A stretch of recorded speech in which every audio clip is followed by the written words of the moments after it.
Jiang Che has traversed into the role of a villainous wealthy heir within the realm of urban fantasy literature and has consequently bound himself to a supreme choice system. At the outset, he fortuitously stumbles upon the female protagonist engaged in the act of pilfering examination papers, triggering the villain selection. Choice 1. Pretend to have seen nothing. Choice 2. Shout loudly, attracting a crowd of onlookers. Choice 3. Thus, a deranged arch-villain is born. To avoid being vanquished by the protagonist, he must eliminate all manner of protagonists instead. Jiang Che. No one understands perversion better than I do. Chapter 1. Encountering the female protagonist in the act of stealing examination papers. Sherlon's school. As the sun sets in the evening, the sky gradually darkens, and students at the school hasten home. Within the confidential room on the second floor of the teaching building, Jiang Che. What are you doing here? The girl stood frozen in place, gazing incredulously toward the doorway. Even her hands trembled slightly, instinctively concealing the items behind her back. At that moment, a young boy stood at the entrance, clad in a pure white hoodie, leaning against the doorframe with his hands nestled in his pockets, a smile playing at the corners of his mouth as he observed her. Jiang Che had recently traversed into this world. To be precise, he had entered the pages of a book, becoming a notorious villain. The title of the book is The Close Protector of the School Beauties, which immediately evokes the notion of a cliché urban fantasy.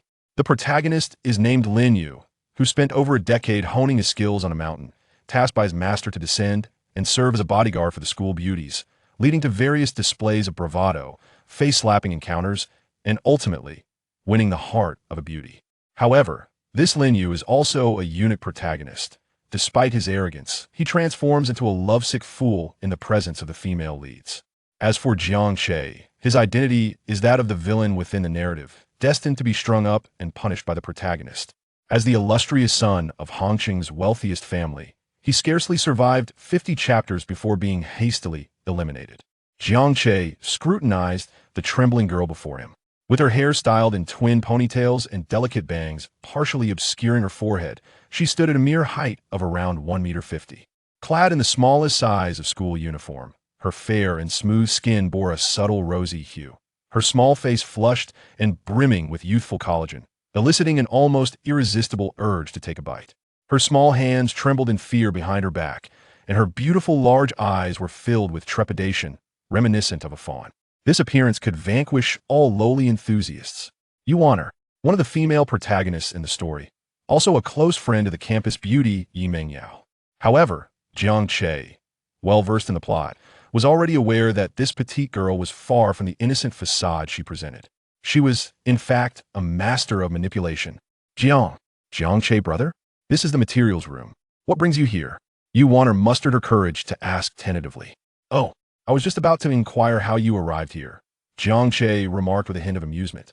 I came to organize some materials, Yuan replied, raising her head and speaking resolutely.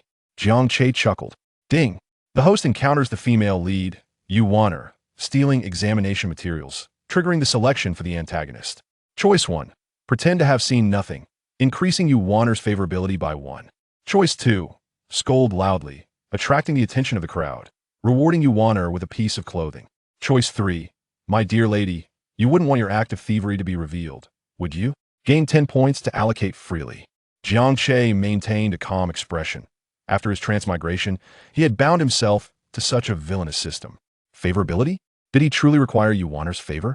Although Yuan was undeniably beautiful, her looks starting a minimum of 95 points.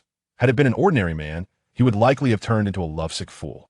However, those who grovel in adoration often end up with nothing. As for the second choice, it was utterly absurd. Yuan's undergarment? Surely, only a pervert would find that appealing. Furthermore, it was merely claimed to be Yuan's. Whether it had been worn or not remained a mystery. What if what he obtained was unworn? That would be a tremendous loss. I choose 3. Jiang Che slowly stepped into the materials room, surveying his surroundings. Eventually, his gaze settled behind Yuan. Oh, what have I stumbled upon? Could this possibly be the examination paper for tomorrow's joint entrance exam? Jiang Che appeared to have uncovered a monumental secret, simultaneously activating the camera function on his phone that he had long prepared. Yuan panicked, attempting to shield the thick stack of sealed examination papers with her body, but she was simply too small and short. The pile exceeded her height. Tisk, TSK, So our esteemed you, the campus belle, who consistently ranks first in the school, has been relying on cheating. Jiang Che's words flustered Yuana. That's not true. You are the one who would cheat. At that moment, Yuana regretted her decision to steal the examination papers. In actuality, given her capabilities, even without resorting to theft, she would still rank among the top 5 in the school. Her vanity, however, had led her astray, as she wished to maintain her reputation as the top student. Do you think I would believe that? You, Jiang Che, could you just pretend you didn't see anything? I could speak highly of you in front of Sister Yi. Would that be agreeable? The little girl invoked the name of Yi Mengyao. Oh, Yi Mengyao. Yes. Jiang Che Gij, haven't you been pursuing Sister Yao Yao all along? I have a close relationship with her. I could speak well of you in her presence. Who in the entire Shirlan school did not know that Jiang Che, the son of Hongqing's wealthiest man, was a suitor of the campus flower? Yi Mengyao? What if I refuse? Jiang Che's smile gradually turned frigid. Yuaner's petite face displayed a fleeting array of emotions, as if in the midst of making a decision. Then, the little girl's expression abruptly changed. Even if you discovered it, what of it? How could you prove I entered to steal the examination papers? Besides, you came in too. I could always accuse you of being the thief. Do you think the school authorities would believe me, the top student, or would they trust you, a straggler? Yuaner flashed a mischievous grin, her small canines appearing threatening. Jiang Che merely scoffed. You little rascal. What? Yuaner blinked, not comprehending what Jiang Che had just said. I meant to say, you are adorably foolish. Jiang Che took measured steps toward Yuaner, towering over her. Indeed, little rascals ought to be taught a lesson to ensure their compliance.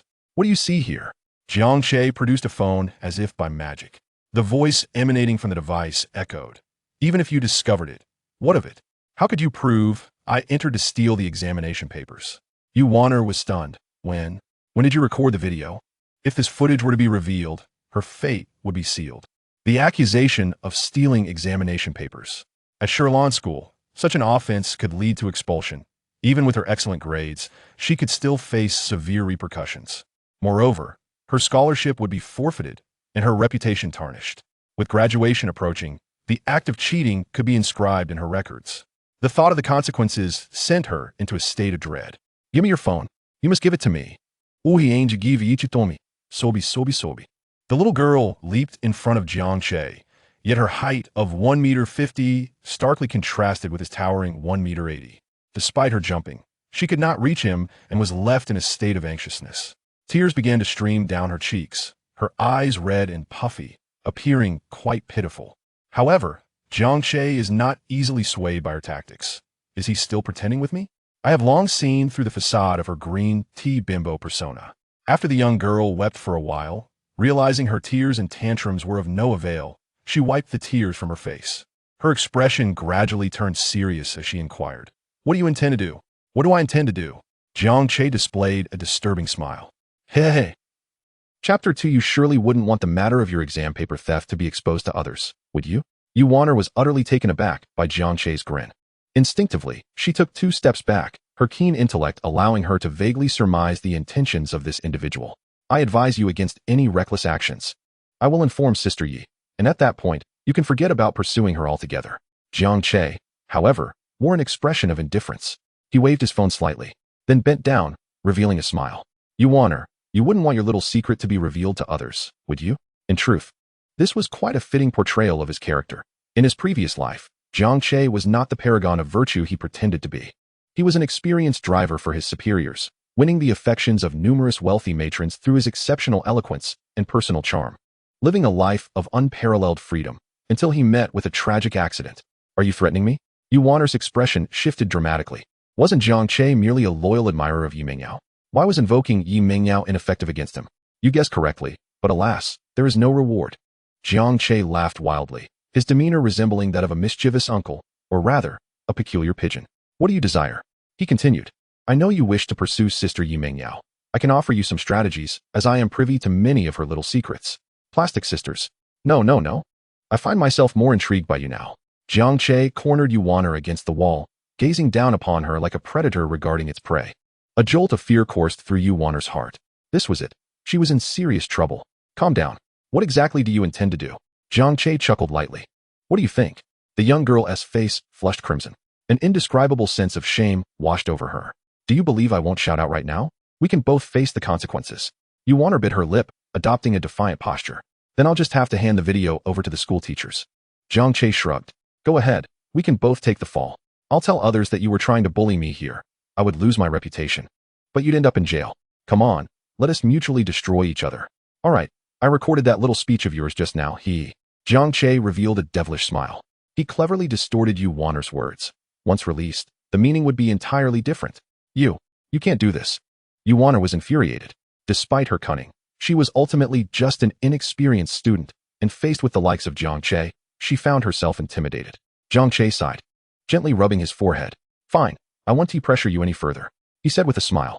Just give me a kiss, and I'll pretend to have amnesia today. What do you think? His words caused Yuan's complexion to shift, as she shook her head vigorously. Then you leave me no choice. Wait, please. Yuan's large, beautiful eyes shimmered with tears as she stood on her tiptoes. Yet, due to her height, she could only manage to touch Jiang Che's chest with her nose. Could you lower your head and bring your face closer? The young girl's voice was as soft as a whisper. A noble man should never lower his head, except when kissing or picking up money. You. The girl widened her eyes, her sparkling gaze misting over. 2 minutes later. All right, is that sufficient? Now hand me your phone. Delete everything in it. Yuan's face was flushed, yet she remained relentless. Okay, you see? I've deleted everything. Jiang Che, before her eyes, erased all the video files. Only then did the young girl let out a sigh of relief, her expression noticeably lighter. You scoundrel. You'll never succeed in pursuing Sister Yi Mingyao in this lifetime. Yuan spat out a few venomous words before leaving in a fluster. Watching her retreating figure, Jiang Che chuckled softly. Such a naive girl. No matter how cunning she thought herself to be, she was still easily deceived. Click to set. File recovery successful. It was akin to deleting a file from your computer while only removing the desktop icon, utterly pointless. Jiang Che's gaze became increasingly sinister as he licked his lips. This secret shall sustain me for a year. Ding. Congratulations, host, on completing the choice. Reward, 10 distributable free attribute points. Free attribute points. Jiang Che couldn't help but feel a surge of excitement. He opened his attribute panel. Host, Jiang Che. Age, 18. Strength, 8. Speed, 10. Intelligence, 15. Intelligence debuff ineffective. Charm, 20. He allocated all points to strength. Without formidable prowess, he would be at the mercy of the main character, a formidable dragon, should he encounter him. As far as he knew, the protagonist Lin Yu possessed terrifying combat abilities, single-handedly defeating over a dozen trained bodyguards. Before long, Jiang Che felt a powerful force surge into his body. Strength 10, current strength 18 points. 10 points of strength is what an average adult male possesses, while 18 points nearly equates to that of a lightweight boxer. Though a gap still existed between him and Lin Yu, he believed in gradual progress. As the son of a billionaire, with a fortune nearing 100 billion and the support of a system, failing to eliminate an expert descending from the mountains would indeed be rather embarrassing. As Jiang Che exited the school, dusk had already begun to settle, and few students remained on the road. Jiang Che, a melodious voice rang out behind him. Jiang Che turned around to see a girl clad in a pale yellow long-sleeve shirt, white trousers, and pristine sneakers. Her long hair tied up in a high ponytail cascading down her back. She was tall, her slender legs flawless, akin to those of a comic book character. As Jiang Che glanced back, his expression softened slightly. What a stunning girl. The destined heroine, Yi Mingyao. Chapter 3. Yi Mingyao's bewilderment triggered the villain's choice once again. Yi Mingyao. Jiang Che surveyed the girl with keen interest. The little princess of the Yi family in Hangzhou, she had been his childhood sweetheart. Yet, their roles were reversed. The boy harbored feelings while the girl remained indifferent. This was primarily due to Yi Mingyao's aversion to men. What a classic case. The quintessential high and mighty flower, aloof and proud, encountering the protagonist only to yield without hesitation. Ugh. Jiang Che? Yi Mingyao called out again, as a crowd of students had gathered at the school gate. After all, she was the campus belle, the object of many boys' affections, and even some girls harbored secret feelings for her. Jiang Che examined her briefly and replied coolly, "What do you want?" His tone caught Yi Mingyao off guard momentarily. There's been a situation at home, and my butler can't pick me up. Would you mind escorting me home? Yi Mingyao spoke not as a question, but with certainty. In her mind, Jiang Che had always been obedient to her every whim, and such a request would be readily accepted. Humph. Jiang Che scoffed, re-evaluating this little fairy before him. Why should I escort you home? Yi Mingyao found herself momentarily at a loss for words. Jiang Che's response was entirely unexpected. Throughout their lives, he had never once denied her request. After all, Their residences were in close proximity, nestled within the same district. It should have been a trivial matter for him. Ding. The host has encountered Yi Mingyao's plea, triggering the villain's choice. Choice 1. Agree immediately. Transform into a devoted admirer and escort Yi Mingyao home. Reward. 1 point of Yi Mingyao's affection. Choice 2. Knock her out and take her away, triggering a special storyline. Reward. A pair of silver bracelets. Choice 3. Decline resolutely and walk away. Reward. Master-level comprehensive combat skills. Hiss. Wow, what a system. Is this a setup? Choice 2 is indeed enticing. Just the thought of it sends a thrill through me. However, the reward is merely a pair of silver bracelets. I choose 3. Jiang Che's expression turned frosty. That won't do. You can take a taxi home, or perhaps a bus. After saying this, he strode towards a Maybach without looking back. The butler, Li Ming, had been waiting by the car for quite some time. Young master, are we not taking Miss Yi with us? No, let's go. Jiang Che settled into the back seat, a smile playing at the corners of his lips as he glanced out the window at the still-dazed Yi Mingyao. This is absolutely exhilarating. Meanwhile, Yi Mingyao at the school gate finally regained her senses. Her face flushed crimson, overwhelmed by a wave of embarrassment. With so many classmates watching, as the eldest daughter of the Yi family, she had always been treated like a queen. To be publicly rejected was utterly humiliating. TSK, TSK, TSK. Has Jiang Shao really changed his ways? No longer a devoted admirer? Incredible. If someone as beautiful as Yi Mingyao made a request of me, I would gladly give my life for her. Huh? You think Yi Xiaohua would ride your bicycle? What are you even thinking? Zhang Gongzi is truly a model for us all. I believe Jiang Shao has come to terms with things and no longer wishes to pursue Yi Mingyao. If I had as much money as Jiang Shao, I would be out enjoying life by now. Of course, many of Yi Mingyao's admirers stepped forward. Yao Yao, let me take you home. My driver isn't a Rolls-Royce today. Mingyao, Jiang Che simply doesn't care for you enough. I am far more devoted. With Jiang Che, the number one admirer, no longer in the picture, the remaining suitors scrambled to take his place. However, Yi Mingyao's expression was far from pleasant. Get lost. The temper of the eldest daughter of the Yi family flared, angrily dismissing all her admirers. She felt utterly wronged. When had she ever endured such indignity? At that moment, Yuaner appeared. Yao Yao, don't be upset. Jiang Che is just a big jerk. Let's not pay him any mind. Upon seeing Yuaner, Yi Mingyao's mood significantly improved. Yes, Waner, you're right. Jiang Che is indeed a jerk. Yao Yao, why not call Uncle Yi? It's not safe for you to take a taxi home alone. Yi Mingyao took the little girl's hand. But you're here with me. Waner, will you come home with me tonight? But Sister Yao, you have an exam tomorrow. What is there to fear? This elementary student still needs to consult a scholar like you about the problems. Sister Yao, you're teasing me again. Didn't you rank in the top 10 in the last mock exam? The two continued walking while discussing Jiang Che's various misdeeds. Naturally, Yuaner refrained from mentioning the events of the day. Such matters could only fester in one's heart. Ding. Congratulations to the host for making a choice. Earning the reward of master-level comprehensive combat skills. Excellent. Having just enhanced my strength, I am now gifted with skills. A fusion of abilities. As Jiang Che spoke, a wealth of knowledge and techniques related to various martial arts suddenly filled his mind. Brazilian Jiu-Jitsu, Muay Thai, Wing Chun, Karate, Judo, Sanda, and even ancient Chinese martial arts like Tai Chi and Bajikun were all present. Like a revelation, he was instantly elevated to the status of a formidable warrior. Incredible. He now brimmed with confidence, feeling as though he could take on 10 opponents. Never mind the lack of practical experience. The myriad combat techniques had fused with Jiang Che, forming a muscle memory. A product of the system is surely of high quality. With his current prowess, even if he couldn't defeat the protagonist, he should at least avoid being strung up by him, right? Young master, we have arrived. Upon his return home, Jiang Che found a beautiful woman seated on the sofa, her hair elegantly styled to one side, cradling a white plush cat in her arms as she watched television, her slender legs casually resting on the coffee table. Is my son back from school? Jiang Yunli exclaimed excitedly upon seeing Jiang Che, putting down the cat and rushing barefoot to embrace him with a motherly hug. Overflowing with maternal affection, Jiang Che, Madam, while I am indeed your son, could you perhaps be a little more mindful of your image? He felt a tinge of embarrassment. For a brief moment, he even questioned whether he had traversed into a world of urban fantasy rather than a mere narrative. Is this how it is? At that moment, the sizzling sounds of cooking wafted from the kitchen, accompanied by a robust male voice.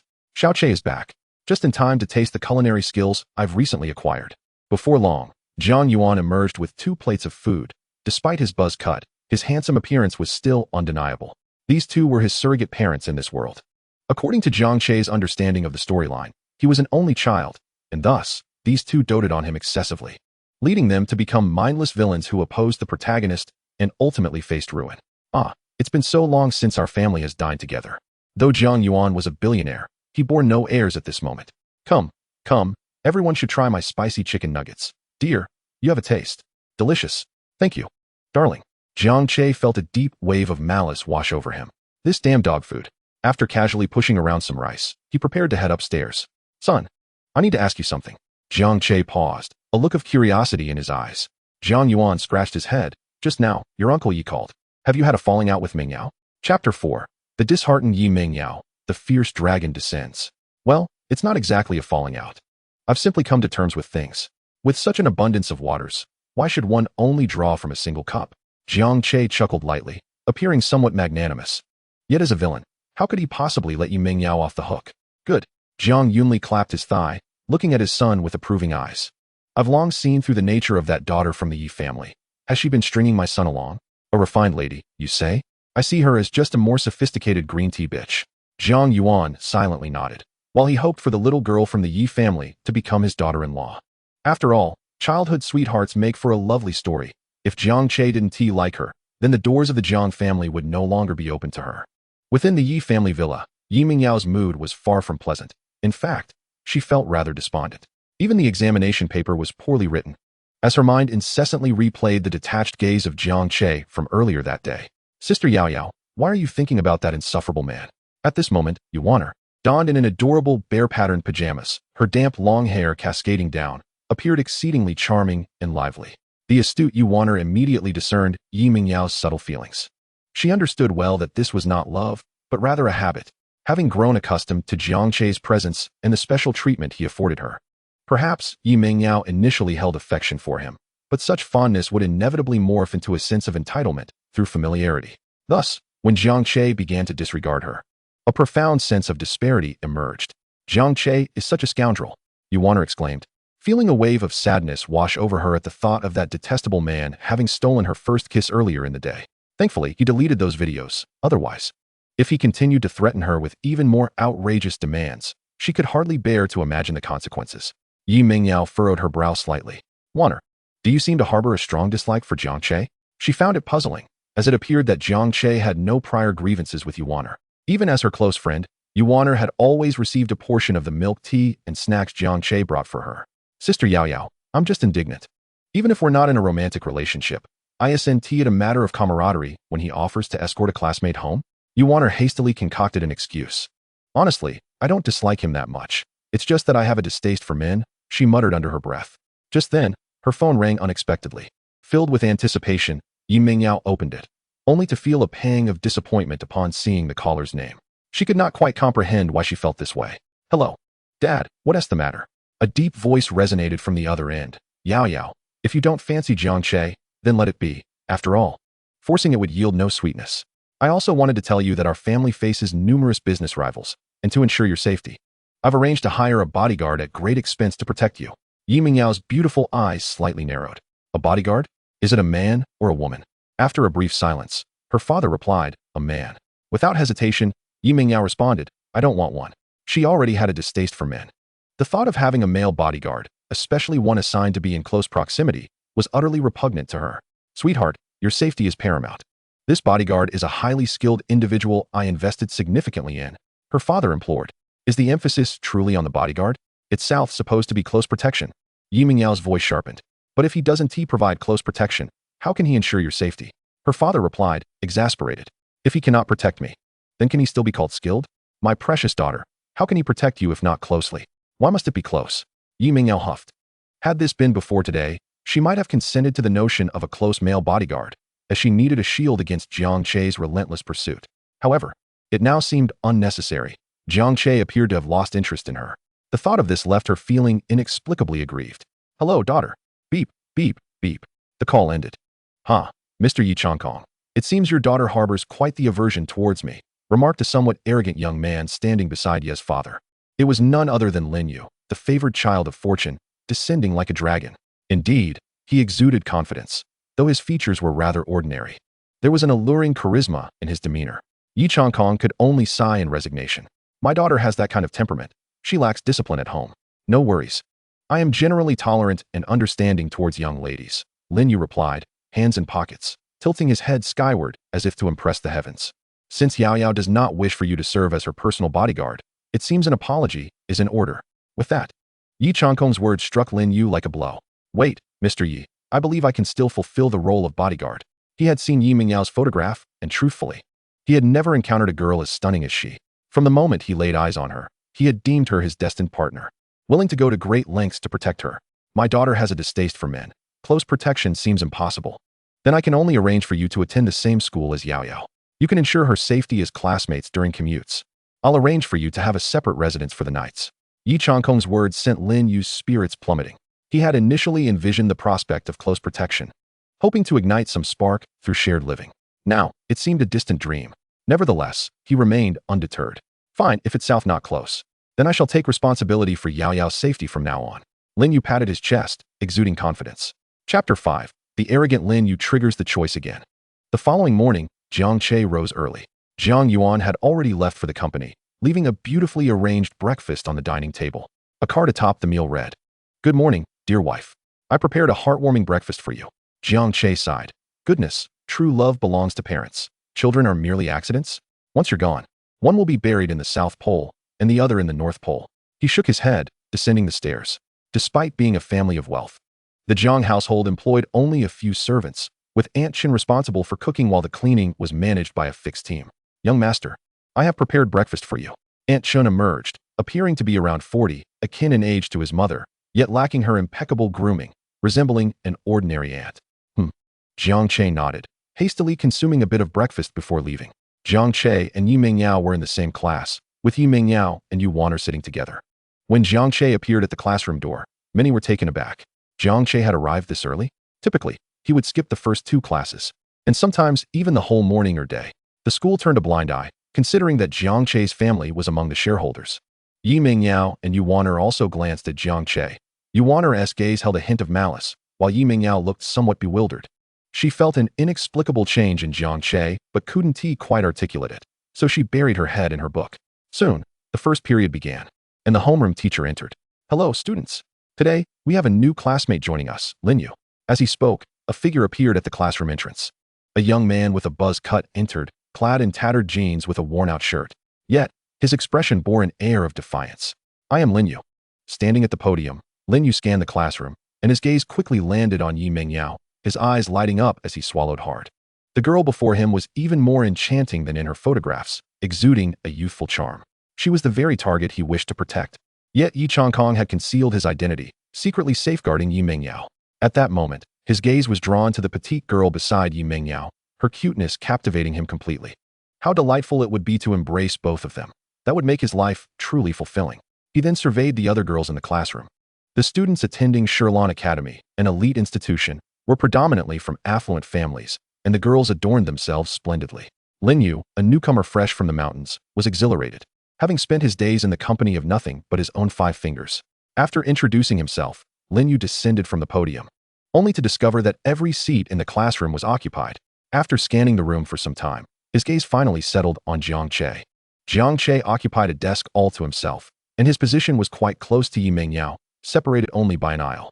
At this moment, Jiang Che also noticed Lin Yu's stare, feeling a wave of disdain wash over him. Surely, he had caught the attention of the protagonist? As expected, the next moment, Lin Yu approached him. "Hey, get up and give me your seat." Lin Yu looked down at Jiang Che with a condescending tone. As soon as these words left his mouth, an eerie silence enveloped the classroom, where even the sound of a pin dropping could be heard. Whispers erupted among the students. "Wow, this newcomer is audacious. He dares to tell Jiang Che to move? Doesn't he know Jiang Che is the son of a billionaire? This guy must be a fool. To come in here and demand someone else leave their seat? Such arrogance can only be the mark of a fool." They were all eager to witness the impending drama. It was clear that Lin Yu would soon face Jiang Che's wrath. Lin Yu, however, was indifferent to the opinions of others. To him, the world was vast, but the act of showing off was paramount. Aside from women, nothing mattered more than demonstrating his superiority. Jiang Che was exasperated, questioning who the real villain was in this scenario. Such brazen words should be his to utter, not Lin Yu's. Beep. The host encounters Lin Yu's provocation, triggering the villain selection. Option 1. Shout that you will return and then sheepishly vacate your seat. Rewarded with a green slave hat. Option 2.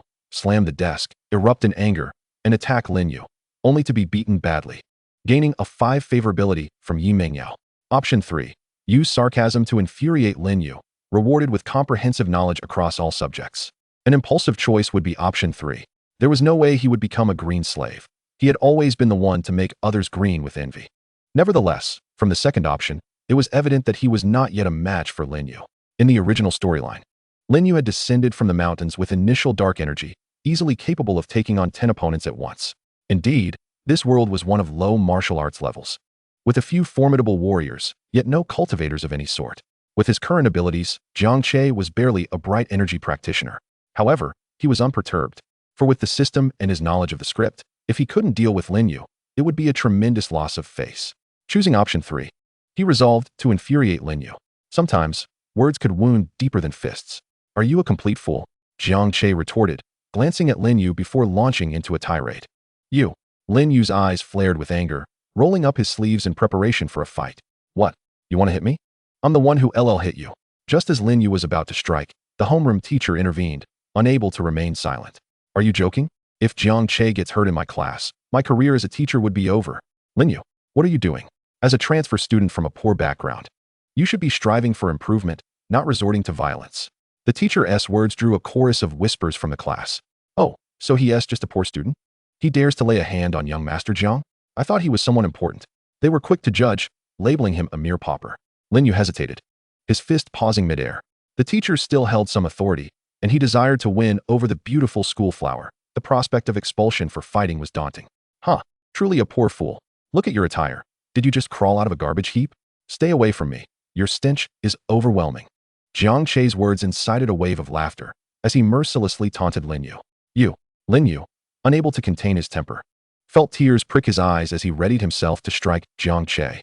The rules at Heroine Academy were strict. Fighting would lead to expulsion, and someone like him had likely invested a fortune to enroll. Go ahead, hit me. If you do, I'll just lie here and call the police. I want to stop until your pants are on the ground, even if you're not wearing any. Jiang Che's mocking tone not only sent Lin Yu's temples throbbing, but shocked the other students and teachers as well. Even Yi Mengyao widened her eyes, witnessing this side of Jiang Che for the first time. Lin Yu's hands trembled with rage. He longed to land a punch on Jiang Che, but reason held him back. If he retaliated, expulsion would be inevitable, and how could he ever attract the attention of the many beautiful girls at school? He had to endure. However, he did not anticipate that Jiang Che would press even harder. Chapter 6. Simple banter, ultimate enjoyment. Jiang Che had nearly deciphered Lin Yu's current mindset. As long as he refrained from striking first, Lin Yu would surely hesitate, fearful of the repercussions. After all, Lin Yu still wanted to win over girls on campus. If he laid a hand on Jiang Che, no one would be able to protect him. Thus, Jiang Che unleashed a barrage of taunts. Buddy, I get it. Your looks aren't your fault, just a result of divine wrath. Lies aren't blades. The truth is the real dagger. This line struck Lin Yu like a sharp dagger to the heart. Jiang Che was renowned for his handsome visage, often regarded as the school heartthrob, admired by many girls at Heroine Academy. Compared to Jiang Che, Lin Yu was easily forgettable, blending into the crowd. Lin Yu was shaking with rage, his hands slamming down on the desk with such force that it nearly splintered. Come on, hit me.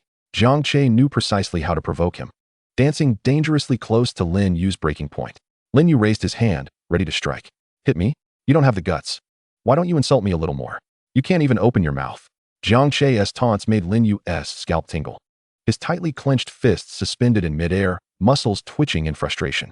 Seeing Jiang Che's smug expression, he longed to deliver a punch. Yet, the realization dawned on him that Jiang Che was intentionally trying to provoke him. If he struck back, expulsion would be the likely consequence. Huh, you think I'd fall for that? I want to lay a finger on you. Believing he had unraveled the complexities of the situation, Lin Yu gradually unclenched his fist, striving to suppress the raging fury within. He gestured towards Yi Mengyao, proclaiming, I do not wish for the lovely girl to witness violence. I shall spare you today. The pointed Yi Mengyao furrowed her beautiful brows, finding Lin Yu exceedingly irksome. Jiang Che was rendered speechless, pondering who among their family could comprehend this predicament. Today, he had encountered a ridiculous character. It was evident that Lin Yu had instigated the confrontation, yet he could still maintain an air of superiority. Seriously, mate. Is your brain shrinking? I am seated here peacefully, and it was you who sought trouble. Is it not obvious that you merely wish to be closer to Yi Mengyao and the others? We are all men. Do you think I cannot perceive your intentions? You ought to take a good look at yourself in the mirror, resembling a jest of nature. What sort of toad are you? Such simple, yet caustic remarks brought him immense satisfaction. Judging by Lin Yu's murderous expression, it seemed he had successfully provoked him. You. Lin Yu's fists tightened. Suddenly, a giggle escaped Yi Mingyao's lips, covering her mouth in amusement. She was not alone. Many students in the classroom struggled to stifle their laughter. Observing him as one would a clown, Yi Mingyao's enchanting gaze shifted towards Jiang Che. She had never noticed this intriguing side of him before. Moreover, could it be that Jiang Che had exhibited a hint of jealousy? It must be so. Seeing Lin Yu attempt to sit beside her had sparked his envy. With a slight bite of her lip, Yi Mingyao's spirits visibly lifted. Meanwhile, the petite Yuaner seethed with frustration, internally cursing why this scoundrel had not been dealt with more harshly. It was evident that Lin Yu was merely a braggart, devoid of substance. Upon witnessing Yi Mingyao's laughter, Lin Yu was momentarily dazed. How beautiful! His foolish demeanor only fueled the disdain of many in the class. Lin Yu, there is a small desk beside the trash can. Go sit there. The homeroom teacher, Zhu Yong, was an opportunist, and it was clear to all whom he favored, the son of a magnate or a newly arrived arrogant student from humble beginnings. Lin Yu glanced at the rickety desk next to the trash can. How could he be expected to sit there? Absolutely not. A homeroom teacher, yet blind to reality. Zhu Yong's eyes widened. What did you say? Insulting a teacher? Do you believe I will expel you? Lin Yu clenched his hands tightly, but a flash of inspiration struck him. You are merely a teacher, not the dean or the principal. What gives you the authority to expel me? His words elicited uproarious laughter. Even Jiang Che could not contain himself. Zhu Yong felt his authority challenged. I am the dean. Lin Yu, you will write a 10,000-word reflection and submit it to me tomorrow. Otherwise, prepare to be expelled. Anger gnawed at Lin Yu. But he had no choice but to acquiesce and took a seat at the desk by the trash can. His gaze remained fixed on Yi Mingyao, as he daydreamed of sharing some flirtatious encounters with the enchanting girl. As for the teacher's lecture, with his innate brilliance, he could excel without attending classes. Ding. Congratulations, host, for completing the selection and earning all subject knowledge points. Ding. Critical reward triggered. The host receives an additional 5 attribute points. A critical reward? 5 attribute points? Delightful. System, allocate points. Ding. Enhancement successful. In an instant, a surge of formidable power coursed through Jiang Che's being, augmenting not only his strength, but also his intellect, speed, and even charm. Following recent events, Yi Mingyao's perception of Jiang Che seemed to undergo a transformation. She would occasionally steal glances at him, her eyes widening in disbelief. Had Jiang Che become notably more handsome? The girl nudged Yuaner beside her. Yuaner, do you think Jiang Che appears more attractive now? Yuaner, fueled by anger at the mere mention of Jiang Che's name, reluctantly glanced over. Despite her aversion, she could not deny his striking looks. But what of it? He was merely a superficial scoundrel. Sister Yao Yao, weren't you the one who despised Jiang Che the most? Yuaner's words left Yi Mingyao momentarily speechless. Indeed, she had harbored disdain for Jiang Che's character and demeanor. The very essence of a spoiled rich kid repulsed her. The thought of being pursued by such a man was terrifying. Yet, she could not fathom why Jiang Che now seemed transformed. If Lin Yu had provoked him earlier, the Jiang Che she knew would have rolled up his sleeves to retaliate. Leaning her chin on her hand, Yi Mingyao whispered, Do you not sense that Jiang Che has become somewhat more interesting? Not at all. Yuaner thought furiously. She felt an overwhelming urge to eliminate Jiang Che. Who would consider him interesting? Chapter 7. Lin Yu strikes. Call the police. The system integrated all subject knowledge points. Instantly, a wealth of knowledge flooded Jiang Che's mind, encompassing a myriad of subjects, including mathematics, languages, and even basic programming. This was truly formidable. He had mastered all academic knowledge points relevant to his studies.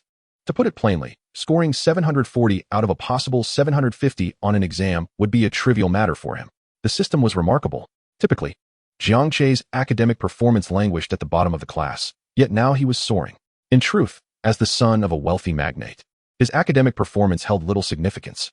Some are born far from the center of power, while others are born on its periphery, and some are privileged to be born at its heart.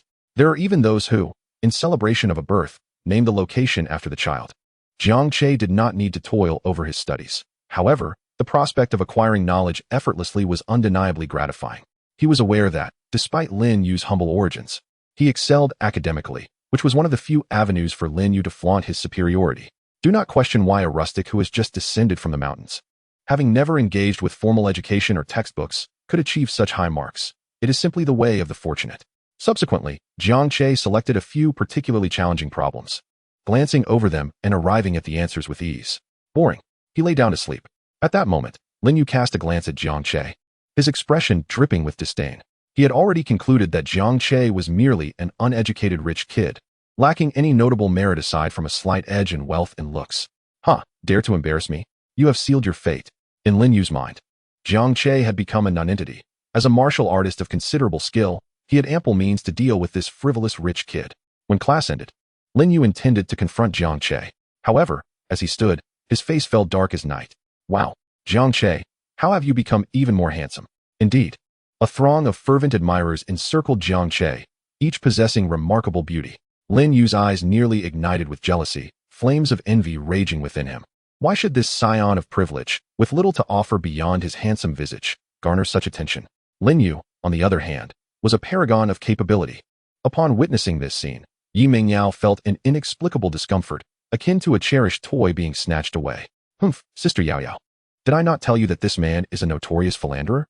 Yu Wanner, ever the instigator, keenly perceived Yi Mingyao's inner turmoil. Indeed, Wanner, you are absolutely right. He is nothing but a roguish charmer, Yi Mingyao retorted, turning her head away dismissively. At that moment, a figure approached her table. Miss Yi Mingyao, allow me to introduce myself. I am Lin Yu. He ruffled his hair, donning what he believed to be an appealing expression. Yi Mingyao cast him a fleeting glance. Her disinterest evident. Lin Yu felt a twinge of awkwardness. This encounter was not unfolding as he had envisioned. Perhaps it was his posture? With that thought, he struck a new pose, exuding what he considered greater charm. Yi, could you kindly vacate my sight? Your presence is quite vexing. Yi Mingyao's beautiful eyes narrowed in irritation. Her mood, already fraught, was further soured by her aversion to men. Her elevated tone drew the gaze of several classmates, even piquing Jiang Che's curiosity. Oh, is this the first encounter between the fated child and his little protagonist? What a quarrel, he mused. Did you hear that? I commanded you to leave. The young lady never afforded anyone the luxury of dignity. Lin Yu's expression darkened with indignation. Aside from his master, none dared to insult him thus. Yet, his ire quickly dissipated. After all, this was a beauty. When a beauty expressed anger, it was merely a display of playful petulance. He then donned a confident demeanor, assuring himself that even if she did not wish to know him now, soon his name would echo throughout the halls of Shirlan School. Mediocre man. Undeniably a man of the masses. Yi Mingyao's perception of Lin Yu plummeted to an abyss. Arrogant, conceited, and utterly ordinary. Depart, fool. Her unexpected outburst astonished all present. Yi Mingyao, the aloof flower of the highlands, had cursed? Jiang Che was momentarily taken aback. System, what is happening? Shouldn't Yi Mingyao succumb to the fated child's allure? The system responded, Dear host, your role as the antagonist has rendered the fated child's intelligence-diminishing aura ineffective. Thus the heroines will not be dulled.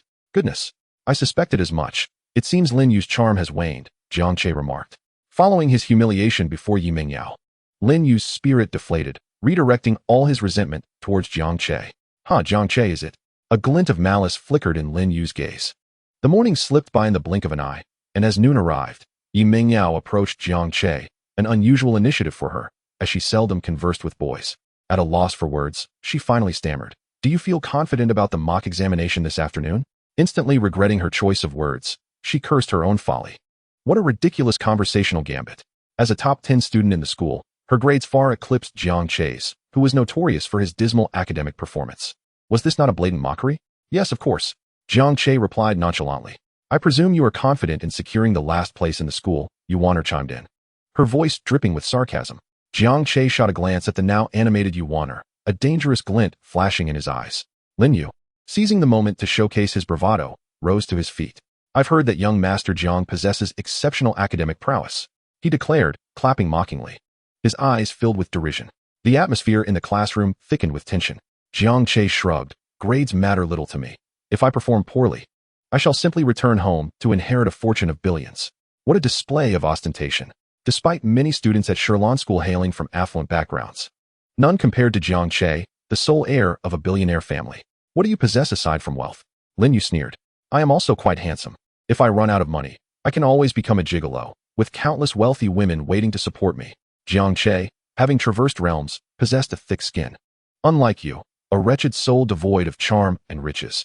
Even if you resort to selling your body, no one would desire you. In the face of Lin Yu's bravado, Jiang Che resorted to personal attacks. Lin Yu lunged forward, grasping Jiang Che's collar. At this point, Jiang Che's entourage rushed to his aid. Release young Master Jiang, they shouted. Dare you lay a hand on him? Do you wish to become an outcast in this school? It was evident that these subordinates were merely fodder for Lin Yu's experience. With a few swift kicks, he sent them sprawling. Jiang Che, a smirk playing on his lips, retrieved his phone from his pocket. "Hello, officer? You should have heard the situation over the phone. There is an instance of campus violence here, and one individual is threatening us. Currently, 3 of my classmates are missing." Chapter 8. Lin Yu encounters the law. Yi Mingyao feels jealous. Lin Yu's eyes widened in disbelief at the scene before him. What the hell? Why is he not adhering to the script? When did he make the call to the police? Panic washed over him as he contemplated seizing the phone. "Officer, please hurry. He is about to assault me. Please calm his emotions. We will arrive shortly," came the response. The call ended, and Jiang Che regarded Lin Yu with a serene expression, who still clutched his collar. "Release me." Lin Yu, though apprehensive, complied. He had never anticipated Jiang Che would resort to calling the authorities. Neither he nor the other students could fathom the audacity of directly contacting the police. "Wow, young Master Jiang is impressive," remarked one of Lin Yu's subdued subordinates, now grinning obsequiously. Yet Jiang Che merely shot him a glance, prompting him to lie still. Jiang Che straightened his disheveled collar, surveying the classroom. The surveillance had captured everything, and numerous witnesses were present. Lin Yu's demeanor shifted to one of anxiety. "Jiang Che, you." Jiang Che raised a finger to his lips, signaling silence. "Shoo. Save your words for the police at the station. With charges of intentional harm and brawling, you won't be leaving for at least half a month. Moreover, you will be left with a permanent record."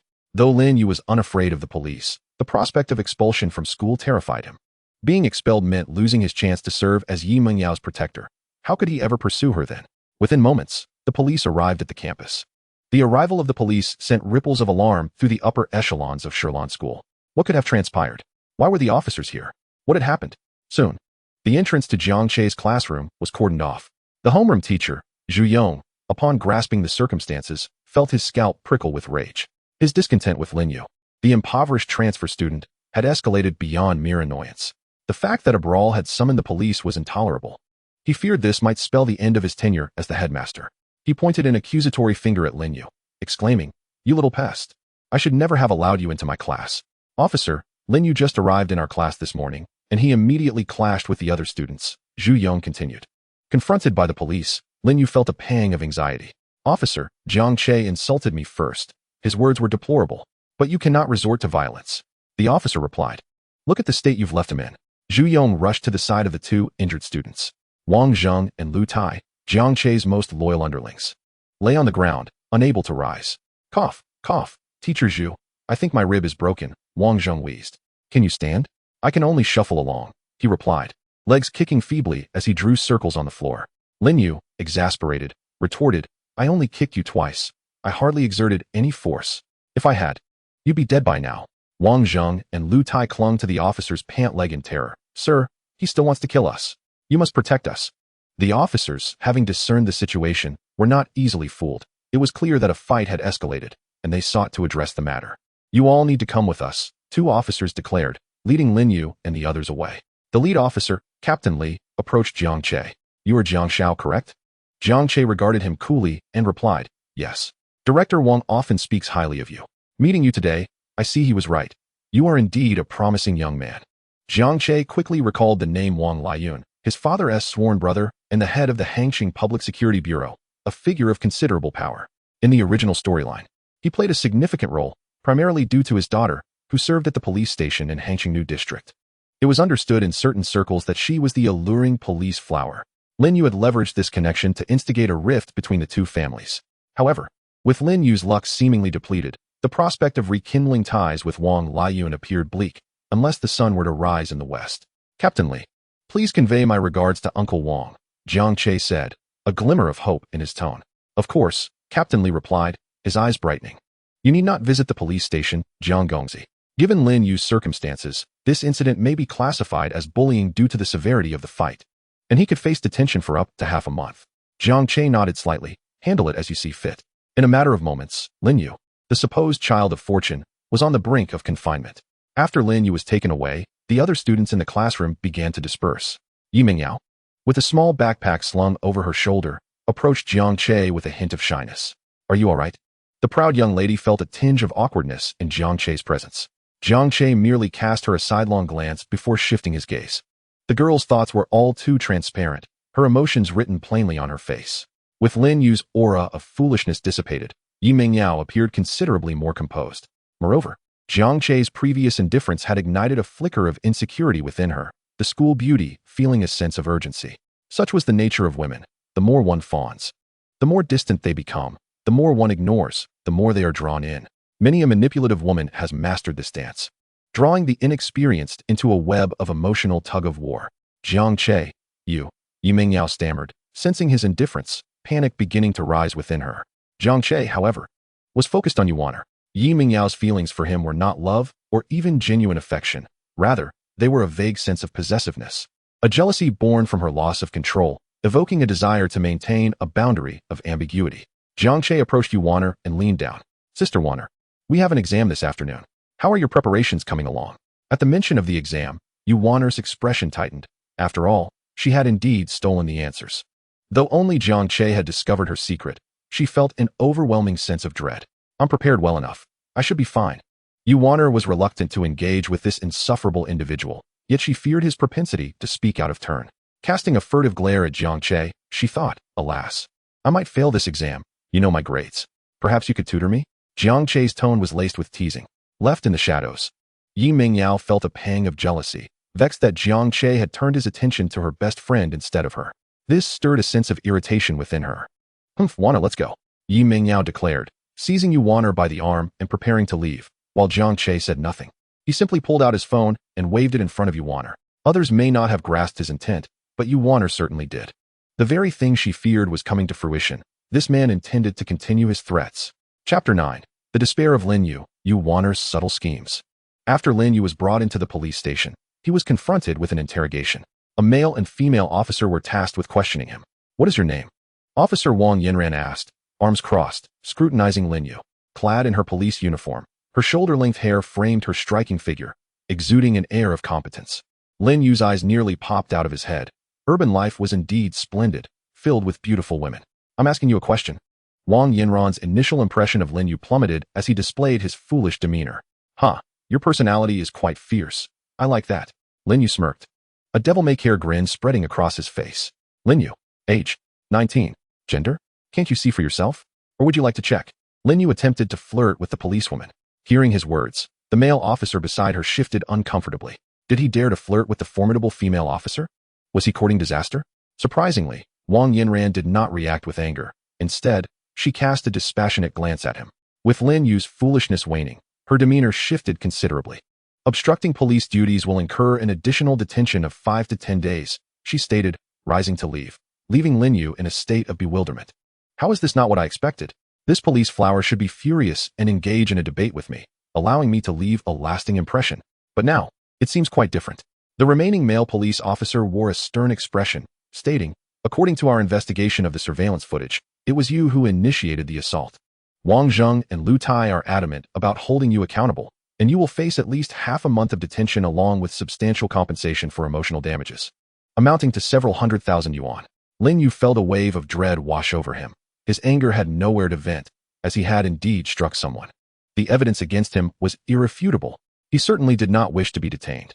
As a formidable practitioner of dark energy, adept at handling 10 opponents with ease, being apprehended right after descending the mountain would be laughable.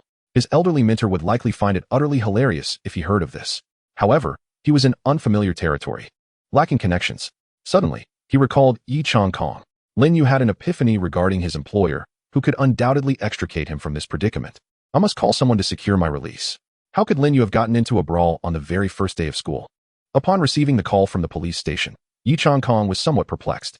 Although he had tasked Lin Yu with discreetly safeguarding his daughter, he had not intended for him to resort to violence without cause. Lin Yu was someone he had gone to great lengths to find, touted as a master with both wisdom and prowess. Yet, here he was, embroiled in such a disgraceful situation. Nevertheless, he had no choice but to leverage his connections to bail him out. Lin Yu, in the future, do not act so rashly. I instructed you to maintain a low profile while safeguarding Yao Yao. What would happen if something went awry due to your ostentation? Yi Changkong's tone was tinged with discontent. On the other end of the line, Lin Yu felt a surge of irritation. This old man was scolding him? Who did he think he was? If not for the beautiful face of Yi Mingyao, would a man of his caliber stoop to being a bodyguard on campus? Yet, he found himself in need of assistance and had to swallow his pride. Uncle Yi. I only acted because I witnessed a male student making inappropriate advances towards the young lady. Yi Changkong furrowed his brow. He had already clarified the situation before bailing Lin Yu out. It was Lin Yu who had initiated the altercation, and his clumsy lies held no weight before Yi Changkong. Are you referring to Jiang Che? I have watched him grow up. I know exactly what kind of person he is, and our families are preparing for a union. I advise you to refrain from harboring improper thoughts. You are merely a bodyguard. Yi Changkong was not oblivious to Lin Yu's underlying intentions. The Yi and Jiang families belonged to the upper echelons of society, with assets starting in the billions. They valued social standing and compatibility, and although Lin Yu had a powerful figure backing him, it did not prevent Yi Changkong from looking down on him. The implication of Yi Changkong's words caused Lin Yu to snap. A union? The stunning Yi Meng Yao was to be betrothed to a wastrel? What nonsense was this? A good cabbage should not be nibbled by swine. Moreover, was he being looked down upon? Uncle Yi, while I may currently be just a lowly bodyguard, a golden dragon cannot be confined to a mere pond. 30 years of fortune in the east, 30 years in the west. Do not underestimate the youth and poverty. Enraged, Lin Yu hung up the phone. Humph. Blind to the truth. In the afternoon's mock examination, Jiang Che performed steadily. Despite having recently acquired an all-encompassing knowledge skill, he could have aced the test with his eyes closed. However, he did not achieve a particularly outstanding score, settling for just over 400 points. Neglecting to answer many of the major questions, he had become a villain, a super-rich second-generation heir. What use were grades to him? Unexpectedly, Jiang Che found himself approached by Yuan Heir, who sought him out in a secluded area. What was that about this morning? The girl's voice was resolute yet tinged with a subtle hint of trepidation. What? Jiang Che feigned ignorance. Yuan Heir pouted, don't play dumb with me. Show me your phone. I suspect you haven't deleted all the videos from last time. Jiang Che chuckled. Hey, you're not my girlfriend.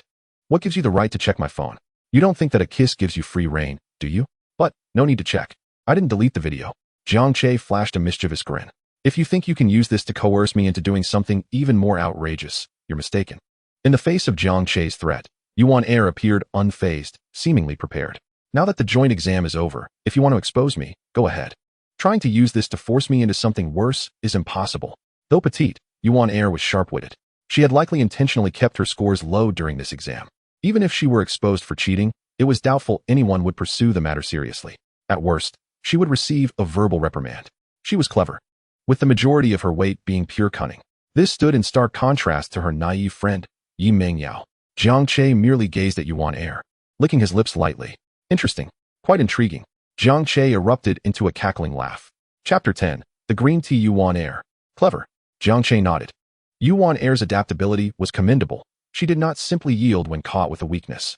Yuan Heir faltered, panic rising within her. In their isolated surroundings, if he chose to act forcefully, it would leave her utterly bereft of hope. Do you believe I won't call the police? No. I'm a model student. I wouldn't engage in criminal activities. Yuan Heir retorted, speechless. You wouldn't engage in criminal activities? You might as well have delinquent tattooed on your forehead. How about this? Let's reach a compromise. I won't leak your secret, but I have a condition. You. Yuan Heir stammered, struggling for words. How about I help you win over Yao Yao? I know you like her, and I can assist you. She has many embarrassing personal secrets. Yet, she hesitated to utter those words, fearing Jiang Che might record her again. Having been threatened by him before, she now conversed with him cautiously. She did not wish for her personal matters to create a rift in her friendship with Yi Meng Yao. You truly are a sister who digs a pit for her older sister. Jiang Che looked down at her from above, their proximity mere inches apart. He could even catch the faint scent of her delicate fragrance, a mix of gardenia and a hint of cream. This seemingly harmless little girl was, in fact, exceedingly cunning. Her motives deeply concealed. He was already aware of the unfolding narrative. Yuan Heir's family background was not particularly affluent. Her friendship with Yi Meng Yao was primarily motivated by financial gain. They spent their days together. As Yi Meng Yao was a wealthy heiress with assets in the hundreds of billions, money flowed freely for her, and she knew nothing of restraint. Even if a small leech affixed itself to her, it would not bother her in the least. Jiang Che, I am not exploiting Yao Yao. Yuan Heir protested, her voice incredulous. Jiang Che laughed heartily. Do you really think I can't see through your facade? You, a destitute girl. Spend your days in the company of a wealthy young lady, indulging in her hospitality and residing in her abode. Even vampires cannot drain as much from others as you do. A flicker of horror and trepidation flashed across Yuan Heir as almond-shaped eyes. How did Jiang Che come to know of this? You are the true vampire here. I am the best friend of Yao Yao, and you shall not attempt to sow discord between us. Yuan Heir, like a fox whose tail has been stepped on, became agitated. If I am not mistaken, the attire you wear is likely worth a 4-digit sum at the very least, correct? And your shoes and other personal effects. Surely Yi Mingyao spends over 100,000 each year on you, her dearest friend? If that doesn't make you a vampire, what does? If Yi Mingyao were a man, my goodness. Jiang Che's blunt words pierced through the fragile heart of the girl like a sharp blade. Yu Wanner's precious tears cascaded down, her eyes reddening like a bunny that has been grievously wronged, evoking a sense of sympathy. Indeed, Jiang Che's words held a grain of truth. Her bond with Yi Mingyao was indeed extraordinary, as Yi Mingyao often summoned her to the Yi residence, treating her like a living, breathing pillow. She was not a lesbian, yet the excessive intimacy between girls suffocated her. Jiang Che pinched Yu Wanner's petite face, for there exists an inexplicable urge to destroy what is adorable, especially when faced with a girl whose eyes glistened with tears.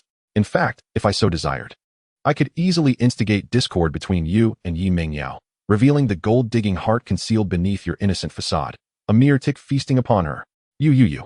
Yu Wanner was rendered speechless and teary-eyed by Jiang Che's words, her eyes swollen like a rabbit that had been mercilessly bullied.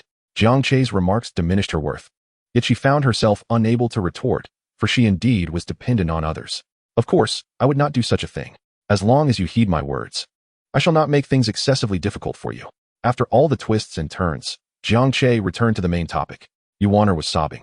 Her pitiful appearance would likely cause any lowly enthusiast to immediately surrender, transforming into a devoted admirer. However, Jiang Che was no ordinary individual. He merely chuckled lightly. You must remember Lin Yu, who just arrived in our class today, correct?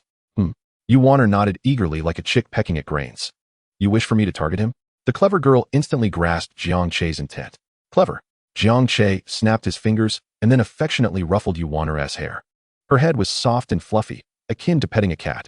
Yu Wanner, once Lin Yu returns, you shall be responsible for making his life miserable. Do you understand?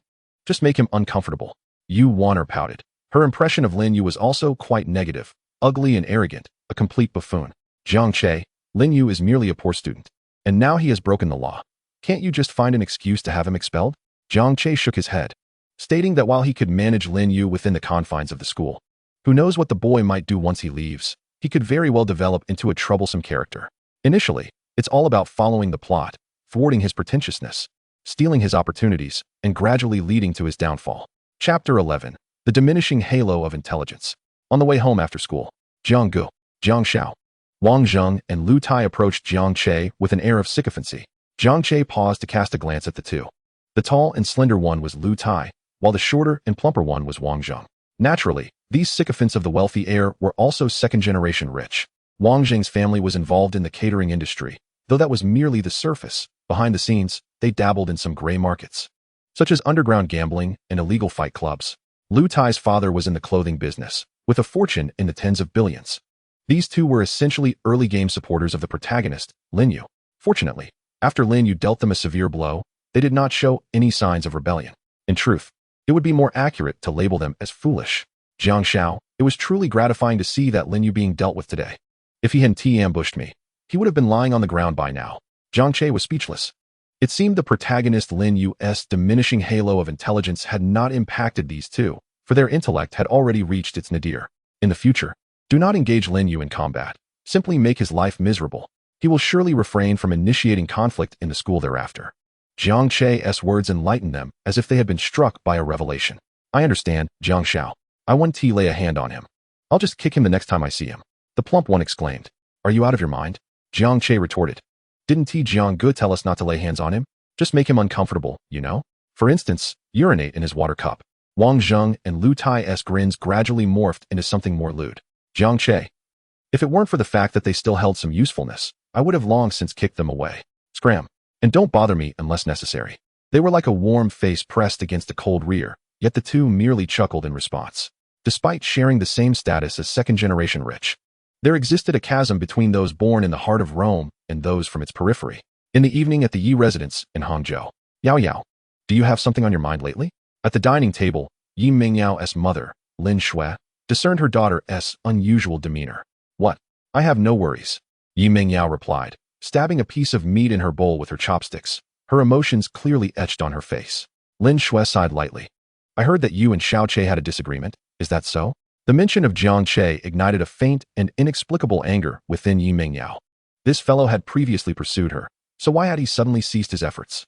His attitude towards Wanner seemed rather ambiguous, and he even invited Wanner to be his tutor.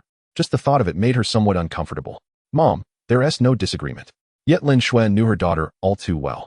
You are wearing your emotions on your sleeve. Lin Shui raised her hand to tuck her hair behind her ear and took Yi Mingyao's hand. Yao Yao. While I may not know the specifics of your conflict with Jiang Che, I have watched him grow since childhood. His character and looks are quite commendable. I have heard some things about your relationship with him. You cannot keep him hanging. Yi Mingyao bit her lip, squirming. Mom, have you forgotten?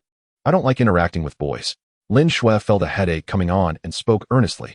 If you engage more, you won't find it so distasteful. It's merely a matter of habit. A little more interaction will suffice. Yi Mingyao lowered her head, remaining silent. I don't oppose young love, after all. I was pregnant with you at 18. A cough from Yi's father darkened his face. What? Can't I speak of your motherly exploits? No. What I mean is to not lead Yao Yao astray. Young love is acceptable, but teenage pregnancy is not. I can whisk another's daughter away. But if someone attempts to take mine, that's a different story. What a blatant double standard. Ultimately, Lin Yu was detained. Although Yi Chong Kong prepared to intervene and secure his release, upon learning that Lin Yu had offended Jiang Che, he chose to refrain. After all, one was a colossal entity worth billions, while the other was merely a hired bodyguard, and it was this bodyguard who had instigated trouble. Even a fool could see whom to choose. At that moment, Lin Yu sat on the hardboard bed of the detention center, lost in thought. It shouldn't be like this, right? How is this so different from what I had imagined? How could he possibly end up in jail? He is a formidable master of the dark arts. Moreover, he possesses divine medical skills capable of reviving the dead from mere bones. And yet before he even had the chance to showcase his prowess, he is detained? Surely, something is amiss. At this moment, several other young men in the detention room slowly rose from their beds. The leader, sporting bleached hair and a tattooed arm, tilted his head and asked, "What trouble have you gotten into, buddy?" Lin Yu remained silent. "Hey, I'm talking to you." The rest of the gang advanced menacingly. Lin Yu's lips curled slightly. It seemed that he was finally ready to display his true self. 10 minutes later, "Lin Yu, why did you hit someone again, and leave them severely injured?" Young Master Jiang was right. You should be placed in solitary confinement. If you continue this way, it won't just be a civil dispute. You could end up in prison. Lin Yu sighed. The detention period has been extended by another week. This led him to question his very existence. When he descended the mountain, his assassin mentor had once said, "Charge forth boldly. Carve out your own domain with your own fists and feet." Yet, the reality was that using fists and feet only led him to the police station. In the following days, Jiang Che could distinctly sense that Yi Mingyao had seemingly changed. She would often seek him out for conversation, sometimes intentionally, other times unwittingly. For instance, she remarked, "Jiang Che, you did quite well on this exam. Congratulations." Jiang Che responded nonchalantly. "How could I possibly compare to you, the academic prodigy?" Faced with Jiang Che's sarcastic tone, Yi Mingyao felt a twinge of discomfort. "Jiang Che, didn't you say a few days ago that you wanted to find a tutor? As the class monitor, it's my duty to assist you." It took all her courage to approach Jiang Che. "Are you here to flaunt your excellent exam results?" Jiang Che's retort silenced Yi Mingyao, causing her to bite her lip. The proud young lady had always been self-centered. Expecting her to care about others' feelings was nearly impossible. One could not treat such a haughty heiress with kid gloves.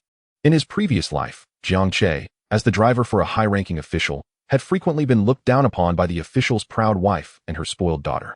Yet, in the end, both had come to view him in a new light. All right, I know you're in the top 10 of the school, fine? I'm just a laggard, unable to even gain admission to a decent school. How could I ever compare to you?" Jiang Che's words left Yi Mingyao feeling even more stifled, a sense of emptiness washing over her. Chapter 12.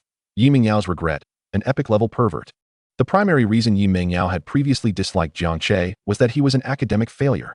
As a top student, she had always held an air of superiority. Statistics reveal that nearly half of high-achieving students possess a sense of pride, often looking down on those who struggle academically, while intelligent students might temper their disdain. The underlying arrogance is nearly impossible to conceal. The young lady's emotional intelligence was evidently lacking. Her words often left others feeling uncomfortable, and her condescension was palpable. "I didn't mean it that way.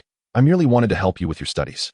Yi Mingyao bit her lip tightly, realizing that upon reflection, she didn't truly despise Jiang Che as much as she thought. Jiang Che smirked. "Oh, Yi Mingyao, your attitude has always been one of superiority. A student like me could never measure up to you. I'm exhausted. I don't need you to worry about my studies." Jiang Che's words left Yi Mingyao momentarily stunned. Observing his self-deprecating demeanor stirred something deep within her. At that moment, Jiang Che unexpectedly turned to Wanner. Yikes! Having been bullied by Jiang Che twice, He had left an indelible mark on her, fear. She had no desire to converse with this man. Jiang Che approached Yuan with a playful smile. Teacher Yu, I look forward to your guidance in the future. His smile held a hint of danger. Yuan, astute as she was, immediately discerned Jiang Che's intentions. This rascal. He was attempting to sow discord between her and Yi Mengyao. It was evident to anyone that Yi Mengyao harbored some feelings for Jiang Che. But now, he was drawing the ire toward himself. If this led to a rift between her and Yi Mengyao, how could she continue to benefit from their friendship? After weighing her options, Yuan reluctantly replied, well, I'm quite good at English and literature. I can help you with that. Jiang Che's expression turned indifferent as he cast a sudden glance at Yuan. A small toy daring to play tricks? Yuan found herself at a loss for words, genuinely fearing that he might humiliate her in front of everyone. That would spell disaster for her. Cough, cough. I'm actually quite proficient in the sciences as well. I can assist you with that too. Jiang Che's expression softened incrementally. Then I shall rely heavily on Teacher Yu's tutelage from now on. Yi Mengyao stood frozen, watching Jiang Che flirt with her best friend. Her fists clenched tightly. For reasons unknown, this scene was particularly jarring. A pang of jealousy surged within her, but Wan was her closest confidant. Jiang Che. It seemed Yi Mengyao had made a decision, summoning her courage to speak.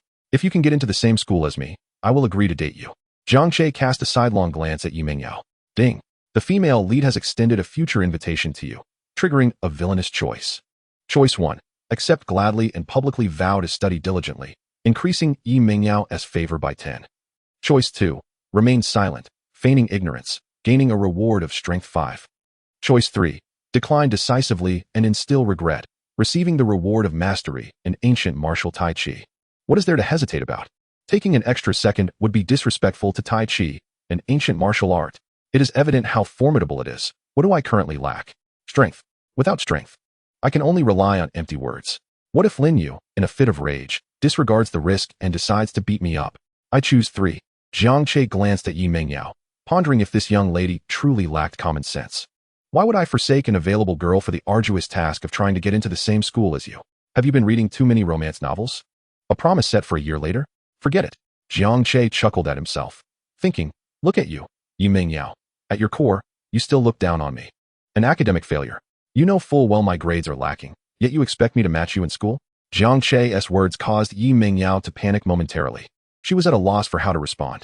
Yet, feelings of regret welled up inside her, sensing that she was drifting further away from Jiang Che. Teacher Yu, I have a math problem I'm struggling with. Could you help me? Jiang Che ignored Yi Mengyao any further. For a moment, it felt as though a crow flew overhead, leaving behind an ominous mark. The atmosphere turned exceptionally awkward. Yi Mengyao clenched her fists, biting her lip before hurriedly fleeing. After everyone had left, the silence was palpable. Yuan extended a petite hand.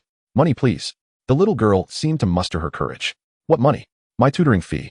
After teaching you for so long, do you not owe me anything in return? Clearly, Yuan was a little money grubber. Nothing held more significance for her than wealth. Moreover, Jiang Che was hardly seeking her guidance. It was merely an excuse to exploit her. He was nothing short of a pervert. As an academically accomplished scholar, was it not a natural duty to assist a struggling elementary student? Jiang Che sniffed lightly, a smirk playing on his lips, his expression nothing short of epically twisted. You shan't moralize me.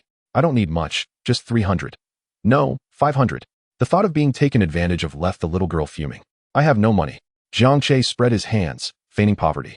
Yuan nearly burst into laughter out of exasperation. How could the son of Hangzhou's wealthiest man claim to be broke? Enough of this. How about a kiss for today? She felt utterly defeated, wondering what sins she had committed in her past life. Deep down, she knew she could never outsmart this man. She tiptoed and planted a gentle kiss on Jiang Che's cheek. Now about the money? Of course. He promptly took out his phone and transferred 700 yuan to Yuan. For him, money had lost its significance. His bank account received a fixed deposit of 1 million each month for pocket money. A mere few hundred was but a drop in the ocean. Yuan was left speechless. You big jerk. The little girl puffed her cheeks, glaring at Jiang Che with a fierce yet adorable expression. Chapter 13. Lin Yu's Cave Adventure, a direct intercept. Beep. Congratulations, host, for completing the selection.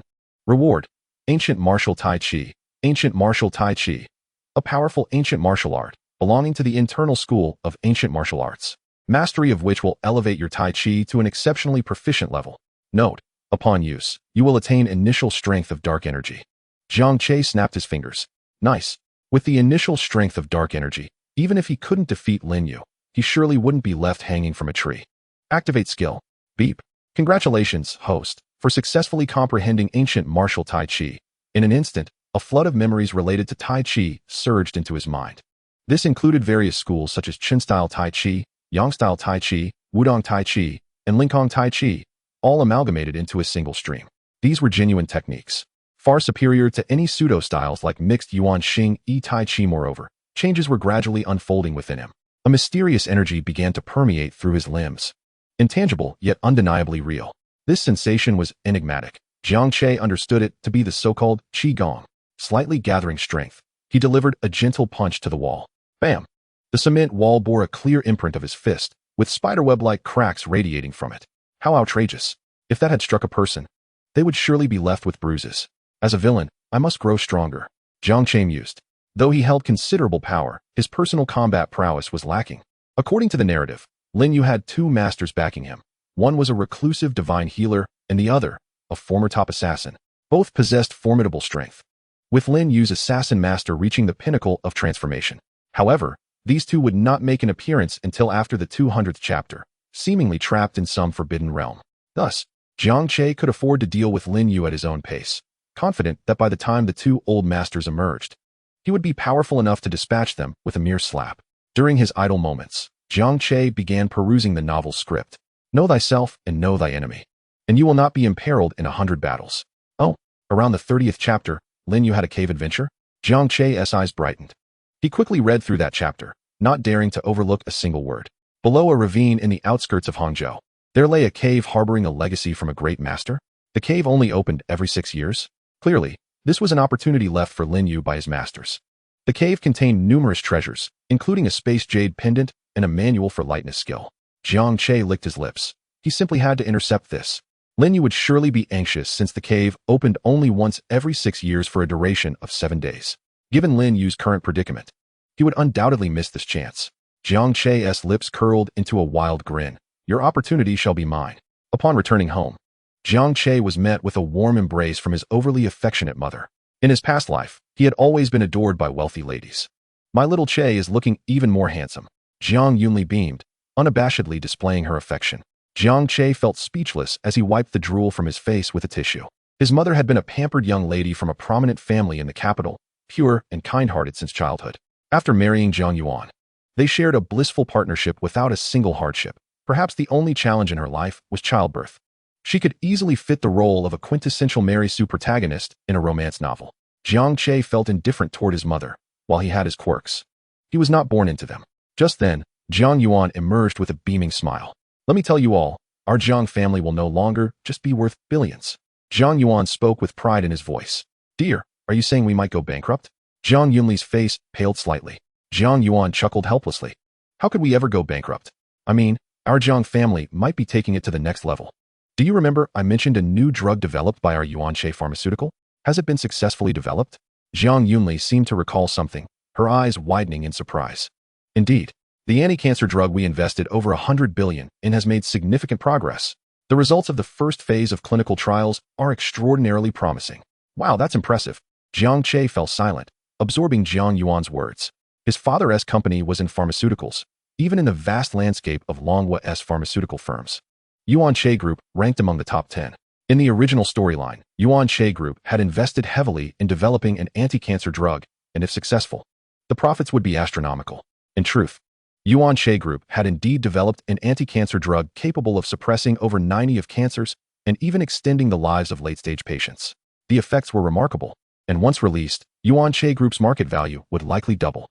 But as a villain, how could he possibly benefit from this? Within the confines of the company, the second largest shareholder and the research personnel conspired, stealthily absconding with the drug formula, ultimately leading to the squander of the Yuan Che Group's substantial investment amounting to billions. It was from this incident that the Jiang family fell into a state of disarray. In order to preserve his identity as a wealthy heir, Jiang Che resolved to take action. Father, are you certain there are no traitors within the company? A single query from Jiang Che left Jiang Yuan momentarily speechless. Traitors? Are you insinuating? Jiang Yuan's eyes narrowed slightly. The anti-cancer drug is a closely guarded secret. If it were to be leaked, Jiang Yuan shook his head, asserting that the identities of the researchers were highly confidential and classified. Nothing is entirely secure. I suggest you discreetly investigate everyone in the company. especially the major shareholders. Jiang Che's insinuation was unmistakable, and after a moment of contemplation, Jiang Yuan solemnly nodded. Very well, I shall undertake this task. Jiang Yuan's demeanor was serious, for he too felt a twinge of alertness. After all, he had built the company from the ground up to a valuation in the hundreds of billions within just a few years. He was no fool, and surely had his own informants within the company. The protagonist Lin Yu's intelligence-diminishing aura did not merely affect him as a villain. It cast a shadow over all characters within the narrative. Yet, it seemed that this major antagonist had been particularly diminished, rendered a mere simpleton. Jiang Che, I believe you should consider studying finance. After graduation, it would be beneficial for you to join our family business.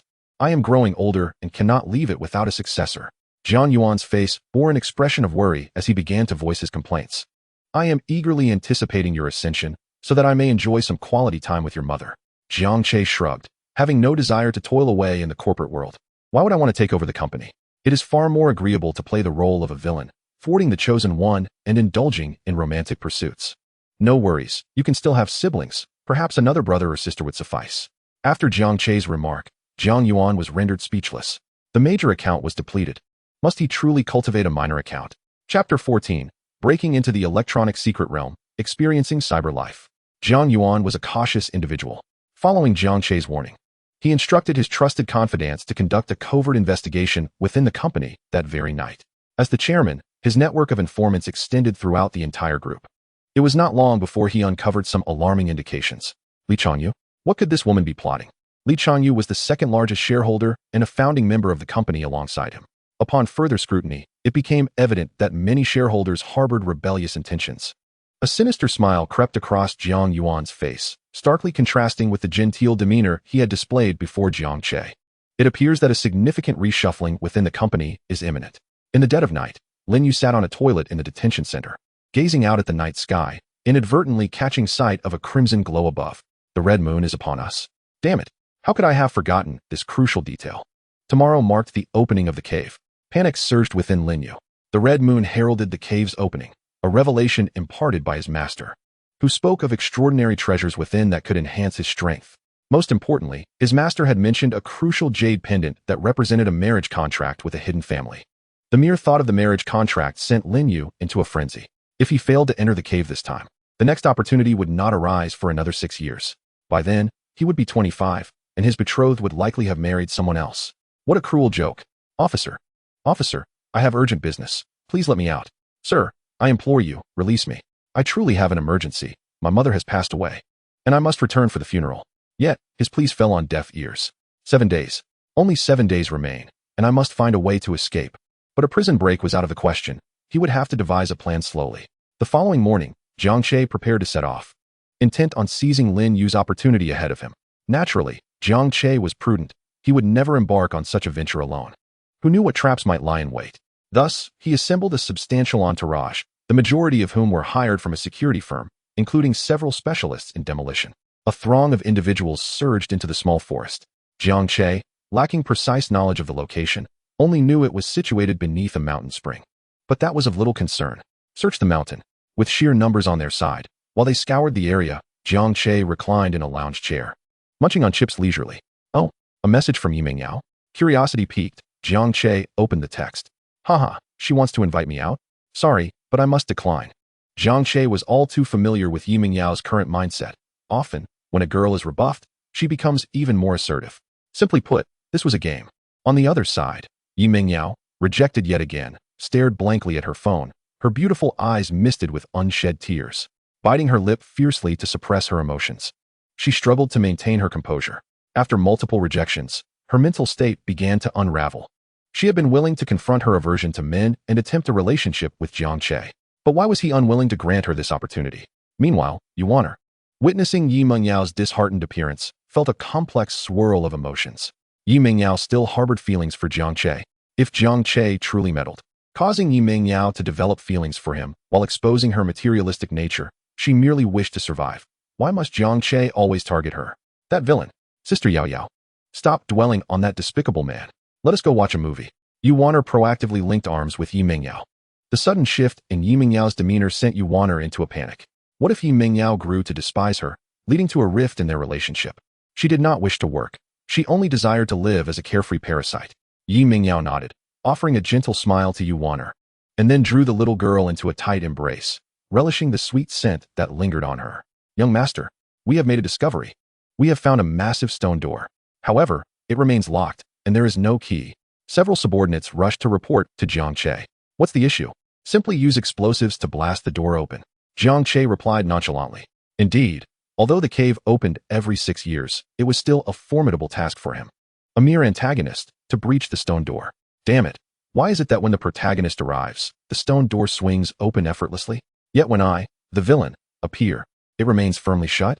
Much like those heroines in novels, who readily yield to the protagonist, yet recoil in disdain at the sight of him. Thus, a more forceful approach was warranted. Boom. Under the onslaught of the professional demolition team's explosives, the stone door was obliterated. A cave emerged from the debris. You all go inside and scout ahead. If you see the jade pendant or scroll, retrieve them immediately. Jiang Che gestured towards a few bodyguards, and as professional protectors, they unconditionally obeyed any command from their employer. Not long after entering, several of them rushed out, wailing in panic. A snake. There are venomous snakes inside, and poisonous insects. A half-meter-long centipede. One disheveled bodyguard ran up to Jiang Che, presenting a tattered scroll and a light yellow dragon talisman jade pendant. Boss, I've got what you wanted. Very good. Jiang Che promptly rewarded each bodyguard who had ventured in with 100,000 yuan. After all, he was not short of money. What harm was there in generously rewarding them? Good thing I didn't go in. A faint smile curled Jiang Che's lips. He had anticipated this scene. As a villain attempting to seize the protagonist's opportunities, he knew it would be fraught with difficulties. There's nothing left in there, right? The bitten bodyguards shook their heads vigorously. No, nothing. I just checked every inch of the floor. Aside from the poisonous creatures, there was nothing else. Jiang Che nodded, then retrieved a plastic jade pendant and a book titled 5 Years of Research and 3 Years of Simulations from his pocket. You too, return these items. And don't forget to fix this stone door on your way out. Perhaps an electronic door would suffice. Jiang Che stroked his chin, feeling a sense of anticipation. Lin Yu would undoubtedly return here in due time. He wondered what thoughts would occupy his mind then. Breaking into an electronic secret realm, experiencing a cybernetic life. He should be quite pleased, wouldn't he? With this thought, Jiang Che erupted into a sinister chuckle. Chapter 15. Yi Mingyao's birthday gift, the extremely insecure girl. On his way back from the cave, Jiang Che sat in the back seat of a Maybach, toying with the jade pendant. This light yellow dragon talisman jade pendant was exquisitely crafted, a clear indication of its immense value as an antique. Its warm touch evoked a strong sense of affinity. Blood for recognition. Jiang Che recalled from the storyline that the pendant required a drop of blood to activate its storage space. He gently bit his finger, allowing a drop of blood to fall onto the pendant. A moment of disorientation followed, and he felt a newfound connection with the pendant. It was as if the pendant had transformed into a backpack, allowing him to transfer items into its space merely through thought. Doesn't seem particularly useful? Perhaps it's more suited for magic tricks. The storage space was merely a tool for protagonists in novels to amass wealth and level up, yet for Jiang Che, it felt somewhat lacking. However, since it was Lin Yu's opportunity, he intended to seize it all. A cold smirk crept onto Jiang Che's lips. Originally, he had planned to demolish the cave if the stone door proved unyielding. Footprints in the snow. A secret manual for lightness training, requiring one to possess dark energy to cultivate. Once mastered, it allowed one to tread upon snow without leaving a trace and walk upon water. Lin Yu was also known in the novel as the Lightness Boy. After cultivating this technique, he embarked on a journey of ostentation, showcasing his skills publicly. Upon reaching a minor proficiency, he astounded everyone by rescuing a child swept into a lake, effortlessly gliding atop the water. However, he was now deprived of a significant tool for ostentation. Jiang Che skimmed through the manual twice, committing its contents to memory. A photographic memory. This was a small benefit of being a transmigrator. Upon returning home, Jiang Che was unexpectedly greeted by several unfamiliar faces. Xiao Che, you're back. Come. See who has arrived. Son, I investigated the matter you mentioned last night as soon as I returned to the company, and we indeed uncovered something. Several major shareholders have been scheming behind my back. If we hadn't discovered it early, the company would have incurred severe losses. Damn it, these ungrateful wretches. How dare they defy me? Though Jiang Yuan grumbled and complained, his gaze towards Jiang Che radiated affection, tinged with a hint of unspoken pride. Allow me to introduce you to Uncle Wang Liuyun and the lovely Yinran. It has been 5 or 6 years since you two last met, hasn't it? Jiang Yunli, despite the presence of outsiders, displayed the grace of a noble woman. Wang Liuyun, the director of the Hangqing Public Security Bureau, nodded repeatedly upon seeing Jiang Che. Indeed, it has been many years since we last met. The once small child has grown so much. Wang Yinran, seated on the sofa, also cast a glance at Jiang Che, her eyes betraying a complex mix of emotions. Jiang Che chuckled softly as he took a seat. Wang Liyun was not only a close friend of his father, but also the father of Wang Yinran, one of the female leads in the story. A cool and composed police officer. Yinran, long time no see. Jiang Che, it's been a while. The usually decisive Wang Yinran now appeared somewhat awkward. Xiao Che, thanks to your Uncle Wang's assistance, we managed to apprehend those corporate spies within the company. Wang Liyun smiled humbly. Not at all, it was merely my duty. However, as the conversation progressed, the focus shifted to Jiang Che and Wang Yinran. Jiang Yunli took Wang Yinran's delicate hand, speaking gently, Yinran, you are far more beautiful than you were as a child. I've long wished for a daughter. It has almost become an obsession. Jiang Yuan, Wang Liyun, and Wang Yinran exchanged glances. Could you be any more blatant? You clearly desire a daughter-in-law. Of course, Wang Liyun cared deeply about his daughter's marriage prospects. And if she were to marry into the Jiang family, it would indeed strengthen the bonds between their families. Wang Liyun lamented, indeed, my Yinran is already 23, a grown woman who hasn't even experienced a romance. It truly worries me. In just a few words, he unwittingly sold Wang Yinran out.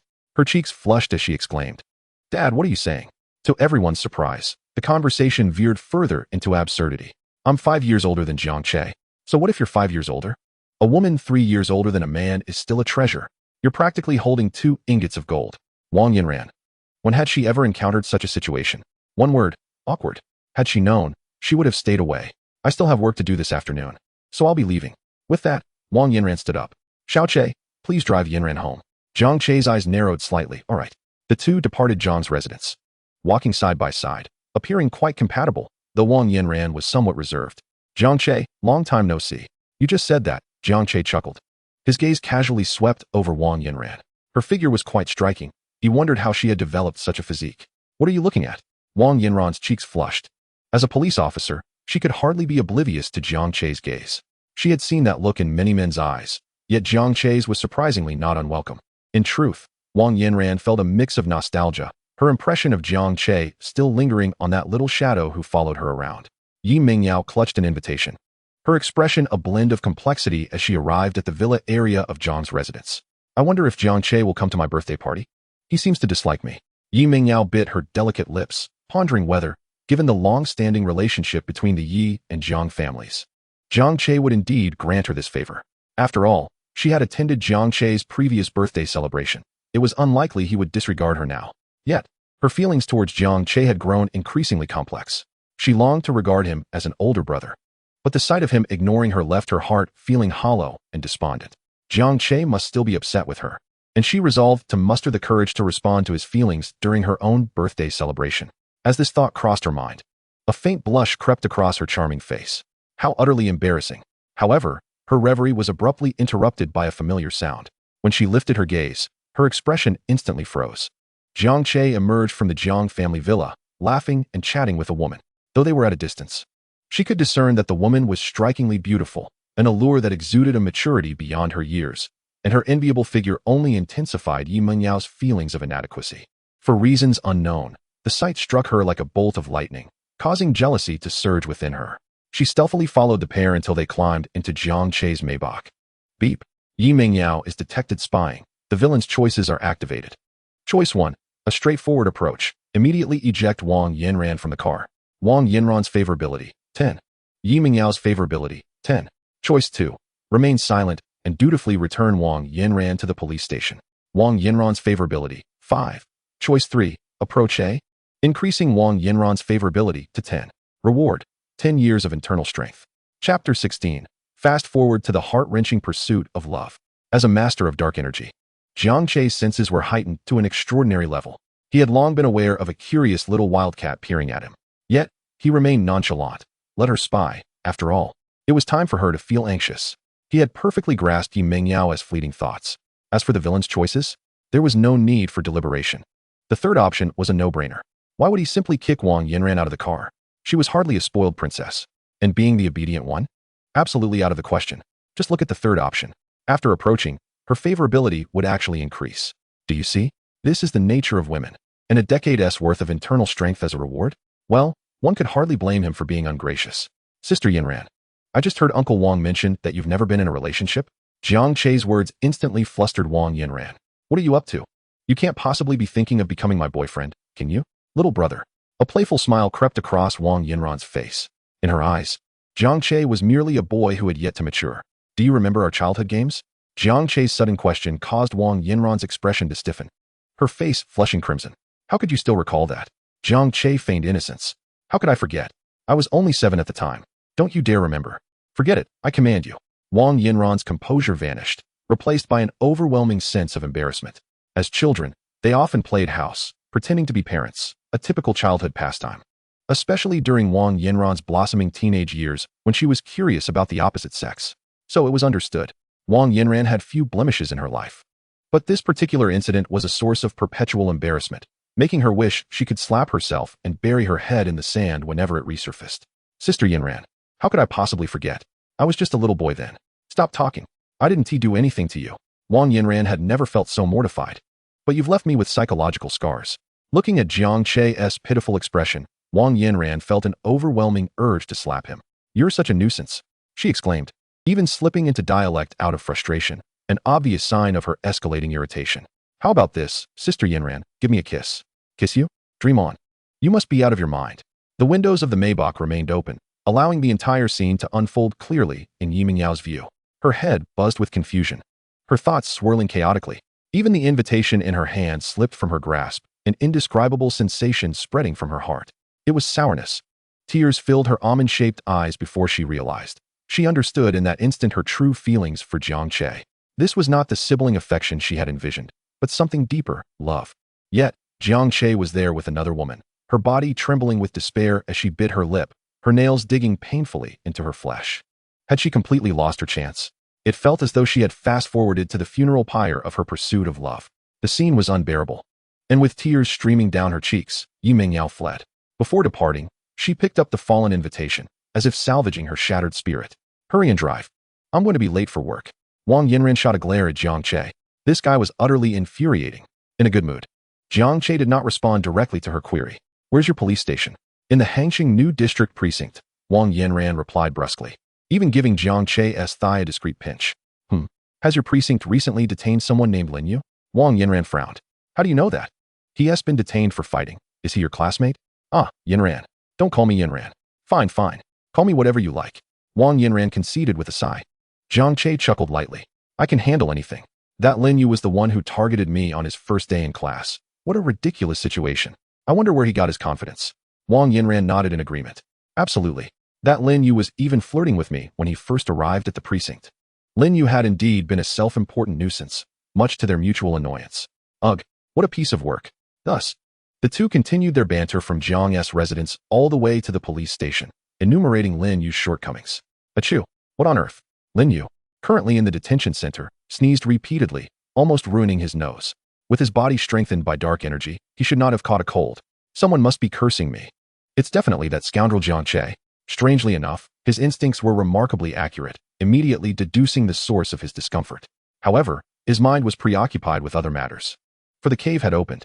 The once in 6 years cave. If he missed this opportunity, he didn't know when he would have another chance. Furthermore, he had been feeling increasingly restless these past few days, as if something that belonged to him had been lost. Damn it, I must escape. Suddenly, he seemed to recall someone. His master was a renowned healer, known for leaving a legacy of goodwill throughout his youth, having saved countless wealthy and influential individuals with his unparalleled medical skills. If his memory served him correctly, there appeared to be a rather influential old man residing in Hangzhou. I must make a call. I need to find someone. Lin Yu felt a surge of excitement once more. Chapter 17. The Bewildered Lin Yu. Lin Yu, being a child of destiny, possessed numerous means at his disposal. Remarkably, he had indeed been bailed out. After inhaling a few breaths of fresh air, his gaze gradually solidified with determination. School could wait. The cave was of utmost importance. With that thought, Lin Yu sprinted toward the mountainous region his master had left him. Indeed, he was running. Presently, Lin Yu was penniless. He had no idea when his wallet had vanished. In this age of ubiquitous QR code payments, a man who had spent over a decade honing his skills in the mountains had his impressions of the city stuck in the past 10 years. He was akin to a wild man. Initially, he had intended to contact Yi Changkong for a ride, but the expedition to the cave demanded discretion. This was his opportunity, and it could not be marred by the slightest mistake. He ran from the afternoon until deep into the night. covering what could easily be described as the distance of 2 marathons. Kipchoge himself would surely weep at the thought. Damn it, I finally arrived. Given such a distance, I might as well have called you Chong Kong. Lin Yu grumbled as he glanced down at his shoes, their soles worn to tatters, exposing his big toe. Even as a master of hidden strength, he was utterly exhausted. Lin Yu reached the mountain gorge and leaped down from a height of over 10 meters. Though considerable, this height posed little challenge to him as a practitioner of hidden strength. He landed smoothly, even managing to put on a show, despite the absence of an audience. What the hell? Which fool discarded nails here? Damn it! Lin Yu grimaced in pain, clutching his foot. A long nail had nearly pierced his soul. Yet, driven by astonishing willpower, he staggered to his feet. Slowly, he approached the stone door. What stone door? Lin Yu stared in bewilderment at the electronic gate before him, his mind filled with countless question marks. He leaned against the electronic door, scrutinizing it intently, even tapping it with his fingers. Please enter the password. The synthesized mechanical voice startled Lin Yu. Damn it. Old Lin, are you messing with my psyche? An electronic door? You create a secret realm, and then tell me it only opens once every 6 years. Bah. Lin Yu clearly dismissed the significance of the electronic door, clenching his fists. He hurled a punch at it. A scream akin to that of a slaughtered pig echoed.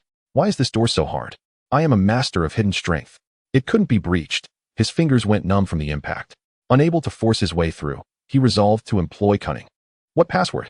Lin Yu had no choice but to obediently decipher this so-called password. Ding. Please answer 3 questions. Upon completion, the door will automatically open. Lin Yu chuckled, confidence radiating from him. Despite spending over a decade honing his skills in the mountains, he was undeniably an academic prodigy. Go ahead, ask. Question 1. Shout I am a dog 3 times loudly and imitate a dog's bark 3 times. Damn it, Lin. Lin Yu cursed aloud. Such torturous and trivial questions were precisely the sort of thing old Lin would concoct. Old Lin, I know this is your doing. You can hear me, can't you? Enough of this. I will never bow down. Lin Yu crossed his arms, adopting an air of arrogance. Thus commenced a battle of wits with the air for over 10 minutes. Lin Yu was beginning to crack. Hello? Old Lin. You can't be serious about making me bark like a dog, right? Could you at least respond? All right. I'll remember this grudge. I am a dog. I am a dog. I am a dog. Woof, woof, woof. Lin Yu nearly spoke through gritted teeth. In his mind, it was still his master playing tricks on him. Ding. Now, please share your deepest secret hidden within your heart. Lin Yu shrugged. This was no issue. You, old Lin, don't you already know? We both watched Widow Wang from the neighboring village bathe together, and you're pulling this on me? Ding. Now, please listen to the 3rd question. Lin Yu's lips curled into a wild grin. Is that it? Old Lin, you're not as clever as you think, are you? Question 3. Please recite the value of pi to 10,000 decimal places. Lin Yu. What? Can't you be a bit more reasonable? Reciting 10,000 decimal places? Have you no humanity? Yet, Lin Yu ultimately capitulated to reality. He opened his phone and began to recite the lengthy digits of pi. A mere 10,000 places. This is reciting, not memorizing, right? How easy could that be? Although he found the question utterly absurd. A mere 10,000 places were simple enough. He could recite 2 digits per second, and it would take just over an hour. Not a difficult task. 31415926. After reciting over 400 digits, he suddenly mispronounced a number. Ding. Incorrect. Please read again. Lin Yu furrowed his brow, instinctively sensing something amiss. Nevertheless, he started anew, this time slowing his pace and focusing more intently. Yet, after reciting over 1,000 digits, he still made a mistake. Damn it. I have to start over. After stumbling through 2,000, 3,000, and 5,000 digits, he lost count of how many times he tried. 2 nights had already passed, and it was now the afternoon of the 3rd day. Lin Yu was still reciting. He conserved his phone's battery life and eventually became so proficient that he could recite over 5,000 digits. His brain felt overwhelmed, and he was both hungry and fatigued, his vision blurring. Ding. Congratulations on successfully completing all trials. Beep. The door has opened. The electronic door swung open. Lin Yu was overcome with emotion and began to weep. Here he was, a formidable dragon descending from the mountains, a hardened man of hidden strength who never shed tears. Now crying. The torment had been inhumane. His mind was flooded with numbers, and everything he saw morphed into digits, leaving him with a strange sensation of wanting to ascend mechanically. Finally, he had entered. Lin Xiaodian, should I ever encounter you again, I will pluck every hair from your face. Lin Yu nearly crawled into the cave. The interior was remarkably clean, with only a stone table holding a golden jade pendant and a blue-purple tome. Wait, blue-purple? Lin Yu felt a wave of confusion. Upon closer inspection, he inhaled sharply. 5 years of research and 3 years of simulation? What is this? Is this a new skin for ancient martial arts manuals? Lin Yu's lips twitched as he picked up the thick stack of materials. Is this truly a document? What the hell is this, mathematics? Or is it this year's new edition? Even Lin Yu, despite his simplicity, realized he had been played. Damn it. Old Lin, you're targeting me, aren't you? That so-called cave's secret realm opening once every 6 years was nothing but a ruse. Such deceptive antics are precisely the sort of thing Lin Xiaotian would pull. Yet he remained obstinately unconvinced, flipping through the documents until he reached the final page. There, indeed, were inscribed words. Child, knowledge transforms destiny. Master, I am aware of your impatient and irascible nature. You must have suffered greatly, haven't you? Heed my counsel. Relinquish your martial pursuits and dedicate yourself to learning, for it will serve you well. In this descent from the mountain, your masters wish for you to temper your heart amidst worldly affairs. Rapid enhancement of your abilities is detrimental to you. Moreover, do not indulge in the allure of women. Only through study can you advance. For women will only hinder your speed in drawing your sword. Chapter 18 next. I shall proclaim, I am a dog. I am a dog. Woof woof woof. Lin Yu stood dumbfounded. For reasons unknown, the earnest admonitions conveyed through the written words stirred within him an overwhelming urge to weep. He had indeed suffered greatly for his penchant for violence, culminating in his detention. The emotional turmoil compelled tears to well up. To set aside his martial training and wholeheartedly embrace learning? Yet, how could he grow stronger without cultivation? Although Lin Xiaotian, his master, was often unreliable, he took his own training with utmost seriousness. Since it was the master's directive, it was only natural for him to comply. Upon reflection, Lin Yu realized that his temperament was indeed excessively fierce. He must amend his habit of resorting to violence at the slightest provocation. Despite sensing that something was amiss, the wisdom imparted by his master proved invaluable. For the time being, he would refrain from practicing internal martial arts. Cultivation must begin with the heart. Meanwhile, Jiang Che sat cross-legged on his bed, absorbing the lightness technique he had recently acquired. His natural aptitude was commendable, as in just one night. He had grasped the fundamentals of this skill, achieving a state of being as light as a swallow. In simpler terms, he could run with vigor, ascending 18 flights of stairs without breaking a sweat. After a brief moment, Jiang Che slowly opened his eyes, exhaling a breath of stale air. The inscriptions left for Lin Yu in the cave were, of course, his handiwork. Stop with the relentless competition. Let me revel in it for a while longer. He resembled a college student frantically cramming for finals in his dormitory. At that moment, Jiang Che received a message on his phone. Oh, Lin Yu had been bailed out? Huh, is he truly barking like a dog? Hilarious. The architect of the electronic door incident was none other than Jiang Che. After a fit of laughter, the smile on his face gradually faded, replaced by a contemplative demeanor. He had devised a plan for Lin Yu. Chuckling softly, Jiang Che returned to school. He noticed that Yi Mingyao was busily engrossed in her assignments that morning. Had she been affected by something? Just then, their homeroom teacher, Zhu Yong, entered. There would be no class for the next period. The entire school was to gather on the playground for a meeting. Lin Yu's admonishment session. Zhu Yong's expression was clearly displeased. The situation surrounding Lin Yu had escalated to a point where his position as grade director was in jeopardy. Whispers filled the classroom after Zhu Yong left. Jiang Che stroked his chin, a mischievous grin spreading across his face. He then summoned Lu Tai and Wang Zheng. Young Master Jiang, is there something you need? Young Master Jiang, Monkey and I will undoubtedly follow your lead. Jiang Che's gaze was placid as he produced a USB drive. Take this. During the meeting, when Lin Yu stands before the entire school to apologize, you shall play the contents of this drive in the broadcasting room. It contains audio of Lin Yu barking like a dog. Understood? Wang Zheng and Lu Tai exchanged sly glances. Heh, we excel at mischief. Rest assured, young Master Jiang. We shall execute this task with utmost efficiency. Watching the two depart, Jiang Che chuckled softly, pleasantly surprised at how swiftly his plan had come to fruition. Soon, the playground of Shirlan School was abuzz with the meeting. This gathering was primarily convened to critique Lin Yu. If Lin Yu had merely engaged in a physical altercation, the situation might not have escalated so dramatically. However, having summoned the police had undoubtedly tarnished Shirlan School's reputation. Coincidentally, on that very day, an inspection team had arrived. Consequently, Lin Yu became the scapegoat. Had it not been for Yi Changkong shielding him to some extent, Lin Yu would have already faced expulsion. As Lin Yu took the stage, his expression resembled one who had ingested something foul. The humiliation of publicly apologizing before the entire faculty and student body was unbearable. Yet, he had no choice. Failure to comply could result in expulsion from the school, where countless beautiful female students awaited his attention. The thought of that was intolerable. Below the stage, Yi Mingyao, as class monitor, stood in the front row, her eyes occasionally darting toward Jiang Che. Upon seeing him, Memories of the previous days when Jiang Che was with that unfamiliar woman flooded her mind, robbing her of restful nights. Jealousy brewed within her. After encountering the voluptuous Wang Yinjin, her sense of insecurity intensified. In comparison, she felt like a mere sprout. Thus, she had even taken the effort to enhance her appearance today.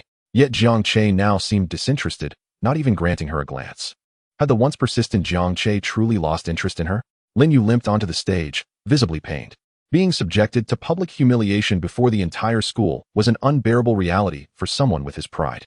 However, recalling his master's teachings, that this journey was meant to refine his heart amidst worldly distractions, he resolved to remain calm. Yes, he must not succumb to anger. After all, a golden dragon is not meant to languish in a mere pond. With that, he picked up the prepared statement and began to read. My name is Lin Yu. I recently transferred to Sherlon School, but due to my impulsive actions in resorting to violence, I ended up in detention. I now fully recognize my mistakes. His apology was perfectly scripted. Meanwhile, in the school's broadcasting room, the original student announcer had been bound securely. Lu Tai and Wang Zheng wore mischievous smiles. Dear student, we shall temporarily commandeer your broadcasting room, all right? Once we finish, we will untie you, and you can claim you were simply in the restroom when questioned by the school authorities. You know our backgrounds. Unless you wish to make life difficult for yourself and Hangqing. The student announcer nodded vigorously, akin to a chick pecking at grain. With a sly grin, they plugged in the USB drive. Soon, the loudspeakers across the playground echoed with Lin Yu's voice. I am truly sorry to Lu Tai and Wang Zheng. I vow never to resort to violence again. Next, I shall declare, I am a dog. I am a dog. I am a dog. Woof woof woof. Lin Yu was interrupted by the broadcast, and to his shock, the voice emanating from the speakers was unmistakably his own. In an instant, the entire campus fell silent. The seamless transition of his own voice reverberated throughout the space. Gradually, Lin Yu's expression became rigid. Why did this voice sound so familiar? Wait, it was indeed his voice. He suddenly recalled the words he had uttered before the electronic door in the cave. But how could it possibly appear here? Chapter 19. The Collapse of Lin Yu and Yiming Yao's Coming-of-Age Ceremony. Lin Yu found himself in a state of utter bewilderment, standing on the stage, momentarily at a loss for how to respond. The loudspeakers blared incessantly, I am a dog. I am a dog. Woof woof woof. Memories of peeping at Widow Wang from the neighboring village while she bathed flooded his mind.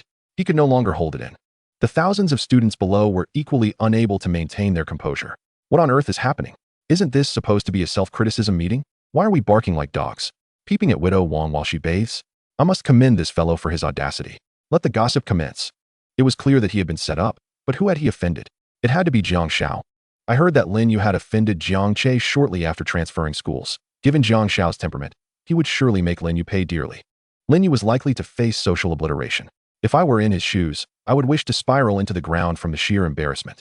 Standing on that stage, Lin Yu felt an unbearable awkwardness as thousands of mocking gazes scrutinized him, making him want to dig a hole and hide. His pride could not endure such a situation. At that moment, the school leaders finally realized what was happening.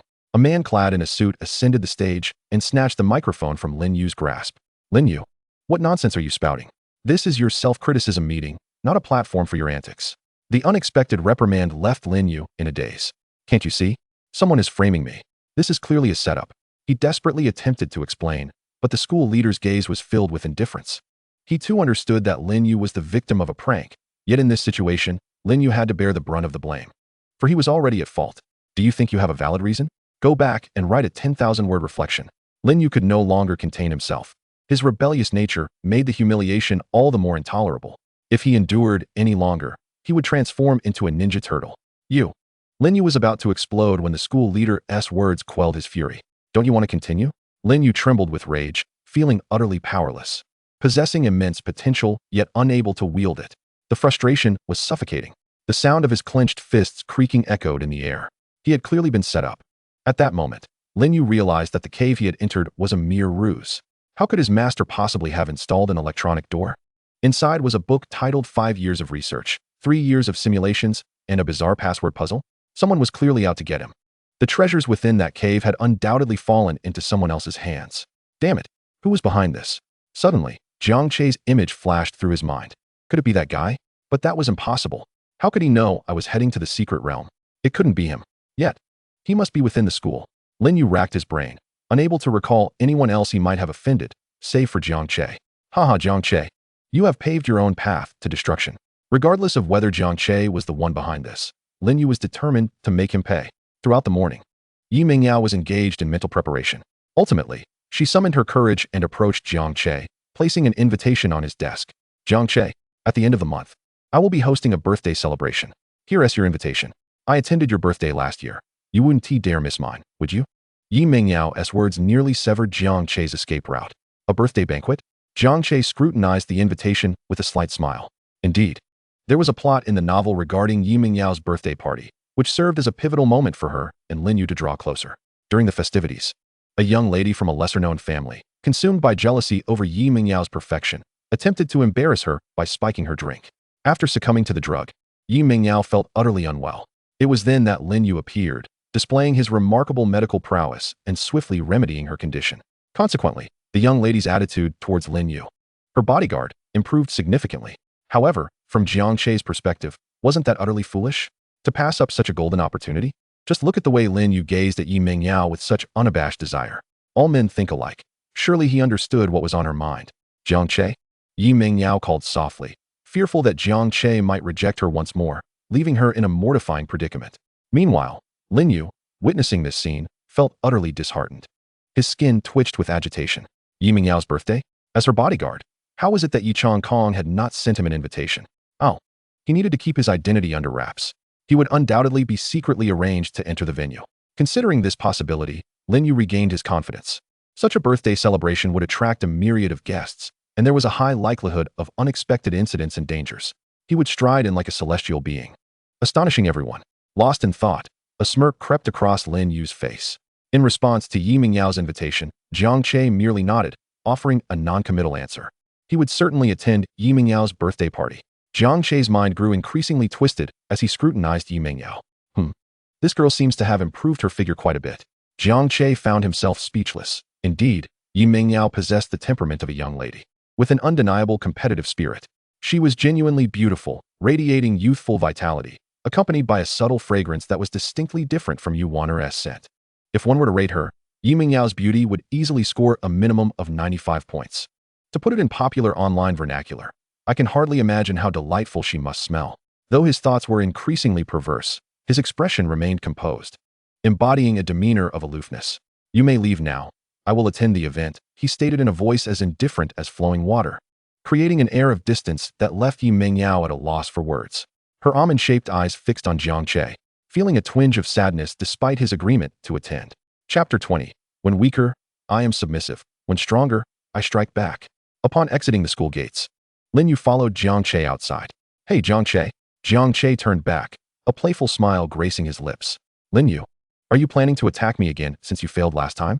If you dare to hit me, I will call the police. I'm eager to see who can protect you now. Jiang Che's audacious words set Lin Yu's teeth on edge. In the week since descending the mountain, he had endured more humiliation than in the past 20 years. He had been forced into submission, transforming a once rebellious and audacious rogue doctor into a shell of a ninja turtle. Jiang Che, I'm not here to fight you. I merely wish to ask if you've been to the Shishan scenic area recently? Jiang Che nodded. Yes, I have been there. What's the matter? Such earnest words left Lin Yu utterly bewildered. Have you ever ventured down a mountain stream? There exists a cave, does it not? Jiang Che continued to nod. Indeed? What of it? Lin Yu's mind swirled in confusion. How could this be possible? This was supposed to be a secret cave known only to him and a select few. How did Jiang Che come to know of it? Could it be that the information had leaked? Have you entered that cave? Lin Yu asked, his voice laced with anxiety. Jiang Che shrugged. Of course I did. The stone door of that cave was incredibly sturdy. I had to enlist a professional demolition team to blast it open. Lin Yu was nearly overwhelmed with incredulity. So it was Jiang Che who orchestrated this. What treasures lie within? Surely, you have them with you? Treasures? What treasures?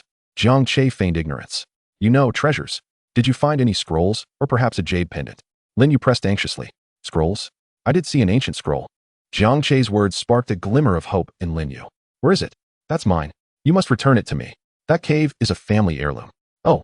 It was rather chilly in the cave, so I used that scroll to start a fire. Jiang Che replied with an unsettling calm. Lin Yu's expression hardened, disbelief washing over him. What? You burned it? Yes. It was useless, wasn't it? Lin Yu felt a surge of rage, almost to the point of apoplexy. He lunged towards Jiang Che, his eyes aflame. Return my property. Who gave you the right to burn it? Do you have any idea how valuable it was? In a fit of rage, Lin Yu attempted to grab hold of Jiang Che's collar. but Jiang Che had transformed in the span of just a few days. Lin Yu, a master of hidden strength, was startled to discover that Jiang Che was no longer the weakling he could easily have dispatched. Jiang Che's power now seemed to surpass his own. Hidden strength? Lin Yu took a few steps back, his gaze fixed intently on Jiang Che. Just days ago, this fellow was an ordinary person, someone he could have easily defeated. How could such a transformation occur in less than a week? How did you achieve this? Lin Yu's palms tingled, his fingers trembling. Suddenly, a thought struck him. The secret realm of the cave. Could it be that the treasures within had empowered Jiang Che to become a master of hidden strength in mere days? The realization sent waves of turmoil through Lin Yu's mind. Attaining hidden strength was no simple feat. It belonged to the realm of internal martial arts. Even he had begun practicing at 6 years old, dedicating over a decade to achieve the initial stage of hidden strength. What extraordinary fortune could allow someone to ascend to such heights in just a few days? It was inconceivable. What nonsense are you spouting about hidden strength in the 8th level?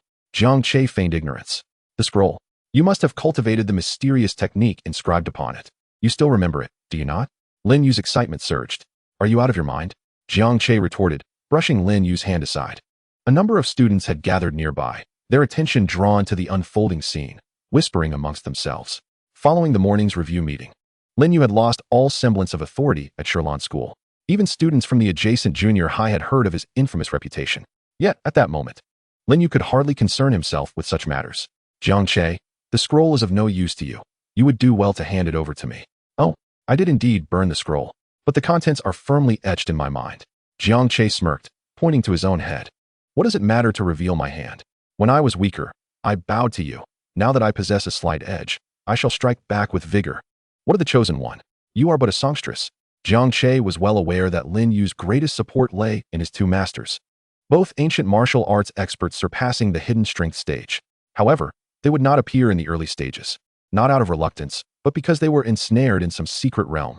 Jiang Che, if you transcribe the contents of the scroll, I promise not to target you again. It is of utmost importance to me, a relic left by my great-grandfather. Lin Yu strained to appear humble, yet the bulging veins on his forehead betrayed his simmering rage. Huh, call me father and I shall tell you. Oh no, I almost forgot you were a dog, ha ha ha. Lin Yu was truly enraged, his teeth grinding audibly. Suddenly, a thought crossed his mind. What of the jade pendant? Is it also in your possession? Jade pendant? Jiang Che chuckled softly, then, as if by magic, produced an ancient jade pendant from his hand. Behold, Lin Yu's eyes were instantly captivated by the pendant, and he instinctively reached out to snatch it. But Jiang Che swiftly retracted it. In that moment, Lin Yu felt an undeniable pull, as if a voice from the ether beckoned him. This was the jade pendant he had sought, an object of significance to his lineage. That belongs to me. Return it. What? You intend to rob me in broad daylight? Come, everyone, witness this. This lad is attempting theft. Jiang Che exclaimed, causing Lin Yu to regain his composure, his gaze fixed firmly on Jiang Che. More accurately, he was fixated on the jade pendant in Jiang Che's hand. Lacking absolute certainty, he dared not make a move. Jiang Che was also a practitioner of hidden strength, and he seemed to match Lin Yu's prowess. Should a conflict arise, what if he found himself at a disadvantage? With so many onlookers, it was prudent to bide his time. Very well, I shall remember this. Lin Yu spat a final threat before turning away. Humph. Jiang Che toyed with the jade pendant, its smooth texture feeling quite pleasant to the touch. As for whether he feared Lin Yu's revenge, he certainly did not. Lin Yu's initial reliance was solely on himself, bolstered only by a modicum of connections left by his masters during their travels. Ultimately, Lin Yu had been secretly developing his skills. Thus, there was little concern that any formidable elder would descend from the heavens. As long as he refrained from outright vanquishing Lin Yu, there would be no significant repercussions. Gradually progressing through the narrative, he would crush Lin Yu once he had amassed sufficient strength. Chapter 21. A dinner invitation? Let you want to suffer a heavy blow. This afternoon, with no classes, you Laosher, would you care to come to my home to assist me with my studies? Jiang Che's insistent voice echoed behind Yuaner. She, with her small backpack slung over her shoulder, was preparing to board Yiming Yao's car, as she typically spent weekends with her. Why not save where she could, and take advantage of the opulence of Yiming Yao's family? You, Jiang Che, I have matters to attend to this afternoon. Yuaner instinctively sought to decline. The thought of going to Jiang Che's home to tutor him felt like walking into a den of wolves. She had completely discerned the true nature of this insidious character. Oh, is that so? What a pity. Jiang Che licked his lips and chuckled softly. Since the academic prodigy was unwilling to assist me, the underachiever, so be it. The scholar could never comprehend the anguish of a mediocre student. Yuaner remarked. What a masterful display of moral coercion. Yu Waner was a girl of contrasting nature. Though her heart harbored a dark and calculating side, as well as a penchant for materialism, she outwardly presented herself as an adorable, gentle, and benevolent model student. Consequently, she enjoyed a favorable reputation among her peers, with the exception of Jiang Che, who had yet to discern her true nature. At that moment, Yu Waner found herself in a quandary. Well, very well, but I can only spare 2 hours to tutor you. She resolved to maintain her facade first. I must express my gratitude to teacher Yu. You haven't had lunch yet, have you? Shall we dine together? Yu Waner's nails nearly dug into her flesh. Yet she feigned an innocent demeanor, even nibbling on her fingers lightly. Is that really appropriate? A natural actress. There was a newly opened Chinese restaurant across the street. How about we dine there? Yu Waner felt torn. She was indeed hungry, and the sensation of hunger was quite unbearable. She had grown weary of it long ago. After much contemplation, the little girl nodded decisively. Once the meal was over, she could concoct an excuse to slip away. Even if Jiang Che was insufferable, he would not dare to apprehend her in public. Plus, she could enjoy a free meal. How delightful. At this juncture, Yi Mingyao, who had been sidelined, stepped forward. The relationship between Yu Waner and Jiang Che was evidently extraordinary, and inexplicably, she felt a twinge of jealousy, particularly towards her closest friend. Thus, Yi Mingyao declared, I want to go too. Jiang Che cast a glance her way, feeling irked by the presence of this spoiled young lady. Both Yi Mingyao and Yu Waner, as destined protagonists, were undoubtedly striking in appearance. Their youthful exuberance and vitality wielded an undeniable allure over men. No man could resist the charm of 18-year-old beauties, radiant and full of life. While admiration lingered, maintaining an aloof persona was paramount. Miss Yi, are you planning to mooch off us? Yi Mingyao seemed resolute in her intention to join, linking her arm with Yu Waner's. Is it not permissible for me to dine with Waner? Jiang Che smiled faintly, recognizing her eagerness. Very well, if you're coming, then let Yu Waner foot the bill. His words caused a slight change in Yu Waner's expression. Foot the bill herself? Where would she find the money for that? Though she was unaware of the restaurant's pricing, she knew that any establishment Jiang Che favored would not be cheap. Realization dawned upon her. It was a deliberate ploy by Jiang Che to embarrass her. Indeed, Yi Mingyao showed no concern over the cost, viewing expenditures as a mere swipe of a card. The young lady never considered prices when out dining. Oh, it's just a Chinese restaurant. We can certainly afford it, right? My dear Waner. Yi Mingyao grasped Yu Waner's delicate hand. Yu Waner nodded hesitantly, her voice trembling. The newly opened restaurant was opulent, evidently indicative of high expenses. Sister Yao Yao, please place the order. Yu Waner intended to hand the menu to both, but cleverly restricted it to Yi Mingyao alone. She was fully aware that if she let Jiang Che see the menu, he would certainly order the most extravagant dishes. My dear Waner, I adore you. The naive young lady, akin to a child, was almost entirely oblivious to the complexities of the situation. Apart from the occasional pang of jealousy, let us have a portion of the min nen ginger duck, scallions with mushrooms, stir-fried scallops with sausages, and turkey-flavored crispy rice. Though Yi Mingyao was somewhat oblivious, she did not overindulge, casually selecting a few reasonably priced items. Bring those to us. With these few dishes, anyone would think we are unable to afford a meal. Jiang Che seized the menu and added several substantial dishes. Yu Waner lowered her head, glancing at the few thousand remaining in her account, her heart aching. This meal would surely cost at least 1,000 to 2,000. What a scoundrel! She felt tears welling up as the lavish array of delectable dishes was presented. Realizing she was spending her own money, she resolved to enjoy as much as she could to recuperate her losses. The agony of settling the bill was palpable. Her heart ached as she witnessed 700 yuan deducted from her account. She mentally berated Jiang Che countless times. Are you unhappy, miss you? Does treating us to a meal bring you distress? Jiang Che teased. No, I am certainly delighted. In truth, I have long wished to treat Sister Yao Yao, especially since she has always been the one treating me. I feel quite guilty. Yu Waner's acting was impeccable. Yi Mingyao, in good spirits, replied, What are you saying, my dear Waner? Do we really need to keep score? She then turned her gaze to Jiang Che. Jiang Che, about the birthday banquet I mentioned this morning, you will attend, right? Jiang Che pondered for a moment, his expression inscrutable, before silently nodding. Yi Mingyao's face brightened, and she wished to inquire further about the woman Jiang Che had been with that night, yet ultimately refrained, as she felt unworthy of pressing the matter. My mathematics is quite good too. I could help you with it, Yi Mingyao ventured to say. Jiang Che slowly rose from his seat, wiping his mouth. No need to trouble yourself, class leader. I am merely an underachiever, an inconsequential straggler in your eyes. With that, Jiang Che took Yu Waner's hand and departed. Watching him leave, Yi Mingyao was overwhelmed with remorse. In the past, She had repeatedly rejected Jiang Che's affections under the guise of academic performance, often with an arrogant demeanor. Yet the words she had spoken felt like bullets, striking straight at the heart of the girl's feelings. Chapter 22. Jiang Yunli's excitement. I want her to be my daughter-in-law. Enough, Jiang Che. What exactly do you intend to do? Yuan followed Jiang Che to the car. With no acquaintances around, her demeanor shifted in an instant. I will not accompany you home. What do you think you're doing? You are insufferable. The glare she cast at Jiang Che was laden with animosity. It was this vexatious individual who had caused her to squander over 1,000 yuan in one meal. Truly despicable. Who would have thought you were actually wealthy enough to afford such an extravagant meal?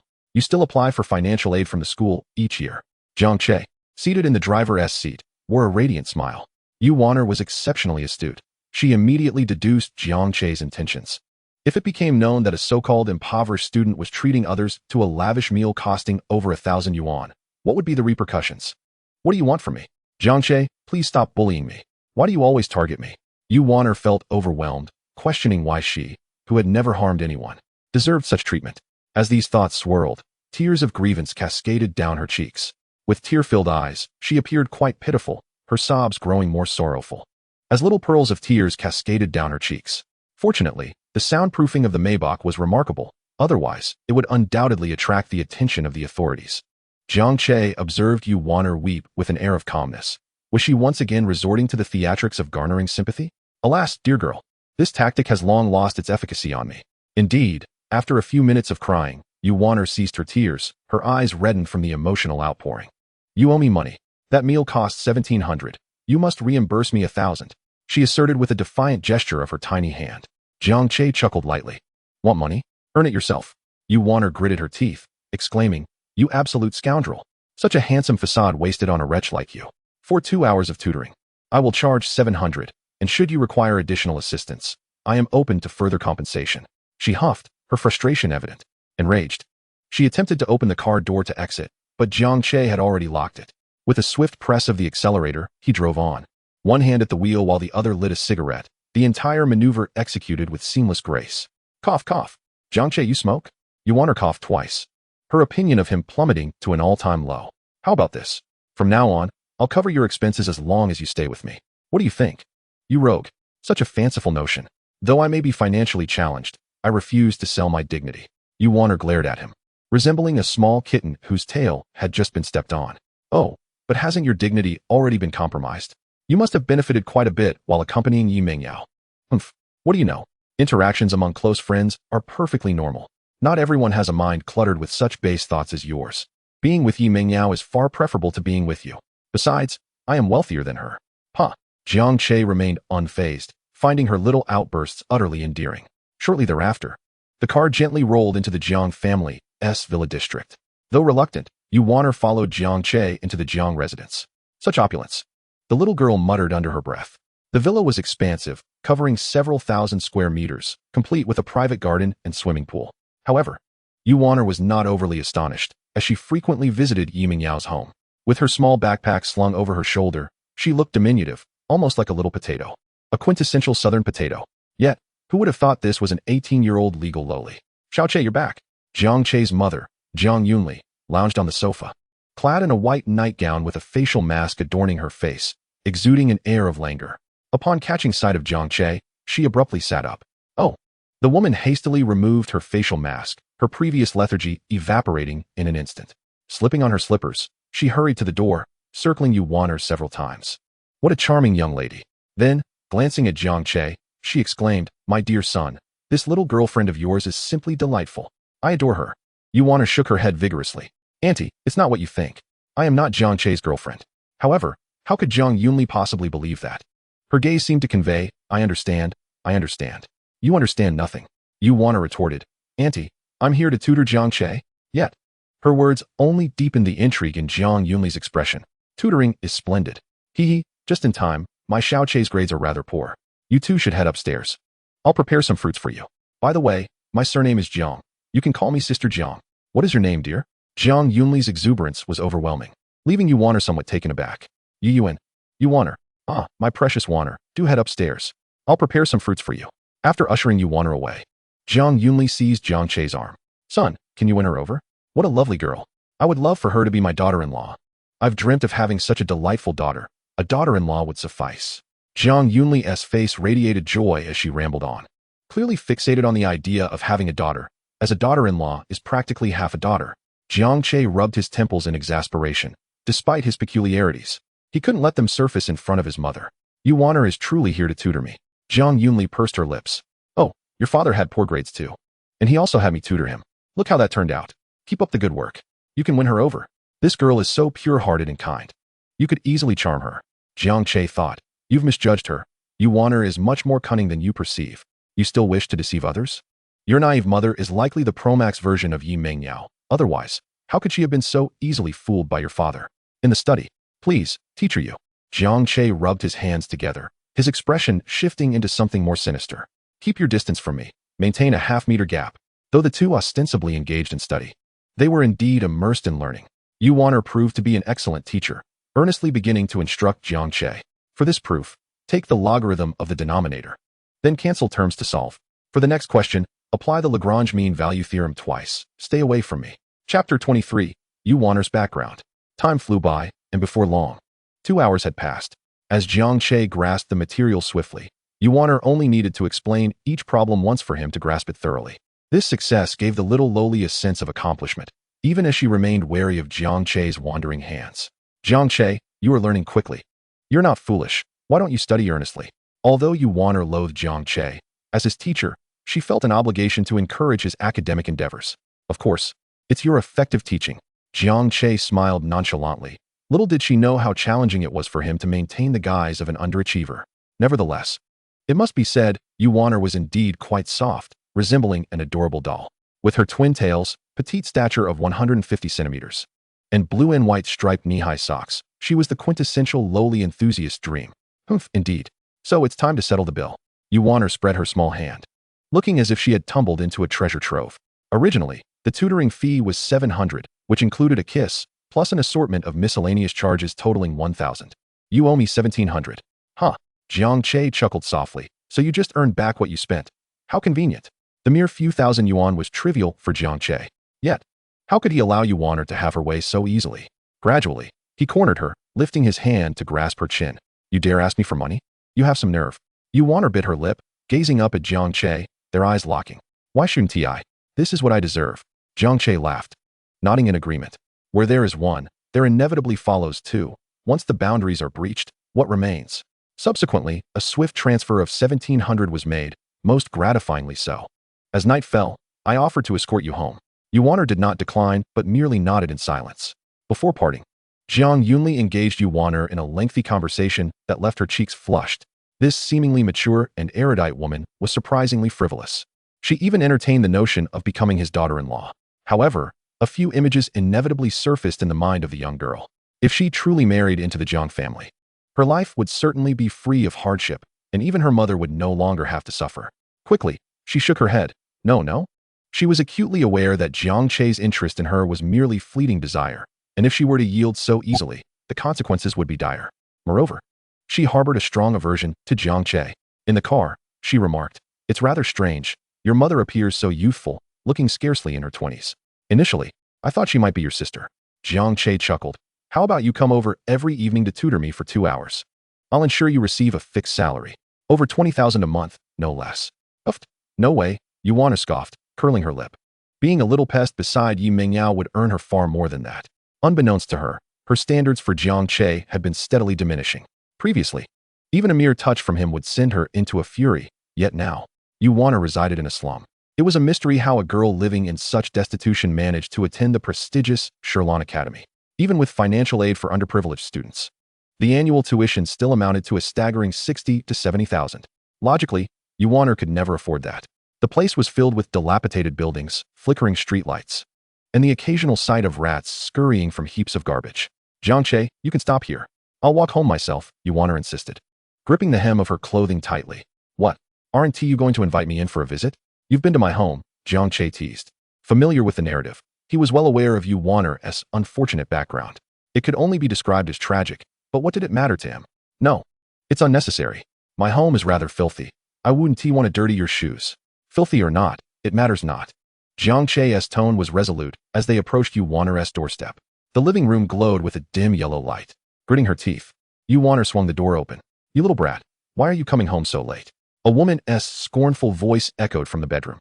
Moments later, a woman hobbled into view, leaning on a cane. Her hair was disheveled, her complexion pale and gaunt, as if a gust of wind could topple her. Her hair was brittle and yellow, her arms marred by grotesque lumps. Yet, traces of her former beauty could still be discerned in her features. Upon spotting Jiang Che, Yu Weiwei paused for a moment before breaking into a smile. "Is this a classmate of Wanner's? Please, make yourself comfortable. What is your name? What does your family do? Why are you bringing Wanner home so late?" Yu Weiwei was perceptive and immediately recognized Jiang Che as a scion of affluence. Hence her affable demeanor. "Yu Weiwei, are you playing census taker?" Yu Wanner bit her lip, but the woman paid no heed to her retort. Jiang Che maintained an impassive expression. Yu Weiwei, or rather Yu Wanner's adoptive mother, had her own troubled past. Once a prostitute working in a club, she stumbled upon the infant Yu Wanner in a trash heap one day. Having lost her ability to bear children, she adopted the little girl as if guided by fate. Thus began her journey of earning a living while raising Yu Wanner, gradually nurturing her to adulthood. Eventually, she left that life behind, as Yu Wanner became her salvation. Yet, fate dealt a cruel hand, as Yu Weiwei was soon diagnosed with uremia. Now, she likely had only 2 or 3 years left to live. In the narrative, the protagonist Lin Yu wielded miraculous medical skills to cure Yu Weiwei's ailment, winning Yu Wanner's heart in the process. Chapter 24, My Darling, How I Truly Love You. Yu Weiwei was frail, seemingly able to be blown away by a mere breeze. She paid no attention to Yu Wanner, instead engaging Jiang Che in cheerful conversation. Her words were laced with flattery, and upon learning of Jiang Che being the son of Hangqing's wealthiest family, she was momentarily taken aback before smiling even more obsequiously. "Yu Weiwei, can you not?" Yu Wanner stamped her foot, filled with exasperation. Her mother was clearly fishing for a son-in-law. She despised Yu Weiwei's materialistic nature. "Wanner, I'm conversing with young Master Jiang. You should return indoors." Angered, Yu Wanner turned on her heel and stormed away. "Young Master Jiang, my Wanner is quite lovely truly. She isn't usually this way." Jiang Che merely smiled gently, fully aware of this woman's disposition. "Wanner is indeed quite endearing." Yu Weiwei's eyes sparkled. There was hope. "Young Master Jiang, although our Wanner hails from humble beginnings, she is pure of heart and possesses a delightful spirit." After a brief chat, Jiang Che took his leave. The moment he departed, Yu Wanner emerged from the bedroom. "Yu Weiwei, what do you intend to achieve? Do you see me as a commodity?" The young girl confronted her directly. The woman merely wore a scornful smile. "Yu Wanner, your capabilities are quite impressive. I never anticipated you would ensnare the son of a magnate. Let me tell you, if you secure Jiang Che's favor, you will bask in luxury and wealth for life." Yu Wanner, infuriated, retorted, "Do you think everyone is like you?" Completely devoid of shame. As she spoke, tears began to spill from her eyes. "Oh dear, what value does shame hold? After all, I have but a few years left due to this uremia. If you can attach yourself to Jiang Che, I might enjoy a couple of years of comfort." The woman smiled as she limped toward Yu Wanner, wiping the girl's tears away. "Look at my precious Wanner, so beautiful. No man could possibly resist you." "Don't touch me." Yu Wanner recoiled, her tears flowing even more profusely. "The reason I invested so much in sending you to Sherlon Academy was to ensure you could secure a wealthy husband. Didn't you realize? You're so ungrateful. Mature men are difficult to ensnare, but young boys are easy prey. I've imparted all my knowledge to you. Capturing a mere boy should be a breeze." Yu Weiwei gathered her hair, revealing a gentle smile. Though tortured by her illness, remnants of her youthful allure still shone through. "Jiang Che is truly a fine young man. Though he may be somewhat fickle in the future, he will not betray you. I have an innate ability to judge character." Yu Wanner trembled at this realization. This was her mother, a figure she loathed yet could not help but feel pity for, yearning for that twisted yet tender maternal love. From a young age, she had been indoctrinated with a mindset of opportunism. Jiang Che was right. She was indeed a green tea bitch, and not without reason. Yu Weiwei let out a soft sigh, gently caressing Yu Wanner's delicate face, and leaned down to tenderly press her forehead against the girl's head. "My dear, I truly love you." Each morning heralded the prime opportunity for cultivating ancient martial arts, as expelling the impurities from within one's body significantly elevated the efficiency of internal energy circulation compared to the usual days. Furthermore, it was well known to him that Lin Yu dedicated an hour every morning to breath control and practice. However, Jiang Che had no need to compete with him. During a previous encounter marked by villainous choices, he had received a reward, 10 years of internal energy. As a player with such an advantage, did he really need to engage in rivalry? Utilizing 10 years of internal energy, an overwhelming force surged forth, emanating from within him and gradually spreading throughout his torso. Wow. Incredible. A flicker of delight flashed in Jiang Che's eyes. He had originally been at the initial stage of dark energy, but the infusion of 10 years of internal energy propelled him to the latter stage. Jiang Che now possessed the confidence to effortlessly subdue Lin Yu. His hands tingled with anticipation, yet prudence dictated that he should avoid significant conflict with Lin Yu for the time being. After all, Lin Yu, as the favored child of destiny, might possess hidden trump cards. Was it not a simple task for the protagonist to leap through several minor realms? Upon returning to school, Lin Yu appeared markedly more subdued, spending his days hidden away in a corner of the classroom, seemingly plotting something. In the meantime, Jiang Che produced a pale yellow jade pendant, knowing that Lin Yu would not rest easy after his recent setback. He would undoubtedly devise a scheme to retrieve the pendant. Fearing not the thief, but rather the thief's intent, Jiang Che resolved to have a counterfeit made. You want to steal? I'll simply present it to you. If you dare to take it, I shall call the authorities. As anticipated, the moment Jiang Che revealed the pendant, Lin Yu's gaze was instantly captivated. A mixture of greed and envy swirled within him. After all, this should rightfully belong to him. Before descending the mountain, his master had cautioned him about the pendant's significance, for it contained the essence of his heritage and a betrothal. Although he held little interest in his lineage, the prospect of the engagement intrigued him. Rumor had it that it belonged to a deeply hidden ancient martial arts family. Generally, girls trained in such arts had purged their bodies of impurities, ensuring their beauty was unparalleled. The potential to attract a stunning partner while gaining the support of a formidable faction was simply too alluring. Thus, the pendant must be his. But forceful acquisition was not advisable. He would have to resort to cunning. Yet, despite biding his time throughout the morning, Lin Yu refrained from taking action. It wasn't until the end of the school day that he remained a mere observer. Jiang Che, fully aware of Lin Yu's intentions, decided to tease him. Peeking. Are we? Allow me to show you something exciting. With that, he rose from his seat and sauntered towards Yu Wanner, who was diligently completing her homework. The classroom devoid of other students. Wanner, give me a kiss. Yu Wanner rolled her eyes, glancing around to confirm their solitude. A kiss costs 200. Her voice was low. Yet Lin Yu, lurking in the shadows, caught every word. What is going on? Did that girl just say a kiss costs 200 yuan? A mischievous smile crept onto Jiang Che's face. What a little money grubber. Yu Wanner was slowly stepping into the trap Jiang Che had laid for her. Lin Yu, witnessing the scene unfold, was rendered almost speechless, his eyes brimming with a potent mixture of indignation. This little girl was the object of his affections. From the moment he laid eyes on Yu Wanner upon entering school, he had deemed her his. Yet now, before him, she was being toyed with by another man. And the most galling part was that a mere 200 yuan secured a kiss from her. Damn it, could she truly be that cheap? Despite his jealousy, Lin Yu discreetly reached into his pocket, only to find a mere 50 yuan remaining, leaving him despondent. He lacked even the means to earn a kiss from Yu Wanner. Chapter 25. Was Yi Mingyao kidnapped? The villain's choice revisited. Alright, that's enough. Yu Wanner pushed Jiang Che away, her cheeks flushed, a hint of embarrassment gracing her features. In the corner of the classroom, Lin Yu could no longer contain himself. The girl he admired was being bullied by another man right before his eyes. With a resounding clap of his hands on the desk, he declared, Jiang Che, if you continue to harass her, I'll inform the teacher. Lin Yu had begun to mirror Jiang Che's tactics. With the school's rules and regulations as his greatest weapon, he sought to intervene without resorting to violence. Yu Wanner gasped, her heart racing as she instinctively dove into Jiang Che's embrace. How could anyone still be here? Hadn't all the students left? If news of her and Jiang Che's situation were to leak, her carefully crafted persona would shatter into a million pieces. Seeing Yu Wanner in such a state of panic solidified Lin Yu's resolve. He was convinced that Jiang Che held some leverage over her, compelling him to take action. Wanner, don't be afraid. I know Jiang Che is threatening you. The little girl immediately burst into tears, sobbing silently without uttering a word. Indeed, upon witnessing her tears, Lin Yu's suspicions were further confirmed. The earlier conversation regarding the 200 yuan kiss had fled from his mind. Clenching his fists, Lin Yu had initially intended to retaliate, but he forcibly restrained himself. Engaging in a fight would surely result in his expulsion. Wanner, I'm going to fetch the teacher right now. At the sound of Lin Yu addressing her as Wanner, the little girl was overtaken by a wave of goosebumps. No, if you dare to tell the teacher, I want to even look at you again in the future. Yu Wanner skillfully wielded her advantage, clearly aware of Lin Yu's affections. Lin Yu, a newly emerged expert, stood no chance against Yu Wanner, a seasoned manipulator of emotions. With just a single sentence, she toyed with him as though he were a mere dog. His feelings of frustration were palpable. At that moment, Jiang Che glanced at his watch, a smirk playing on his lips. Oh, Lin Yu.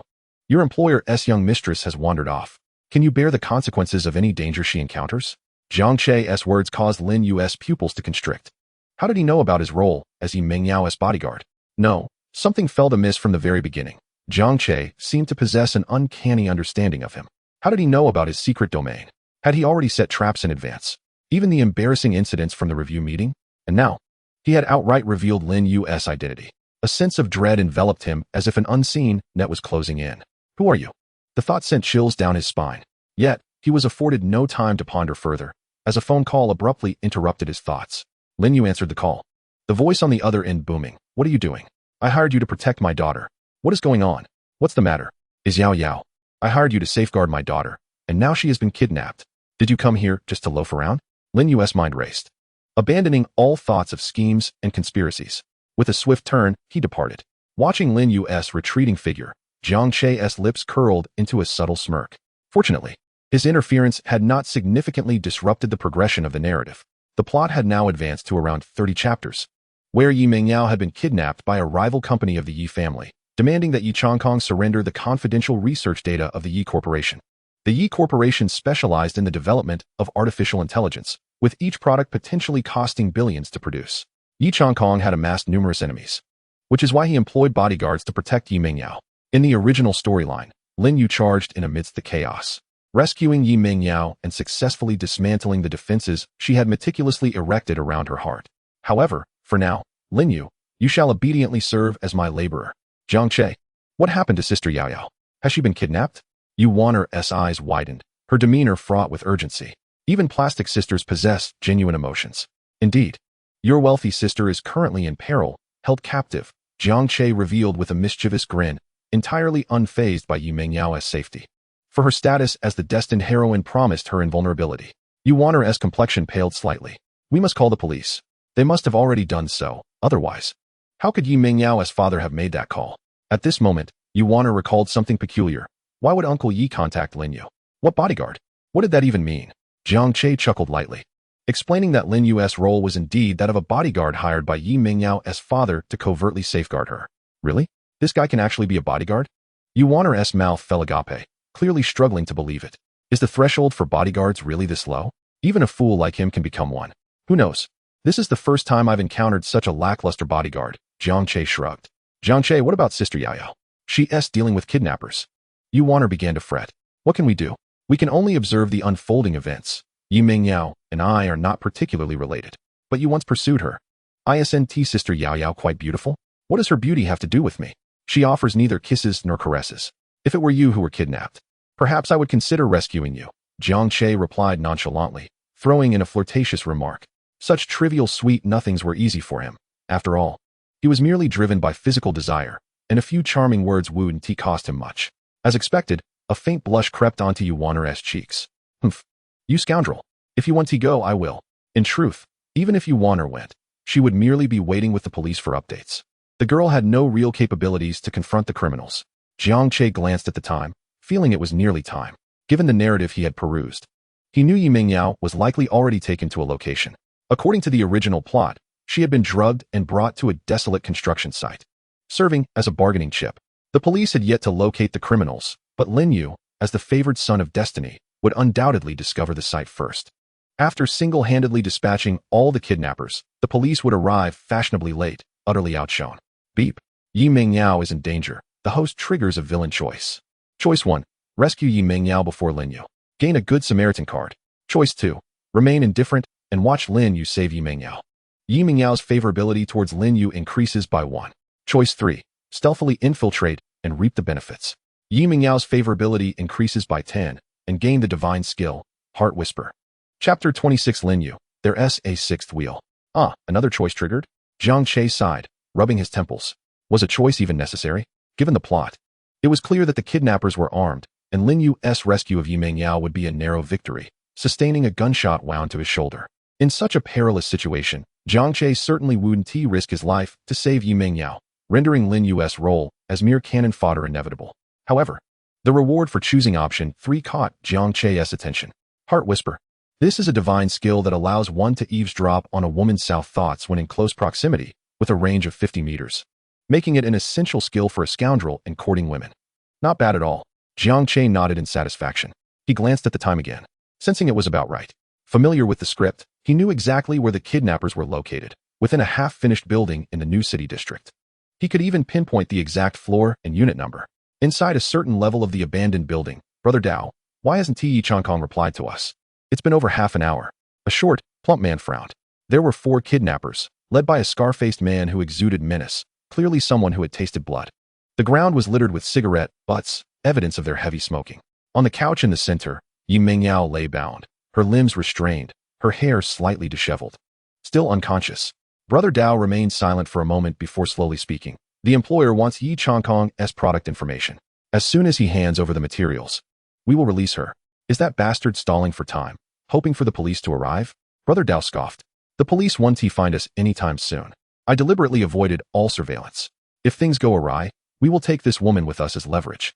This statement shifted the attention of the others to the unconscious Yi Mingyao. The plump man's eyes glinted with greed. This Yi family's young lady is truly exquisite. Her skin must be as tender as it appears. Brother Dao, shall we indulge a little first? The gluttonous man was practically salivating, lamenting that during the abduction, they had been too rushed and had simply stuffed her into a bag without even a touch. Indulge your mother. I certainly do not wish to offend the Yi family. Brother Dao snapped angrily. Kidnapping the Yi family's precious daughter might yield a hefty payout, but if anything were to happen to Yi Mingyao, there would be no room for retreat. Yi Changkong had only one beloved daughter. His wrath would be catastrophic for them. Wait until this job is done. The commission from the employer is 20 million. What kind of beauties won't we be able to enjoy then? For now, everyone, keep your heads down. His words made the others retract their greedy thoughts and continue to wait. Little did they know, perched atop a neighboring half-finished building was a solitary figure. Jiang Che sat on the rooftop, legs dangling over the edge, casually smoking a cigarette, a brick in his right hand. Fools. The author is forcing this plot to avoid nauseating the readers. He had arrived here long ago and, after overhearing Brother Dao's words, felt an urge to scoff. If he were a kidnapper, he would have taken full advantage of the situation first. This cowardly group had no guts to truly pursue their criminal enterprise. He keenly noted the brand of cigarettes the kidnappers smoked, Huazi. Glancing at the cigarette in his hand, he cursed. What a low tier. They smoke the same brand as me. Another cigarette burned to ash. At this moment, the protagonist Lin Yu finally arrived, albeit late to the scene. In a remarkable twist of fate, while the police were unable to locate the abandoned building in a short span, Lin Yu managed to uncover its whereabouts.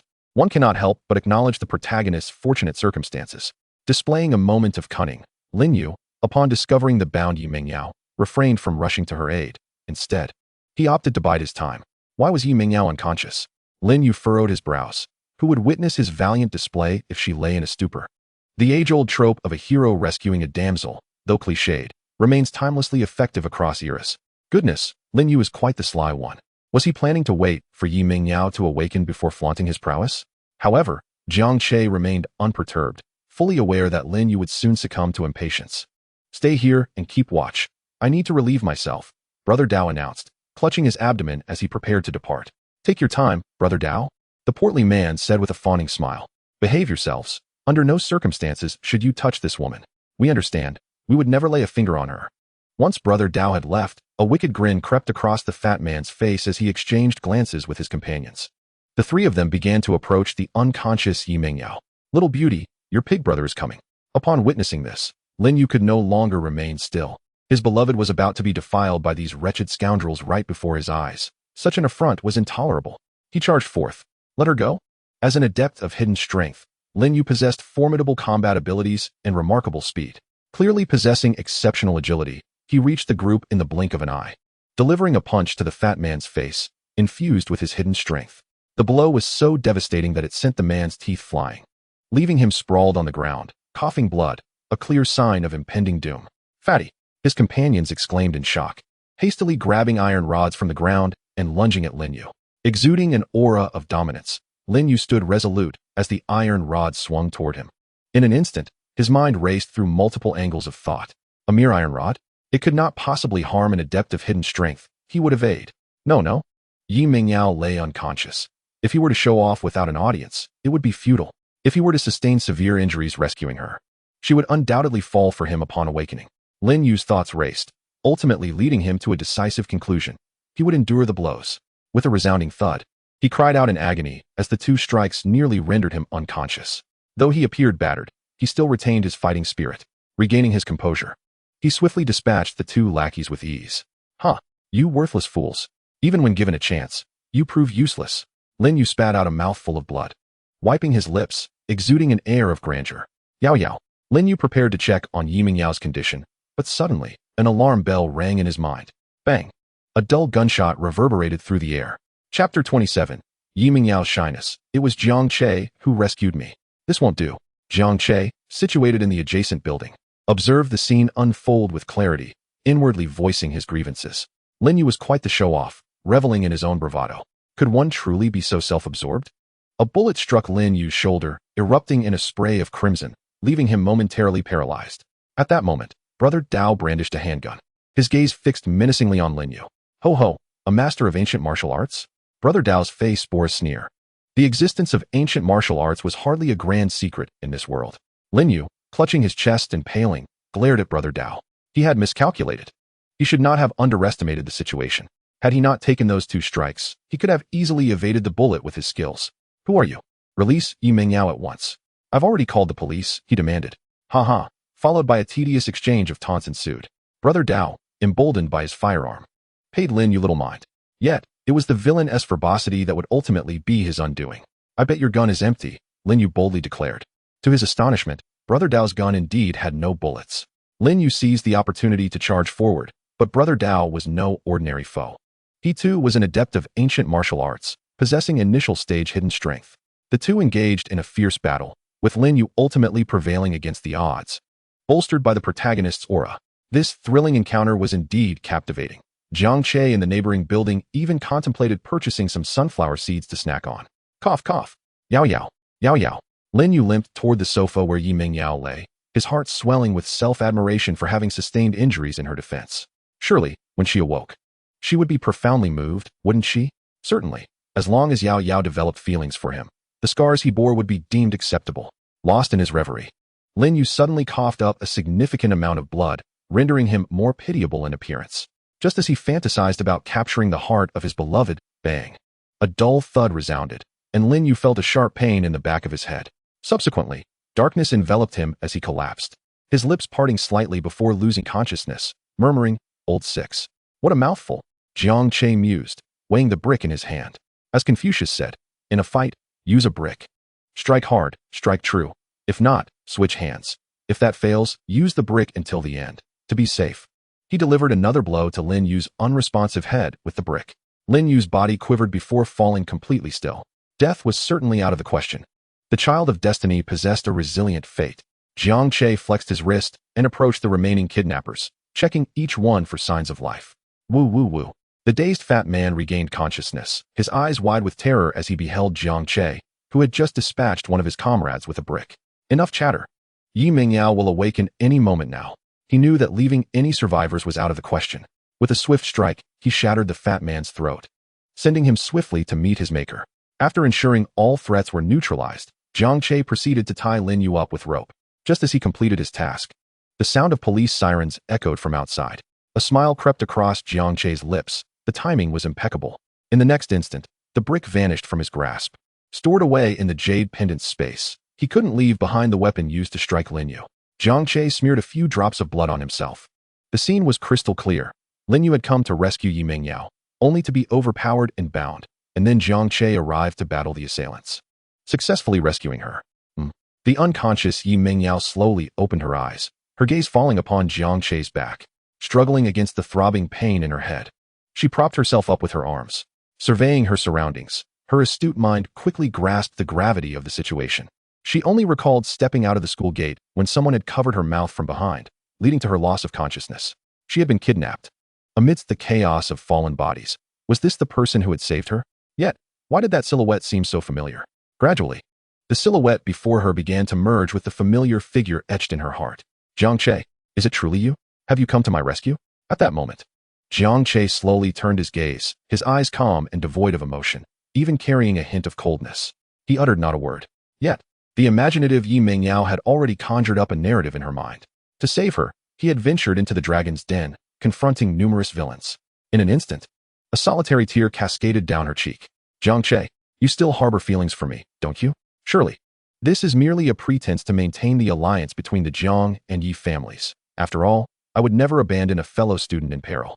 Jiang Che's words only served to elicit more tears from Yi Mingyao. I refuse to believe it. You must still care for me. As she spoke, Yi Mingyao unexpectedly embraced Jiang Che from behind, her tears soaking the thin fabric of his shirt. Even she was taken aback. Had her aversion to men dissipated? She found herself unperturbed by her proximity to Jiang Che. This realization filled her with joy. Yet, her elation was premature.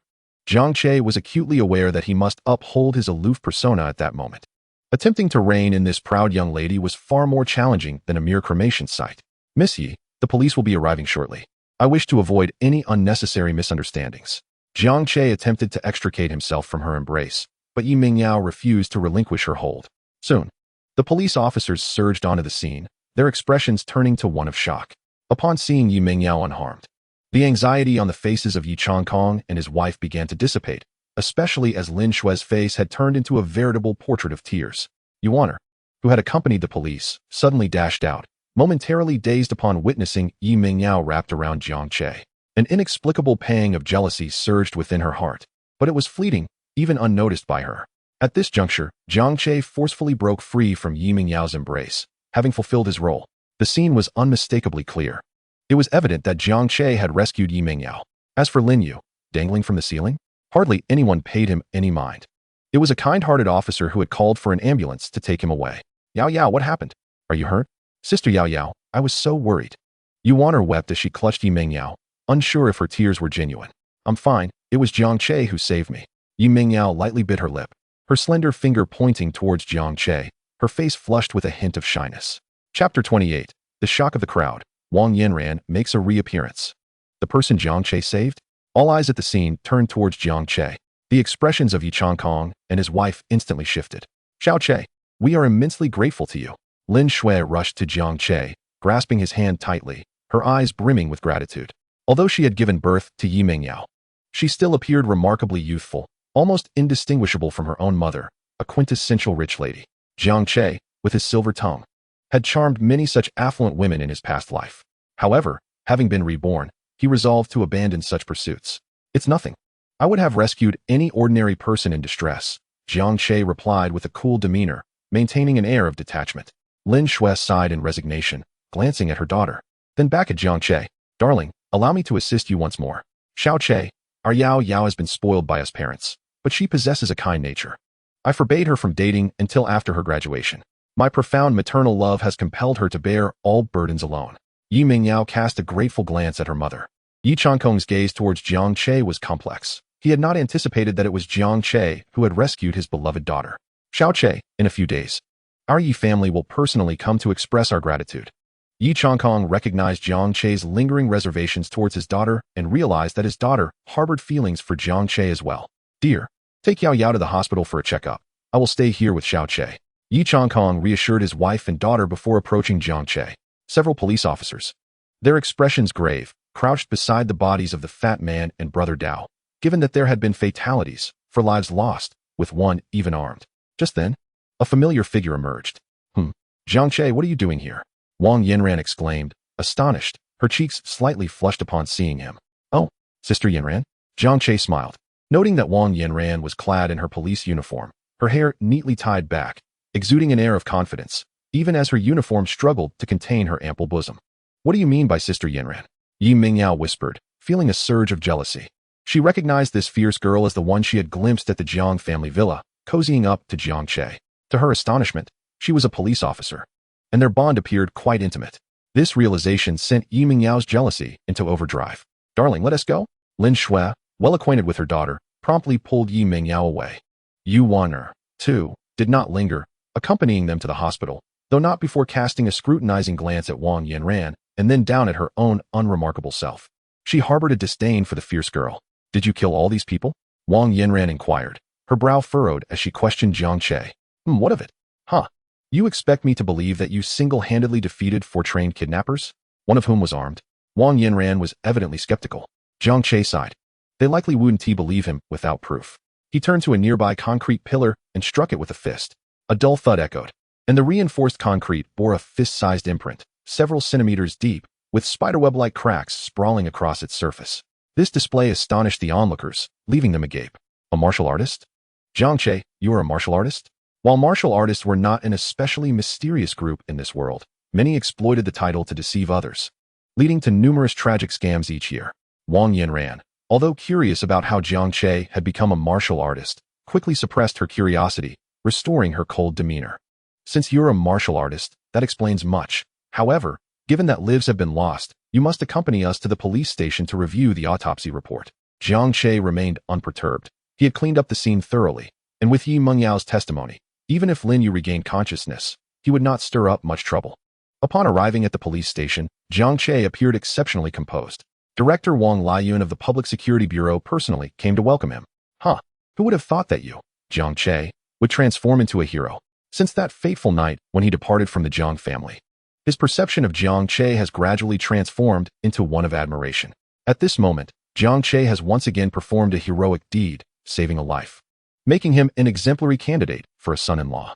After exchanging pleasantries with Wang Liyun, Wang Yanran arrived. The report is out, Jiang Che, you can leave shortly. Wang Yanran pursed her lips and teased, I never expected that a little lecher like you could also play the hero. Are you smitten with that girl? Humph. Does that little vixen Yi Mengyao even compare to me, your sister? What did you say? This is the police station. My father is still outside. Wang Yanran's gaze turned icy as she shot a glare at Jiang Che. Jiang Che sighed softly, his mood seemingly dampened. I was terrified while grappling with those thugs earlier.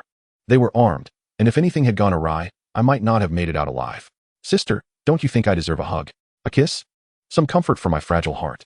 Initially, Wang Yanran felt a twinge of sympathy at his plight, but his subsequent remarks shattered her resolve. Indeed, the essence of a lecher remains unchanged. Fine, I'll give you a hug.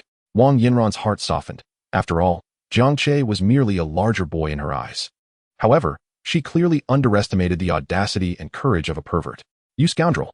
Wang Yanran's cheeks flushed, her teeth gritted in frustration. Yet, observing Jiang Che's retreating figure, she instinctively called out to him. Jiang Che, don't engage in such dangerous activities again. You were merely lucky this time, even as an ancient martial artist. Can you withstand a bullet? A classic case of a sharp tongue masking a tender heart. Jiang Che chuckled lightly, merely waving his hand without looking back. Don't forget to wipe your drool. Scoundrel, may you perish. Wang Yanran's fleeting tenderness evaporated, leaving only the sound of her indignant mutterings. Back in the car, Jiang Che's hand curled slightly, forming a C shape. This is absurd. Wang Yanran truly lives up to her reputation as a fiery police flower. Her feelings for him had now entered a state of ambiguity. Perhaps she had always harbored some affection for him, merely separated by a thin veil. As for Lin Yu's chances of pursuing Wang Yanran, they seemed exceedingly slim now. Most of the opportunities he had in the initial stages had already been intercepted by Jiang Che. Furthermore, after such a significant incident, wouldn't Yi Chong Kong seek trouble with Lin Yu? Whether he could remain at Shirlan School was still in question. Chapter 29. Divine Skill, Heart Communication. Lin Yu is dismissed. Ding. Congratulations to the host for completing the villain's choice and acquiring the divine skill, Heart Communication. Jiang Che smiled, savoring yet another delightful acquisition. Emerging skill. In the next moment, he distinctly sensed a change within himself. As long as he wished, he could hear the thoughts of all females within a 50-meter radius. As for the thoughts of men, he was unable to perceive them. Otherwise, why would it be called heart communication? Jiang Che rolled down the car window while waiting at a red light. A convertible Ferrari pulled up alongside him. The driver was a sultry girl with dyed red hair, who, upon noticing Jiang Che, let out a flirtatious whistle. Hello, handsome. Jiang Che silently activated heart communication. TSK, TSK. This pretty boy is so handsome. I just want to give him a good scrub with a steel wool ball. Jiang Che. Terrifying. Even more perverse than I am. Indeed. When women become depraved, they outdo men.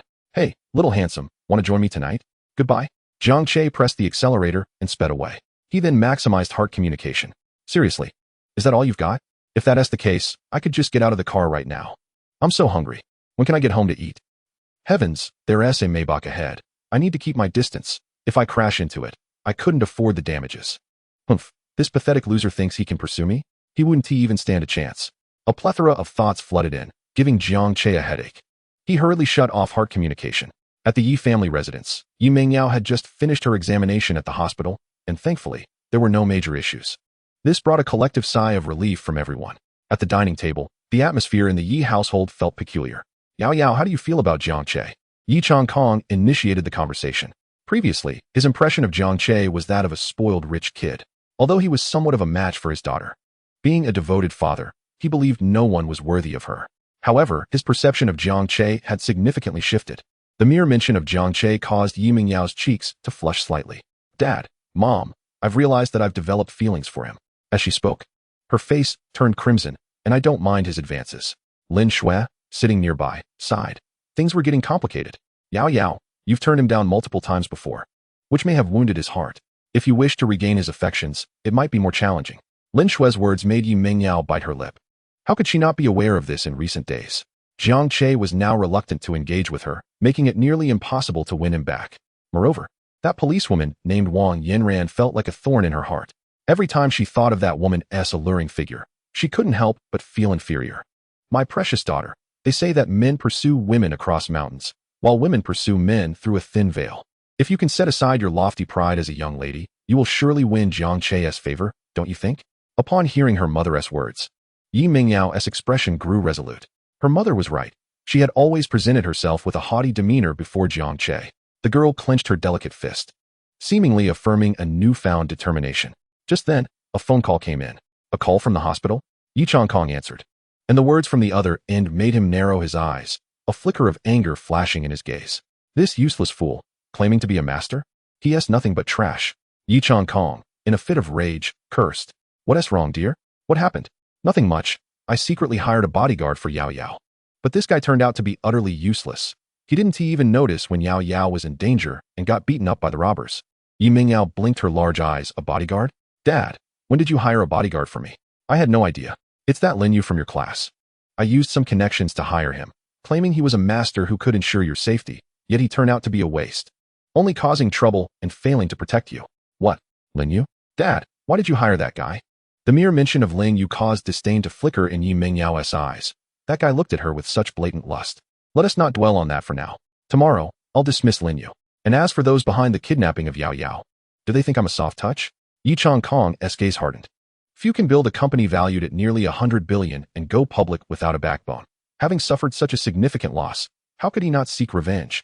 Jiang Che remained blissfully unaware that Yi Mingyao was preparing to pursue him. Even if he had known, he would likely have merely chuckled in amusement. From the very beginning, the initiative was firmly in his grasp. Dealing with such a proud young lady was well within his expertise. "You once disregarded me. Yet now I have you lamenting your past indifference." Of course, the primary reason for Yi Mingyao's change of heart lay in the fact that Jiang Che was simply too handsome. Upon returning home, Jiang Che was enveloped in a warm embrace by his mother. Both Jiang Yunli and Jiang Yuan were exceedingly worried about Jiang Che's safety, especially Jiang Yunli, who burst into tears while holding him. Despite being in their 30s, he resembled a young girl in that moment. "You are my one and only precious son. What would I do if something happened to you?" Jiang Che felt a wave of embarrassment wash over him. Wiping his forehead, he sought an excuse to slip away. Having such a mother was truly extraordinary. If it weren't for the villainous script he had obtained, he might have thought he had become the male lead of a Korean comic. Ahem, one can be eccentric, but one cannot choose their birth. "I wonder how Lin Yu is faring. Given the time, he should be waking up soon," Jiang Che mused. Chapter 30. Lin Yu, I am at my wit's end. At that moment, Lin Yu had awakened from his coma in the hospital. As he was also involved in the case, 2 police officers sat at the foot of his bed. The moment they noticed Lin Yu was awake, they immediately began to interrogate him. However, the results left the 2 officers astounded, as they contradicted everything Jiang Che had said. After consulting their superiors, they dismissed Lin Yu's claims due to a lack of concrete evidence. "Mr. Lin, your statements are rather vague and lack proof that you saved Miss Yi. By the time we arrived, you had already been suspended by the assailants." The contempt in the officers' gazes was palpable. This was not their first encounter with Lin Yu. They had been present when he was detained for fighting previously. "Mr. Lin, we understand your eagerness to save others, even at the cost of being shot. But it was not you who rescued her." The police's words nearly caused Lin Yu to faint from rage. "If I didn't save her, then who did? Look at the state I'm in. I was betrayed by that scoundrel. Who saved Yi Mingyao? Tell me." At last, Lin Yu's mind began to churn. He realized that someone must be behind the scenes, usurping his heroic narrative. The officers sighed in resignation. "We cannot disclose any further information." With that, they left him alone in the hospital bed. "Damn it, who was the fool who ambushed me? I took 2 hits and got shot. And now I'm left to let someone else take credit for rescuing her?" He had just dreamed of Yi Mingyao learning of his selfless act to save her, leading to her total infatuation with him, culminating in a blissful union. But now, everything was lost, and he had suffered so much for nothing. Just you wait until I find out who you are. Just then, his phone rang. Yi Changkong. Lin Yu seized the opportunity as if it were a lifeline and answered the call, only to be met with a barrage of insults. I instructed you to protect Yao Yao. And what the hell have you been doing? You call yourself a master? Lin Yu stammered. Uncle Yi, please let me explain. I truly went to save Yao Yao. Yao Yao is the one you called for help. You went to save her? You were practically delivering yourself to the slaughter. Under normal circumstances, no one would dare to speak to Lin Yu in such a manner, but this was different. He had to appease Yi Changkong. What if he was dismissed as Yao Yao's bodyguard? All his plans to woo her would be in vain. Uncle Yi, please listen. I really did save Yi Mengyao. Spare me your nonsense. It was clearly Jiang Che who rescued her. Do you think I'm blind? Starting tomorrow, you're no longer going to school. I refuse to let a morally corrupt person protect my daughter. With that, he hung up the phone. Lin Yu was left in a daze. Damn it. It's Jiang Che again. After defeating the kidnappers, Jiang Che had been the one to ambush him. How dare he brazenly take credit for rescuing Yi Mengyao? The thought of his sacrifices ultimately benefiting Jiang Che infuriated him beyond measure. But he had no time for further contemplation. He had just begun to adapt to school life.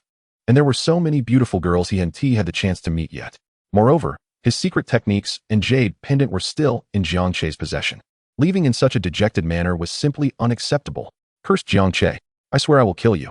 Lin Yu's fists crackled with rage. He began to strategize. Realizing he needed influence and resources, someone to assist him in returning to Sherlan School. Just then, a thought struck him, and a slight smile graced his lips. Curing ailments and saving lives. His two masters, one a medical genius, the other a master of assassination, had bestowed upon him their knowledge of medicine, rendering him exceptionally skilled.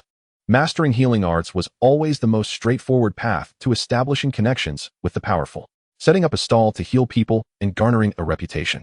Soon, an entrepreneurial plan began to take shape in his mind. Jiang Che, just you wait. I will have my revenge. The next day, the story of Jiang Che rescuing Yi Mengyao spread like wildfire throughout Sherlan School. This news struck everyone like a bombshell, causing a stir within the institution. Jiang Che had almost become the embodiment of every girl's ideal boyfriend. Did you hear? Yi Mengyao was kidnapped yesterday, and it was young Master Jiang who saved her. Of course, I heard that the group behind the kidnapping was a professional mercenary team from abroad, armed and dangerous. They say there were a dozen armed thugs, and young Master Jiang single-handedly stormed their lair to rescue Yi Mengyao. Just thinking about it is so exhilarating. He is practically overflowing with boyfriend material. How could Yi Mengyao be so foolish as to refuse such an outstanding guy? As for Yi Mengyao, she is nothing but a green tea bitch, a white lotus. Jiang Che fought off a dozen men for her. If it were me, I would have been so moved that my clothes would have fallen off. Impossible. One person against so many. Why not? I heard Jiang Che is a master of ancient martial arts, the direct disciple of a reclusive master, rumored to be of legendary prowess. The tales grew increasingly extravagant, nearly elevating Jiang Che to the status of a superhero. Jiang Che, have you eaten breakfast? I brought you something warm, Yi Mengyao said, her cheeks flushed as she approached him with a steaming breakfast in hand. The once proud young lady had set aside her arrogance. Coincidentally, Lin Yu entered the classroom just then, witnessing this scene unfold. He had come to handle his withdrawal from school, essentially packing up to leave. In a prestigious institution like Sherlan School, a simple word from the board could see an ordinary student expelled. Lin Yu's eyes widened in disbelief. Jiang Che, thank you for saving me. Yi Mengyao's bashful demeanor truly pierced Lin Yu's eyes, causing his facial muscles to tremble violently. After all, it was he who had rescued Yi Mengyao.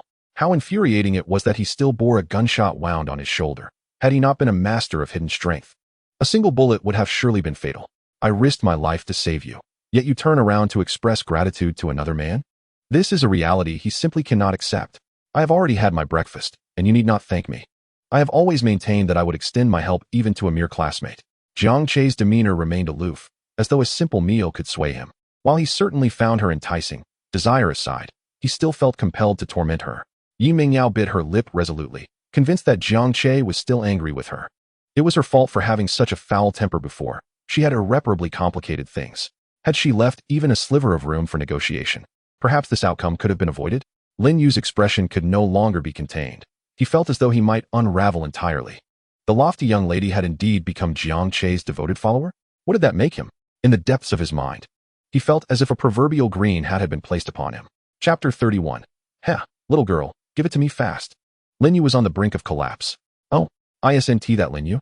Jiang Che disregarded Yi Mengyao and directed his gaze at Lin Yu, a faint smile gracing his lips. The other students were oblivious to the meaning behind Jiang Che's smile, but Lin Yu could certainly discern its mocking undertone. Jiang Che, do not revel in your triumph. I shall reclaim what is rightfully mine. Lin Yu spat out a harsh retort before turning on his heel and departing. He would undoubtedly return. Jiang Che scrutinized Lin Yu's departing figure, stroking his chin, his gaze deepening. With Lin Yu expelled from the campus, many narratives within the school would be rendered inoperative, potentially steering the story towards an unpredictable trajectory. Yet, he began to formulate a plan. Lin Yu would not be one to concede easily. In the original plot, Lin Yu primarily relied on two methods to cultivate connections and enhance his own strength.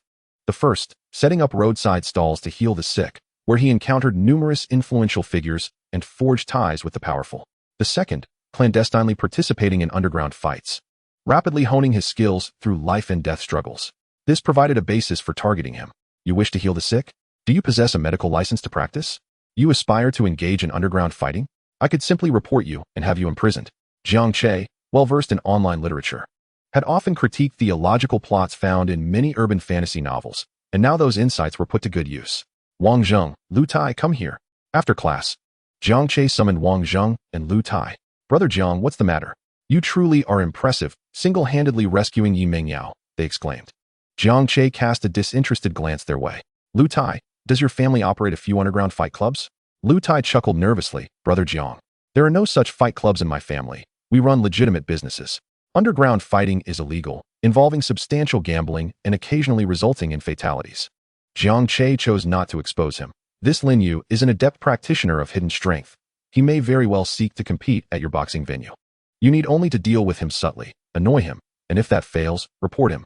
Furthermore, Lin Yu might venture out to set up stalls to treat the sick. You are to handle him. Whenever he attempts to heal, you are to report him for practicing medicine without a license. Jiang Che meticulously instructed his two underlings on how to deal with Lin Yu. Although these two were somewhat foolish, they were undeniably loyal. In the original narrative, they had never betrayed him despite Lin Yu's harsh treatment. Understood, young Master Jiang. I am certainly proficient in this area. Yet one of them hesitated. But young master, isn't Lin Yu a master of hidden strength? What if he decides to harm us? Wang Zheng's face paled in fear. Recalling a bodyguard of a significant client of his father who was also a master of hidden strength, a single punch could be lethal. Are you foolish? If you can't beat him, just lie down. Don't you understand that? Lu Tai retorted, drawing from experience. Fine. There's potential here. Jiang Che nodded. Once Lin Yu's aura of intelligence diminished, Wang Zheng and Lu Tai's eyes cleared, their foolish expressions replaced with cleverness. The two hurried away, eager to execute their tasks. Jiang Che's gaze became indifferent. If these two could operate with efficiency, he would save a great deal of energy, recognizing them as two promising underlings for his schemes. Throughout the morning, Yi Mengyao sought various excuses to ingratiate herself with Jiang Che. The once aloof goddess had transformed into a devoted admirer, a stark reversal of roles. Yi Mengyao, what do you truly desire? Once indifferent to me, you now engage in this charade, attempting to deceive my feelings? Jiang Che was adept at fishing. If he remained aloof and failed to respond, this young lady might genuinely grow disheartened. However, Jiang Che did not wish for such an outcome. By offering her minimal responses, Yi Mengyao would amplify her interpretations, spiraling into wild fantasies. Was this not the quintessential experience of many devoted admirers? It was no different for goddesses either. Jiang Che, I admit my previous attitude towards you is indeed flawed, and I apologize. I never intended to deceive your feelings. I was young and knew nothing at the time. Could you grant me another chance? A chance to love you? Yi Mengyao even confessed outright, a significant turn for the usually reticent young lady regarding matters of the heart. This revelation was akin to a bombshell for the other students in the classroom. They could hardly fathom why, a month ago, Yi Mengyao had been indifferent and dismissive towards Jiang Che, yet now she was pursuing him with fervor. Was this the formidable allure of a hero saving a beauty? Yu Wan'er leaned on her desk, her face turned away, gazing out the window, inexplicably feeling a pang of bitterness in her heart. You scoundrel! What a complete scoundrel! The little girl's thoughts became jumbled. Yi Mengyao was her closest friend, their bond transcending that of ordinary companionship. Though Yu Wan'er said nothing, she harbored a vague, complicated feeling towards Yi Mengyao. On the other side, Jiang Che was unyielding. Give you a chance? He chuckled softly, shaking his head, a hint of self-mockery in his smile. Yao, did you truly believe that my pursuit of you is genuine? I was merely chasing after the innocent girl from my childhood, the one who would twirl around me in her princess dress, calling me Brother Jiang. Alas, that girl has grown up and is now completely gone. Jiang Che's voice bore a sense of resigned melancholy. His words, though void of any mention of Yi Mengyao, were inextricably linked to her. Heh, little girl, hurry up. Chapter 32, Yi Mengyao's Shock. Did she stumble upon the secret between Jiang Che and Yuana? Yi Mengyao was taken aback, her spirit crumbling as she could hardly fathom that Jiang Che would utter such words. Was he pursuing the child I once was? Indeed, during their childhood, she and Jiang Che were the envy of all as childhood sweethearts, with her often trailing behind him. Those days were blissful, innocent, and carefree. It dawned upon her, so this was it. A bitter wave washed over her heart, a sense of oppression weighing heavily on her chest, stirring tears within her. Jiang Che had harbored feelings for her from such an early age, yet now, he no longer loved her. She realized her awakening had come too late, far too late. Nevertheless, she was resolute not to give up. Jiang Che, you pursued me for 2 years. Now it's my turn to chase you, all right? Grant me a chance. Deep within, the young girl silently rallied herself.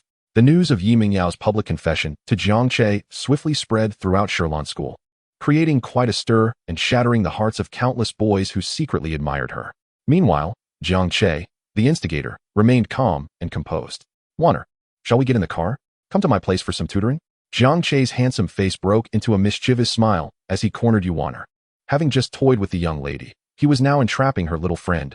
What delightful mischief. I don't want to tutor you. I have to take my mother for dialysis tomorrow. You can pay me first, and I'll owe you the lesson, Yuana retorted, squeezing past Jiang Che. Her petite form so small that she didn't even need to bow her head. She stood shorter than his shoulders. Oh, you think you can freeload off me? There's no such good fortune. Tomorrow is tomorrow, but today's lesson is on you. Jiang Che pulled Yuana back and shoved her into the car. She wasn't flustered, having grown accustomed to his touch. Oomph, you big jerk. How dare you toy with Sister Yao Yao's feelings? As an experienced little green tea, Yuana immediately saw through Jiang Che's intentions towards Yi Mengyao. He was nothing short of a pervert, bullying her and attempting to deceive Sister Yao Yao's affections. Aren't you worried about your Sister Yao Yao? Aren't you merely her plastic friend? Don't play the innocent flower. You are the one pretending. Why should I tarnish the bond between me and Sister Yao Yao? Jiang Che chuckled. What's wrong? Am I not better than you? At least I saved Yi Mengyao's life. She is immensely grateful to me now, even considering returning my affections. What have you done for her? Besides being a parasite sucking her blood, what else can you do? With his fabrications piling up, Jiang Che himself began to believe them. Yuana glared at him, her little fangs bared, each of his words striking her sore spots. Oomph, your motives in saving Sister Yao Yao are surely ulterior. Don't pretend to be a good person. Someone like you could never refuse Yi Mengyao. Yeah, I can't refuse her. So what? Is that a crime? Frustration silenced her. Although Yuana played the role of a green tea, her essence was not malicious. She at least fulfilled her tutoring duties upon receiving payment, diligently teaching Jiang Che while occasionally fending off his wandering hands. Are you even listening? The little girl glared at him, exasperated. After laboriously explaining for ages, it seemed he and T absorbed a word. Of course, this problem isn't complicated. Jiang Che took the pen and swiftly wrote down the answer. Huh, it's correct. Jiang Che, have you solved a similar problem before? No. Humph, I don't believe you. Yuana was fragrant and soft, embodying the extraordinary qualities of a destined female lead. After all, the dog author catered to every reader's whims, presenting an array of characters from the soft and cute little lowly to the proud young lady, the cold-eyed police flower, and the domineering female CEO. Having assumed the role of a villain, Jiang Che intended to seize everything surrounding the protagonist, not merely his opportunities, but also his women. Just as Jiang Che anticipated, once the bottom line was crossed, it only lowered further. All wickedness stemmed from a mere kiss. Bah, you perverted scoundrel. Yuana glared fiercely at Jiang Che, wishing to devour him whole. Simultaneously, a wave of terror washed over her. How had things come to this? Her boundaries were being shattered. Initially, she had vehemently rejected even a kiss.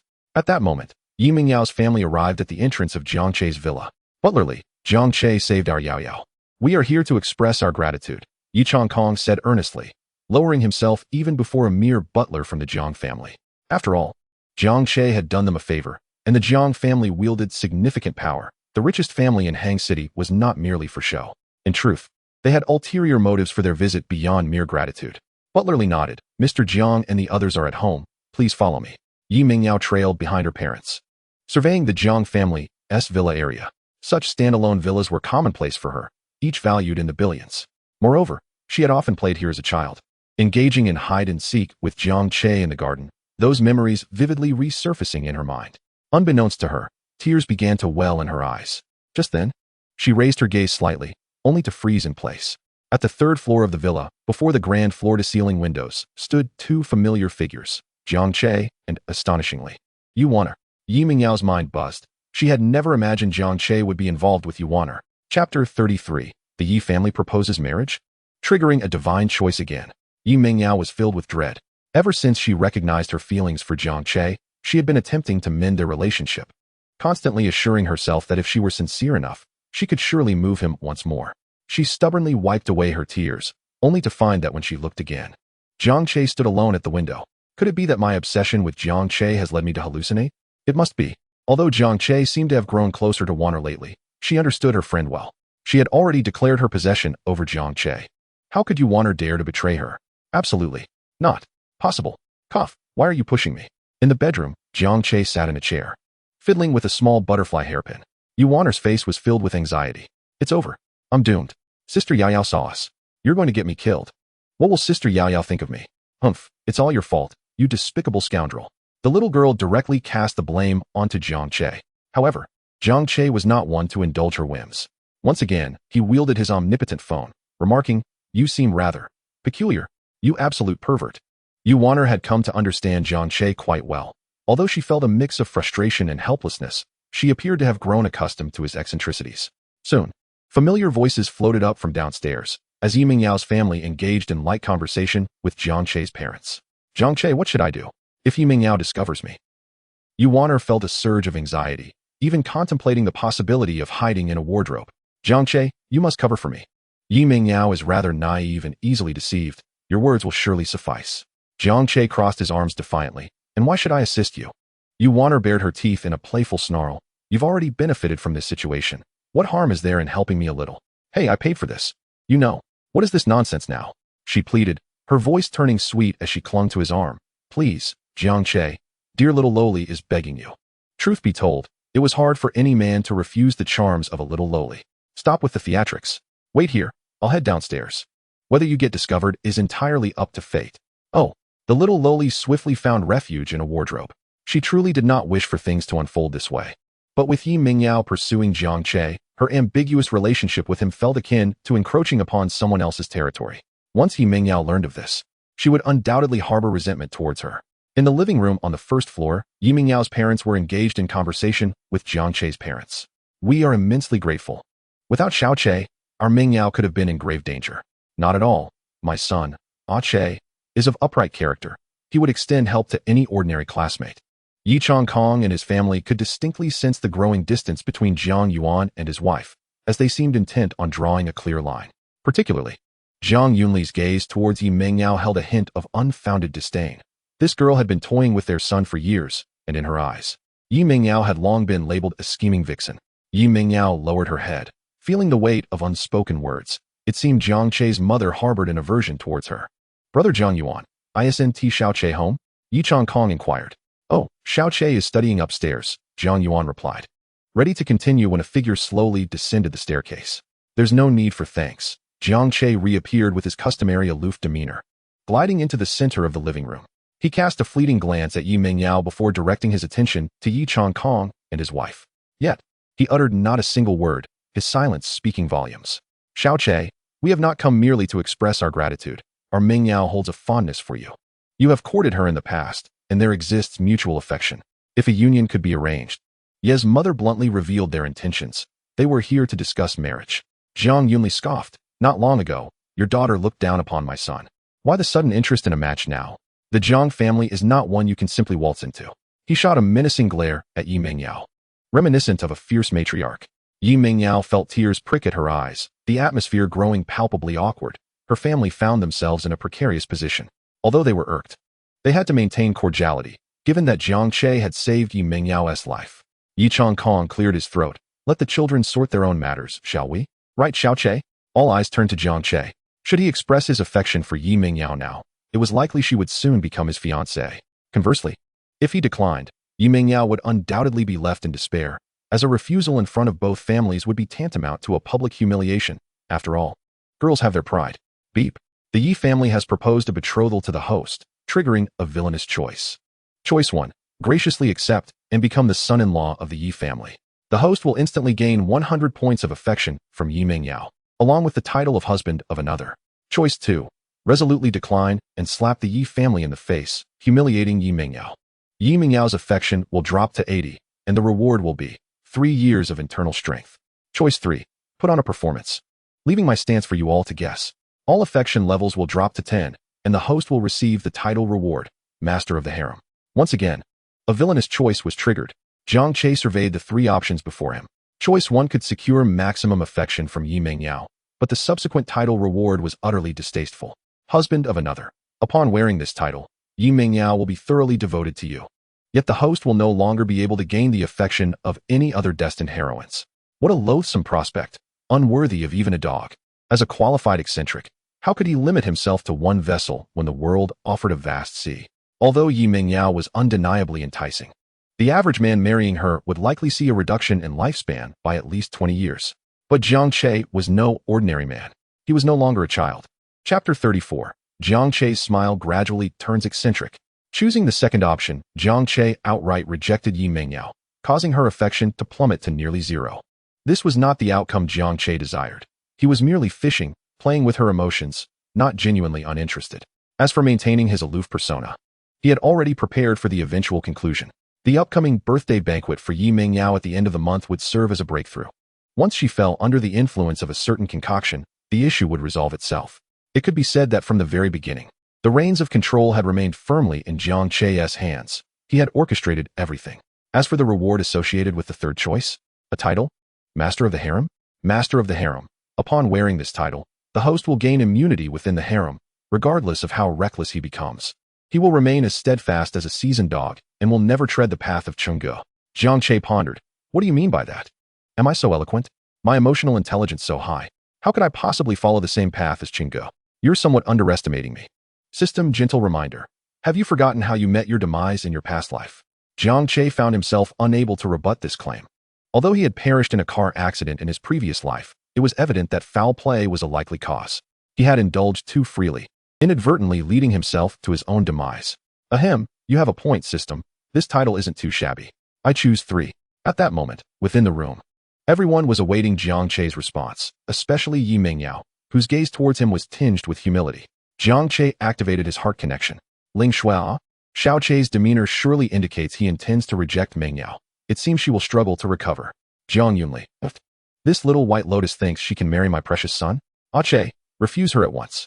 Yi Mingyao, Jiang Che, with daddy, mommy, uncle, and auntie all here. I beg you, do not reject me again. Please don't make me hate you. Oh, no wonder my rejection would lead to an immediate reduction of 80 points in affection.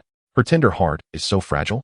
Simultaneously, Jiang Che understood that if he publicly rejected Yi Mingyao now, the girl would likely spiral into darkness. A casual glance at Yi Mingyao revealed an intricate mix of emotions in her eyes. 4 parts complexity, 3 parts sorrow, 2 parts resentment, and 1 part affection. It was akin to an old-fashioned pie chart. He remained silent, merely letting out a soft sigh, his expression tinged with fatigue. I am tired, he said, and with that, Jiang Che turned and ascended the stairs once more. Though Jiang Che's words were but 3 in number, they were perfectly articulated.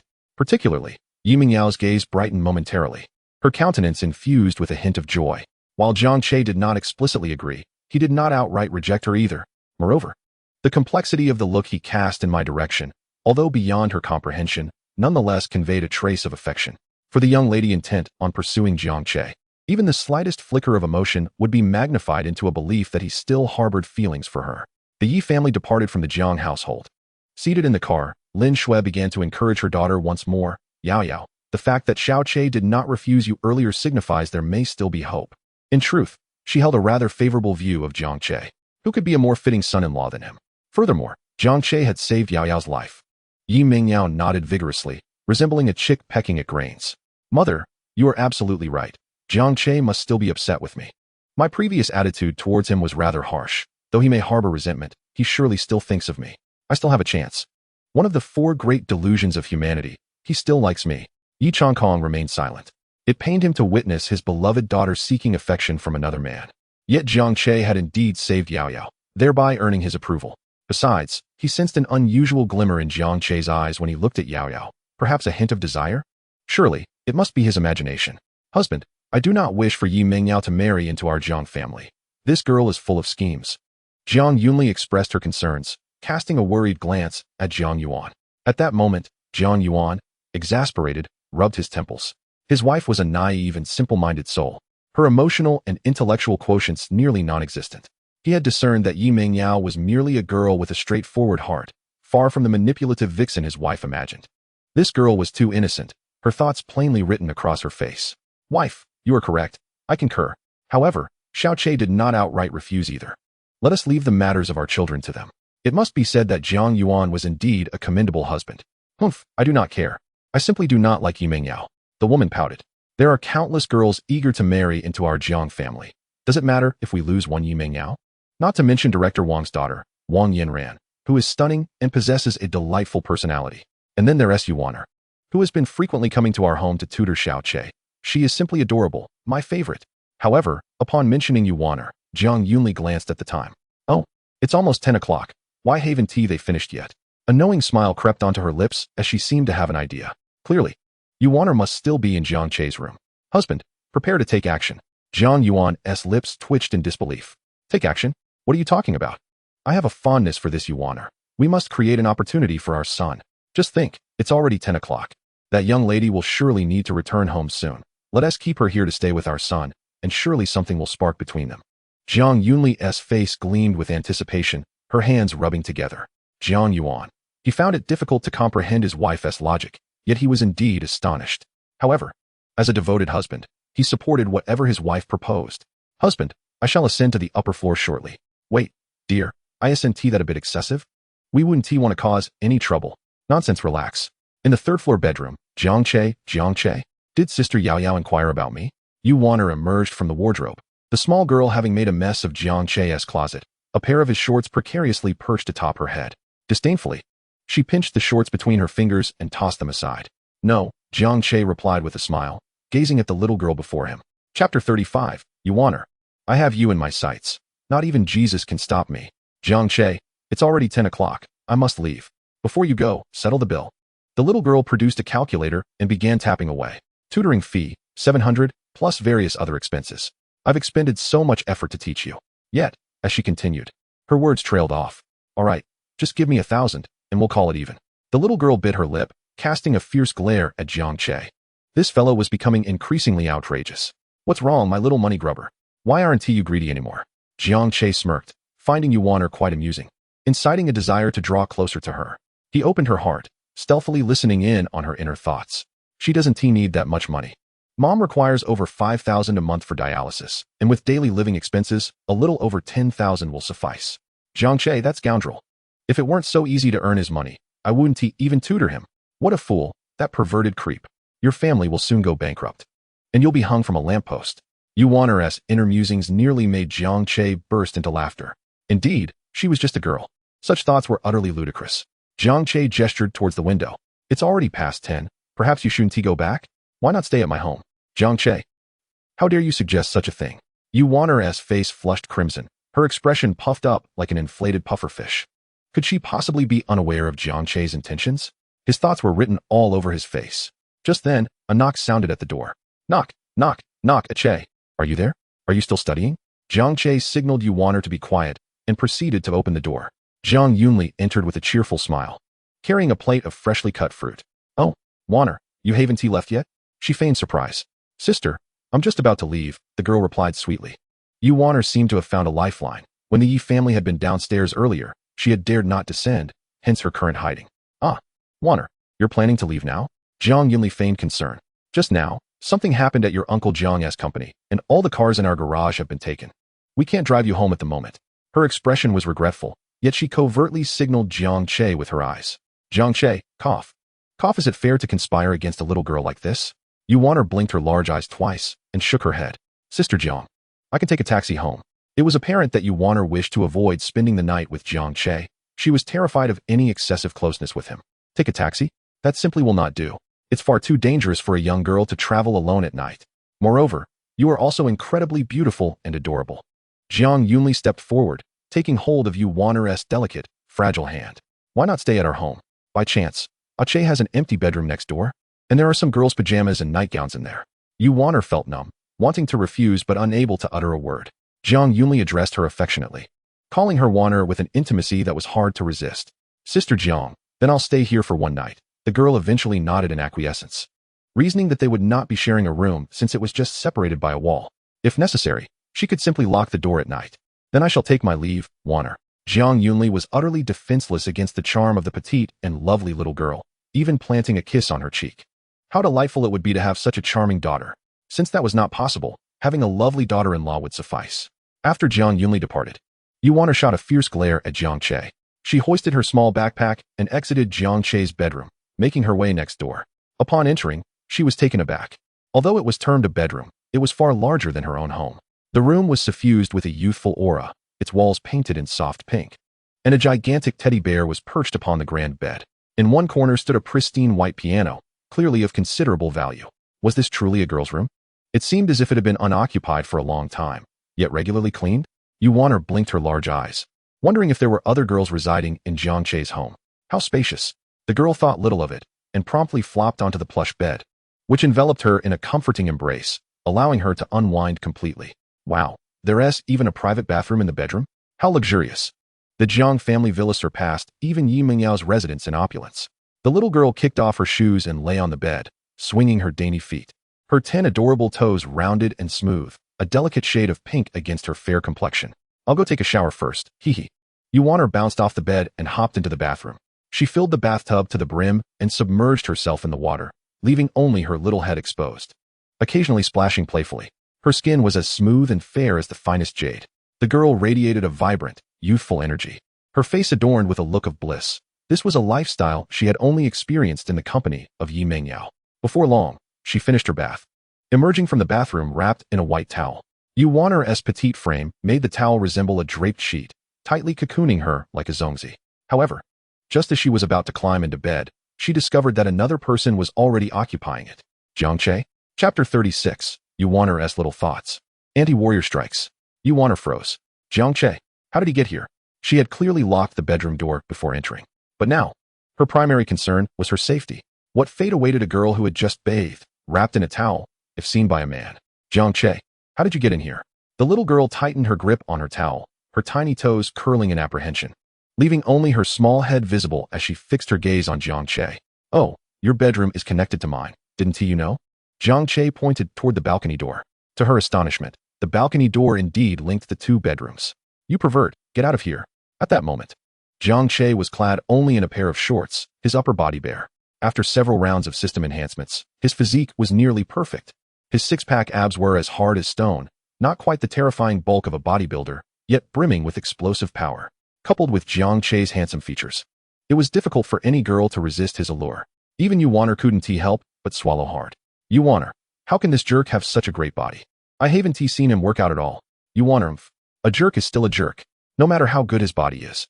It doesn't change the fact that he is a jerk. Wanner, what does he want? Jiang Che must be planning to bully me. I want to let him have his way. If he lays a hand on me, I'll just call the police. But would that even work? Wanner, I think I understand why Jiang Che's mother wanted me to stay in this bedroom. This must be her intent. What a loving mother she is. Jiang Che overheard all of Wanner's thoughts with great satisfaction. This mind-reading ability was a delightful advantage for him, especially given his slightly twisted nature. Listening to a girl's inner musings was far more entertaining than simply flirting with her. What's wrong? It's my home. Can I come in? Jiang Che chuckled nonchalantly.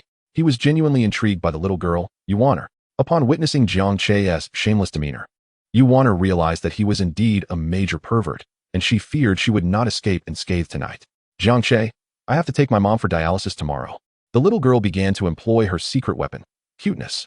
Honestly, her ability to act adorable had reached an expert level, even softening Jiang Che's demeanor slightly. You're not a child anymore. You're 19, just a month older than me. I should be calling you Sister Wanner, right? Sister Wanner. Jiang Che's words made Wanner lose her composure. This guy had no sense of shame. No, he had utterly no shame. By the way, you should be older than Yi Mingyao. Why do you call her sister? Jiang Che asked curiously. What is it to you? Wanner retorted. Wanner, I don't want to call Yi Mingyao sister either, but she insists I look much younger than her, so she has forced me to call her that. I see, Jiang Che replied. Why do you always bully me? I've never done anything to you. Why are you so mean? Why don't you bully someone else? Why not pick on Yi Mingyao? As Wanner recalled her recent experiences, she felt a wave of injustice and a desire to cry. Yet, Ever since she had met Jiang Che, her boundaries had been repeatedly crossed. She was starting to feel frightened, terrified that she might truly fall for him, that she might succumb to his sweet, deceptive charms. She didn't want that. In a moment of desperation, Yuaner seemed to sense something. Her cheeks flushed, but she soon released a sigh of relief. Jiang Che mai. That has arrived. It's really here. Yuaner had never been so grateful to her aunt before. Due to her frail constitution and frequent menstrual cramps, she despised her period. Yet at this moment, the dreaded arrival of her aunt had saved her life. Yuaner, thank heavens. Auntie, I love you. She was indeed filled with trepidation. How could Jiang Che's size 45 feet possibly fit into her diminutive size 38 shoes? Jiang Che, leaning against the headboard, gently rubbed his forehead, his expression tinged with irritation as he watched Yuaner swiftly dart into the bathroom. Why was he forbidden from approaching the female protagonist? Simply because he was the antagonist, of course. Cursed be the wretched creature that crossed dimensions. I would sever your head, Jiang Che muttered under his breath. However, he was not in a hurry, for Yuaner was already ensnared within his grasp. Though she was a girl of considerable cunning, peeling away her layers of pretense revealed a fragile soul beneath. Let me be. I've already been in the small dark room 4 times. Grandpa Shinha, spare me. I shall bow to you. Soon, Yuaner emerged from the bathroom, clad in a pure white nightgown that was evidently ill-fitting, being more than a size too large. Upon her exit, she seemed to radiate an air of ease. Yuaner, Jiang Che, you perverse scoundrel, what can you do now that my period has arrived? Yuaner felt exhilarated, even beginning to mock Jiang Che internally. For her, her menstrual cycle was akin to a protective talisman. Yet, despite her buoyant spirits, her countenance betrayed her discomfort, as she truly ached. The girl clutched her abdomen, her expression resembling that of a bitter melon. Jiang Che, my period has come. My stomach hurts terribly. Yuaner, ouch, this really hurts. Is this the price I pay for escaping Jiang Che's clutches? I feel like crying. Upon hearing Yuaner's thoughts, Jiang Che chuckled softly. Do you see? This is Yuaner. What does it mean to be a green tea? This is what it signifies, an exterior facade paired with a duplicitous heart, a mother pig donned in ferocious attire, layers upon layers. Chapter 37. Eavesdropping on Yuaner's inner voice. A stark contrast. I do not require your massage. A bit of hot water will suffice. Yet, a girl suffering from severe menstrual cramps hardly desires to move. And while she felt fortunate to have escaped Jiang Che's grasp, the pain remained. In the past, whenever she experienced menstrual discomfort, it was her mother who would soothe her belly. Although Yu Weiwei had once been a courtesan and possessed a keen sense of social status, she was, to Yuaner, the gentlest of mothers. Jiang Che, having heard Yuaner's thoughts, understood that her joy was genuine, yet her pain was equally real. Alas, the malevolent author has thwarted my good intentions. Jiang Che swept Yuaner into his arms and laid her upon the bed, draping a blanket over her, even preparing a bowl of warm brown sugar water. The little girl blinked her large eyes in bewilderment, unable to comprehend how the perverse Jiang Che had suddenly adopted such tenderness. You scoundrel, what do you intend to do? Even if you have become gentle, I could never like you. You are a despicable pervert. Nonetheless, she accepted the porcelain bowl and sipped the brown sugar water in small gulps, all the while cursing Jiang Che as a scoundrel in her heart. Curled up at the head of the bed, she appeared so small that one might think they could easily crush her. Have you quenched your thirst? Is the pain still present? Jiang Che's gentle voice resonated in Yuaner's ears. The girl instinctively shook her head. She indeed felt considerably better. Sighing helplessly, Jiang Che covered her with an additional layer of blankets, pondering what she was thinking. Though I may have my peculiarities, I am not one to engage in bloodshed. Jiang Che revealed a rare softness that momentarily left Yuaner dazed. As night fell, Yuaner nestled beside Jiang Che, her beautiful eyes fluttering as she considered his words. Perhaps he was right. After he had rubbed her belly, her discomfort had alleviated significantly. In the past, it was always her mother who would soothe her during such times. And this was the first occasion someone else, particularly a man, had offered her such comfort. The young girl scrutinized Jiang Che's profile, biting her lower lip. Yuaner, if only Jiang Che were not so wicked and had not bullied me from the beginning, I might have genuinely developed feelings for him. Upon overhearing Yuaner's thoughts, Jiang Che nearly burst into laughter. He understood the female psyche all too well, if one were willing to be honest. 90 of girls would not even spare a glance. Yet, curiously enough, this sentiment felt remarkably pleasant. A girl like Yuaner, possessing both charm and a hint of arrogance, would be irresistible to any man. Though she was akin to a little devil, her personality was far more endearing, contrasting sharply with the likes of Yi Mingyao, who was born with a silver spoon in her mouth. Yet, beneath her layers of bravado, she remained a fragile young woman. Jiang Che, someone is calling me. It must be Sister Yao Yao. Quickly let me go so I can explain. In the next moment, Yu Waner answered the phone, inadvertently covering Jiang Che's mouth. Hello? Waner. Where are you? Yi Mingyao's voice instantly sent Yu Waner into a state of anxiety. Sister Yao Yao, I've returned home. Oh, Waner. Did you go to Jiang Che's house to help him with his studies today? Yi Mingyao inquired cautiously. After a moment's contemplation, Yu Waner replied, Yes, I did. Her words plunged Yi Mingyao into an icy abyss, nearly causing her to drop the phone. Could it be that Waner truly had a connection with Jiang Che? The scene she witnessed earlier that evening had been real? Yu Waner continued, However, I left in the afternoon. I was planning to visit you this evening.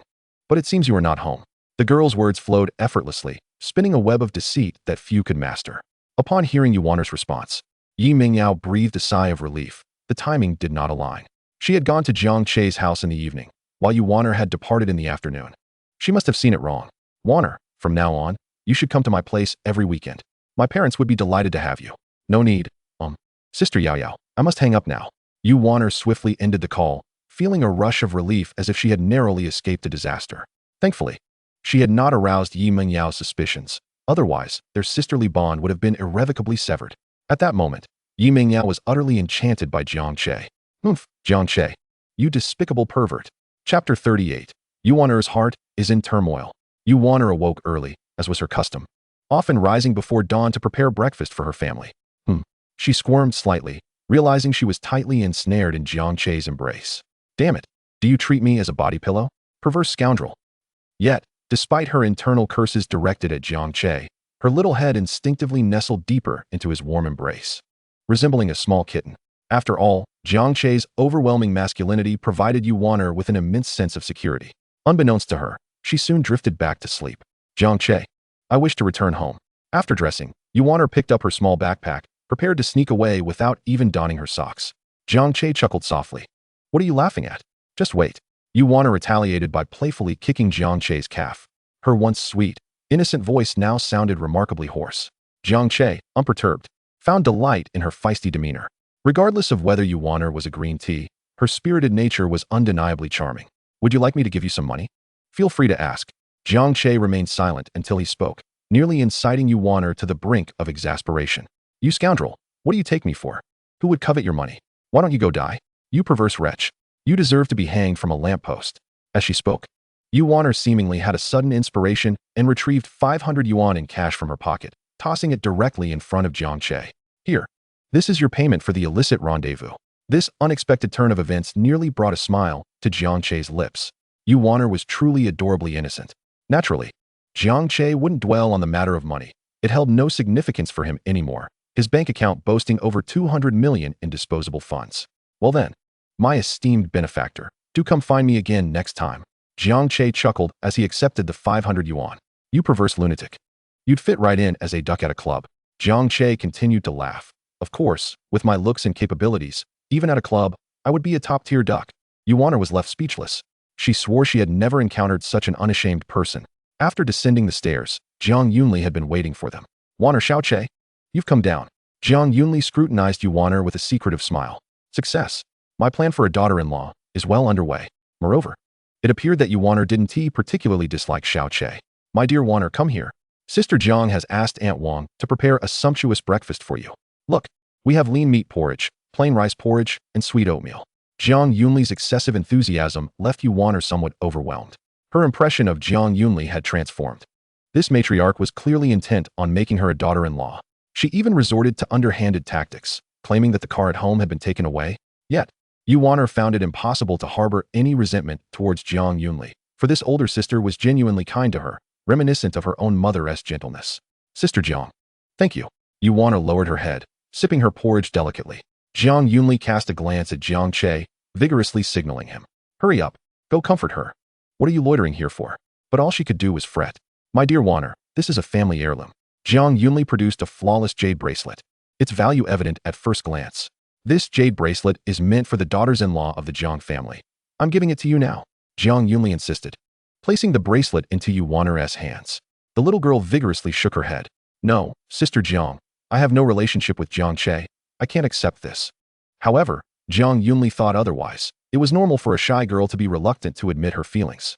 Waner, just take it as a gift from your sister. One to you? But no matter how Jiang Yunli pleaded, Yu Waner steadfastly refused. ultimately forcing Jiang Yunli to retract the bracelet with a sigh. Nevertheless, her attitude towards Yuwaner remained unchanged. Yuwaner could not possibly accept Jiang Yunli's bracelet. She genuinely feared the progression of her relationship with Jiang Che. They had already spent the night together, and although nothing had transpired, she was genuinely terrified. "Oh, you child." Jiang Yunli sighed, rubbing her forehead, her fondness for Yuwaner surging. Many girls aspired to marry into the Jiang family, yet a girl like Yuwaner, pure and untainted, was indeed a rarity in this day and age. Jiang Che led Yuwaner to the garage, which housed a row of vehicles, with the Maybach appearing rather unremarkable in comparison. There were no sports cars, as the Jiang family's status and power no longer required ostentatious displays of wealth. "Huh. And you said all the cars at home were taken. Clearly, that was a fib." Yuwaner pouted slightly, visibly annoyed. Jiang Che opted for the Maybach, as he had a particular fondness for it. The car was both steady and understated, capable of concealing any altercations within. "Don't ask. It's just a lesson from my past life." "Yuwaner, you're quite impressive, winning my mom over so quickly," Jiang Che teased as he settled Yuwaner into the passenger seat. Yuwaner chose silence, turning her head away. She was reluctant to speak, feeling a mix of confusion and frustration. She was acutely aware that Jiang Che had left an indelible mark on her heart. "My dear, what do you think our relationship is now? Lovers? Or just ordinary friends?" As Jiang Che drove, he relentlessly chipped away at Yuwaner's defenses. Each word he uttered sent shivers down her spine, as if swarms of ants were crawling on her. "Jiang Che." Yuwaner's voice was firm as she glanced at him. "I don't know what I did to offend you, but haven't you bullied me enough? Please let me go. I promise I won't insult you again. You perverse wretch, shameless fool, who said we're lovers. Dream on." Jiang Che chuckled lightly. "Your heart is quite perceptive indeed. What? Aren't your lips getting tired? Can't you stop chattering?" Jiang Che's words incited Yuwaner's ire, causing her to grind her teeth. "Jiang Che, is your head filled with nothing but rubbish?" Thus, the two continued bickering until they reached the impoverished district, where Jiang Che encountered Yu Weiwei once more. "Young Master Jiang, you're here again?" Despite the ravages of uremia etched on her face, a faint smile lingered in her eyes. Yu Weiwei glanced at Yuwaner, her expression dimming. Her discerning gaze readily recognized that Yuwaner was still untainted. Yu Weiwei felt conflicted. On one hand, she feared for Yuwaner's future in a wealthy household, and on the other, she wished to see her enjoy a better life. "Oh, Yuwaner mentioned you need to go to the hospital for dialysis. I can conveniently take you there." Jiang Che's proposition left Yuwaner momentarily stunned. What is this scoundrel up to? Is he genuinely willing to take my mother to the hospital? Yu Weiwei smiled lightly. "Thank you, young Master Jiang. No, we won't ride in his car. I'll take you in a taxi." Yuwaner was reluctant to engage with Jiang Che further, fearing she might truly become ensnared. Yu Weiwei, remarkably astute, saw through Yuwaner's concerns, which only caused her lips to curve upward. Why not accept? This is young Master Jiang's goodwill. Jiang Che didn't look down on Yu Weiwei for her past. He regarded her as a woman worthy of respect. Every virtuous mother deserved reverence. "Oh, Yuwaner, you came here in my car before. Why the double standards?" Jiang Che leaned closer to Yuwaner, a mischievous grin on his face. Unsurprisingly, his words left the little girl speechless. At that moment, at the center hospital of Hang City, a crowd had gathered. A young man with an air of arrogance is seated cross-legged at the entrance of a hospital, in front of a small stall adorned with a wooden sign bearing the bold words, "Ancestral Imperial Physician, curing all ailments." This individual is none other than Lin Yu. The protagonist, though his current circumstances appear rather dismal, his attire is tattered, and his shoes bear a significant hole, exposing his big toe. Despite his unkempt appearance, he exudes an undeniable aura of prestige. Lacking a medical license, he dares to set up shop at the city hospital's entrance. This is not mere competition. It is a blatant affront. Consequently, a crowd gathers to observe, with some even approaching him for inquiries. "Young man, can you truly cure all ailments?" An elderly man, stooped and frail, tentatively asks. Lin Yu's lips curl into a smirk. He has a particular fondness for elderly gentlemen like this one, who are often either in high positions themselves or have children of influence, not to mention the possibility of a beautiful granddaughter. He knows saving such individuals will yield no regrets, for his medical skills could even retrieve someone from the clutches of terminal cancer. A truth passed down from his esteemed master. "Indeed, I am the heir of the ghost doctor. There exists no illness I cannot heal, no life I cannot save," Lin Yu boldly declares, casting a disdainful glance at the hospital's name emblazoned above. "Illnesses the hospital cannot treat, I shall remedy. Lives the hospital cannot save, I shall rescue. My guiding principle in medicine is to relieve the suffering of the world." His proclamation ignites a considerable uproar, akin to riding roughshod over the hospital's reputation. Perhaps influenced by the protagonist's aura, The hospital staff seemed to lose their composure, merely watching him flaunt his bravado, engaging in minor disputes, but failing to halt his ostentatious display of healing. How can this person be so arrogant? He claims to treat ailments the hospital cannot? Murmurs one onlooker. Surely he cannot be so reckless. After all, this is the hospital entrance. Who would believe that mere herbs could cure diseases? The atmosphere thickens as a chorus of ridicule and disbelief rises, further fueling Lin Yu's confidence. Step aside. I am about to demonstrate my prowess. Old sir, I observe that your complexion is rather pallid. It appears you might. Just as Lin Yu revels in his performance, two individuals, one tall and one short, begin to converse within the crowd. Wow, look at this.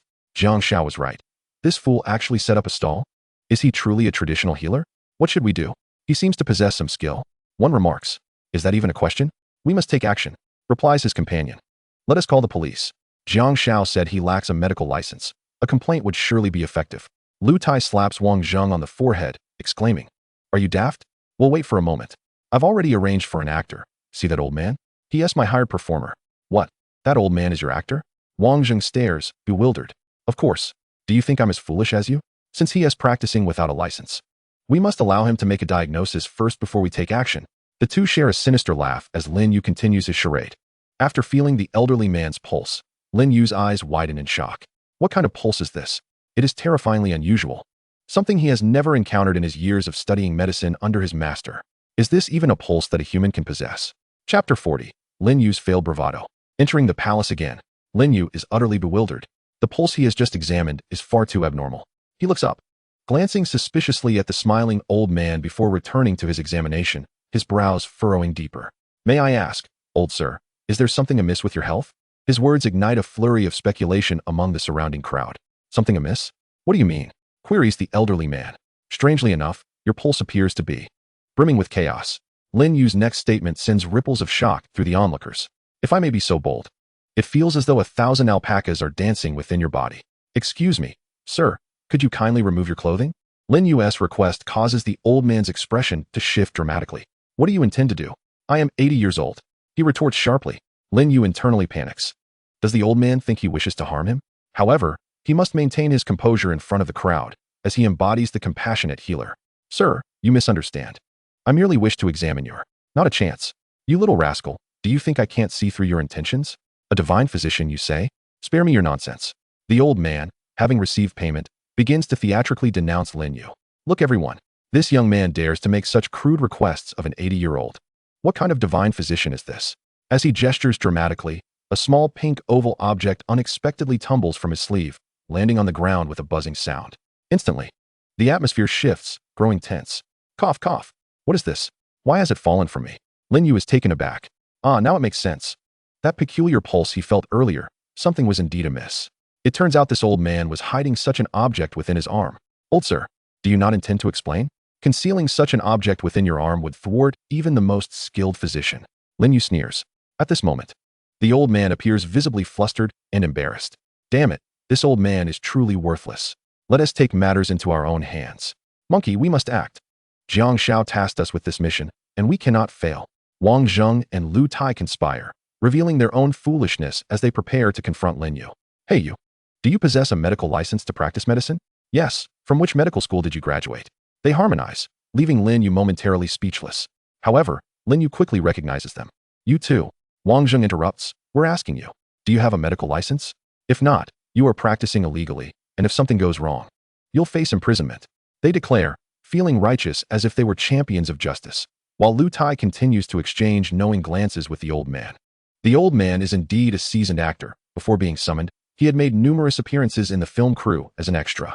Even at over 80 years of age, he still harbors the dream of becoming an actor. Yes, indeed, this is nothing short of a charlatan. It's often said that old Chinese medicine practitioners are venerable. But who has ever seen a practitioner so youthful? I'm fortunate I didn't let him treat me. Who knows, he might have inadvertently caused my demise. Lin Yu was nearly beside himself with rage, his chest heaving as he longed to deliver a decisive blow to this old fraud. With the reminders from Wang Zheng and Lu Tai, many of the hospital staff began to chime in. Yes, where is your medical license? Nowadays, whether in traditional or Western medicine, one must possess a medical license to treat and save lives. What is your name? Which institution did you graduate from? Faced with a barrage of inquiries, Lin Yu felt overwhelmed. Although he had unwavering confidence in his medical skills, capable of miraculously reviving even the gravely ill, he truly lacked a medical license. His master had never mentioned the necessity of such a document before he descended the mountain. Where was he to procure a medical license?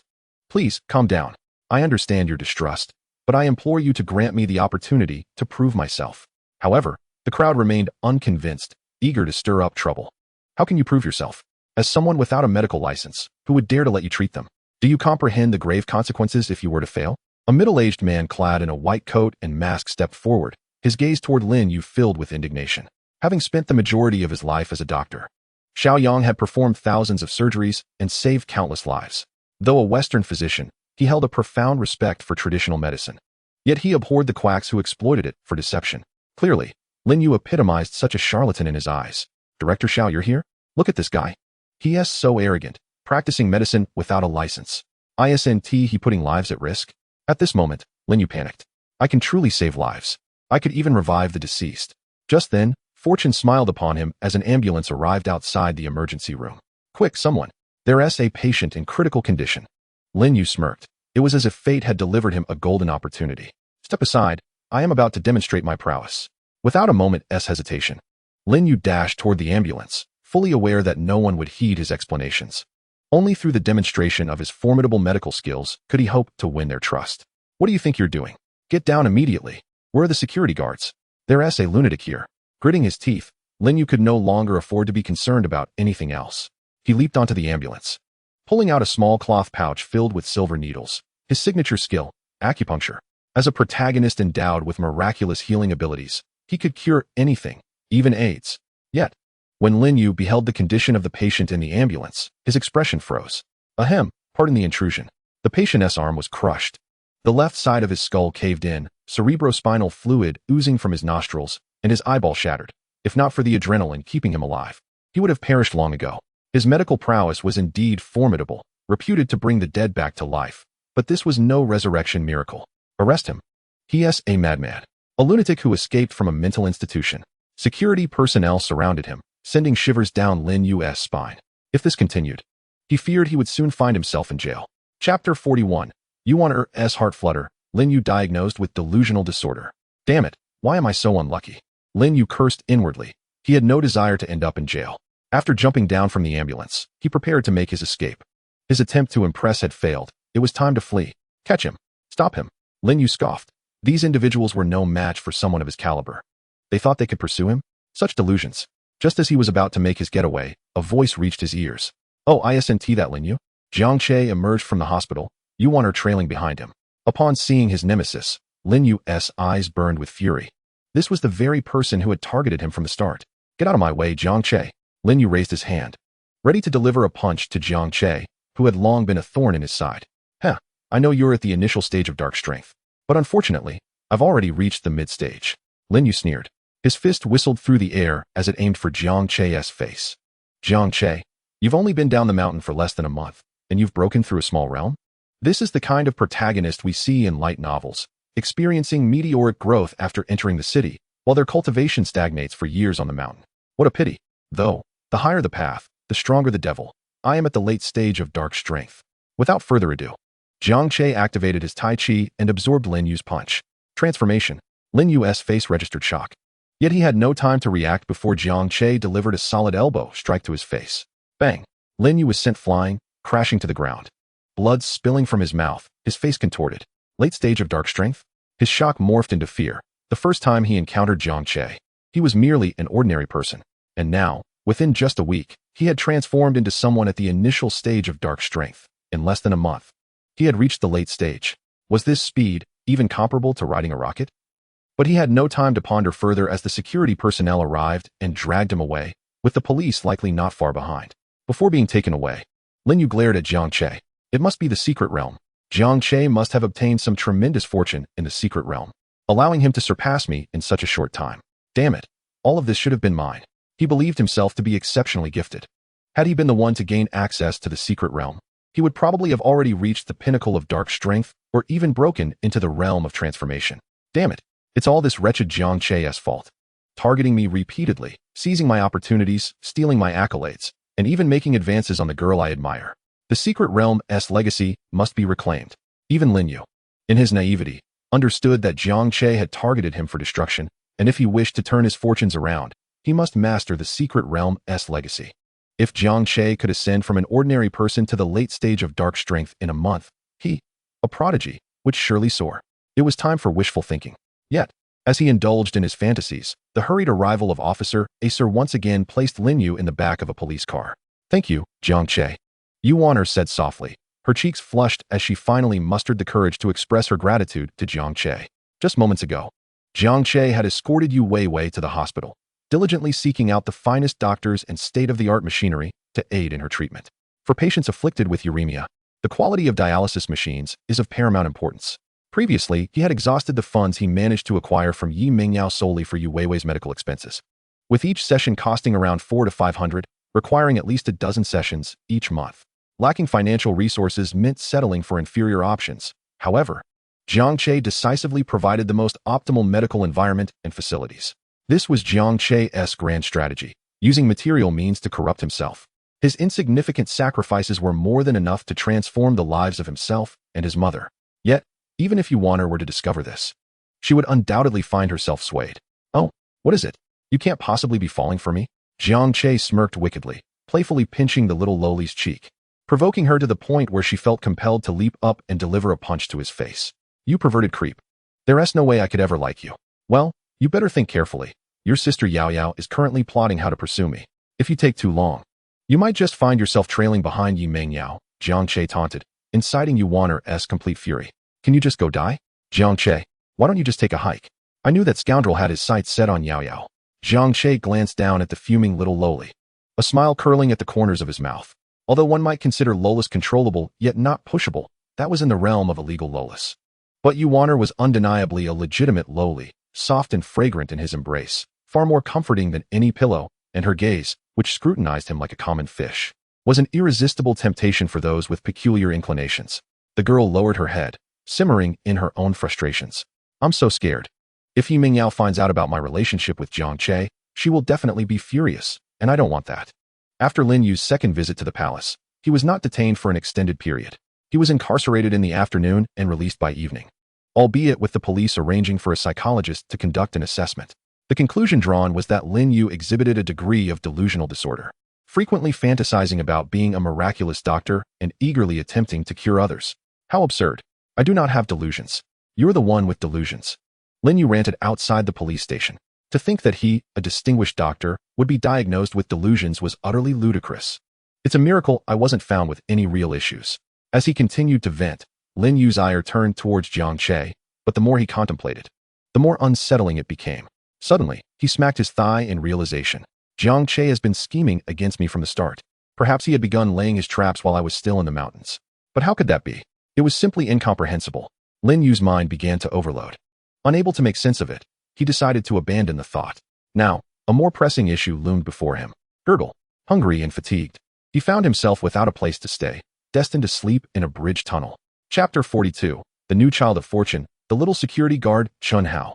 "Get lost. Don't bother me." Upon returning home, Jiang Che was immediately approached by the family's white ragdoll cat, which rubbed against his legs incessantly. It seemed this female cat was in heat, incessantly nudging against his pant legs. Jiang Che, indifferent to the feline's advances, gently nudged it aside with his foot. The cat let out a couple of disgruntled meows before retreating under the table. "Little Che, you're being too rough. Is this how you treat girls too?" Jiang Yunli scampered over to the table, scooping the distressed cat into her arms. "You scared little Guai." She gently stroked the ragdoll cat, which nuzzled against her chest in a pitiful manner. "Damn, even the cat is such a tease." Jiang Che inwardly cursed. During dinner, Jiang Yuan and Jiang Yunli convened a meeting with Jiang Che, the topic of discussion being none other than Yuaner. "Little Che, what do you plan to do about Yuaner and Yi Mingyao?" Jiang Yunli had evidently briefed Jiang Yuan on the situation between Jiang Che and Yuaner, a matter of considerable significance, especially given the Jiang family's billionaire status. Jiang Che furrowed his brow. "What do you mean? Are you suggesting I choose between them? Only children make choices. I want both." As a qualified antagonist, he was destined to encounter numerous children of fortune and, naturally, many destined heroines. Abandoning any one of these heroines would burden Jiang Che with an immense sense of guilt. However, it was evident that such thoughts were not to be shared with his parents, lest they be horrified. Jiang Che remained silent, deftly steering the conversation away. How are things at the company right now? It should be going well, I presume? Upon mentioning the company, Jiang Yuan's pride was palpable. Absolutely. I've recently initiated a major overhaul, replacing many of the older staff and promoting some newcomers. Most importantly, our new product has passed national standards, and the results are quite remarkable. Little Che, our company has undergone quite a transformation. Perhaps you should consider trying your hand there? This would be an excellent opportunity for you to establish your reputation. Jiang Che resolutely declined. Was he joking? Why would he ever want to work at the company? Wouldn't it be much more delightful to simply enjoy life as a wealthy heir? Meanwhile, Yuan found herself unable to sleep. Nestled in her small bed, she clutched a well-worn teddy bear, dressed in a thin white nightgown. The girl stared vacantly at the night sky outside her window, seemingly lost in thought, only blinking when her eyes grew dry, resembling a lifeless doll. She recalled the events of the previous night, and it became clear that she was utterly at a loss on how to face Jiang Che. If he genuinely liked her, things would be simpler. But therein lay the problem. She was acutely aware that Jiang Che was a perverted scoundrel, merely lusting after her body, never serious about her. Yet, she found herself slipping deeper into her feelings. This sensation was terrifying, akin to a traveler ensnared in quicksand, struggling desperately, yet gradually being consumed. Such thoughts had never crossed her mind before, especially knowing that Yi Mengyao also harbored feelings for Jiang Che. Although she had always played the role of a supportive friend beside Yi Mengyao, her affection for her was profound. I'm so sorry, Sister Yao Yao. As she pondered, the little loli found herself softly weeping, clutching her teddy bear tightly, as if it could provide her with a sense of security. Eventually, she cried herself to sleep, curling up like a little hedgehog, her posture reflecting her anxiety and helplessness. Jiang Che, you perverted creep. Please don't bully me anymore, okay? Clearly, Jiang Che had left an indelible mark on Yuan, to the extent that even in her dreams, she muttered curses against him. Achoo! Jiang Che wiped his nose, perplexed. Had someone been cursing him last night? Even he was astonished. As a martial artist in the late stages of his training, how could he possibly catch a cold? Truly a marvel of the world. Just as Jiang Che was lost in thought, the system's voice interrupted his musings. Ding! The system has detected a new child of fortune. Jiang Che frowned. A new child of fortune had appeared so soon? He hadn't even dealt with Lin Yu yet. Ding! As the host is a major antagonist, you automatically acquire the title of a major antagonist, significantly increasing your chances of encountering a child of fortune or a destined heroine. Alright, it seems I've truly become the antagonist. However, the system surely won't present me with an exceedingly outrageous protagonist, will it? If a demon emperor returns, or if a celestial sovereign is reincarnated, or a divine king is reborn, am I to confront them head-on? What a jest! I'm engaged in martial arts, and you're attempting to draw me into the realm of immortality? Let us just obliterate everything instead. For now, that won't happen. The current world tier doesn't accommodate such high-caliber protagonists. Are you implying that it will in the future? Jiang Che's lips twitched. Is it still possible to unbind the system at this point? Alas, let it be. Perhaps I might encounter a fairy down the line. Jiang Che swallowed hard, but soon his peculiar expression was tempered. Ahem, where is this protagonist? Why can't I see them? Shortly thereafter, he spotted a young man clad in security attire. The young guard had a data panel hovering above his head. Chun Hao, intelligence diminishing, aura disabled. 21 years old, newly appointed security guard at Sherlan School. Heir of the ancient Wu Qin family, adept in Tai Chi, and possessing mid-level dark energy cultivation. A mere security guard? Jiang Che regarded Chun Hao with a thoughtful glance. It was evident that a young master from a prominent family was out here experiencing life, playing the role of a small-time guard, attempting to show off and flirt, and getting slapped down in the process. In summary, it could be condensed into one word: exhilarating. At that moment, Chun Hao seemed to sense something amiss. He turned to glance at Jiang Che's vehicle, a hint of confusion flickering in his eyes as he felt an unseen gaze upon him. But just then, an unexpected turn of events occurred. A woman's voice pierced the air ahead. You all better scram. I've already called the police. Stay away from me. Upon hearing the girl's frantic cries, Chun Hao's expression shifted and he dashed forward. Jiang Che's gaze sharpened, and with a press of the accelerator, he surged ahead. Still wish to show off? You are bound to be mistaken. Chapter 43. Let that girl go, and I shall take over. Qin Xiaoqiao felt utterly despondent. The few ruffians before her were notorious thugs from the surrounding urban areas, known for having ruined numerous girls, though the news had been suppressed. Hey there, pretty lady. How about coming into my embrace? We've had our eyes on you for quite some time. You truly are a stunning beauty. Stick with us, Classic thug rhetoric. Upon witnessing this scene, Jiang Che instantly grasped the situation. This was likely another trope of a destined heroine being rescued by a hero.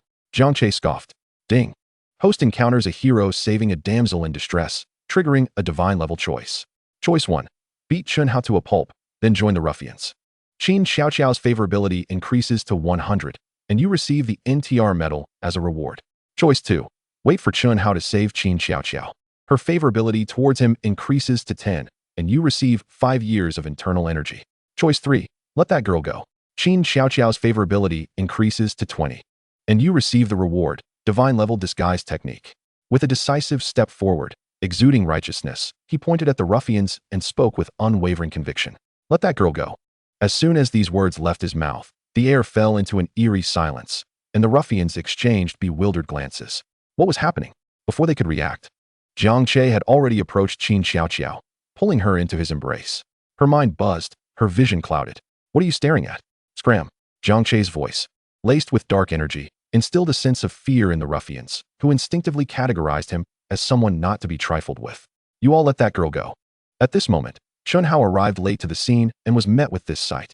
Anger surged within him, and he instinctively regarded Jiang Che as the leader of the thugs.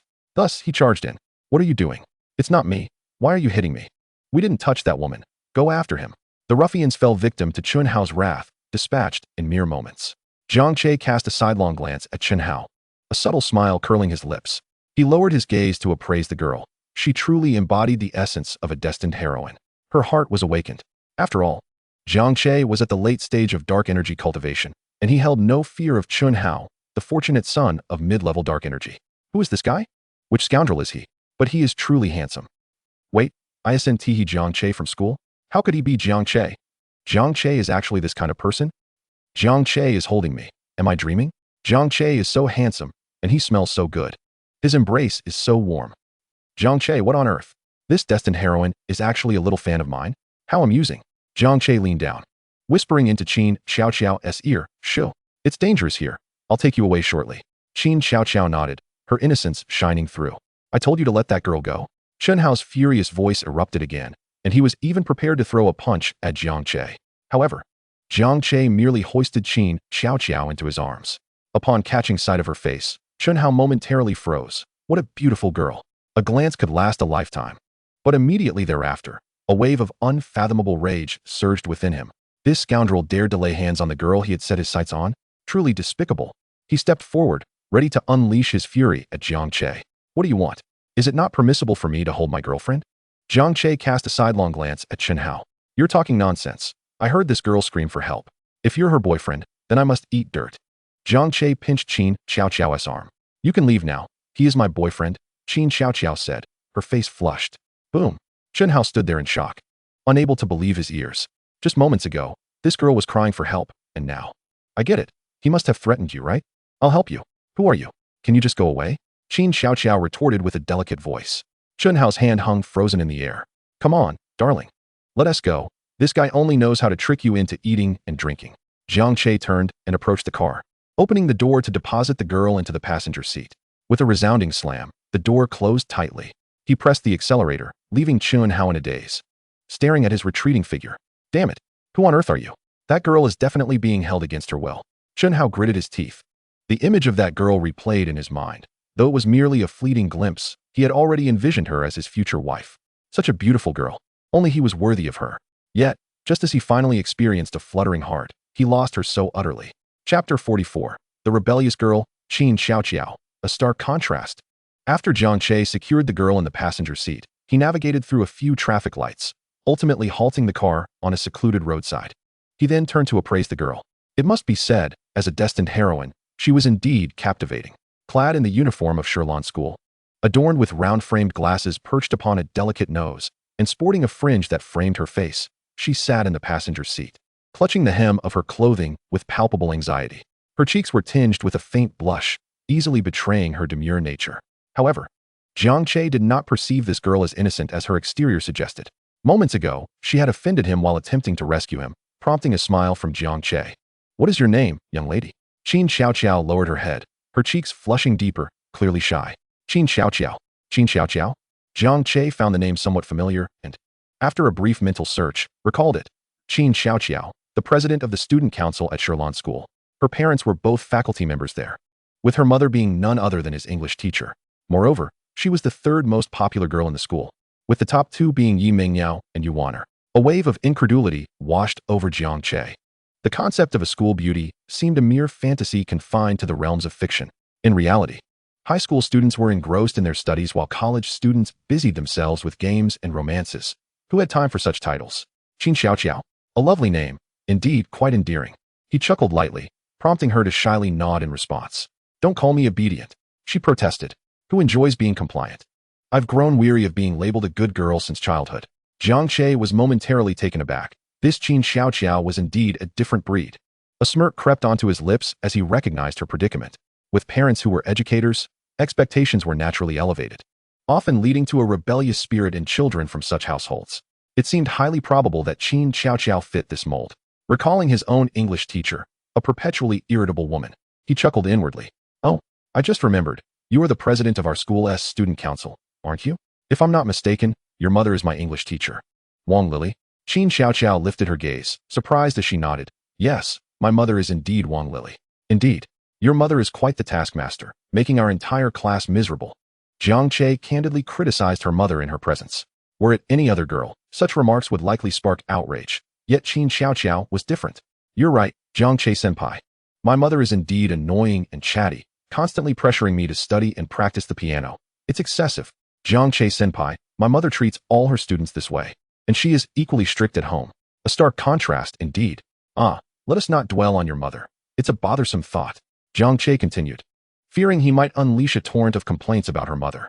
Jiang Che senpai, you mustn't speak ill of my mother. She means well for all of you. Who would believe that? My mother, that old witch, is simply a nuisance.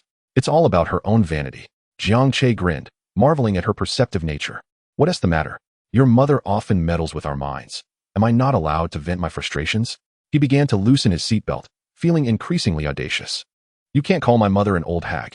Qin Xiaoqiao pouted, her annoyance making her seem rather adorable. Old hag, old hag, old hag, Jiang Che teased, unable to contain his amusement at her rebellious spirit, which only deepened his curiosity about her true self. All right, she does mess with my mind. Consider this my little act of revenge. Jiang Che grinned at Qin Xiaoqiao. She bit her lips slightly. What are you implying, Jiang Che senpai? Are you suggesting I serve as your means of revenge against my mother? How could you? Though, I must admit, she does go overboard sometimes. She once let me date until after college graduation. Humph, I'm going to date now, just to make you all mad. Jiang Che chuckled, bemused by the girl's whimsical thoughts. Jiang Che understood perfectly well that a high-pressure home environment could lead to rebellion. Jiang Che senpai, I have to go now. I'll be late for morning study. Qin Xiaoqiao exclaimed, hurriedly exiting Jiang Che's vehicle, clutching her small backpack as she rushed away. How embarrassing, she muttered to herself. Make haste. Xiaoqiao, here is my number. Call me if you miss me, Jiang Che offered, handing her a slip of paper as she hurriedly departed. As she exited, her knees buckled slightly, nearly causing her to stumble. Jiang Che watched her retreating figure, a smile of mischief playing on his lips. Hey, Qin Xiaoqiao, see you another day?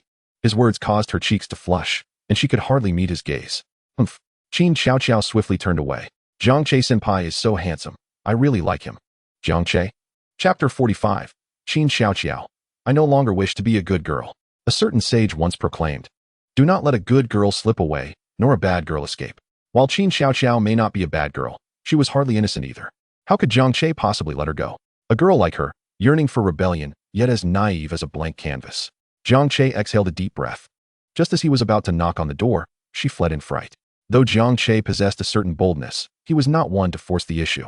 In the security room of the school, Chun Hao declared, I will uphold the integrity of this position, as long as I am here. No unauthorized individuals shall enter the school. Dressed in his security uniform, he patted his chest with determination. Good job, Chun. Stay diligent. The portly supervisor encouraged, patting Chun Hao on the shoulder. As Chun Hao exited the security room, he couldn't shake the memory of the earlier encounter. After finally finding a girl he was smitten with, she ended up in another man's car. What was so special about a Maybach? He was the heir of the ancient Chen family. What luxury car did he not have? Despite being merely a lowly security guard now, he was a hidden master in the early stages of inner strength. Just as despair threatened to overwhelm him, his gaze fell upon a girl in uniform who hastily exited a Maybach, nearly tripping in her haste. His heart raced. Was this not the girl he had been yearning for? Wait.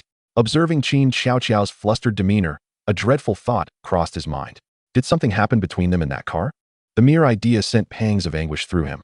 No, that couldn't possibly be. She appeared to be pure and innocent. How could she be that reckless? She must have simply been in a hurry. Yes, that was it. Classmate, class is about to start. Hurry up, Chen Hao urged. Qin Xiaoqiao, supporting herself on her knee, struggled to catch her breath. Rushing to the school gate, he inquired, Classmate, what is your name? You are late, and I must take note of it. Fear not. I shall not report you to the school. Chen Hao approached Qin Xiaoqiao, and upon witnessing her bashful demeanor, he felt as if struck by a thunderbolt. Is it you? Qin Xiaoqiao was momentarily taken aback. How could the gallant figure who sought to rescue a damsel transform into a school security guard? Ahem. I am Chen Hao, now serving as the school security. May I ask your name, classmate? Despite the pangs in his heart, Chen Hao maintained his composure. I am Qin Xiaoqiao, she replied softly, stepping through the school gates. Qin Xiaoqiao. Truly enchanting, he mused, envisioning names for their future children in a fleeting moment. Hey, security, open the gate. I wish to enter. A languid voice interrupted Chen Hao's reverie. Turning, he saw Jiang Che gazing at him with a cheerful smile. You are that scoundrel. Chen Hao glared at Jiang Che, fury igniting in his eyes. It's this wretched fellow. Why do you scold me? Hurry and open the door. Let me in. Jiang Che retorted with a playful grin. Chen Hao clenched his fists, declaring, no unauthorized personnel are permitted entry. Jiang Che had anticipated such resistance, but remained unfazed, brandishing his student ID. Here is my student ID. I should be allowed in now, correct? Chen Hao's lips twitched at the realization that this insufferable individual was a student of Shirlan School. However, you are late. Class has already commenced, Chen Hao resolutely stated, determined to bar Jiang Che from entering. The school has rules. Any student can freely enter or exit during class hours, Jiang Che asserted confidently, fabricating a regulation. Don't believe me? Feel free to verify. After all, most school regulations could fill a novel. Chen Hao found himself at a loss for words, his glare intensifying upon Jiang Che. Can the gate be open now? Though reluctant, he eventually relented and unlocked the door. Jiang Che strode in with an air of arrogance. Ouch, my back, he murmured, feigning distress. I'm utterly exhausted. Chen Hao's expression darkened, fury boiling within him as he glared at Jiang Che. Wishing he could unleash his pent-up anger. In his former self, he would have readily delivered a punch to the scoundrel's face. However, he could not afford such outbursts now. Although he hailed from the illustrious Qin clan of martial arts, adhering to the law was paramount. Violence was not an option. The laws of Longwood dealt severely with transgressors, and no matter one's martial prowess, all were equal against the might of American-style combat. Meanwhile, within the classroom, Qin Xiaoqiao's countenance brightened slightly, yet her heart was in turmoil, unable to focus during the previous 2 classes. Jiang Che was rather mischievous and undeniably handsome. Humph, old hag, you won't allow me to date, will you? Soon, I shall be with Jiang Che, just to infuriate you. Little did anyone know the extent of her parents' controlling nature, particularly her mother. Each day, her mother scrutinized her homework until late into the night. During her adolescence, when she attempted to wear shorts, her mother had scolded her mercilessly, claiming she had no shame. Since that day, Wang Lily had taken to sleeping on the couch in her daughter's room. Qin Xiaoqiao was compelled to rank in the top 10 of her grade, or else face punishment. This twisted affection instilled fear and dread, and her rebellious spirit had taken root deep within her heart. Glancing at the note Jiang Che had passed her, her resolve strengthened. She no longer wished to be the obedient daughter. Chapter 46. Yi Mingyao, Wanner. Do you have feelings for Jiang Che? Seated in the classroom, Jiang Che began to explore the new skill he had just acquired, Divine Disguise Technique. Divine Disguise Technique. This ability allows the host to alter their appearance, height, and bone structure. With this skill, one could even transform into a girl. The system also graciously provides an accompanying skill, Master-Level Oral Technique. The Divine Disguise Technique was far from a mere cosmetic skill. It was akin to a superpower, capable of completely transforming one's exterior.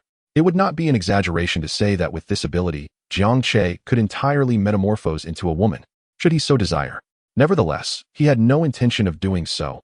As a staunch heterosexual, the thought of becoming a woman was utterly abhorrent to him. Although this skill might seem somewhat redundant, it was always beneficial to possess diverse abilities. For instance, even if one was already 18 centimeters tall, one might still aspire to exceed 20. Jiang Che, what are you laughing at? At that moment, a shrill voice pierced his thoughts. Looking up, he saw a middle-aged woman with black-rimmed glasses pointing a piece of chalk at him, hands on her hips, resembling a ferocious tiger. Wang Lily, his English teacher, and also Qin Xiaoqiao's mother, was in her early 40s, though only a few years older than Jiang Che's own mother. She appeared decades older, unlike Jiang Che's youthful mother, who looked like a girl of 20. Jiang Che glanced at Wang Lily and thought of something amusing. Save the joy for home. I am currently teaching class, so pay attention. She chided. Jiang Che chuckled softly, recognizing her as a strict figure. Yet, he could not help but add, your daughter is truly beautiful.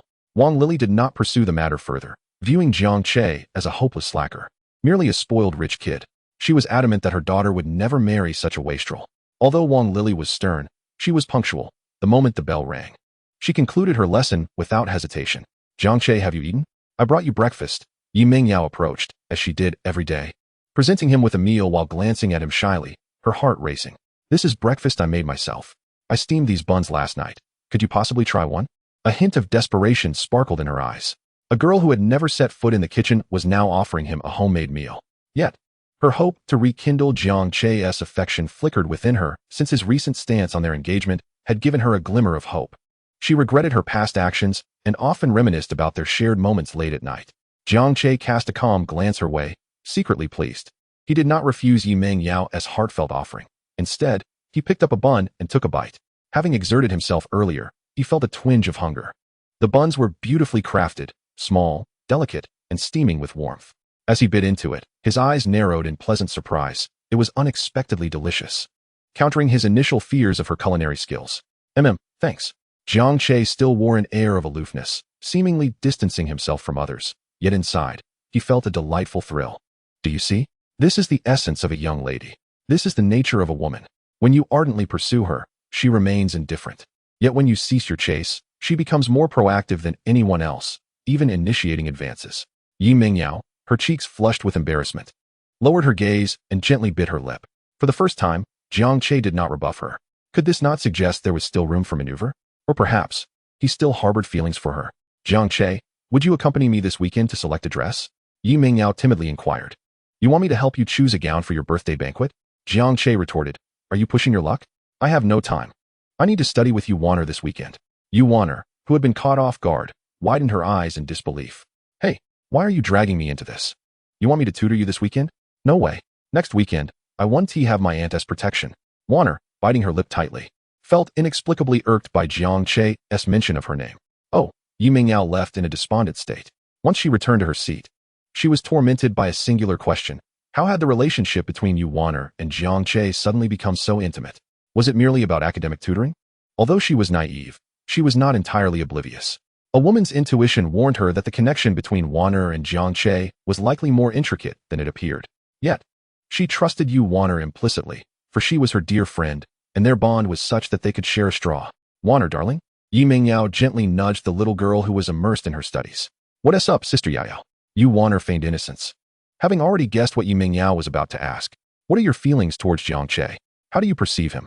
Yi Mingyao probed. Do I even need to say? That big bad wolf. A total pervert. A pure scoundrel. With just a hint of tenderness, she thought. But those words could never escape her lips without causing complications. Jiang Che is actually quite talented academically. He just doesn't care for studying. Sister Yao. He is really smart. I can teach him once, and he understands. But he simply refuses to engage. Yi Mingyao could never outsmart Yu Wanner. If Yi Mingyao's emotional intelligence was 0, then Yu Wanner's was 100. I was merely dodging the question, leaving no flaws to be detected. Yi Mingyao felt a twinge of frustration. That was not what she intended to ask. Her lack of eloquence had caused Jiang Che's heart to suffer. Wanner, what I truly want to know is, do you have feelings for Jiang Che? In desperation, Yi Mingyao directly confronted her. Yu Wanner's expression instantly froze, her heart racing with panic. Chapter 47. Jiang Che's disguise and the misfortunes of Chun Hao. Yu Wanner was flustered. Yi Mingyao's words struck at her most vulnerable core. In that fleeting moment, the young girl felt as though her heart had been laid bare. Sister Yao, how could you think that? How could I possibly like Jiang Che? Yu Wanner's smile appeared somewhat strained. Yet deep down, a voice whispered, do you truly not harbor feelings? Clearly, it was impossible for her to be indifferent towards Jiang Che. Although she despised him, wishing to leap up and bite him, she had to admit that she indeed had feelings for him. Oh, Wanner, your words bring me relief. If you like Jiang Che, I would withdraw. Since you do not, I shall undoubtedly pursue him, Yi Mingyao declared, raising her arm in determination. Yet she failed to notice Yu Wanner's despondent expression.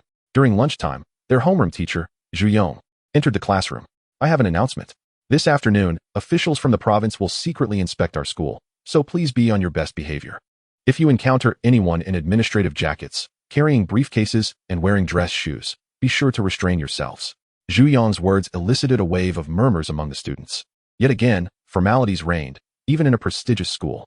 Upon hearing this, Jiang Che pondered momentarily before breaking into a mischievous grin. The divine art of disguise he had just acquired was about to come in handy. Chen Hao, you little security guard, brace yourself for some action today. At the security room, a portly principal approached Chen Hao. Did you hear? Keep your eyes peeled this afternoon. Provincial leaders are visiting. Don't speak too bluntly, got it? Chen Hao nodded, feigning compliance while inwardly scoffing at the absurdity of having to bow to such officials. A master of the dark arts should not be humiliated. Besides, I have the formidable Chun family of ancient martial arts backing me, he thought, yet he recognized that he was merely a lowly security guard at present. Xiao Chun, do your best. I have high hopes for you. If you perform well, I may promote you to security captain. The principal began weaving grand visions for Chen Hao. Thank you, principal. Take care, Chen Hao responded, but once the principal left, he spat in disdain. What a joke. You expect me to grovel? Do you know who I am? I am the scion of the ancient martial arts Chen family. My father is a grandmaster of Tai Chi. Chen Hao seethed with anger, still brooding over the morning's incident involving Qin Xiaoqiao. Just then, a familiar voice broke through his thoughts. Xiao Chun, what did you say? The haunting voice startled Chen Hao. Looking up, he was astonished to see the principal returning. Why are you back, principal? Did you change clothes?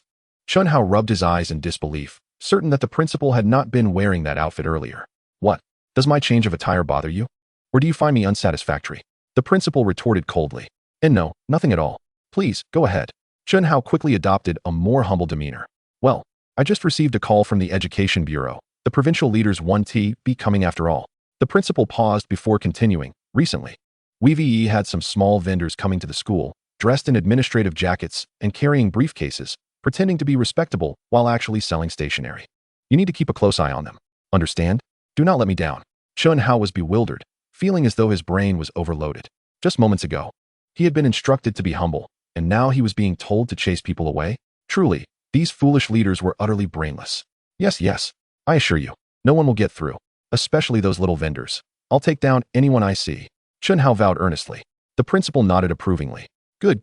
Xiao Chun, your future is bright. He promised to inform the finance department to increase Chen Hao's salary soon. After finishing his words, he patted his backside and departed. Observing the principal's retreating figure, Chen Hao felt a surge of pride. Although this principal was rather foolish, at least he had granted me a raise. Chen Hao was indeed the young master of the Qin family, renowned for its ancient martial arts. Yet he was currently striving independently in the world and could not rely on his family's support. Hence, he placed considerable importance on his salary. Ha, I could die laughing. Jiang Che found a secluded spot, dispelled his extraordinary disguise, and promptly discarded his suit into the jade pendant space. Indeed, the principal he had just encountered was merely a guise he had assumed. When it came to manipulating people's mindsets, Jiang Che was a true expert.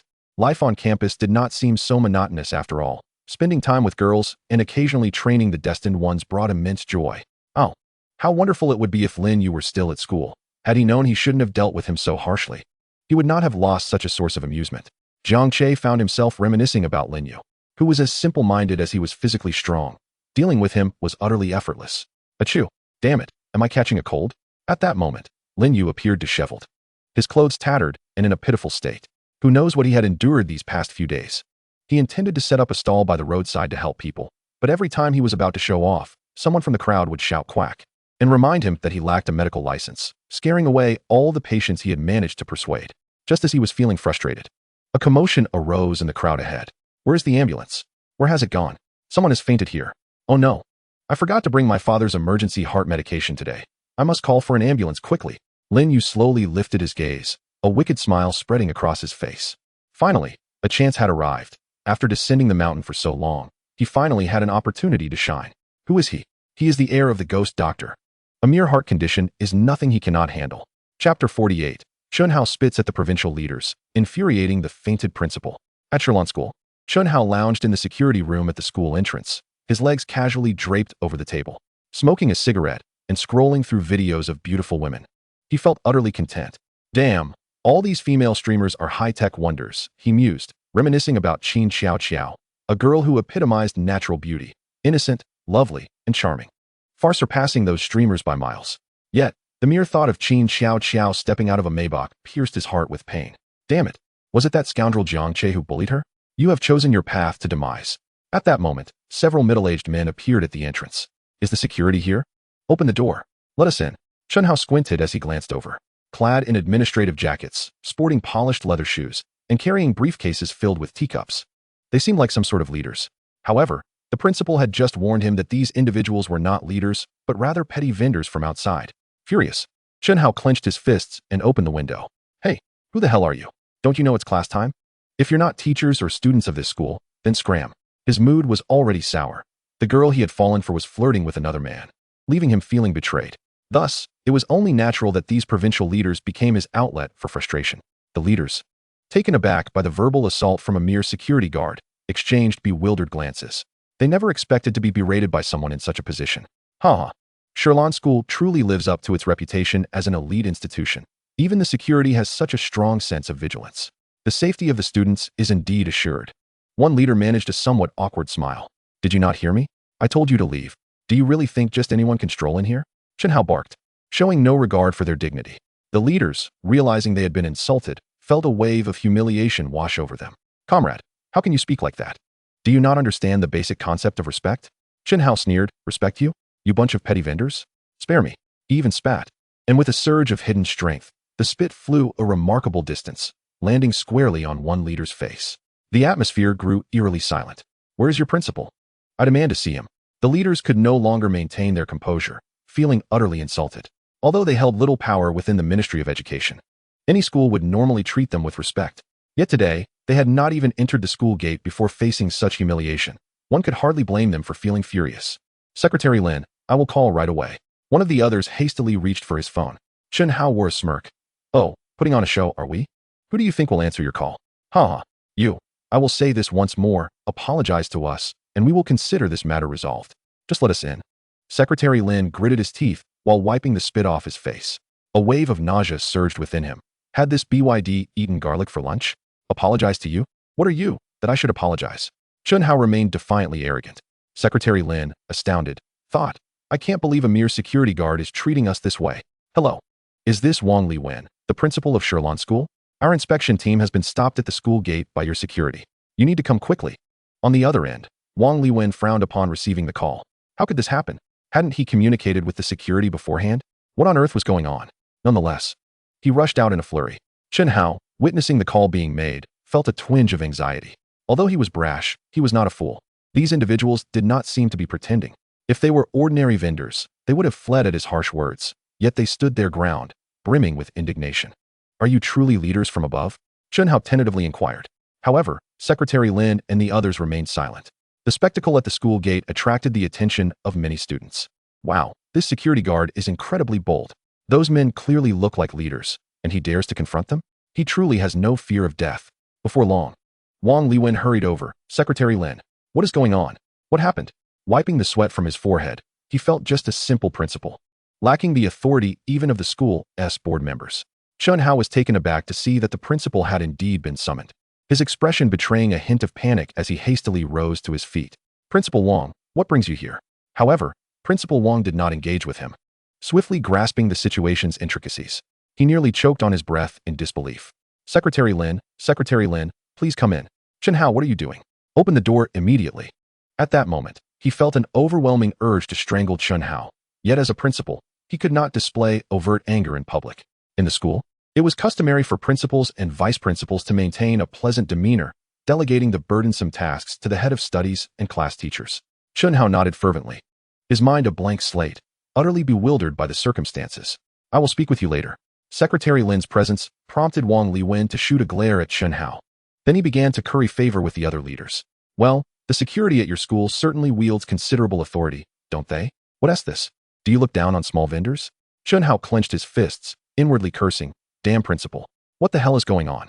He was utterly confounded, wondering if the principal had lost his mind. I followed your instructions to the letter, yet he understood that if he did not take action soon, the security guard might very well face dire consequences. I cannot afford to lose this job. There are so many beautiful girls on campus waiting for me to pursue. Chapter 49, Confronting Wang Lili, Qin Xiao's boldness. Ultimately, Chun Hao was not dismissed. He leaned on the influence of the ancient Chun family's legacy to retain his position as a security guard at the school. However, despite being a young master of the Qin family, he was not the only heir, and many within the family had long harbored dissatisfaction towards him. Damn it. I do not wish to return to the Chen family. Chen Hao clenched his hands tightly. He had left due to a rift with his family, and his father had granted him 3 years to forge his own path. If he failed to achieve anything, he would have to return. The family had promised to assist him only 3 times. To his dismay, he had not anticipated that the first assistance would be squandered on such a trivial matter. It was indeed akin to using a cannon to swat a mosquito. Jiang Che, are you really not coming with me to choose a dress? Yi Mingyao's big, watery eyes glimmered with hope as she clutched the corner of Jiang Che's clothing tightly.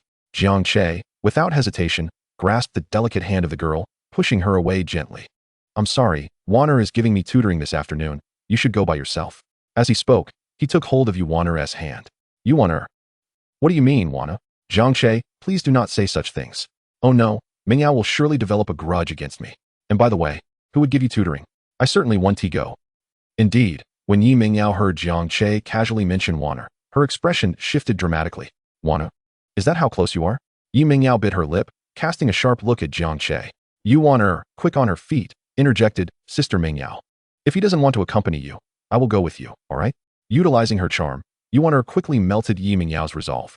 All right, Wanner, let us go together. Yi Mingyao pulled Wanner along, and as they departed, Wanner turned back to make a face at Jiang Che, as if mocking him. Humph, you pervert. Do you think I don't know what's on your mind? I curse you to remain a bachelor forever. A glimmer of danger flickered in Jiang Che's eyes. As a hunter, it was infuriating to see his prey taunting him while blissfully unaware of the danger they were in. In the office, Xiao, what on earth happened in your recent mock exam? You scored only 142 in English? You managed to get 2 reading comprehension questions wrong? Are your eyes just for show? The answers are practically written on your face. Wang Lili chastised the obedient girl before her, wielding the exam paper like a weapon. Qin Xiao trembled in fear. Her head hung low, hesitant to speak. Mom, I'm sorry, I will definitely improve in the next English exam. The girl stuttered, on the verge of tears. Clutching her clothing tightly. Improve? I expect full marks. Mom, I will certainly score full marks on the next exam. Qin Xiao nodded vigorously, yet a flicker of barely concealed resentment glimmered in her downcast eyes. Just then, the office door swung open, and a figure clad in white entered, none other than Jiang Che. Teacher Wang, I forgot to submit my English homework. Here it is. Wang Lili, still scolding, glanced up at Jiang Che, her displeasure evident. You forgot to submit your copied homework? Jiang Che made no attempt to refute Wang Lili's words. Although his grades across all subjects were exceptional, this particular assignment had indeed been copied. No, not just copied. He hadn't written a single word, as it had all been done by Wanner. Jiang Che glanced at the tearful Qin Xiao, understanding why this girl would rebel. Facing such a domineering and controlling mother would drive anyone to desperation. Little girl, blindly obeying one do, let me show you how it's done. Teacher, you are mistaken. I did not copy the homework. I didn't write anything at all. It was all done by someone else. I didn't touch a single word. Jiang Che shrugged, unfazed by the consequences. Wang Lili was taken aback. She had never encountered such audacity in a student before. Who helped you with your work? Bring her to me. Jiang Che smirked. What's the matter? Shouldn't you punish me, the misbehaving student? Why seek out someone else? Or are you wary of my background? Afraid to offend me? His words left Qin Xiao wide-eyed with astonishment. Jiang Che had the audacity to confront her mother directly, without sparing her any dignity. This was precisely the boldness she wished to exhibit, but lacked the courage to do so. Wang Lili was seething with anger. Jiang Che was indeed correct. While she looked down upon him as a spoiled rich kid, she did not dare to offend him. For his father was the wealthiest man in Hangzhou and the major benefactor of Shirlan School. A single word from him could ruin her standing in the educational community of Hangzhou. Jiang Che, I don't wish to argue with you. If you don't want to do your homework, then you needn't bother in the future. Let us see how you will manage during the national exams. Wang Lili's threats failed to provoke any response from Jiang Che. Haha, Teacher Wang, I don't need to study. My monthly allowance exceeds what you earn in your entire lifetime. Study? What good is that? Jiang Che's retort left Wang Lili speechless. Silence enveloped the room. Mom, may I leave now? Qin Xiao ventured tentatively. Get out. Wang Lili's face was flushed with embarrassment. For someone like her, losing face in front of outsiders would inevitably lead to a reckoning at home. Qin Xiao dashed out, feeling a sense of relief. Her eyes briefly sparkling with admiration for Jiang Che. He had humiliated Wang Lili for a while longer before swaggering out of the office. He had never held any regard for that woman. What was she to him? He was displeased, and with a single sentence could render her unable to navigate life in Hangzhou. As soon as Jiang Che departed, Wang Lili, filled with ire, swept everything off the table, scattering it across the floor. Just as Jiang Che reached the stairway, a soft, delicate figure leapt into his embrace.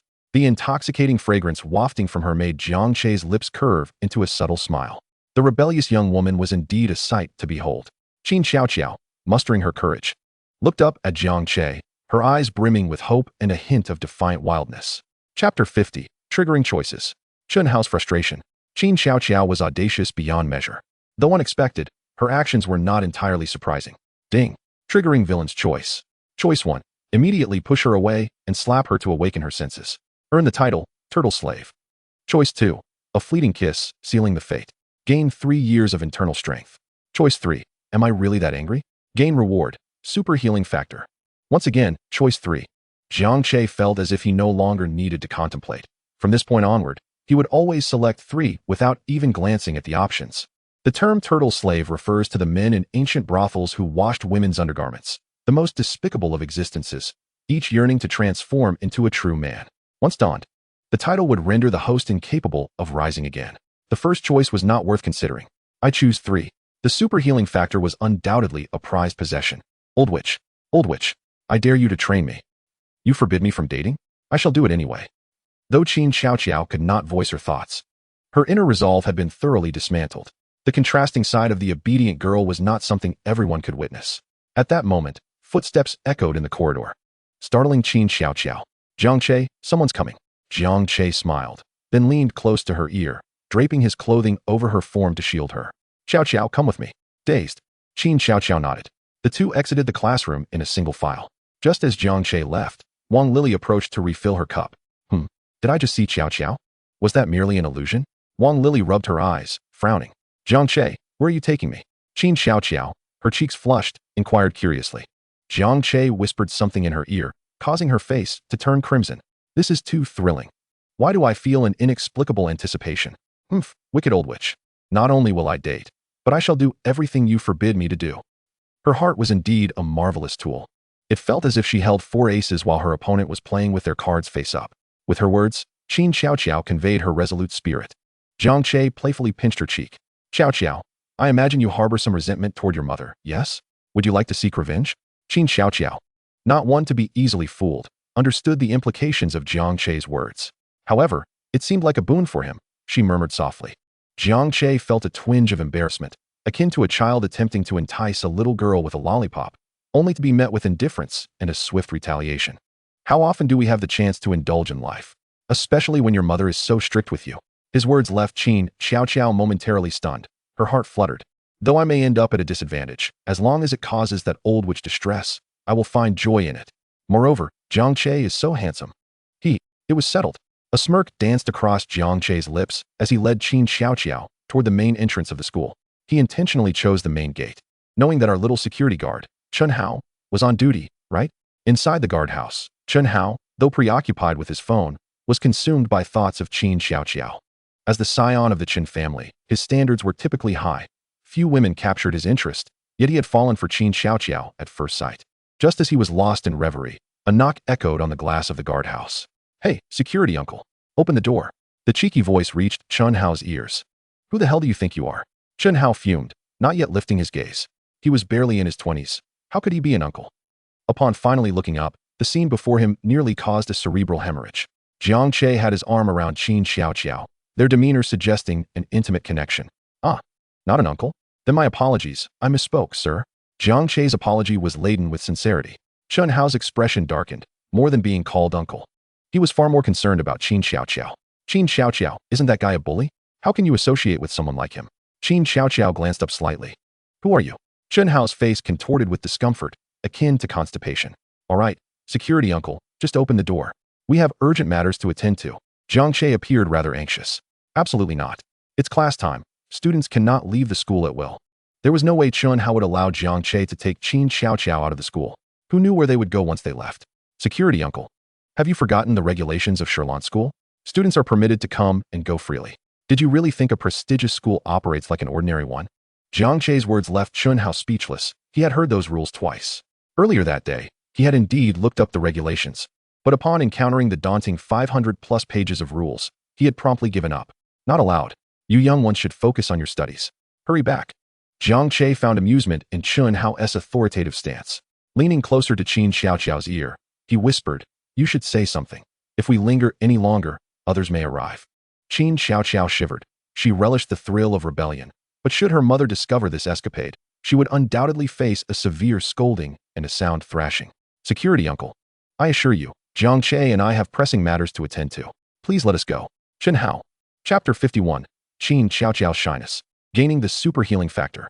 Never had Chen Hao felt such frustration. The girl he adored stood right before him. Yet he could only watch as she nestled close to another man, allowing her to pass through the school gates. Witnessing her drift further away with Jiang Che was unbearable. No, Chen Hao felt as if a piece of his heart was missing. He hastily removed his security uniform and stealthily followed. Jiang Che, where are you taking me? Qin Xiaoqiao feigned ignorance. Although her heart raced with anticipation, she maintained a facade of innocence. Shoo, Jiang Che flashed a smile, his hand effortlessly steering the wheel, a sight that left Qin Xiaoqiao entranced. Damn it, they're driving away. Chen Hao felt a surge of anxiety as he watched Jiang Che whisk Qin Xiaoqiao away, his heart breaking. Though he was a mid-level practitioner of dark energy, how could he possibly catch up to a Maybach on foot? Casting a glance around, his eyes landed on a shared bicycle parked nearby. Thus, he hopped on the bike and pedaled furiously, the formidable physique of a dark energy practitioner transforming the sluggish bicycle into a rocket. Ever seen a shared bike reaching 50 miles per hour? Well, today you certainly have. Jiang Che naturally noticed Chen Hao, who was closely tailing behind him, and nearly burst into laughter. A shared bicycle chasing after a Maybach. How absurd. With a swift press of the accelerator, he sped up once more. Eventually, the two arrived at the entrance of a five-star hotel, and Qin Xiaoqiao appeared momentarily dazed. Snuggling beside Jiang Che, she silently followed him inside. Her wide eyes darted around, taking in the opulence of this luxurious hotel, an experience entirely new to her.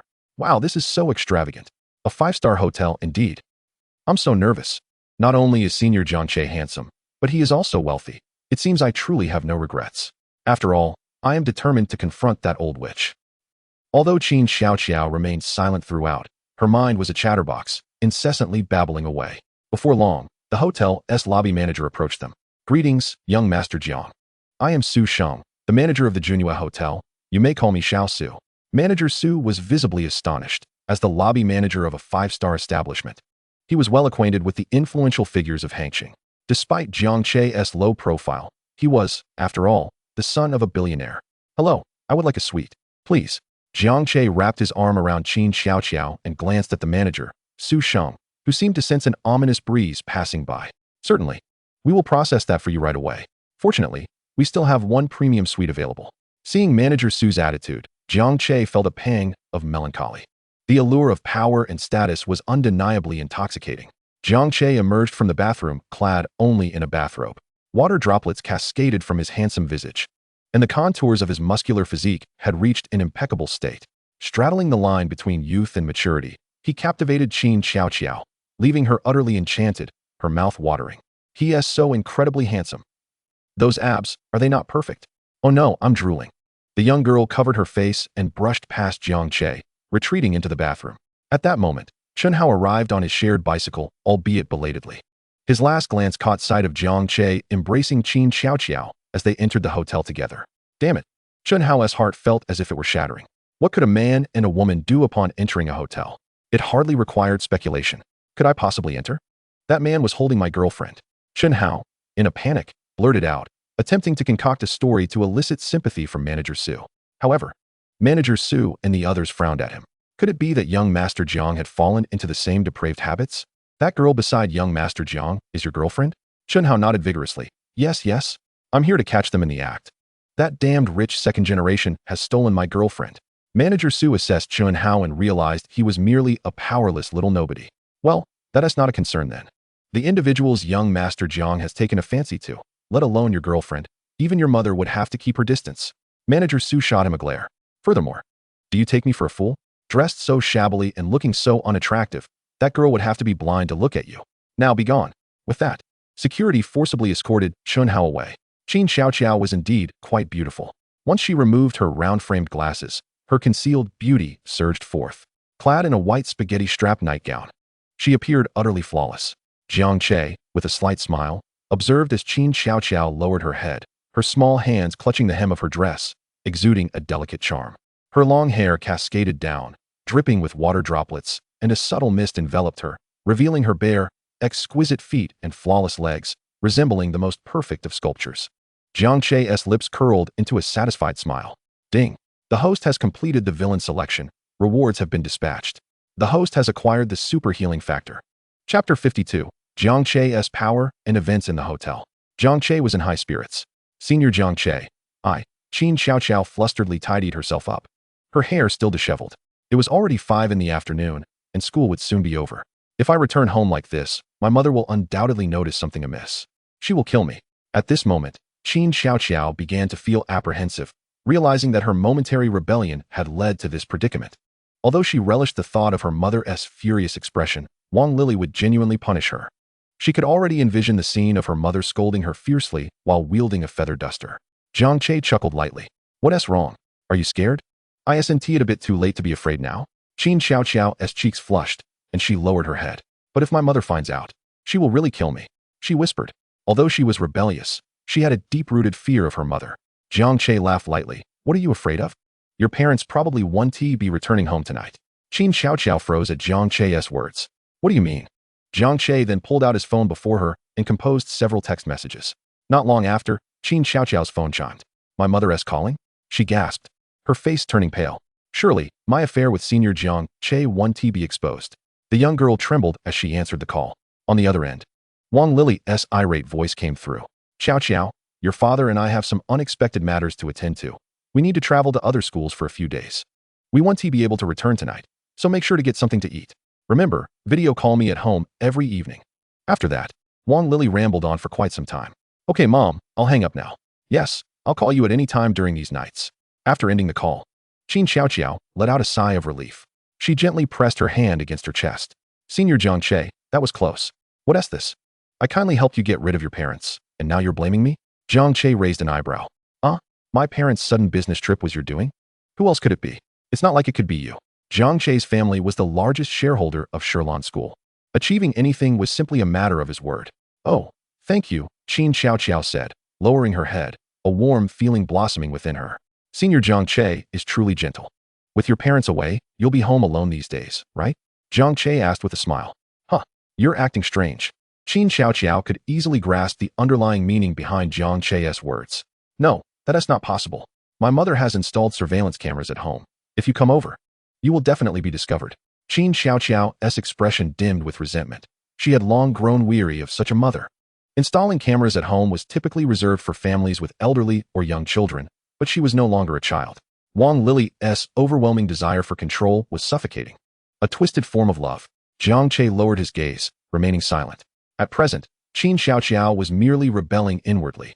Having been submissive to her parents for so long, she still lacked the courage to confront them directly. Fortunately, the upcoming days were all weekends. Qin Xiao, WW, feeling somewhat horrified, Jiang Che did not overly concern himself. Instead, he began to explore the divine ability he had just acquired. Super healing factor. Upon utilizing this skill, your bodily self-healing capabilities will be significantly enhanced, allowing even highly differentiated cells to regenerate. With this ability, you will be akin to an indomitable cockroach. Quite remarkable. It was evident that this skill was a life-saving marvel. However, one could not help but wonder if it would reach the level of immortality akin to that of Deadpool. Such a prospect seemed unlikely. Perhaps he would find time to test its efficacy later. Meanwhile, Chen Hao, who had been lurking at the hotel entrance, was utterly bewildered. The mere thought of Qin Xiao being bullied by Jiang Che sent pangs of anguish through his heart. After over 20 years of existence, he had finally encountered a girl who stirred his emotions, only to have it snatched away. It was not until after 7 in the evening that the two emerged from the hotel. Starved for much of the day, Chen Hao felt invigorated at first. But upon seeing Qin Xiao's appearance, his heart shattered. He yearned to rush forward and separate them. Yet he could only seethe with impotent rage as he watched Jiang Che lead Qin Xiao to a car, their destination unknown. Just as he prepared to pursue them on a shared bicycle, his phone rang. Hello, Chen Hao, where the hell have you been? Weren't you supposed to be on duty in the security room? The voice on the other end was filled with anger, startling Chen Hao. What happened? He inquired. You need to get back here right now.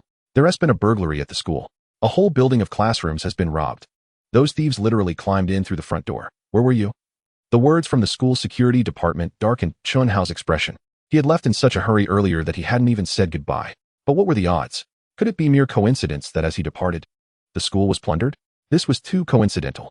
Chen Hao glanced at his phone, then at the receding figures of Jiang Che and the others, ultimately wearing an expression of resignation. He could not afford to lose this job. Chapter 53. The Melancholy of Yi Mengyao. Lin Yu returns to school? If Qin Xiaoqiao's home lacked surveillance, Jiang Che might very well have taken her to a hotel for 3 days. Senior Jiang Che, the community is just ahead. I can get out here. If the neighbors see me, they'll surely tell my parents. The neighborhood where Qin Xiaoqiao resided was quite ordinary. And although the relationships among the residents were not particularly warm, being seen exiting a luxury vehicle would undoubtedly lead to gossip. Very well. Qin Xiaoqiao's face paled slightly as she grabbed her backpack and exited the car. The girl dashed back to her home like a fleeting shadow. Jiang Che licked his lips, his gaze sharpening. Not only had he caused the destined one, Chun Hao, distress, but he also relished the thought of causing discomfort to that old witch, Wang Lily. It was a twofold victory, indeed. As for what kind of girl Qin Xiaoqiao was, quite the contrast. She appeared to be a soft and adorable, obedient girl on the outside. Yet her inner psyche was complex. Jiang Che had hesitated to tap into her heart's thoughts for fear of what he might uncover. That night, within the Yi family villa, a young girl clad in a black evening gown stood before a large floor-length mirror, nervously twisting the hem of her dress. Wanner, do I look beautiful in this? At that moment, Yi Mengyao donned a black evening gown, her long hair elegantly styled. Her burgeoning figure perfectly accentuated the gown, straddling the line between youthful innocence and burgeoning maturity. The addition of black lace gloves imparted an air of maturity that belied her age. Undoubtedly, Yi Mengyao was breathtakingly beautiful. As the leading female protagonist, she appeared almost ethereal. Even Yuaner, standing nearby, was mesmerized. She knew Yi Mengyao was stunning, but she had never anticipated such a level of beauty. A twinge of envy stirred within her. She had not experienced an extravagant celebration for her birthday, nor had she worn such a splendid gown. Yet, she bore no jealousy, for some things were simply not meant for her, and besides, she was not devoid of love. At least her mother had prepared a large cake for her. Sister Yao Yao, you look so beautiful. The compliment from Yu Waner sent Yi Mengyao into a delighted spin, akin to a proud swan, and she even performed a brief ballet in her gown. As a young lady, she was naturally adept in various arts. Waner, please take a photo for me. I want to send it to Jiang Che. I refuse to believe he won to be enchanted. Yi Mengyao's lips curled into a mischievous smile. Upon hearing Jiang Che's name, Yu Waner's expression dimmed momentarily. Yet she dutifully picked up her phone and snapped several stunning shots of Yi Mengyao. Upon viewing the photos, Yi Mengyao excitedly cupped Yu Waner's face and planted a kiss on her cherubic lips. Waner, you captured these wonderfully. I adore you. With that, Yi Mengyao sent the photos to Jiang Che. Jiang Che, this is my gown for the birthday banquet. Do you think it looks good? In a world where loyalty is cherished, it was clear that Yi Mengyao was gradually falling for Jiang Che. Jiang Che, don't bother me with such trivial matters. In an instant, the excitement on Yi Mengyao's face faded, replaced by a profound melancholy as she bit her lip, struggling to hold back tears. Sister Yao Yao, Jiang Che is just a brutish man who knows nothing. He cannot appreciate your beauty. Yu Waner began to console her. However, unbeknownst to Yu Waner, a flicker of joy had crossed her heart upon reading Jiang Che's words, despite her awareness of his manipulative tendencies towards Yi Mengyao. Unbeknownst to her, Jiang Che's influence had subtly grown significant in Yu Waner's heart. His words and decisions could sway her emotions from joy to sorrow. Wana, you are right. Jiang Che is nothing but a boorish pig. After I have dressed so beautifully, he dares to dismiss me. Yi Mengyao embraced Yu Waner, seeking solace in her presence. Meanwhile, Jiang Che could not help but react upon receiving the glamorous photo of Yi Mengyao in her evening gown. There are countless ways to judge a girl's beauty, but Jiang Che opted for the most direct method. This exquisite gown, paired with her petite frame, truly exemplified her status as the first female protagonist. Absolutely stunning. A smile began to spread across Jiang Che's face as he gazed at the photo Yi Mengyao had sent, licking his lips. Who could resist such a lure? Yet, he did not linger long, having already marked Yi Mengyao as his own. At that moment, Ling Yu, the child of fortune, was faring better than anticipated. After all, he was the favored one. He had once again found a powerful ally. In Hangchang, at the Su family estate, Lin Yu, despite his tattered attire, stood tall and confident. Old Master Su, how do you find my acupuncture skills? In a grand armchair sat an elderly man with grizzled hair, his expression filled with gratitude. Young brother, you truly embody the legacy of divine physician Lin. Your skills are indistinguishable from his. It was thanks to his acupuncture that I have lived on for so many years. The praise from Su Jintian brought a sense of pride to Lin Yu's countenance, and he replied, of course. Indeed, my personal abilities are exceptionally formidable. I wonder, Mr. Su, do you have a granddaughter in need of protection? No, I only have a son. Lin Yu's smile froze momentarily, and he cleared his throat. Well then, let it be. May I ask, Mr. Lin, I need to attend school. Could you assist me in obtaining a student registration at Sherlon School? Lin Yu remained undeterred by Yi Mingyao and her companions, contemplating leveraging the Su family's influence to return to school, defeat Jiang Che, reclaim what was rightfully his, and perhaps even embrace the school beauties, Yi Mingyao and Yu Waner. Sherlon School? That is indeed feasible. My son happens to be the director of the Hangzhou Education Bureau. What a stroke of luck. I shall speak with him tonight and request that he use his connections to admit you. Lin Yu expressed his gratitude, thanking Mr. Su profusely. Chapter 54. A director of the Education Bureau, as a support. A glimpse of abusive power. The following morning, as Jiang Che stepped outside, he encountered Yi Mingyao and Yu Waner. Perhaps Yi Mingyao had been waiting at the entrance for quite some time. Today, she donned her school uniform. With a single ponytail and a pair of pristine white shoes paired with bubble socks, reminiscent of the female protagonists in Japanese school-themed anime, Jiang Che was momentarily captivated. Yi Mingyao possessed considerable potential, and her allure rivaled that of the sweet and charming Yu Waner. Jiang Che, what a coincidence. Would you like to ride with me in my family's car to school? Yi Mingyao nervously suggested, pulling Yu Waner closer, her cheeks flushed with shyness. Coincidence? You're practically blocking my front door. How is that a coincidence?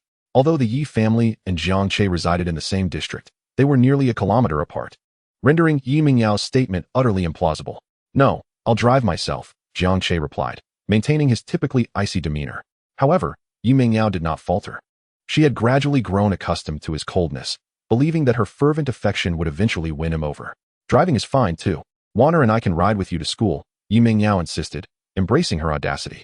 Just days prior, she had tearfully sought her mother's advice, who had instructed her that to win Jiang Che back, she needed to be bold. Otherwise, hope was futile. Turning to the chauffeur, Mr. Li, she waved. You can head home now. Waner and I will ride with Jiang Che to school. The elderly chauffeur replied, understood. Yi Mingyao's sudden audacity nearly left Jiang Che speechless.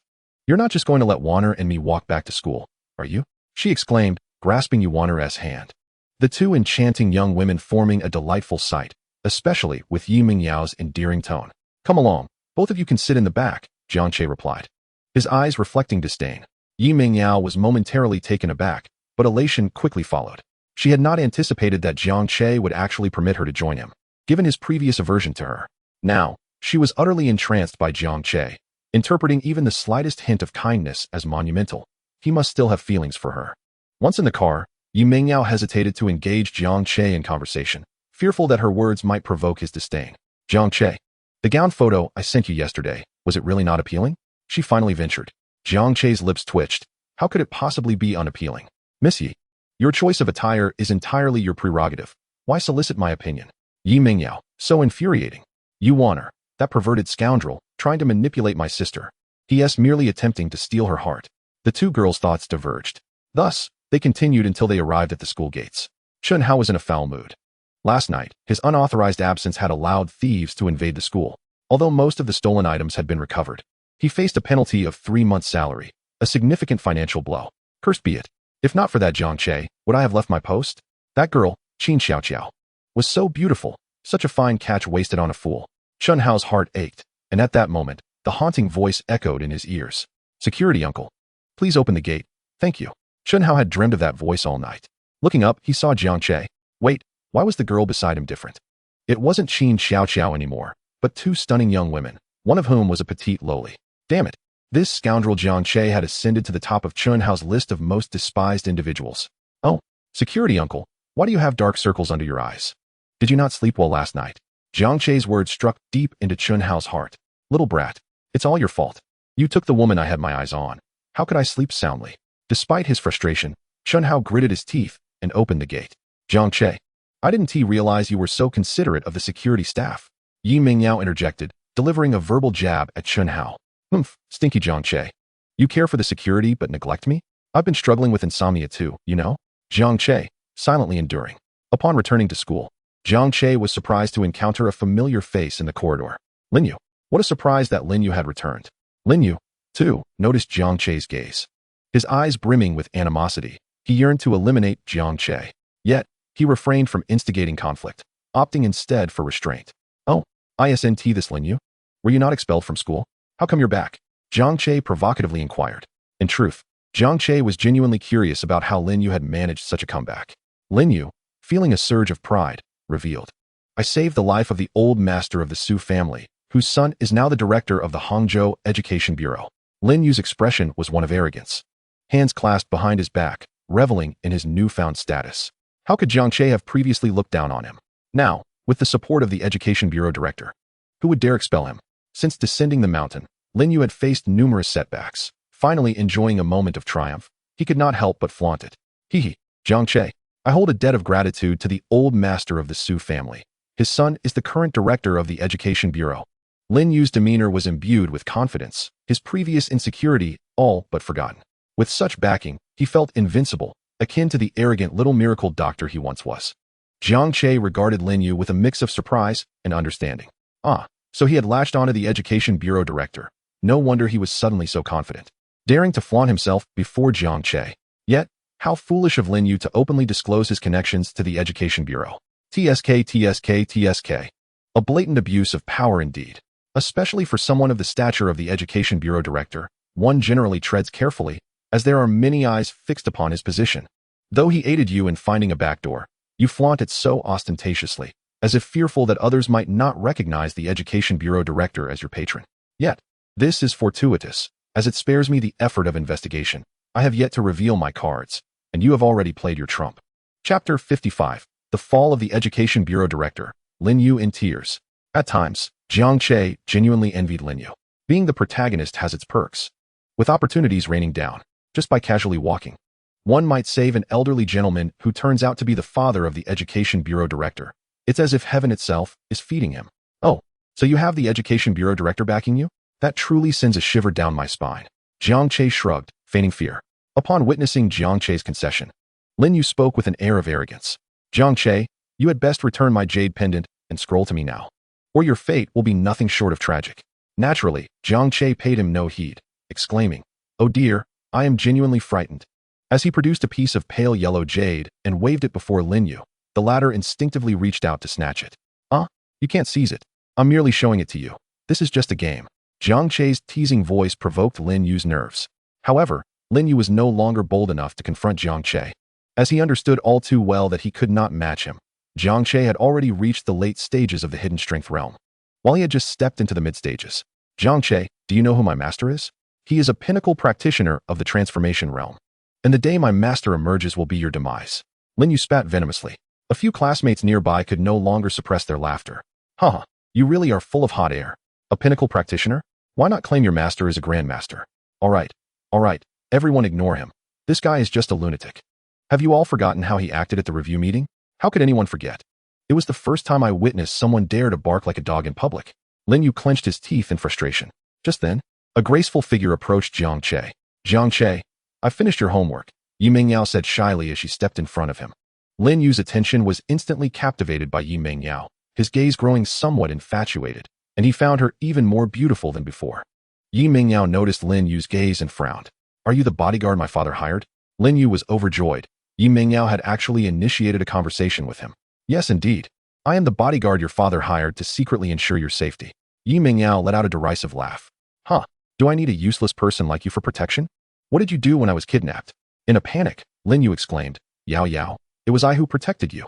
I fought valiantly against the assailants and even got shot. Jiang Che is nothing but a despicable opportunist. As he explained, he shot Jiang Che a fierce glare, wishing he could eliminate him on the spot. Yi Mingyao was incensed. Her feelings for Jiang Che were unshakable. Shut up.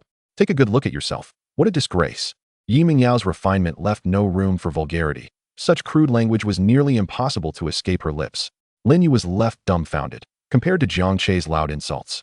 Yi Mingyao's humiliation struck like a sharp blade.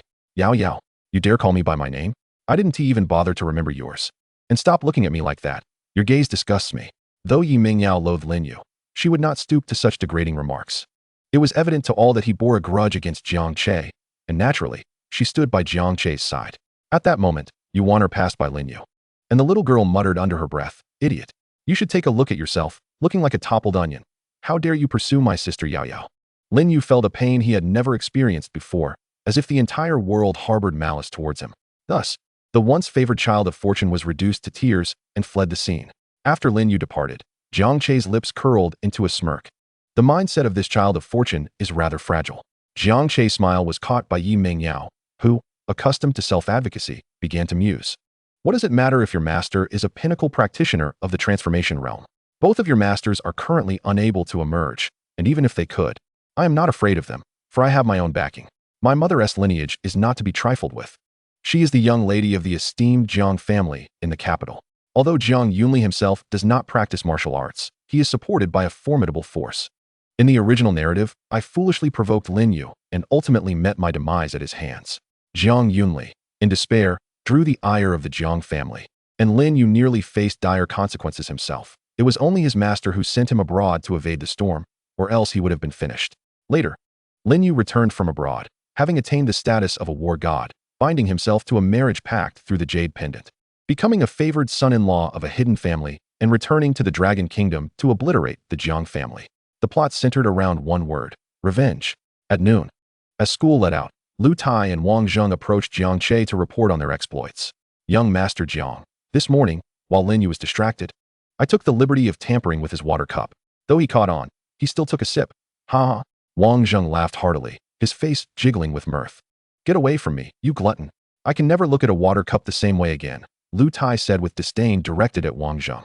However, young Master Jiang, we followed your instructions from a couple of days ago, and this brat has yet to succeed in his pretentiousness.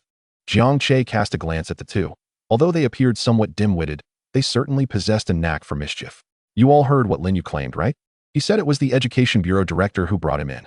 As Jiang Che spoke, Lu Tai quickly grasped his meaning. Young Master Jiang, are you suggesting that the Education Bureau director has abused his power? Do you wish to bring him down?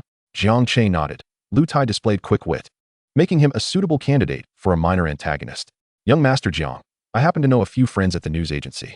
Given how developed the internet is, we could expose him online by trending topics and certainly ruin him. Moreover, anyone who becomes the Education Bureau director likely has some dirt on them. It's unavoidable in the world of human affairs. Such matters may seem trivial, but when magnified. Jiang Che regarded Lu Tai thoughtfully and cleared his throat. Ahem. I have said nothing. Lu Tai chuckled knowingly. Young Master Jiang, I have long found Lin Yu intolerable. Meanwhile, Wang Zheng remained baffled. Having overstepped during their earlier prank on Lin Yu, he now felt a bit out of sorts and could not comprehend their conversation, as his mind had come to a standstill. Chapter 56. The Education Bureau director is stunned. Damn, which fool tampered with my water cup? Lin Yu, in a fit of rage, hurled his water cup out, the realization dawning upon him only after he had taken a substantial sip of something decidedly off. Damn it. The worst part was that he could not ascertain the identity of the perpetrator, which drove him to utter despair. How infuriating. Recently, nothing seemed to go right. Yi Mingyao, are you truly that despicable? He had initially thought of her as a virtuous girl, only to discover that she too could so easily succumb to the charms of men. Lin Yu found it inexplicable, utterly baffled as to where he fell short compared to Jiang Che. Was it merely his slight financial advantage? Was it just that Jiang Che was a tad more handsome? What else did he possess? The more he pondered, the more his anger festered. Yi Mingyao and Yu Waner were clearly the girls he had set his sights on. How could they so readily offer their affections to other men? Meanwhile, Lu Tai and Wang Zheng were also busy concocting their schemes. Monkey, how on earth did Lin Yu manage to get close to the Su family? Su Shan is the director of the Education Bureau, while Lin Yu is merely a penniless nobody. I suspect Lin Yu must possess some genuine skills in traditional medicine. Remember what young Master Jiang mentioned before? Lin Yu seems to be rescuing people left and right, which has led us to interrupt his endeavors. He must have some connection to the Su family, hence Su Shan's willingness to grant him favors. The plump one nodded. Su Shan's background isn't entirely clean either. I once heard in the circle that his cousin's son bullied a female student in the same class, and it was Su Shan who intervened to suppress the incident. We can leverage that angle. Is it truly that serious? What is there to fear? The internet is a powerful tool nowadays. We can enlist private detectives to gather evidence. First, we can tip off the press about his abuse of power and then pay for trending topics. Once the heat is on, we can expose him completely. I refuse to believe we can't bring him down. You're quite clever, my friend, seizing the high ground. The plump one chuckled, scratching the back of his head. My head feels a bit muddled. Lu Tai looked on in disbelief. He had merely fantasized about Lin Yu's cup being tainted. Yet Wang Zheng's ideas were even more outrageous. Before long, posts began surfacing online, accusing the director of the Hangzhou Education Bureau of abusing his authority by forcibly enrolling students without proper school records.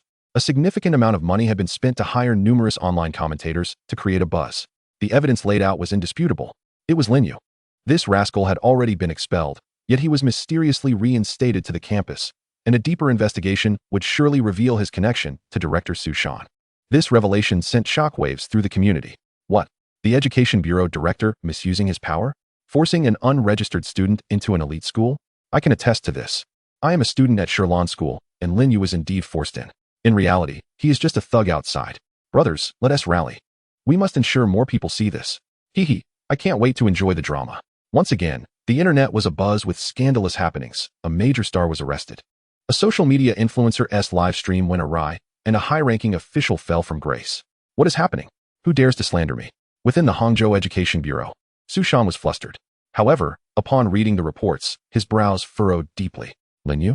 Is he the young man who saved my father?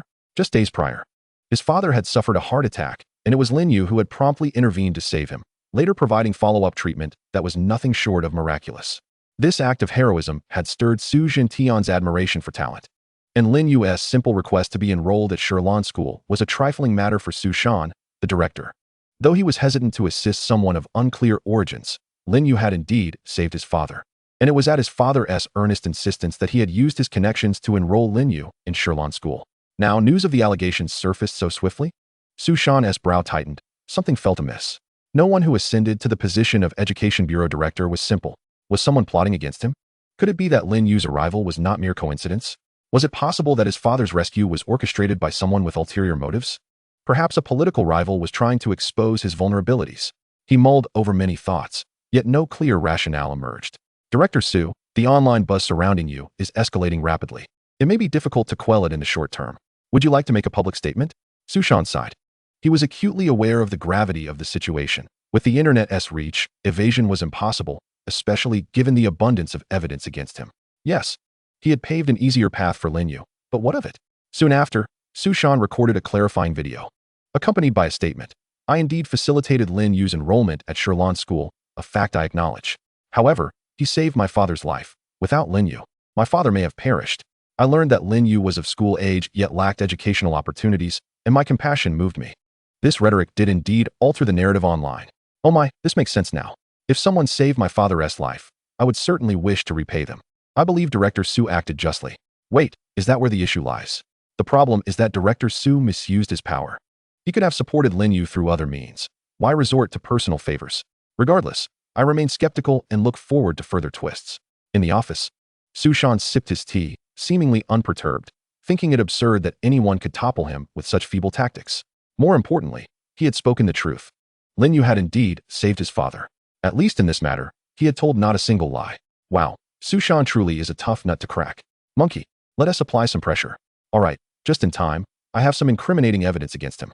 Did he really think he could hide the incident where he sheltered his nephew for assaulting classmates? Soon enough, yet another explosive news story erupted online. The director of the Hangzhou Education Bureau, Su Shan, had allegedly protected his own nephew. The heinous acts committed by his nephew were also unearthed, including instances of bullying other students and even assaulting female classmates. This revelation was akin to a bombshell. Su Shan's confidence crumbled overnight. With the evidence irrefutable, authorities swiftly dispatched personnel to detain him. The online discourse spiraled into a frenzy. My father betrayed me. This was the last exclamation from Su Shan before he was taken away for questioning. Initially, he had no intention of wading through such murky waters, as sheltering a criminal nephew could lead to imprisonment. However, he could not resist his father's heartfelt pleas, even having knelt in desperation, insisting that family must support one another. Thus, he fell into his own trap, likely losing even his means of retirement. With the downfall of the Su family, Lin Yu, naturally, found himself expelled once more. The once mighty son of fortune, a dragon unleashed upon the world, had now been expelled twice, with his cumulative time at school barely exceeding 3 days. Lin Yu had lingered in the detention center for 5 or 6 days. Damn, the Su family is utterly worthless. What are they doing? Even holding the position of Education Bureau Director? They are truly the refuse of refuse. Once again rejuvenated, Lin Yu began to pack his backpack, rolling up his bedding in preparation to leave. Oh, is that not Lin Yu? What's the matter? Have you dropped out again? As a villain, it was only natural for Jiang Che to mock the protagonist. His derisive voice echoed once more. Lin Yu's temper flared. Wait, it's you. You are the one who ruined the Su family, aren't you? Lin Yu was not entirely foolish. However, Jiang Che chose not to elaborate, merely grinning maliciously. I'll kill you. After having finally latched onto a powerful patron, he found himself cast aside before he could even bask in the warmth of that support. Enraged, Lin Yu's eyes burned with fury, disregarding everything as he charged forward and swung his fist. Yet, how could he possibly contend with Jiang Che now? In terms of both speed and strength, he was no match for someone at the late stage of dark energy, while Lin Yu was merely at the mid-stage. Jiang Che simply delivered a kick, requiring no sophisticated technique. Bang! Lin Yu was sent flying, crashing into several tables before collapsing onto the ground. Haha, Jiang Che, you're finished. You hit me. Lin Yu, in a frenzy, grabbed his phone and, imitating Jiang Che, dialed the emergency number. Police. Police. Someone is trying to kill me. He is about to beat me to death. Please come save me. Jiang Che smirked. Oh, has the Wild Dragon protagonist learned from me? But listen, young man. This trick doesn't work for everyone. After hanging up, Lin Yu burst into laughter, pointing at Jiang Che with malice. What can you do? Even if you beat me to a pulp, you're still going to jail, right? That kick of yours has surely left me heavily injured. Just wait for your sentence. Jiang Che paid him no mind. Lin Yu was clearly losing his sanity. The police arrived promptly, led once again by Captain Li. Young Master Jiang, we meet again. Captain Li nodded at Jiang Che. Hey, I'm right here. It was Jiang Che who beat me. He has gravely injured me. I suspect I have several broken ribs. Lin Yu lay on the ground, howling in agony, attempting to elicit sympathy. Captain Li furrowed his brow, glancing at Lin Yu sprawled on the floor. Isn't this the guy I arrested last time? Are you saying young Master Jiang did this to you? Yes. It was him, Lin Yu affirmed. And the evidence? Evidence. Can't you see? Look at me. Lin Yu spat out a mouthful of blood. But we still need evidence. There's surveillance. Look at the cameras. Lin Yu raised his hand to point toward the classroom camera, only to find that the camera head was missing. The situation grew exceedingly awkward, and there are witnesses. All these classmates saw Jiang Che hit me. Lin Yu screamed in desperation, casting hopeful glances at his peers. Please testify for me. It was Jiang Che who attacked me. Most of those questioned were female classmates, primarily from middle-class families, who showed little interest in a poor wretch like Lin Yu. I didn't see it.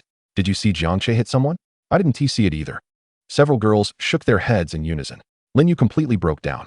All right, this student, you need to come with us to the police station, Captain Li declared. Why? Why is it always me? Shouldn't Jiang Che be going to jail? Lin Yu was beside himself with rage. When he was the one doing the beating, it was Jiang Che who went to jail. Now that he was the victim, he found himself in the same predicament. Where was the law? Where was justice? Jiang Che chuckled lightly, then approached Lin Yu, crouching down to pat his shoulder. He whispered in Lin Yu's ear, to survive in this world, one must have power and connections, you little loser. Jiang Che's words were the final straw, causing Lin Yu to roll his eyes and faint. Forget it. Let us take him to the hospital. A son of fortune, a master of dark energy, had been so thoroughly provoked by Jiang Che that he coughed up blood. That must surely be a unique occurrence. Chapter 58. The distant cousin Gu Lingfei, another female protagonist? In the morning, Jiang Che emerged from Qin Xiaoqiao's home. He conveniently offered her a ride to school. Though Qin Xiaoqiao's house was filled with surveillance cameras, how could they possibly contain Jiang Che, seated in the passenger seat? Qin Xiaoqiao appeared quite obedient, staring blankly out the window. The events of the past few days were utterly absurd to her. Yet, they were also thrilling. Having played the role of the obedient daughter for over a decade, she had been subjected to her mother Wang Lily's almost harsh upbringing. As a child, she was prohibited from playing games and was enrolled in numerous tutoring classes, even being scolded for innocently crossing her legs during puberty. Before meeting Jiang Che, she had passively accepted her domineering parents' will. However, Jiang Che's appearance made her realize just how incompetent her mother truly was, unable to accept her own mediocrity. She had placed all her hopes on her daughter. Qin Xiaoqiao's family was ultimately ordinary, barely scraping by as a middle-class household. Her parents' lifetime earnings would hardly suffice to purchase even one of Jiang Che's Maybachs. Teaching at Shirlan School, while Wang Lily had a notoriously bad temper, she truly dared not offend the students. Her bluster was merely a facade. Yi Mingyao was in high spirits lately. Her birthday was approaching, and many guests would come to celebrate at her party. She would wear a beautiful dress and surely dazzle Jiang Che. A smile involuntarily curled at the corners of her lips as she took Yu Wan'er by the hand, ready to enter the school. However, her smile quickly froze. Jiang Che? Not far from her, she spotted a graceful figure disembarking from Jiang Che's car. The two engaged in lively conversation. She recognized the girl beside him, Qin Xiaoqiao, the student council president and a quintessential obedient girl. But how could Jiang Che possibly have any connection with Qin Xiaoqiao? Yet, without a doubt, jealousy surged within her. And her heart ached. Was Jiang Che this popular with girls? The previous female police officer, Wang Yanran, and now Qin Xiaoqiao? Indeed. Jiang Che was not only handsome, but also incredibly charming. How could he not attract female admiration? Yao, let us hurry and leave. Ignore him, Yuan said. Her feelings also a tumult of emotions as she cursed Jiang Che inwardly for being a pervert, always flirting with young girls. Yi Mingyao tried hard to turn away, desperately wanting to confront Jiang Che about his relationship with Qin Xiao, but what was she now? Would she rush over only to be ridiculed by Jiang Che? No, she would not. Unbeknownst to her, Yi Mingyao's eyes glistened with unshed tears, a thin mist forming over them. In the afternoon, upon returning home, Jiang Che found his mother waiting for him. Jiang Yunli cradled a ragdoll cat, her phoenix eyes surveying her son while the cat tilted its head, curiously watching Jiang Che. As Jiang Yuan remained at home, he was diligently feeding the fish in the aquarium when he turned to see Jiang Che returning. Xiao Che, where have you been these past few nights? Jiang Che tossed his backpack aside and nonchalantly replied that he had been at a female classmate's house. Directly hitting the nail on the head, sincerity proved to be his ultimate weapon. This left Jiang Yunli and her companion momentarily flabbergasted. Is it really that straightforward? Jiang Yunli coughed slightly, adding, Xiao Che, even if you lack restraint, you ought to consider the feelings of that young lady. Although Jiang Yunli's expression was somewhat unnatural, she could not voice any objection since Yuaner was her chosen daughter-in-law. Truth be told, Jiang Yunli felt a tinge of guilt towards that girl, Yuaner. Jiang Yuan cleared his throat and spoke. Xiao Che, you ought not to frequent the young lady's home so often. Instead, why not invite her to our place? I've gathered some information about her background and family, and it doesn't seem particularly favorable, does it? Here's what we'll do. Your mother and I will move away tomorrow. After careful consideration, Jiang Yuan made his decision, knowing that with the wealth and status of the Jiang family, they could easily afford any luxury villa they desired. However, he added, but Xiao Che, you must exercise restraint. We certainly wouldn't want any unfortunate incidents, especially since that girl is still just a child. Jiang Che felt a twitch at the corner of his mouth. His parents were truly fretting over his happiness. He had little desire to engage further. Yet, as the conversation progressed, the topic shifted to other matters. Xiao Che, do you still remember your sister Feifei? Jiang Yunli inquired gently. Jiang Che was taken aback. What? I have a sister? Noticing Jiang Che's silence, Jiang Yunli continued. Guling Fei. Don't you recall her? Jiang Che racked his brain and eventually remembered the name. Guling Fei. She was a distant relative, a cousin, and although related, their blood connection was almost negligible, so distant it would barely register in a high school genetics exam, requiring multiple drafts to calculate the lineage. In the original narrative, her role was minimal, merely touched upon. She had lived in the Jiang family's villa during her childhood before studying abroad, where she established a company and eventually became the CEO of a firm valued at billions. The room previously occupied by Yuaner was reserved for Guling Fei. Jiang Che had never given her much thought, but now he felt an odd expression settling on his face. A billion-dollar corporation? A cool and aloof female CEO? This sounded suspiciously like the archetype of a protagonist from a novel. Is Guling Fei coming? Jiang Che asked. Indeed. She plans to relocate the company headquarters back to the country and develop it here, came the reply. Great, another potential candidate for the role of the novel's leading lady. Jiang Che mused. Mom, are you aware of Guling Fei's recent circumstances? It's been ages since I last saw her, and I wish to inquire about her well-being. Jiang Yunli rested her chin on her hand, asserting, You've come to the right person. I am indeed Guling Fei's closest confidant, the kind with whom she shares everything. It seemed Jiang Yunli could refer to women of any age as her sisters. Guling Fei is truly exceptional. It would be wonderful if she could become my daughter-in-law, Jiang Yunli mused, subconsciously revealing her thoughts. I mean, Guling Fei is like half my daughter. Do you know what her company is now called? Lingxie Group. You hold quite a significant position in her heart. She continued. She hasn't been in a relationship yet. However, she has been frequently venting to me lately about a man who is trying to pursue her. Jiang Che felt assured that yet another protagonist was on the horizon. What kind of character could emerge from abroad? Unless he were a warrior or a dragon king. Could he be anything else? Mom, with the world in such turmoil, could this suitor of my sister Feifei be a mercenary? Jiang Che joked. Jiang Yunli's expression shifted to one of surprise as she quickly nodded. Yes. You might be onto something. It does seem like he is a mercenary.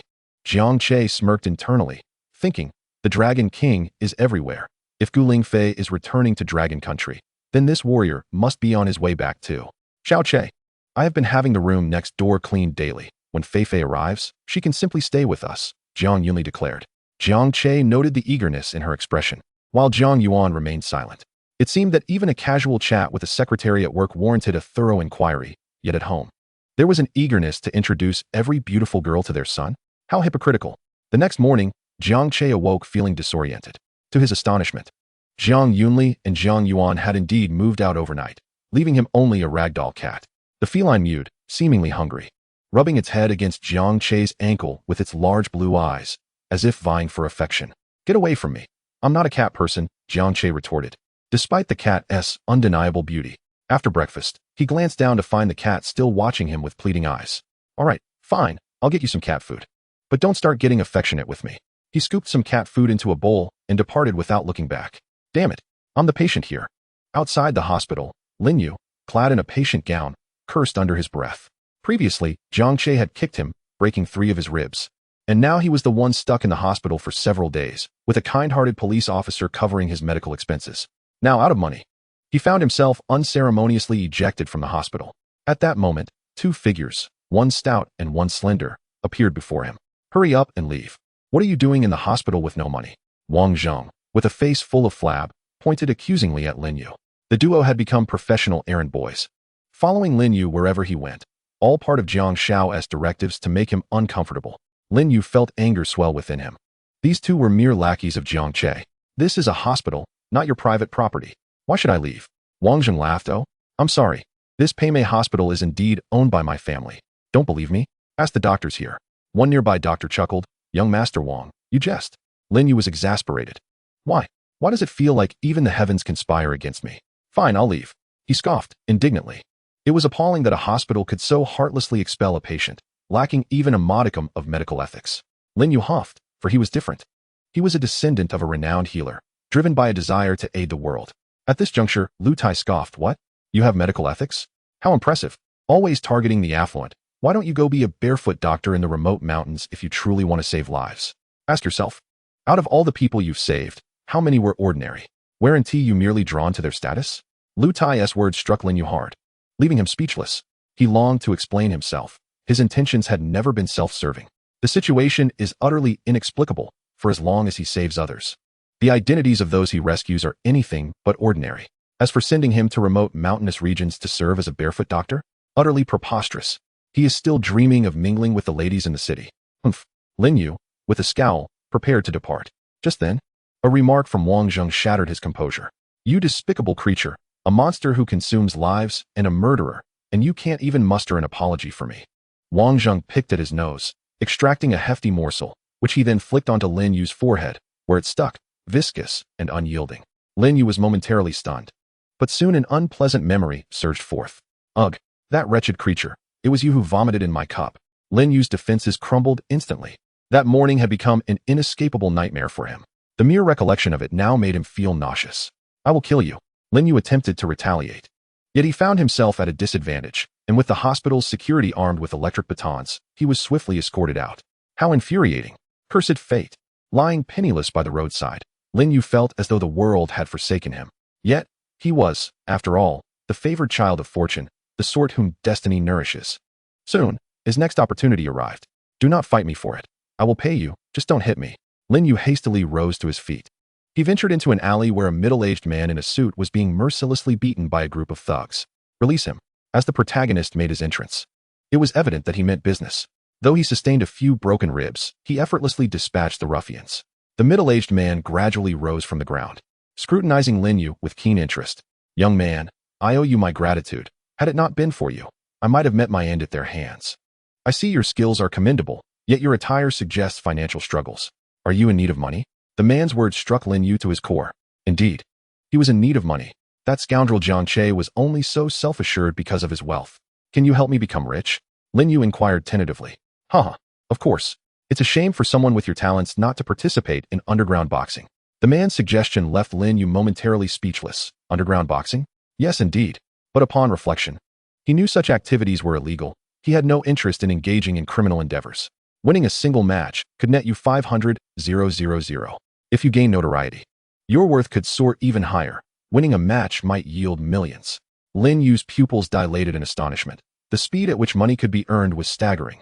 His interest was piqued. Chapter 60. Yi Mingyao's Birthday Gift, The Infatuated Fangirl by Jia. 3 days later. The weekend. This weekend held profound significance for Yi Mingyao. Set at the largest five-star hotel in Hangzhou, numerous prominent and affluent families were in attendance.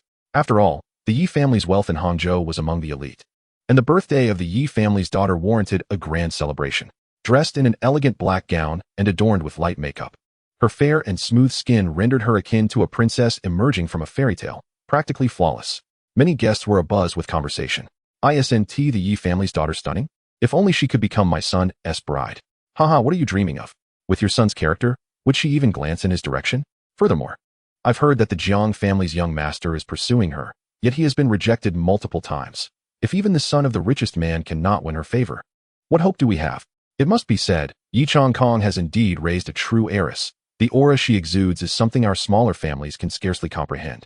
Meanwhile, Yi Mingyao clutched the hem of her dress tightly, her gaze scanning the banquet hall, seemingly searching for someone. Could it be? Jiang Che promised me he would come. Is he about to break his word? Yi Mingyao felt a wave of anxiety. She was uncertain of Jiang Che's feelings. His attitude towards her had been erratic, though his kindness merely consisted of not being harsh with her. Before long, her eyes fell upon a young man in white. Jiang Che. Today, Jiang Che appeared particularly dapper and charming, sending Yi Mingyao's heart into a frenzy. After spending so much time with him, she had never considered how handsome he could look when he made an effort. Perhaps she had simply grown accustomed to his presence and failed to appreciate his good looks. Now that he was ignoring her, she found him undeniably attractive. Realizing this, Yi Mingyao couldn't help but let out a bitter laugh. Am I being foolish? Almost all the notable families in Hangzhou had gathered. Zhang Yuan and Yi Changkong engaged in deep conversation, primarily discussing business affairs. Although Jiang Yunli was not particularly fond of Yi Mingyao, it was her birthday, and he could only muster a polite smile before seeking out Yuaner. Darling Waner, here's a card from your sister Jiang. The password is 123,456, and it contains 10 million. Consider it your pocket money. Jiang Yunli pulled Yuaner into a secluded corner of the banquet, launching her gift without hesitation. Today, Yuaner looked splendid in a white gown, albeit one that was clearly the smallest size available. Unbeknownst to her, Yi Mingyao, with her kind heart, had commissioned a professional designer to create a custom-fitted dress for Yuaner, never considering the possibility of her overshadowing her own moment. No, I can't accept this. Yuaner exclaimed, astonished. Upon feeling the golden card, it felt almost too hot to handle. 10 million? She wouldn't be worth that even if sold. She had only received 200 yuan for kissing Jiang Che. If Jiang Che were to use this as leverage, wouldn't it take her 500,000 kisses to repay him? Terrified, Yuaner realized Jiang Yunli was determined to gift her the card. Waner, if Jiang Che ever mistreats you, just tell me, and I will take care of him. Jiang Yunli embraced Yuaner. Her warm and generous hug felt overwhelming. Yuaner thought, that's just talk. She wouldn't take it seriously. Jiang Yunli was undeniably indulgent towards Jiang Che. Otherwise, she wouldn't have gone to such lengths to arrange for them to live together. Sister Jiang, I must be off. Jiang Yunli sighed, lamenting the fact that such a lovely and charming girl was not her daughter. She longed for a daughter more than anything. Meanwhile, Jiang Che sat in a corner of the banquet, quietly sipping his drink. From time to time, fleeting glances drifted over Yi Mingyao. Adorned in a striking gown that undeniably enhanced her beauty, her delicate makeup unable to conceal her innate allure. At this tender age, she epitomized youthful charm, and the black dress she donned accentuated her burgeoning maturity, akin to an unripe berry. Soon enough, several young ladies began to converge around Jiang Che. Young Master Jiang, I am Bai Jia. Do you remember me? I am also a student from Shirlan Academy, and you have assisted me before. A girl, seemingly of similar age to Jiang Che, approached him, extending her hand with a bright smile. Bai Jia? Jiang Che raised his gaze, a flicker of disappointment evident in his eyes upon surveying the girl before him. Her looks were decidedly below par. Farewell. If Yi Mingyao and Yuan boasted appearances starting at a remarkable 95, then Bai Jia barely reached an 85. Her heavily applied makeup almost thick enough to be scraped off and served as a meal. One could only wonder how she appeared without it. Though she likely still ranked among the beauties in public, the name Bai Jia resonated with him, as she was but a minor character in the original narrative. Yet one could hardly forget a name so audacious. At Yi Mingyao's birthday celebration, a girl from a second-rate family harbored jealousy towards the flawless Yi Mingyao, secretly slipping something into her drink with the intent of humiliating her, which ultimately backfired, embroiling the entire Bai family in scandal.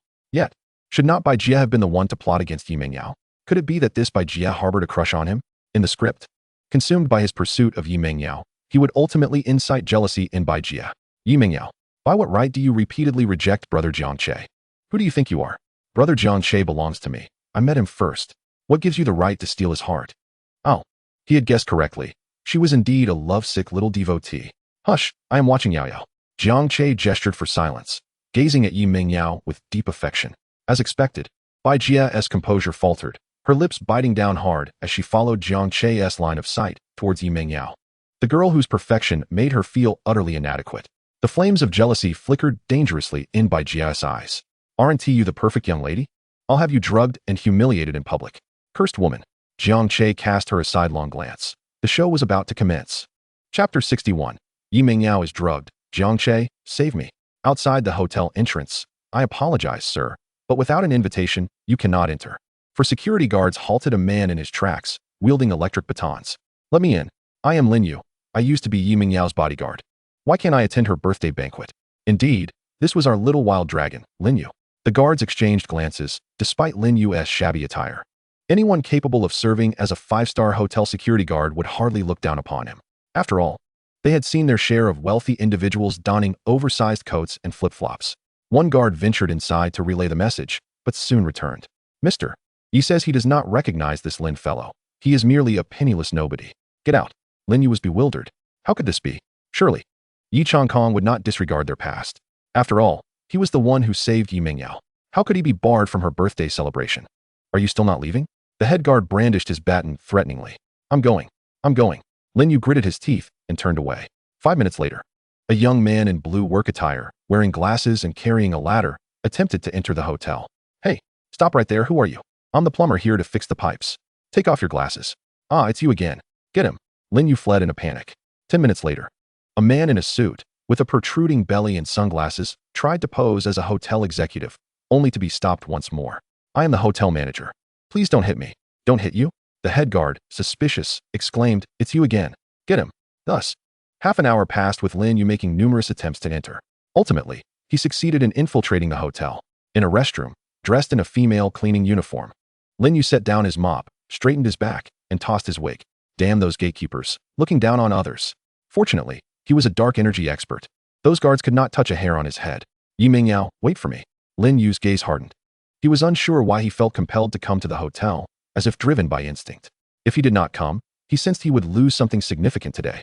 Once more donning his guise as a janitor, he endeavored to blend into the banquet. At this point, Yi Mengyao's birthday celebration was nearing its conclusion. She occasionally cast glances at Jiang Che, yearning to confess her feelings before the assembled guests, yet fearing rejection. This was undeniably her birthday celebration. Yet Jiang Che had not exchanged a single word with her, while numerous other girls flirted with him. What do those little family girls think they are doing? Flirting with Jiang Che when they cannot even compare to my looks. Indeed, jealousy coursed through her veins. Just then, a girl approached her, holding a glass of wine. Miss Yi, happy birthday. Bai Jia offered a faint smile to Yi Mengyao. Yi Mengyao nodded dismissively. She encountered countless young ladies from various families seeking to curry favor. Yet she knew none of them. Miss Yi, are you drinking juice? You should indulge a bit on your birthday. Bai Jia exclaimed, pouring a bit of white wine from her glass into Yi Mengyao's. Drink? I don't know how. Yi Mengyao repeatedly shook her head. She had never consumed alcohol in her life. Bai Jia chuckled lightly. You must be joking, Miss Yi. It's your birthday banquet. Surely you can have a few drinks? This wine is harmless. She took a sip herself, licking her lips, and smiled gently at Yi Mengyao. Yi Mengyao hesitated, having never tasted wine before. She was indeed curious now that she was of age. Then I shall thank you for your wine. With a smile, Yi Mengyao accepted the glass from Bai Jia, taking a few delicate sips, her beautiful eyes widening. This is delicious. The taste is so much better than juice. She then downed the glass in one go. Bai Jia's expression subtly shifted. Yi Mengyao was far too naive. Had she even just thanked her? A flicker of regret crossed her mind, but she quickly dismissed it. Miss Yi, you must not overindulge. Drinking too much could lead to inebriation. Bai Jia stealthily reclaimed the glass from Yi Mengyao's hand, leaving no evidence behind. And this scene did not escape Jiang Che's attentive gaze. As anticipated, after consuming alcohol for a brief period, Yi Mengyao began to feel slightly dizzy. Her complexion flushed with an unusual crimson hue, as if an uncontainable wave of warmth surged within her. She tightly clenched her fists, biting her delicate lips. Is this what it feels like to be intoxicated? The potency of this drink is rather overwhelming. The naive Yi Mengyao merely assumed she was simply tipsy. Sister Yao Yao. What's wrong? Yu Wanner noticed Yi Mengyao's unusual demeanor and approached her, taking her hand with a concerned expression. Yi Mengyao's gaze became increasingly unfocused as she looked at Yu Wanner. Sister Yao Yao, your hand is so warm. Are you running a fever? Yi Mengyao shook her head. It's nothing. I just had a bit too much to drink earlier. I feel a little dizzy. I'll wash my face in the restroom, and I should be fine. Yu Wanner, not entirely reassured, asked, Sister Yao Yao, do you need me to accompany you? No, I'm fine. With that, Yi Mingyao made her way to the restroom alone. At some point, Jiang Che had also left the banquet. It's so hot. Yi Mingyao bit her lips tightly, feeling as though a searing flame burned within her, igniting every nerve ending. I will never drink again. At this moment, Yi Mingyao remained oblivious, still believing her discomfort stemmed solely from her inebriation. What is happening? Why is it so hot? Yi Mingyao felt as if she were on the brink of collapse, and at that moment, a familiar figure appeared by the sink in the restroom. Jiang Che, is that you? Chapter 62. Young Lady Yi, you've become an adult. Jiang Che, is that really you? Yi Mingyao fought back tears, biting her lips, her doe-like eyes reflecting innocence. Jiang Che glanced at Yi Mingyao, inwardly cursing. By Jia, that woman is ruthless. How much drug did she administer to her? Is this the treacherous heart of a woman? Truly wicked, but luckily, I'm the antagonist. So morality holds no sway over me. Jiang Che, can I hug you? Jiang Che remained silent, but given Yi Mingyao's current state, even if he spoke, she likely wouldn't comprehend. Jiang Che, I was wrong. I shouldn't have called you a slacker or looked down on you. In truth, I've come to realize how much I truly like you. Please don't leave, don't stop liking me, okay? I'm begging you. Yi Mingyao babbled incoherently in her muddled state. Jiang Che surveyed the surroundings, then swiftly lifted Yi Mingyao into his arms, unable to resist any longer. He moved towards the nearest elevator, heading straight for the top floor. Before departing, he cast a glance towards a corner near the stairwell. A cleaning lady, dressed in uniform with long hair, glared at him with indignation. Clearly, this was Lin Yu, and Jiang Che recognized him without hesitation. Yet he felt no need to avoid confrontation. After all, what could they do about him openly taking Yi Mingyao away? Jiang Che, did you drug Yi Mingyao? Where do you intend to take her? Lin Yu shouted angrily. Jiang Che, uninterested in explanations, entered the elevator and mouthed a retort before the doors closed. Fool. Lin Yu was furious, but he was powerless to act. He knew full well that he could never match Jiang Che in strength and could only watch as he took Yi Mingyao away. In a fit of extreme rage, Lin Yu felt like a frantic ant on a hot pan. Damn it, what could possibly happen between the drugged Yi Mingyao and Jiang Che? As a masterful physician, he had previously felt at ease when Yi Mingyao and Yuaner were close to Jiang Che, as he could tell they were still pure. But now, if he didn't act decisively, he would surely wear the cuckold's crown. Without further thought, he charged into the banquet hall. Yi Changkong. Yi Mingyao has been drugged and taken away by Jiang Che. Lin Yu's outburst drew the attention of everyone present, their gazes turning towards him. This man, clad in cleaning attire, clutching a mop and wearing a wig. Yi Changkong's expression shifted sharply. Which insolent fool dares to spread rumors? Upon looking at Lin Yu, he felt a flicker of recognition. It took him a moment to realize this was the so-called useless bodyguard he had previously hired for Yao Yao. How dare he come back? You're talking nonsense. Today is my daughter's birthday banquet. Are you here to tarnish her reputation and purity? Yi Changkong fumed. Lin Yu quickly pressed on. Look around. Is there any sign of Yi Mingyao or Jiang Che here? I truly saw Jiang Che carrying Yi Mingyao away, and he even drugged her. His words caused a stir among the guests. Even Zhang Yuan and Zhang Yunli found themselves unsettled, for it seemed Jiang Che had indeed left. You scoundrel! Don't slander my son. Jiang Che is not that kind of person. Zhang Yunli rebuked fiercely, needing to defend her son's honor. If anyone was shocked by the situation, it was by Jia, who had drugged Yi Mingyao. Her mind buzzed, nearly causing her to collapse to the ground. How could Yi Mingyao have encountered brother Jiang Che? Did that mean they had? A pang of pain surged through by Jia's heart. Why? But the situation seemed to be turning against brother Jiang Che. She had to step forward. It was me. I toasted to sister Yao Yao earlier. Perhaps she simply got drunk and left prematurely. Bai Jia's words eased the tense atmosphere, providing everyone with an excuse. Yi Changkong and his wife had little to say. Even if Yi Mingyao had indeed engaged in some indiscretions with Jiang Che, what could it matter? They would gladly welcome such a union. However, Lin Yu, oblivious to the shifting tides, continued to speak. You're lying. I saw it with my own eyes. You can check the surveillance. Jiang Che and Yao Yao were clearly. Enough! Yi Changkong roared. Where are the security personnel? Where did this lunatic come from? Get him out of here. Lin Yu was momentarily stunned. Damn it. Yi Changkong, your daughter is about to be taken by another man, and you're pretending it's not happening? You blind fools. Do you not realize that when Yi Mingyao wakes, she will despise you all? Lin Yu shouted incessantly, but was swiftly escorted out by security. Faced with a dozen security personnel armed with electric batons, even he, a formidable fighter, felt a twinge of fear. Yi Changkong's expression softened slightly as he raised his glass. Addressing the guests. That man is Lin Yu, a madman. Miss Bai is correct. My daughter Yao Yao cannot hold her liquor and merely got a bit drunk. Yi Changkong's words quelled the guests' apprehensions. Chapter 63. Yi Mingyao's shyness, Lin Yu's breakdown. Throughout the banquet, Yi Changkong grew increasingly anxious when he could not locate Yi Mingyao. Surely she hasn't truly gotten drunk. With this thought, he dialed Jiang Che's number. Little Che, is Yao Yao with you? Uncle Yi. Yi Mingyao has become inebriated and is now clinging to me. Jiang Che reclined at the head of the bed, his tone tinged with a slight chill. Upon learning that Jiang Che had taken Yi Mingyao away, Yi Changkong sighed in relief, yet a bittersweet pang gnawed at his heart. He could hardly trust Lin Yu's clumsy fabrication that Jiang Che had drugged her. However, he was acutely aware of what might transpire when a grown man was alone with a young, beautiful girl inebriated beyond her faculties. Despite Jiang Che's consistent display of indifference towards Yi Mingyao, who could resist the allure of such beauty? Xiao Che, how is Yao Yao now? Yi Changkong inquired with genuine concern. Jiang Che retorted curtly, she drank too much and kept pestering me for stories. She has finally succumbed to sleep. As a quintessential doting father, Yi Changkong was far from reassured by the prospect of leaving Yi Mingyao in the care of Jiang Che. Where are you? I'm coming over. Meanwhile, Lin Shui snatched the phone from Yi Changkong's grasp, declaring, Xiao Che, you're entrusted with our Yao Yao. She struggles with her alcohol tolerance. Please look after her. With that, she swiftly hung up. Yi Changkong was left bewildered. Wife, what are you doing? Yao Yao is with Jiang Che. What if something happens? Lin Shui shot him a disapproving glance. You needn't meddle in young people's affairs. This is a crucial opportunity for Yao Yao and Jiang Che to draw closer. If you interfere, she might not only fail to appreciate your intentions, but could even harbor resentment. Yi Changkong grew increasingly anxious. What if they accidentally ignite a spark? She is my daughter. Lin Shui, exuding confidence, replied, I know Jiang Che well. He is a disciplined young man who would not engage in any impropriety. Have you considered that Yao Yao might have intentionally intoxicated herself? Huh, is that even a possibility, dear? The two, both astute in their own rights, were gradually spiraling into a state of panic. However, their assumptions were evidently misguided. Who exactly was Jiang Che? Although Yi Mingyao's birthday celebration had concluded, many were left with heavy hearts. Take Bai Jia, for example, who had drugged Yi Mingyao. She was consumed by regret.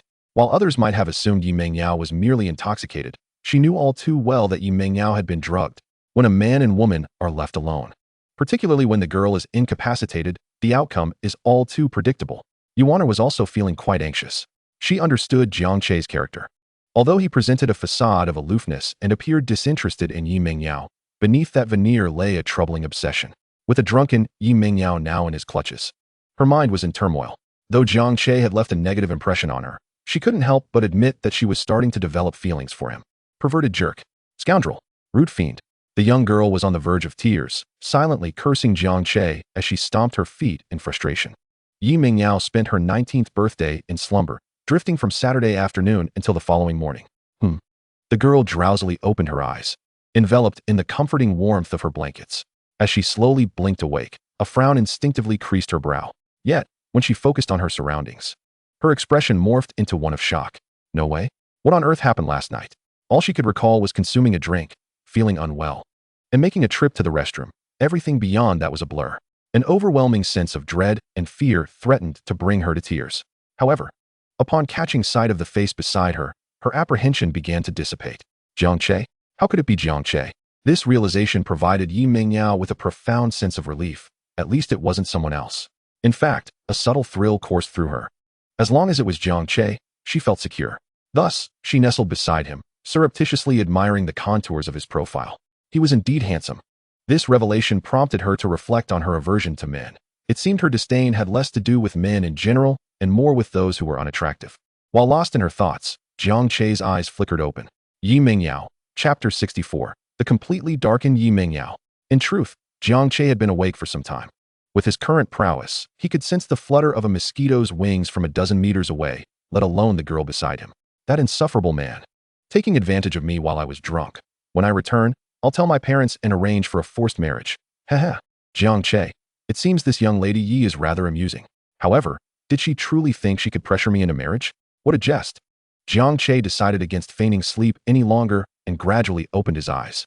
Yi Mingyao was transfixed, gazing at his profile, her mind racing with thoughts. Upon realizing he was awake, she panicked. She had no recollection of the previous night. Jiang Che furrowed his brow in irritation, raising a hand to massage his temples, and inadvertently caught sight of the girl beside him. His expression shifted from surprise to disbelief, ultimately settling into disdain. It must be said that Jiang Che's acting skills were impeccable. Even the Oscars would have to acknowledge his talent. Did they expect him to pursue Yi Mingyao? Not a chance. Perhaps if she pursued him, he might consider it. Yi Mingyao noticed Jiang Che's gaze and felt a jolt of anxiety. Yet, she resolved to take the initiative. Drawing from her memory of the domineering CEO novels she had read, she hesitantly spoke, "Jiang Che. You don't need to take responsibility for me." Jiang Che nearly laughed. He hadn't planned to take responsibility in the first place. "You should be the one responsible." "Responsible for you? What are you thinking?" Jiang Che shot her a cold glance before pulling out his phone. In the critical moment of the previous night, a system task had been triggered, presenting him with 3 choices. Choice 1. Take a photo of Yi Mingyao to prevent future extortion. Reward: 10 years of inner strength. Choice 2. You possess nimble hands. Reward: divine right hand. Choice 3. My apologies, young lady. Reward: SSS level piano skills. He hadn't captured her full body, only her exquisite face. Jiang Che had no intention of photographing her entirely. After all, smartphones are not entirely secure, and the infamous incident involving Wuxing still loomed large in his memory. Besides, Yi Mingyao was somewhat his now. He was not the type to leak images of his woman to others. A little teasing of a proud young lady like Yi Mingyao was acceptable, but he would never ruin her reputation. Jiang Che opened the video on his phone and presented it to Yi Mingyao, maintaining his cool demeanor. "You might want to see what transpired yesterday." Yi Mingyao was momentarily stunned, her large eyes blinking at the screen before her. She could hardly believe it. Impossible. This can't be me. Yi Mingyao felt herself spiraling into despair. It took her 2 to 3 minutes to regain her composure, biting her lip as her mind went blank. "Jiang Che, I will take responsibility for you." The young girl's expression turned serious as her gaze shifted to Jiang Che's upper body. She then nervously lowered her head. Jiang Che, with an expression of indifference, put away his phone and picked up his white shirt from the bedside, stating, "You need not take responsibility for me." Yi Mingyao was taken aback, desperately controlling her tears from falling. "Jiang Che, can't you ever forgive me? You wretched Jiang Che, sob sob sob." The pure-hearted girl was on the brink of emotional collapse. Yet the more anguish she felt, the deeper her obsession for Jiang Che grew. "Could it be that I am so detestable to you?" Upon this thought, Yi Mingyao's not-so-bright mind began to slowly churn. No, if Jiang Che truly disliked her, he could have easily rejected her the night before. After all, it is a simple matter for a grown man to turn away from a girl, merely slamming the door behind him and leaving. Thus, Jiang Che must still harbor feelings for me. Seemingly grasping onto a lifeline, Yi Mingyao's conviction solidified, and the corners of her mouth even curled into a slight smile. She now possessed but one advantage. Jiang Che, observing Yi Mingyao's enchanting smile, quickly realized the truth. It appeared that this young lady had succumbed to a darker side. "Brother, you speak of emptiness while keeping your eyes closed. If only you would open your eyes to see me. I refuse to believe that they are truly void." Chapter 65. Lin Yu's Underground Fighting Arena. 9 consecutive victories, facing Sale? When Yi Mingyao finally awoke, it was already afternoon. She gently leaned against the headboard, her gaze slightly averted. Lost in thought, a glimmer of amusement flickered in her eyes. "Jiang Che, one day, I shall make you fall in love with me." She picked up the pillow that Jiang Che had rested upon, inhaling its scent before closing her eyes. The esteemed daughter of the Yi family had completely embraced her darker persona. Just then, her phone rang. The call was from Yi Changkong. "Father, what is it?" Yi Mingyao's voice was slightly raspy from overexertion. Yi Changkong didn't pay it much mind. "Yao Yao, did you not come home last night? Where are you?" They were beginning to feel anxious, especially since they were aware that Jiang Che had not returned home either. A man and a woman out together surely led to sparks flying. Despite Yi Changkong's favorable opinion of Jiang Che, he could not remain calm about his daughter. His precious little girl, still in her bloom, was being whisked away by someone. "Oh, father, I'm fine. Jiang Che dropped me off at a hotel last night and left. I had a bit too much to drink, so I slept the entire day." Upon hearing Yi Mingyao's explanation, Yi Changkong let out a sigh of relief. Thankfully, his little cabbage had not been ravaged. Yi Mingyao had never lied to them. Naturally, he trusted her words. "Father, I must hang up now. I will not be returning tonight. I'm staying at Wanner's house." With her transformation, Yi Mingyao had also learned the art of deception. The night before, during the banquet, Jiang Che had triggered a villainous choice, gaining 10 years of internal power and acquiring SSS-level piano skills. Instantly, Jiang Che's strength surged remarkably, elevating him from the late stage of dark energy to its perfected state. He had amassed a total of 15 years of internal power, which meant that with his talent, it would take him at least 15 years of arduous training to reach the perfected stage of dark energy. By then, he would have children capable of wielding condiments. Thus, one could say, the system was indeed a blessing. SSS-level piano skills were of little relevance to Jiang Che, the villain. After all, what need had he for such refinement? While Jiang Che reveled in his newfound power, one soul was left rather discontent. Lin Yu had returned to the underground fighting arena once more. Ever since he encountered the suited man a few days prior, he had been drawn into the world of underground boxing. With his formidable mid-stage dark energy prowess and the aura of a protagonist, he had been undefeated throughout the matches. Now, he had acquired a new moniker, Emperor Yu. In just a week, he had fought 9 matches, emerging victorious each time, becoming a rising star in the underground boxing scene. Yet, at this moment, Emperor Yu was in a dismal state. He felt an inexplicable loss of something immensely significant. A full day and night had passed, and Yi Mingyao had undoubtedly given herself to Jiang Che. That damn Jiang Che! How dare he lay a hand on my beloved woman? I shall ensure he meets a gruesome end. Lin Yu clenched his fists, his heart burning with a desire to eliminate Jiang Che at once. Yao Yao, I shall not hold it against you. I know you do not truly like Jiang Che. I am working hard, and soon I will carve out my own career. Lin Yu envisioned accumulating his wealth through the underground arena, rapidly building connections, and ultimately crushing Jiang Che, standing before Yi Mingyao as the victor. In the midst of countless battles, he had begun to grasp the threshold of the late stage of dark energy. He was resolute that once he crossed into that realm, Jiang Che would stand no chance against him. However, just as he was lost in his reverie, a voice interrupted him. You're up next. Prepare yourself. Tonight, you will face the previous champion, rumored to be a practitioner of late-stage dark energy. Lin Yu's expression turned serious. Late-stage dark energy? Given his current strength, facing such an opponent would surely put him at a disadvantage, but he was unafraid. He sensed that only by confronting the direst of circumstances could he achieve a breakthrough. Burning bridges had always been his forte. Very well, I accept this match. The suited man could hardly contain his delight, having introduced Lin Yu himself. He was well aware of Lin Yu's true strength, merely mid-stage dark energy. Yet, he had exaggerated Lin Yu's prowess to others, claiming he was late-stage dark energy. Therefore, Lin Yu stood no chance against his opponent. Yet, he had spun such tales of Lin Yu's mythical abilities, claiming he could defeat even the perfected dark energy with a single blow. Soon, he intended to bet 5 million on the opposing fighter, certain to reap a substantial profit. In the face of wealth, what did it matter if Lin Yu was sold out? At that moment, within the backstage of the boxing event, 2 individuals, one stout and one slender, were engaged in idle chatter.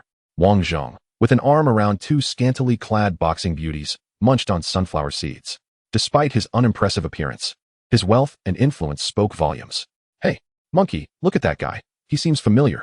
Wang Zheng's expression gradually turned serious. Lu Tai, sitting beside him, straightened up and squinted. Lin Yu? We haven't been to the boxing arena for a few days, and he has already mixed himself in? I initially thought a new fighter would emerge, and I was eager to see, but it turns out to be that Lin Yu. Lu Tai nodded in agreement. Jiang Shao had indeed proven to be prophetic. He had predicted Lin Yu would set up shop, and now he had come to fight in the underground arena. Lu Tai's admiration for Jiang Che surged to new heights. So, monkey, shall we make a move against him? A twisted smile crept across Wang Zheng's face. Hee hee. Chapter 66. A world where only Lin Yu suffers once again. How do you plan to deal with him? Lu Tai stroked his chin, his curiosity piqued as he inquired. When it comes to pranks, he humbly acknowledged his inferiority. After all, this rotund gentleman had dared to tamper with Lin Yu's cup, an audacity he believed he could never muster. A beautiful woman might be a different story, but this was beyond him. Wang Zheng furrowed his brow, still contemplating his thoughts. At that moment, Lu Tai suggested, why not report him? Accuse him of underground fighting? Wang Zheng couldn't contain himself, delivering a swift kick in response. What nonsense. This boxing arena is owned by me. Am I a fool to report myself? If my father finds out, he might just kill me. Lu Tai chuckled awkwardly, acknowledging that the two of them together hardly constituted a complete brain.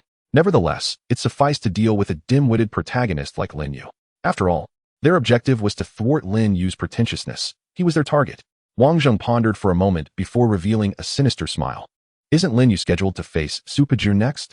From what I know, Su Pejun is a formidable opponent at the late stage of the Dark Force, the reigning champion, while Lin Yu is merely at the mid-stage.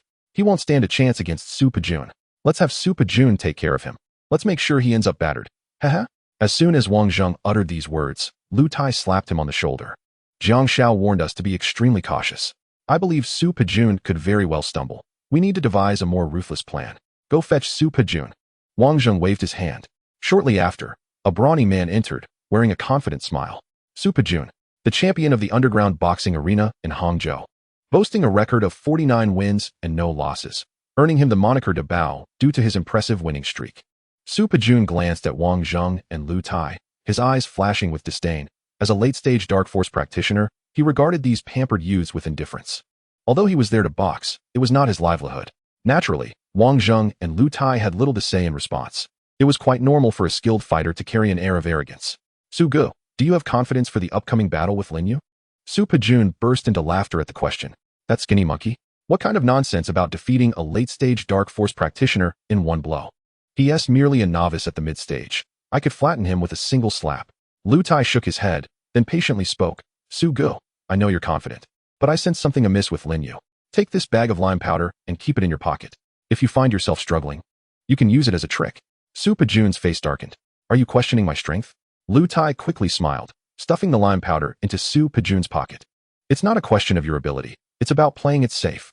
After all, it's unrestricted combat. Any trick is fair game.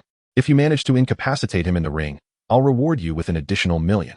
Although Su Pejun felt displeasure, the offer was too tempting to ignore. Besides, it was just a bag of lime powder. It wasn't a big deal. Wang Zheng, feeling a moment of anxiety, then pulled out a small bag of powder from his pocket.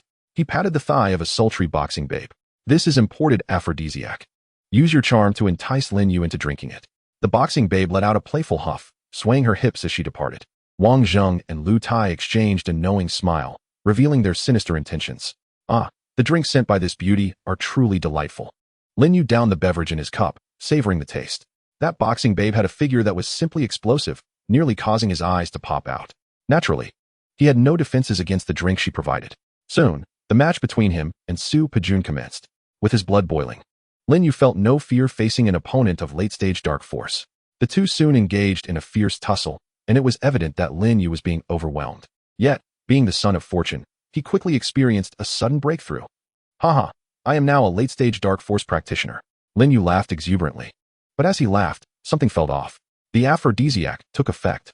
A wave of warmth surged through his body, ultimately converging in a certain area. He was on the verge of a surge. In an instant, the entire boxing arena was left in stunned silence. Even Su Pejun, who was fighting Lin Yu, was taken aback. Never had he witnessed someone in a boxing match become so overwhelmed by their own strength. At the same time, Su Pejun's gaze toward Lin Yu was filled with utter disdain. Could this fellow possibly be a masochist? Many women present, bored wealthy housewives seeking excitement, murmured among themselves. Is that really so small? He must be a real disappointment. I was considering paying him to spend a night with me, but he seems utterly useless. Lin Yu was bewildered, unable to comprehend why he was suddenly in such a state. Yet simultaneously, a more intense wave of heat surged within him. Damn it! I've been drugged. Lin Yu's expression changed. As a skilled healer, he certainly recognized his predicament. Hey, are you still going to fight? You seem to have broken through, right? What internal technique are you practicing? Ha! In the face of Su Pejun's taunts, Lin Yu could not endure any longer. He exploded with fury, forgetting everything else. He decided to end it swiftly. What does it mean to be the protagonist? Invincible among peers. Before long, Su Pejun found himself on the defensive. Damn it! How did he become so strong? Su Pejun was knocked to the ground, Lin Yu's fists raining down upon him like a torrential downpour. Suddenly, it seemed as though he recalled something. He hastily pulled out the bag of lime powder from his pocket, gritting his teeth. You bastard! I'll throw some lime in your eyes. With a swift motion, a cloud of white mist enveloped the entire ring. Ah, my eyes! Lin Yu screamed in agony. Seizing the opportunity, Su Pejun scrambled to his feet. In his haste, he inadvertently caught sight of what lay between Lin Yu's legs, seemingly mocking him, which ignited a surge of anger within him. He immediately launched a sneak attack. Oh ho ho! Lin Yu cried out as he tumbled off the ring, one hand clutching his eyes and the other covering his groin, looking utterly pathetic. In an instant, the entire boxing arena fell silent. No one had anticipated that the former champion would resort to such despicable tactics to secure victory, throwing lime and attacking below the belt. Who could withstand such antics? However, after a brief silence, many in the audience erupted in cheers. The majority had placed their bets on Su Pejun. After all, Lin Yu was merely a newcomer, while Su Pejun was a seasoned champion. Moreover, this was unrestricted combat. Underhanded tactics were permissible. Once again, the world of Lin Yu, now injured, was restored. Chapter 67. The discovery of Qin Xiao Xiao and Jiang Che's affair. The crumbling Qin Xiao Xiao.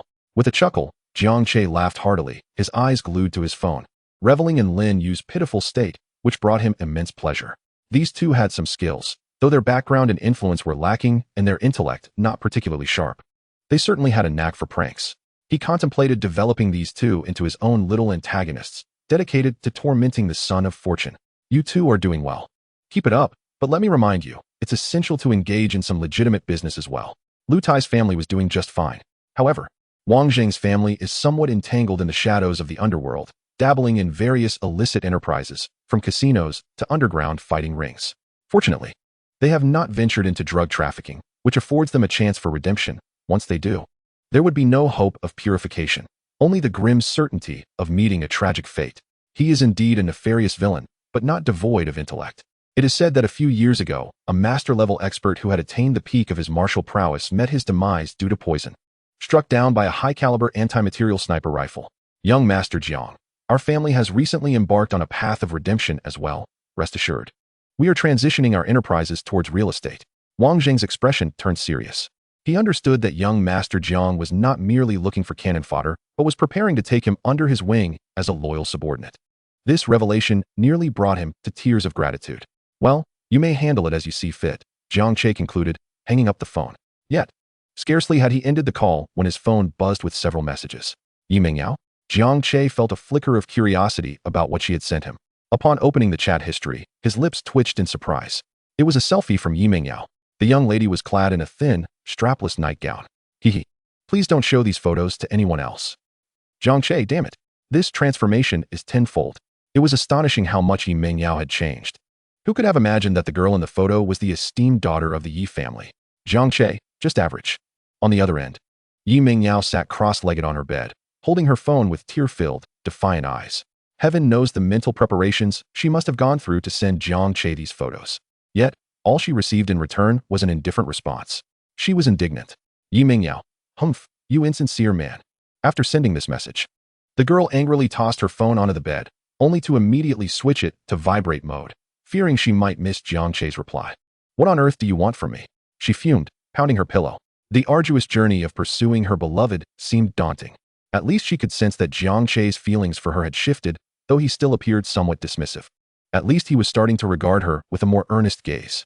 As night fell, within a building in the Chrysanthemum community, Wang Lily burst into Qin Xiaoqiao's bedroom, her voice piercing the air. Qin Xiaoqiao.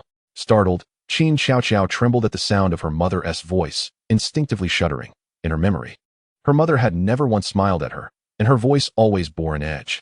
And mother? What is it? At that moment, Wang Lily's face contorted with fury as she brandished a pair of men's shorts. Whose are these? How can there be men's clothing in our house?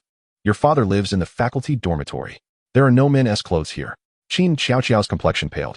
Her gaze fixated on the shorts in her mother's hand. They're Jiang Che's. It's over. Completely over. Her mind went blank. She had checked meticulously. How could Jiang Che have left a pair of shorts here? Mother, I truly don't know whose these are. I swear. Qin Xiaoqiao insisted vehemently.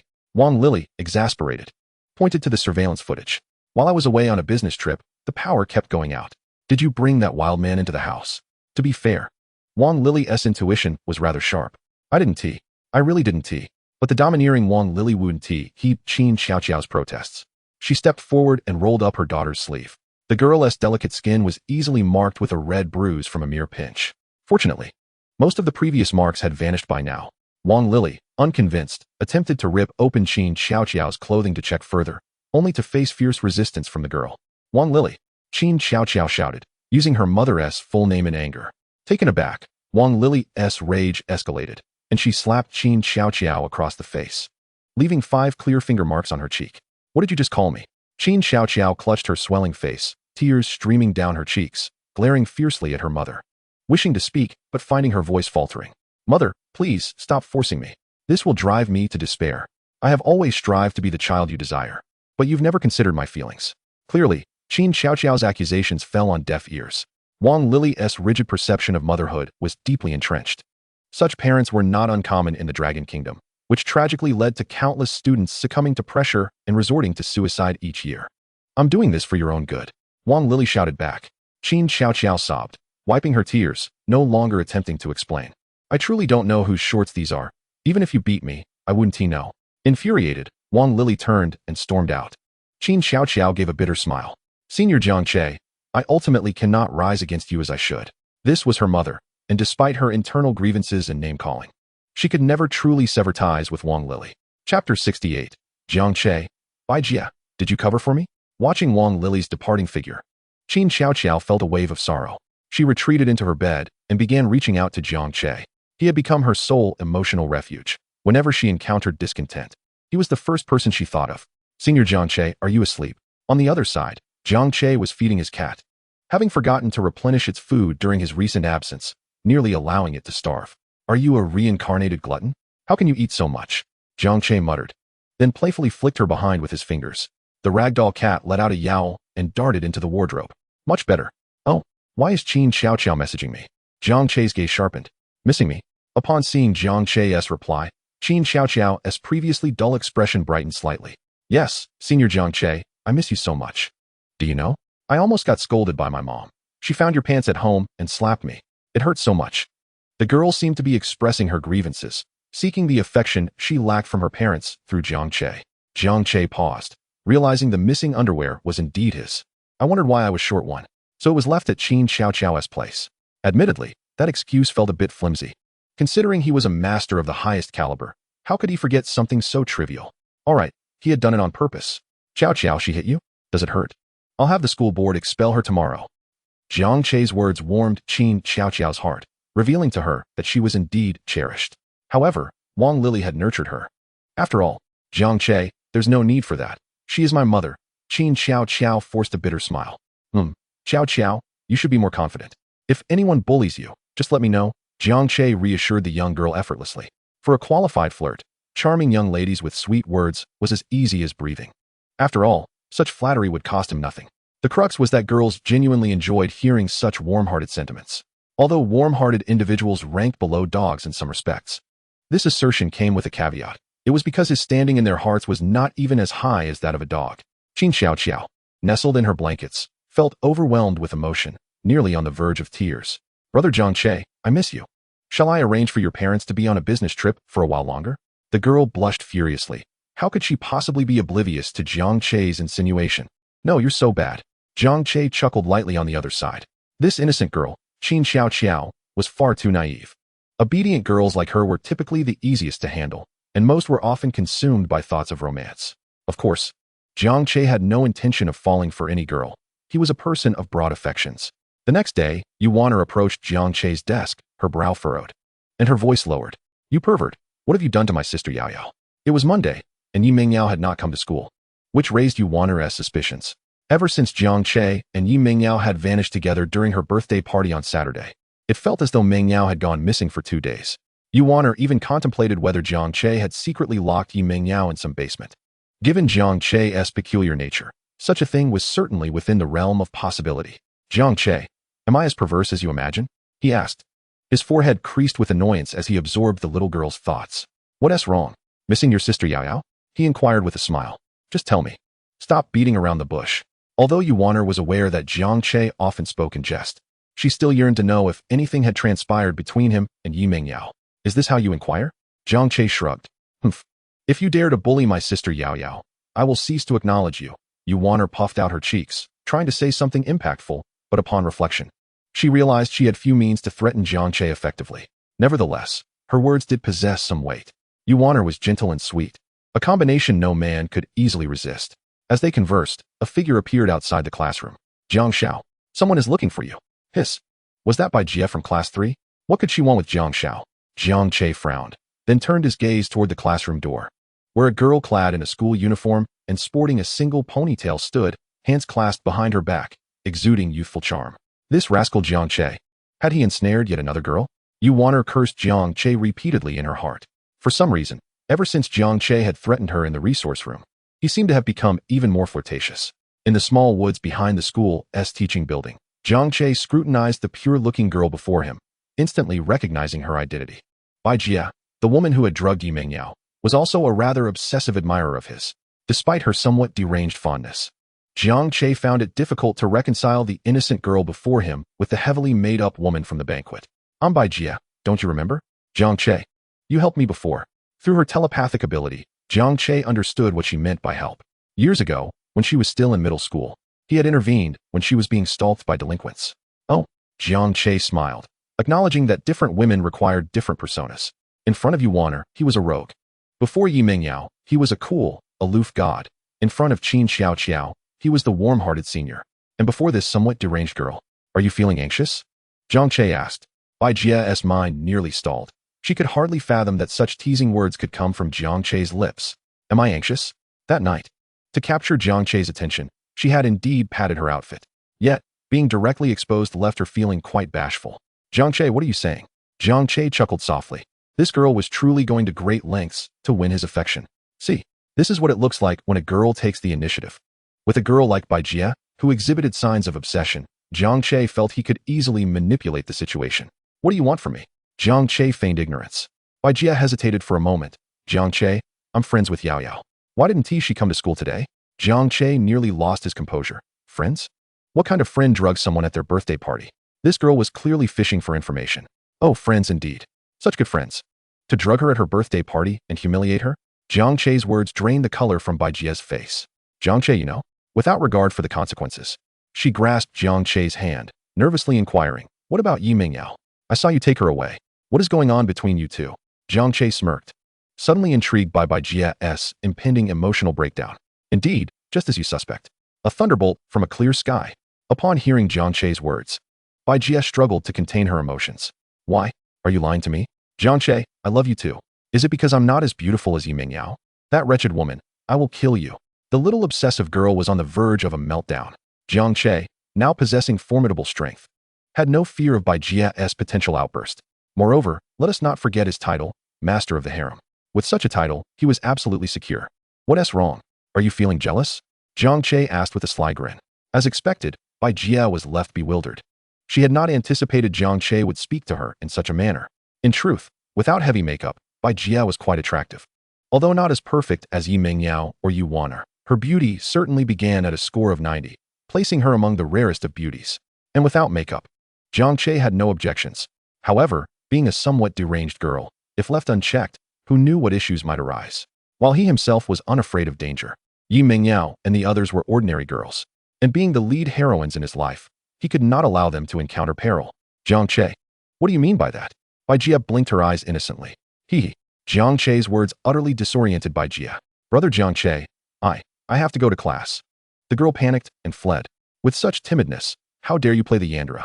A few flirtatious remarks and you're off? Jiang Che scoffed. Is this truly Yandere? Do you wish to confine me in a dark room? Such a feeble creature. Outside the Hangqing General Hospital, Lin Yu pleaded desperately. Doctors, I beseech you, save me. I feel as if I am losing sensation below. I have already sealed my veins with silver needles. If there is hope, please perform surgery on me. Lin Yu's appearance was quite tragic. Limping and battered, he had been tossed out of an underground fighting ring like a defeated dog. One of his testicles had been crushed. A formidable warrior at the late stage of dark energy, when he exerted himself fully, not even an iron ball could withstand his grip. Once a fierce dragon, he now found himself a solitary, castrated creature. He was indeed a skilled physician, but even the most exceptional traditional Chinese medicine could not remedy such injuries. At this moment, the efficacy of Western medicine became apparent. Lin Yu's demeanor was exceedingly humble. One of his testicles was already destroyed, and without prompt treatment. The other was at risk of infection. Would he be rendered a eunuch? Yet, utterly destitute, he had no choice but to beseech the hospital, the very institution where he had previously been humiliated. Several emergency doctors recognized Lin Yu, their expressions a mix of surprise and disdain. How had the once arrogant individual fallen to such a pitiable state?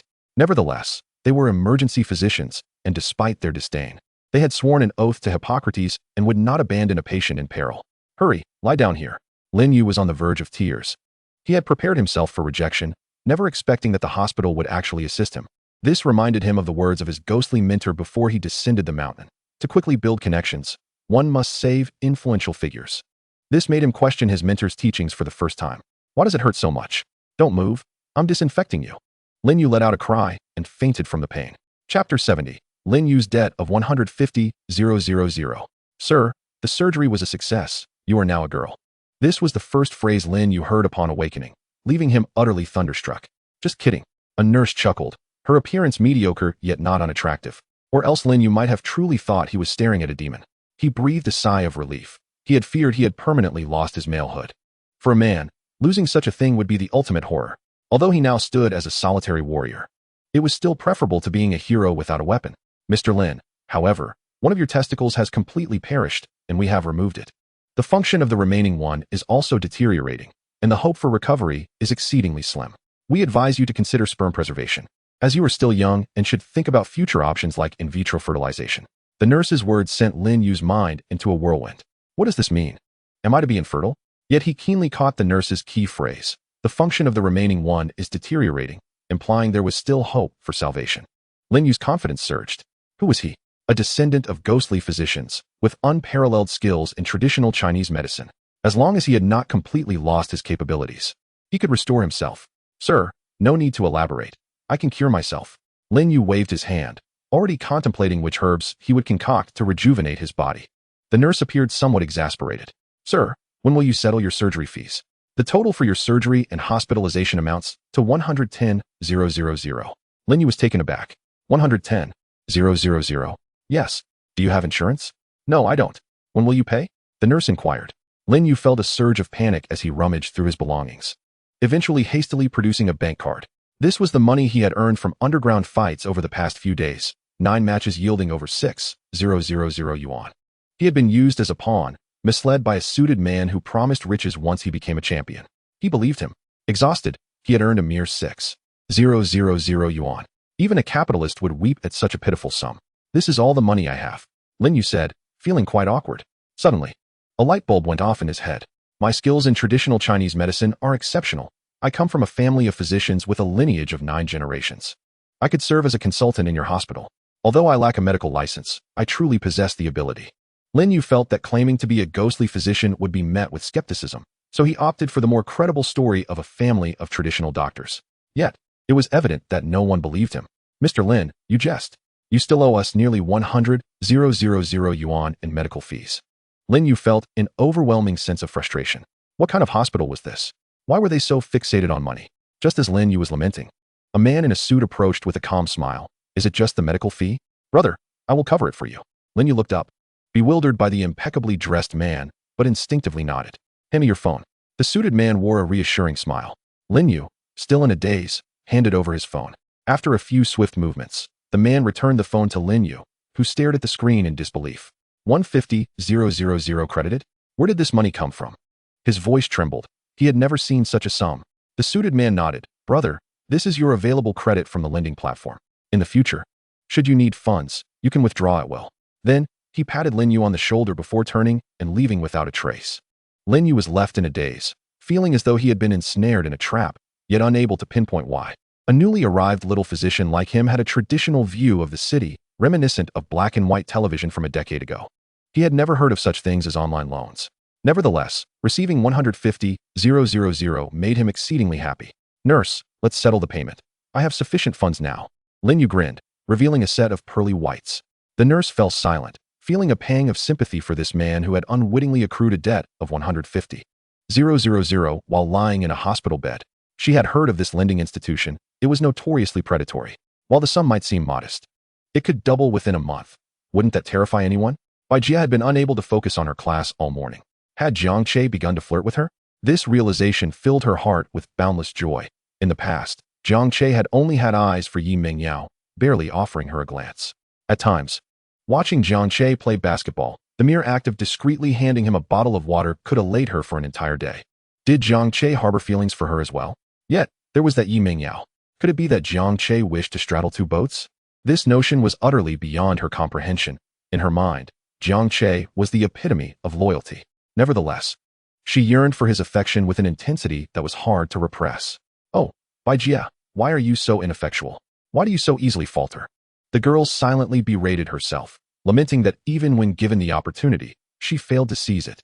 When Jiang Che encountered Yi Mingyao again, she had undergone a noticeable transformation.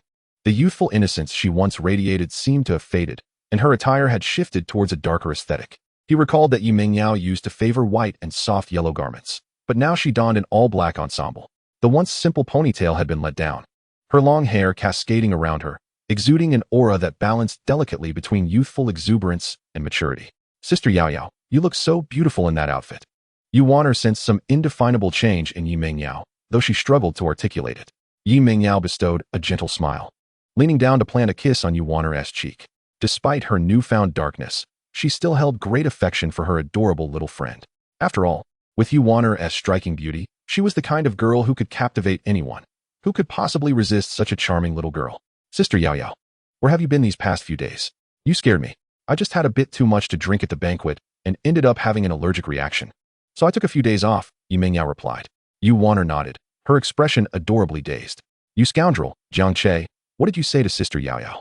Otherwise, she wouldn't have changed so drastically. You rotten man, why don't you just disappear? Yu Wanner was no fool. She was astute enough to notice the subtle shifts in Yi Mingyao's demeanor.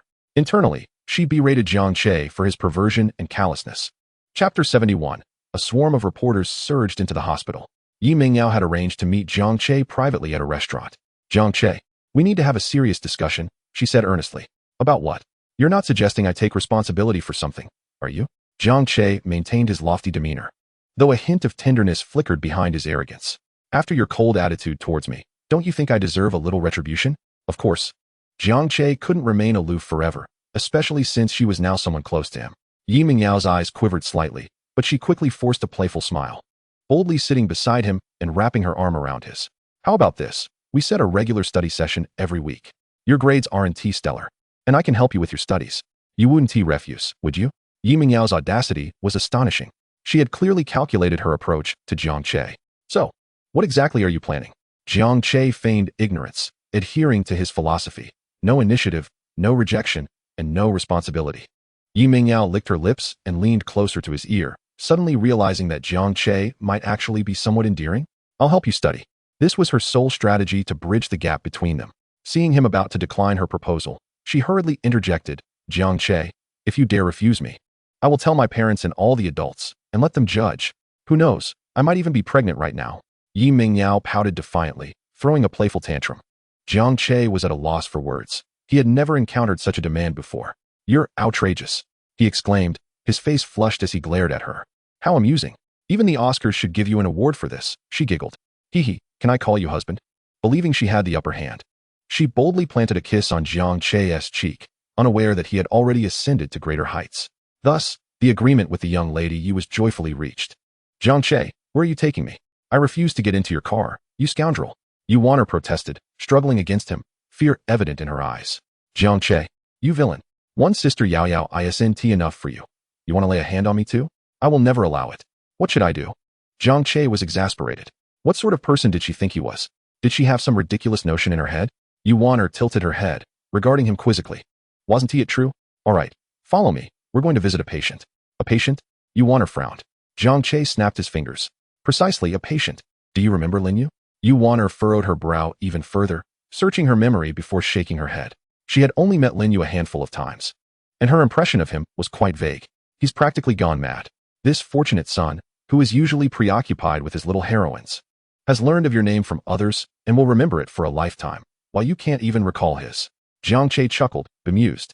That transfer student. Yi Mingyao as bodyguard. Oh, I remember now, that arrogant fellow. Yu Wanner nodded. I heard Lin Yu has recently been incapacitated. Come with me to visit him. Yu Wanner squinted her eyes. You rascal, are you truly that benevolent? Jiang Che wrapped his arm around her waist. The little girl squirmed slightly, but ultimately bowed her head, secretly not minding his touch. Deep down, she felt a sense of injustice and detested Jiang Che for bullying her. Sweetheart, behave, and we'll join forces to annoy him. Inside the hospital room, Lin Yu was in a foul mood, lying in bed, reminiscing about his lost vitality. As a protagonist of a thrilling tale, the loss of his. Well, a certain part of him was a devastating blow. He thought of Yi Mingyao and Yu Wanner, both of whom were stunning beauties, while he pondered whether he could even stand again. During this time, he had attempted to restore his health through herbal remedies, but to little effect. His companion seemed to be in a permanent slumber, impossible to awaken. Even his treasured collection of films had proven futile in reviving his spirits. Now, a harsh reality loomed before him. It seemed he was truly on the brink of ruin, and this realization filled him with terror. Just then, the sounds of chattering voices drifted in from outside the room. Is that the guy who was peddling at the hospital entrance, who got taken down? Wow, this could make for a sensational headline. Remember the former director of the Education Bureau in Hangqing? He seems to be connected to this incident. Even better, tomorrow's headline will read, shocking. The one-testicle hero has such background. I think the first eunuch after the founding of the nation might be even catchier. A large crowd of reporters had gathered outside, ready to create sensational stories for a price. For unscrupulous journalists, they could twist any narrative. Black could easily be spun into white, especially when it involved a man who had suffered such a misfortune. Indeed, these reporters had all been summoned by Jiang Che. Lin Yu's senses were remarkably acute, and in an instant, he became flustered. Could it be that these individuals were here for him? Chapter 72. I heard you've met your demise. And I've brought you an egg. Lin Yu's intuition was correct. All these reporters were indeed converging towards him. Jiang Che had spent some money to bribe various reporters, determined to expose him thoroughly. In today's media landscape, what couldn't ascend to trending topics with a little financial incentive? News of a billionaire finding a son could easily dominate the headlines for days. Moreover, this sum of money was but a trifling amount for Jiang Che. A throng of reporters burst into the hospital room. Upon sighting Lin Yu, their faces lit up with expressions reminiscent of blossoming flowers, which made him feel an uncomfortable tightening sensation. Please don't enter. That is a patient's ward. Several nurses attempted to intervene, but they were overwhelmed by the sheer number of reporters. The leader of the group, a bald man, approached Lin Yu and began to poke and prod at him, thrusting a microphone towards his lips. May I interview you for a moment? Is it true that you've lost a testicle? A stunning blow. Lin Yu had initially thought these individuals were drawn to him by his exceptional medical skills. He had even braced himself to flaunt his expertise. Yet, it turned out they were here to expose his vulnerabilities. Already burdened with a sense of melancholy, the situation now felt like salt rubbed into his wounds. But the reporters, having been paid, showed no signs of relenting. What caused your testicle to rupture? Was it the result of losing a fight? Another audacious inquiry followed. What was your emotional state at the moment of rupture? Lin Yu could no longer contain himself. You dare to ask such intrusive questions? You are the most presumptuous of all.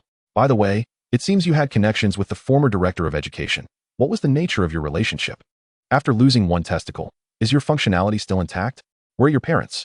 Lin Yu longed to interject. My parents have long passed. But he couldn't find the opportunity to speak. With the advancements in gender reassignment surgery in our country, have you considered undergoing such a procedure? Upon hearing one reporter's outrageous statement, Lin Yu completely snapped. What the hell? The atmosphere fell into a stunned silence, albeit briefly. My mother is 70 this year. Although she is aging, she still possesses her charm. Ruthless reporters lack conscience. Their integrity has long been fed to the dogs. Lin Yu felt utterly devastated. You pack of hounds, get the hell out of here. Damn you. With a sweeping gesture, he unleashed the formidable power of a dark energy practitioner, sending several reporters flying. However, having just undergone surgery a few days prior, the reckless use of his energy caused his stitches to burst. The intense pain shot through him, causing him to convulse. The reporters, sensing the gravity of the situation, decided it was prudent to retreat before someone truly got hurt. Click, click, click. They began taking photographs. Lin Yu was on the verge of tears, pleading, please, just go. Stop taking pictures. He was exasperated, and it wasn't until hospital security arrived that the reporters fled, leaving Lin Yu, despondent, lying in bed. Just then, a knock echoed at the door. Get lost, Lin Yu shouted in anger. But the moment he exerted himself, he felt a sharp pain at his wound, reminiscent of a deathly ache. Jiang Che entered, accompanied by Yuaner. Upon seeing Yuaner, Lin Yu felt no pain and his spirits lifted, momentarily transforming back into his former self. As for Jiang Che, he was subconsciously overlooked. Yuaner, did you come to see me? Am I dreaming? But before he could finish, Jiang Che interjected. I came to visit you, Lin Yu. Jiang Che approached the bedside, carrying a basket of food, which he placed down. Only then did Lin Yu notice Jiang Che's presence, and his mood plummeted. Damn it, who invited you? I want to kill you. Lin Yu's eyes nearly bled with fury, his overwhelming hatred threatening to spill over. He genuinely wished to eliminate this detestable man. If it weren't for him, none of this would have happened. Lin Yu, I heard you were injured, so I thought I'd come check on you. You really should be more appreciative, Jiang Che said with a serious expression. Get out. Do you really have such good intentions? All my suffering is your doing. Jiang Che sighed and sat at the head of the bed, beginning to unpack the contents of the basket. I wasn't sure what you liked, so I brought you a little bit of everything. Jiang Che revealed bananas, cucumbers, sausages, and an assortment of eggs, chicken eggs, duck eggs, goose eggs, and even quail eggs. It was a veritable cornucopia of eggs, all carrying an implicit message. Lin Yu was flabbergasted, his facial muscles twitching uncontrollably. Jiang Che, you've gone too far. Jiang Che had Lin Yu completely under his control. Lin Yu, I heard you've met your end, so I brought you some eggs. After all, you are what you eat. Lin Yu was left speechless. He felt utterly humiliated. I really have met my end. Jiang Che, I'm going to kill you. For reasons unknown, the loss of a testicle had made Lin Yu considerably more vulnerable. His ability to cope with pressure diminished. Jiang Che was at a loss for words. How had Lin Yu become so emotionally fragile? Brother, you need to let it go. It's just a testicle. You still have one left. Even if you were rendered incapable, I wouldn't look down on you. As he spoke, Jiang Che couldn't help but stifle a laugh. What are you laughing at? Lin Yu's temper flared. Cough, cough. I'm not laughing. You're lying. I clearly saw you laugh. You must have seen it wrong. Ah, Lin Yu, infuriated. rolled his eyes, and turned to Yuaner. Yuaner, you can't associate with this scoundrel Jiang Che. He has already been with Yi Mingyao. I saw him take her to a hotel myself. He is nothing but a dog. Lin Yu was consumed with rage. Upon hearing Lin Yu's words, Yuaner's gaze dimmed slightly. She had suspected as much. Given Jiang Che's perverse nature, it was impossible for him to have taken a drunken Yi Mingyao without taking advantage of her. Yet, for reasons unknown, her heart ached upon hearing this, as if it were being torn apart. Chapter 73. A furious Lin Yu, another heroic rescue? Yuaner understood Jiang Che's intentions. He sought to use her to drive Lin Yu to despair. Although she mentally berated Jiang Che, she nonetheless stood on her tiptoes and planted a kiss on his cheek. Lin Yu felt his heart shatter completely. You too, Yuaner. Jiang Che is nothing but a two-timer. Yuaner cast a sidelong glance at him, a hint of disdain flickering in her eyes. Well, I love him too. Her declaration was akin to the proverbial straw that broke the camel's back. Lin Yu was instantly rendered unconscious with rage. Jiang Che remarked, "This Lin Yu is truly pathetic. The mountain dragon succumbs to anger and simply collapses. His resilience pales in comparison to that of a son-in-law. I wonder when I might encounter a son of fortune akin to a son-in-law. Then, oh, how delightful it would be. Come on, Yuaner." He grasped the little girl's hand, casually taking the basket of vegetables left at the bedside. Having spent over 200 on eggs, he certainly wouldn't let Lin Yu benefit from them. After all, those eggs were meant for Lin Yu's viewing, not for his consumption. He would rather feed them to a dog than give them to Lin Yu, for at least the dog would bark at him. Whereas Lin Yu might curse him behind his back. You're quite the pervert, Yuaner muttered under her breath. Indeed, I am a grand pervert. Come to my home, and I shall prepare delicious dishes for you. Yuaner immediately bristled, shaking off Jiang Che's hand. Who would want to go to your house? The little girl retorted, her cheeks puffed up in indignation. Jiang Che merely shrugged. Yuaner fell silent. Are you trying to bully me? I suggest you abandon that thought. Since you've already laid hands on Sister Yao Yao, you must take responsibility. I could never commit such a treacherous act against my best friend. She was frightened. As Jiang Che observed her departing figure, he licked his lips. Did this little creature truly believe she could escape? Recently, the Yuan Che Group's anti-cancer medication had hit the market, causing its market value to soar by over 10%. Such a high-caliber anti-cancer drug undoubtedly involved cooperation with the state. This essentially paved a smooth path for the Yuan Che Group. Jiang Yuan had been exceedingly busy as a result. For Jiang Che, this was quite fortuitous, for he now enjoyed the favor of national fortune. Can any ordinary protagonist's luck truly compare to that? It is, without a doubt, impossible. Not long after his arrival in this world, Jiang Che had conducted some research. Certain companies from his previous life simply did not exist here. His experiences were extensive enough to replicate that model, and with his solid financial foundation, he wouldn't necessarily become the wealthiest, but he could certainly become quite prosperous. Yet, he deemed it unnecessary. After all, he was already among the elite offspring of the wealthy. Why not aspire for greatness through his father's legacy? Given that this was a low martial arts world, he would rather spend his time honing his skills by tormenting the fortunate sons, enhancing his own power. He distinctly recalled Lin Yu's two masters. The assassin master was undoubtedly at the pinnacle of his realm, having displayed his strength numerous times in the original text. While the physician master remained a mystery, his power not explicitly stated but presumably above the ordinary levels. At the level of transformation, one's internal energy could manifest outwardly. Capable of inflicting harm with mere flowers or leaves, a chopstick in their hand could rival a bullet. Beyond transformation lay the realm of mastery, where energy could coalesce into protective barriers, capable of withstanding handgun bullets. However, such defenses were rendered moot against high-caliber sniper rifles. Masters were notoriously obedient, known for their reluctance to engage unless provoked beyond the point of no return. Although there remained considerable distance before his esteemed mentors would return to the mundane world, Jiang Che understood the importance of preparation. If necessary, he might have to borrow a few bodyguards from his mother, preferably beautiful ones. Jiang Yunli, the eldest daughter of the Jiang family in the capital, belonged to one of the four ancient martial arts families of Long Country. On the surface, there was only one master-level expert, but who knows how many lurked in the shadows. Otherwise, in the original plot, he would not have faced such dire consequences at Lin Yu's hands, nor would he have fled abroad in such a state of disarray. One day, he would venture to the capital to see if he could recruit a skilled female bodyguard. How delightful that would be. At a certain bar in Hang City, a fellow with dyed yellow hair patted Chun Hao's shoulder, his face flushed with inebriation as he downed a bottle of beer. "Brother Chun, I toast to you," he exclaimed, surrounded by a throng of followers. "They say that no fight means no acquaintance. I genuinely recognize you as a brother." Chun Hao felt a stirring of emotion. Sometimes, men were simply that uncomplicated. The group before him consisted of local ruffians from the vicinity of Shirlan School, with the leader, known as Brother Dao, reigning over them. Having had a minor altercation with them after work, Chen Hao, in the mid-level of his internal cultivation, had easily dispatched the small-time thugs, thus establishing his own influence. Much like the traditional protagonist in martial arts novels. Brother Chen, why do you seem troubled? Brother Dao queried, patting Chen Hao's shoulder. After a moment of contemplation, Chen Hao replied, I have a crush on a girl, but she has developed feelings for another man and has no regard for me. Brother Dao instantly bristled. Which scoundrel dares to pursue the woman my brother has set his sights on? Chen Hao remained silent. How about this, Brother Dao?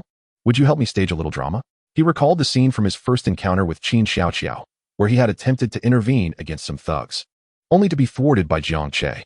If he staged a heroic rescue, could he win back Qin Xiaoqiao's heart and deliver a resounding slap to Jiang Che? Chapter 74. Yi Mingyao transforms into a husband-defending fury, confronting Wang Lili. Though life had grown somewhat arduous, Shirlan School was, after all, an elite institution. Nearly half of its attendees hailed from affluent families, leading lives that did not necessitate the relentless pursuit of academic excellence. Upon graduation, they would return to inherit their family businesses. However, even within an elite school, academic performance was paramount. Thus, the divide was stark. Some indulged in leisure while others toiled relentlessly. Yet, individuals like Yi Mingyao, who were both wealthy and academically accomplished, were exceedingly rare. Of course, Jiang Che was an exception. After all, he had been directly augmented by the system, astonishing everyone in private. Brother Jiang, we agreed to struggle together. Yet you have secretly risen above us. Wang Zheng lamented as he gazed at his English test score of 21, then glanced at Jiang Che's astonishing 140. Feeling a wave of dizziness wash over him. Isn't that score a bit too high? It makes us look utterly incompetent, Lu Tai added with frustration. Hi, I've maintained this score for years. Perhaps you should reflect on whether you've genuinely studied and paid attention in class, Jiang Che remarked, deepening their dismay. Jiang Che, congratulations on your remarkable improvement. Yi Mingyao interjected. You must have soared like a rocket. As for the possibility that Jiang Che had cheated, she never entertained such thoughts. She had wholly become Jiang Che's ally in spirit and purpose. What does my academic progress have to do with you? Jiang Che replied coolly, preferring this dynamic with Yi Mingyao. Yi Mingyao had now become accustomed to Jiang Che's sour demeanor, even playfully approaching him with a smile. Jiang Che, I always knew you were quite clever. By the way, can knowledge be disseminated through some sort of shortcut? Jiang Che was nearly struck dumb by this woman's audacity. What on earth was she thinking? My academic improvement has nothing to do with you, so don't try to take credit. It is Yuaner who has been helping me review every week, and that is the reason for my progress. Yuaner, who had been resting her head on the desk, felt a swell of pride upon witnessing Jiang Che's remarkable leap in grades. After all, she was the one who had tutored him, and she deserved the accolades. However, now she felt a chill run down her spine. Yi Mingyao's expression darkened as she glanced at Yuaner beside her, her gaze flickering with uncertainty. Sister Yao Yao, Jiang Che is indeed quite intelligent. That insufferable fellow must be secretly studying hard. I only teach him for 2 hours each week. No special instructor could possibly teach him this quickly. Yuaner, being astute, did not outright deny her connection with Jiang Che, for to do so immediately would be akin to declaring one's guilt. Thus, she deftly diverted the conversation elsewhere. Observing this, Yi Mingyao chose not to press further. Jiang Che, how about this? My grades are commendable as well. I could come to your house each week to tutor you. What do you say? While this proposition seemed innocuous, Jiang Che was acutely aware of the underlying implications. It left him in a quandary. The three of them had unwittingly formed a subtly tense atmosphere. However, this tension was soon shattered. Ding-ling-ling. The school bell rang. A middle-aged woman entered, sporting an old pair of glasses and carrying a stack of exam papers, none other than Wang Lili. Her expression was clearly one of discontent. I trust everyone is aware of the latest results? Many students have shown improvement, with one remarkable student achieving a staggering increase of 119 points. Truly a miracle. Wang Lili's tone dripped with sarcasm. In her eyes, Jiang Che's progress was undoubtedly a product of cheating. If memory serves me right, Jiang, your last English score was a mere 26 points, correct? Would you care to share your study techniques? Wang Lili bore a grudge, having been humiliated by Jiang Che in the office during their last encounter. As her words hung in the air, the classroom fell silent, the students whispering among themselves. Fully aware of the thinly veiled mockery, Jiang Che remained unperturbed. He knew Wang Lili's temperament had reached its boiling point. He merely needed to speak up to send her packing. What would her reaction be if she discovered the truth about his relationship with Qin Xiaoqiao? He found himself anticipating the moment. Jiang Che, did you hear what I said? Can you share your study methods? Wang Lili pressed again. Just then, someone could no longer contain themselves. Bang! With a resounding thud, Yi Mingyao stood up, her gaze fixed intensely on Wang Lili. Teacher Wang, I fail to comprehend why you are so determined to target Jiang Che. Are you implying that he cheated? I never said that. I'm merely curious how one person could improve so dramatically, Wang Lili retorted. Yi Mingyao scoffed. Ultimately, you are insinuating that Jiang Che must have copied, aren't you? If I recall correctly, you were the one who wrote this exam, correct? Where would he have procured the answers, especially given the exam's high difficulty? The darkened version of Yi Mingyao transformed into a fierce protector of Jiang Che, starkly contrasting her previously docile demeanor. Wang Lili was left speechless. Chapter 75. A kiss in front of all the teachers. Wang Lili was taken aback. Yi Mingyao was supposed to be her designated English class representative. How dare she confront her so boldly? Yet, she was hesitant to offend Jiang Che, and even more so to provoke Yi Mingyao, though she claimed to be strict. In truth, she was quite spineless. All right, I never claimed that. Yi Mingyao, please sit down. I know Jiang Che did not cheat. The other students in the room regarded Wang Lili with mocking smiles. The middle-aged woman was now sweating profusely, frequently wiping her forehead. Meanwhile, Yi Mingyao discreetly cast glances at Jiang Che, a smile gracing her lips. Hee, that foul-mouthed man, I've stood up for you this time. You must be quite pleased. I scoff. I've seen through your true nature long ago. Jiang Che bang. In the office, Wang Lili slammed her cup down on the desk, nearly beside herself with rage. That little brat must have cheated. Who can possibly improve by over 100 points in just a month? She began to rant. When suddenly a young girl entered, clad in a school uniform, round glasses perched on her nose, with wispy bangs obscuring her eyebrows. She trembled slightly, clutching a test paper. Mom, the English results are out. How many points? Wang Lili frowned upon seeing Qin Xiaoqiao and took a sip of water. The sight of her daughter only served to heighten her anxiety. 139 points. As she spoke, her voice quivered with suppressed tears. After all, she had received a scolding for scoring 142 points previously. Wang Lili was momentarily taken aback. What? Qin Xiaoqiao, startled, felt as if she might faint. 139, but Mom, I ranked second in the school for English. Only one person scored above 140.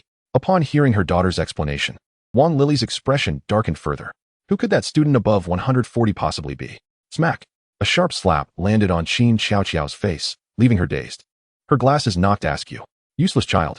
Have you been studying at the dog's feet? Where has all the vocabulary you've been memorizing since 5 in the morning gone? Wang Lili's voice was shrill, and the thought that her daughter's score fell short of Jiang Che's ignited her fury. Qin Xiaoqiao merely shielded her face, sobbing quietly. Though she had grown accustomed to such treatment, her heart still ached. She had truly put in a tremendous effort, yet her mother's expectations always seemed out of reach.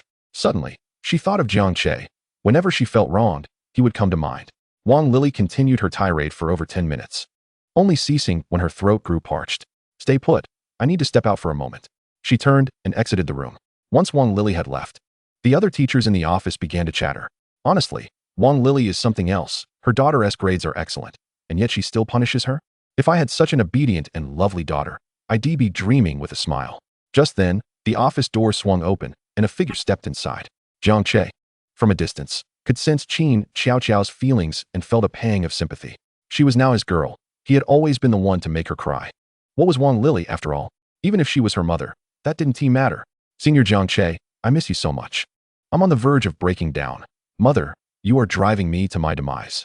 Just as Qin Xiaoqiao was engulfed in despair, Jiang Che embraced her from behind. Ah, the girl gasped, but upon realizing it was Jiang Che, the tears she had been suppressing could no longer be contained. Jiang Che, woo! Qin Xiaoqiao dove into Jiang Che's arms, weeping uncontrollably. Jiang Che said little, merely offering gentle pats on her shoulder. After a moment, the girl seemed to remember that they were in the office. Sure enough, as she glanced around, all the teachers in the office were utterly dumbfounded, their expressions reflecting disbelief. Jiang Che scanned the room, silently warning anyone who dared to speak of this. Their jobs would be at stake. Ahem, please continue with your work. I'll grant you some freedom. An awkward cough came from a young female teacher sitting by the window, entirely pretending not to notice. After all, who could deny the illustrious reputation of young Master Jiang? He truly had the power to render them all unemployed. Jiang Che's audacity grew bolder as he leaned in to kiss Qin Xiaoqiao. Jiang Che, don't do that here. The teachers are watching. We're doomed. Wang Lili, you old witch, you'll drive me mad. Meanwhile, the rest of the teachers lowered their heads, too intimidated to utter a word. They could only marvel at the beauty of youth. Xiaoqiao, in a while, let us confront Wang Lili. How about you move in with me? He spoke loudly, completely disregarding the presence of the teachers. Qin Xiaoqiao's face flushed crimson, her small hand playfully pinching the soft flesh at Jiang Che's waist. Everyone knows now. The girl gazed down, her shyness rendering her a vision of exquisite beauty, an apt description for someone like Qin Xiaoqiao. At that moment, the teacher who had granted them freedom called out, "Oh no, the principal is coming." This sent both Jiang Che and Qin Xiaoqiao into fits of laughter.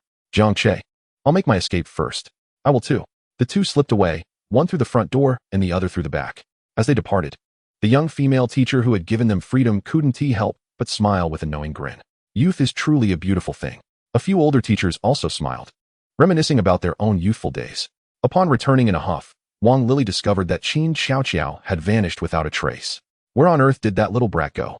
Wang Lili was furious, yet the atmosphere in the office was oddly peculiar. Why is everyone so quiet? Wang Lili scrutinized her colleagues, her brow furrowing in inquiry. They were at a loss for words, aware that her daughter was being whisked away by young Master Jiang. The young couple seemed poised for a clandestine escape. However, they all tacitly agreed not to disclose what had just transpired. Even without Jiang Che's threat, they were unlikely to spill the beans. After all, who hasn't experienced the fervor of youth? Chapter 76, Qin Xiaoqiao's shyness, Chunhao's awkward entrance. After school, Jiang Che, was what you said this morning true? Qin Xiaoqiao sought out Jiang Che. Of course it's true. Why, do you wish to elope with me? Jiang Che lifted his hand, lightly teasing her nose. The girl resolutely nodded. She could no longer bear the pressure imposed by her mother. She yearned to be by Jiang Che's side every day. It was only in his presence that she felt a love devoid of conditions. Of course, no problem. My home is empty. You're welcome to stay. But I'm scared. My mother is a teacher at the school. If I live at your place every day, won't she make a fuss? Would it cause you trouble? Qin Xiaoqiao felt conflicted. Oh, does she dare? I could have her dismissed in an instant. No, please don't. Don't make my mother lose her job. She has it tough as it is, Qin Xiaoqiao murmured softly. After all, Wang Lili was her mother, and her nurturing love was paramount, though it could be excessively intense at times. Oh, my dear, you're so sweet it's heart-wrenching. Jiang Che gently tousled the girl's hair. I love brother Jiang Che so much. I wish to be with him forever. Shall I drive you home? No, that is unnecessary. It would be inappropriate if someone saw us. Come on up. Jiang Che lifted Qin Xiaoqiao into the passenger seat. He was oblivious to the sight of a girl in a Bentley parked hundreds of meters away, her expression slightly contorted. Brother Jiang Che, so this is how you are. Bai Jia had assumed Jiang Che was devoted to a single girl. Yet now, it seemed he was not merely juggling two romances. Brother Jiang Che, since you are so capricious, don't even think about rejecting me. A daring notion began to form in her mind. Hey, is Chunhao's intel reliable? Is that Qin Xiaoqiao actually passing by here? In an alley, a group of tattooed ruffians were smoking and grumbling. Leading them was Brother Dao, who had graciously brought his entourage of henchmen to support Chunhao. A dozen men, fully armed. She'll definitely come, we just need to wait. Brother Dao turned his gaze to the corner of the alley, where the timid security guard Chunhao squatted smoking, returning a confident glance. They had rehearsed the script beforehand. Qin Xiaoqiao would pass by, the ruffians would harass her, and then he would swoop in to save the day and win her heart. A flawless plan. Yet, they waited for what felt like an eternity without any results. They were nearly through a pack of cigarettes, and still, no sign of their target. Just then, Jiang Che's car passed by, and he keenly spotted Chunhao among the ruffians. What on earth is Chunhao doing with those thugs? Are they lying in wait? Jiang Che shot a glance at Qin Xiaoqiao beside him, quickly piecing together the situation. He is a man, surely. I can discern Chunhao's intentions. He gradually brought the car to a stop, ready to indulge Chunhao's little performance. You want to act, huh? Today. I'll let you shine. Jiang Che, we can get out here. My neighborhood is just ahead. Jiang Che smiled as he opened the car door for her. As they stepped out, Chunhao was momentarily stunned. Damn, has Qin Xiaoqiao really gotten this close to him already? But upon seeing Jiang Che's face, his fury ignited. The girl he had longed for was being snatched away by this scoundrel. Brother Dao, that girl is Qin Xiaoqiao, the one I like. And that guy next to her. You all need to take him down. Brother Dao and his gang followed Chunhao's gaze, and indeed spotted a man and a woman. The girl clad in the Sherlon school uniform. To be honest, upon seeing Qin Xiaoqiao, they couldn't help but swallow hard. So beautiful. One of the lackeys whispered, wow. Such a stunning girl. Why don't we have a taste ourselves? I have never encountered such an innocent girl before. She surpasses those salon women by several magnitudes. Brother Dao also swallowed hard, pondering, what on earth are you thinking? Do you really believe I would engage in such treachery as to steal a brother's woman? Moreover, you are well aware of Chunhao's combat prowess. Together, we would not stand a chance against him. It seems we possess lustful thoughts without the courage to act. Soon, we shall assist him in his charade. but let us refrain from recklessly confronting the man beside him. After all, he drives a Maybach with the license plate A99999. He is not someone we can afford to offend. This foolish Chun Hao, expecting us to incapacitate that man? It is not you who would face imprisonment. The little rascals have a modicum of discernment. Even being a thug nowadays is challenging, requiring one to read the room. Once, there was a big brother who suffered the consequences of ignorance. Upon seeing a car emblem with AB, he mistook it for a BYD and proceeded to assault the driver, only to discover the car was a Bentley. In retaliation, the driver had the big brother dealt with. Qin Xiaoqiao sensed the peculiar atmosphere around her, her delicate frame trembling slightly. This group of thugs was clearly not to be trifled with. Senior Jiang Che, should we call the police? Shall we leave? Jiang Che shielded her behind him, utterly indifferent. Hidden in the shadows, Chun Hao was already rubbing his hands together, eager for this opportunity to both save the fair maiden and deliver a sound thrashing to Jiang Che. A twofold triumph. However, as Brother Dao and his crew approached, they were taken aback. Young Master Jiang? Brother Dao dropped the iron rod he had been holding, running towards Jiang Che with a sycophantic grin. Jiang Che's lips twitched in disbelief. Brother Dao's lackeys were all utterly dumbfounded. Why was their leader not following the script? Yet, they followed his lead, discarding their weapons in unison. You are? Young Master Jiang, it is not surprising that you do not recognize me. I am merely a small-time thug. You may call me Little Dao. I follow Brother Long, who in turn follows Brother Chong, and Brother Chong is a henchman for young Master Wang. Jiang Che remarked. Who else could this young Master Wang be but Wang Zheng? It is laughable. Wang Zheng is referred to as young Master Wang, truly a mere food chain. Dao, Long, Chong, Wang Zheng, Jiang Che. It is indeed amusing. What are your intentions? Are you planning to rob me? Jiang Che inquired. Not at all. How could we dare to rob you? Brother Dao recounted the entire sequence of events, confirming Jiang Che's suspicions. However, Qin Xiaoqiao was bewildered. Senior Jiang, who is Chun Hao? I do not recall him. Meanwhile, Chun Hao was growing increasingly anxious. Why were these individuals so unreliable? Why were they not adhering to the script? I instructed you to deal with Jiang Che, yet here you are, engaging in idle chatter. Chun Hao's displeasure was palpable. These thugs were clearly beneath him. Nevertheless, he was prepared to take matters into his own hands. With a resounding crash, Chun Hao made his grand entrance. Halt! Under broad daylight. What do you little thugs think you are doing? Chapter 77. Chun Hao enters the police station. Qin Xiaoqiao and her mother sever ties. The atmosphere grew awkward. Chun Hao seemed to inhabit a world of his own, completely oblivious to how events had taken an unexpected turn. Fear not, fair maiden, I shall deal with these ruffians. He charged towards Brother Dao and the others, delivering a swift punch to a slight, green-haired thug, securing his first kill. He had a particular disdain for those with dyed green hair. Once Brother Dao and his crew regained their composure, they exchanged glances between Jiang Che and Chun Hao. It was clear to them which was of greater importance. Brothers, attack. Let's beat him to a pulp. This brat dares to covet young Master Zhang's woman. Brother Dao led the charge, picking up the iron rod from the ground and rushing forward. Chun Hao was momentarily stunned. Had they even altered their lines? However, as long as the plot remained intact, he was aware that Brother Dao and his gang were no match for his skills as a mid-level dark energy master. To avoid injuring them, he knew he must hold back. Just as he was about to restrain himself, Brother Dao and his crew unleashed a flurry of blows upon him, almost sending him to meet his ancestors. You. Before he could utter a word, the rods fell upon him like rain. After enduring several strikes, Chun Hao exploded with rage. The formidable might of a dark energy master surged forth, sending several thugs flying with a single punch. Blood trickled from his forehead, his eyes ablaze with fury. You shall pay for this. Do you truly wish to kill me? Chun Hao was on the verge of eruption. How could he have been played like this? Ordinary thugs were no match for a dark energy master. Regaining his composure, Chun Hao swiftly incapacitated his assailants, then strode towards Jiang Che. Xiaoqiao, Jiang Che is not a good person. You must leave him. Initially, Qin Xiaoqiao was frightened, but upon hearing Chun Hao's disparagement of Jiang Che, she was instantly enraged. The fury of a young lady is indeed formidable. She dashed towards Chun Hao, who was delighted to see that the age-old trope of the hero saving the maiden still held true. Ancient wisdom had not failed him. However, in the next moment, he felt a sharp pain in his groin. Qin Xiaoqiao delivered a devastating strike, exclaiming, How dare you insult Senior Jiang? You perverted fool. I do not even know you. And you wish to fabricate this foolish hero narrative? Chun Hao found himself in despair, clutching his injured groin and collapsing to the ground. At that moment, the police arrived, albeit fashionably late. Who called the police?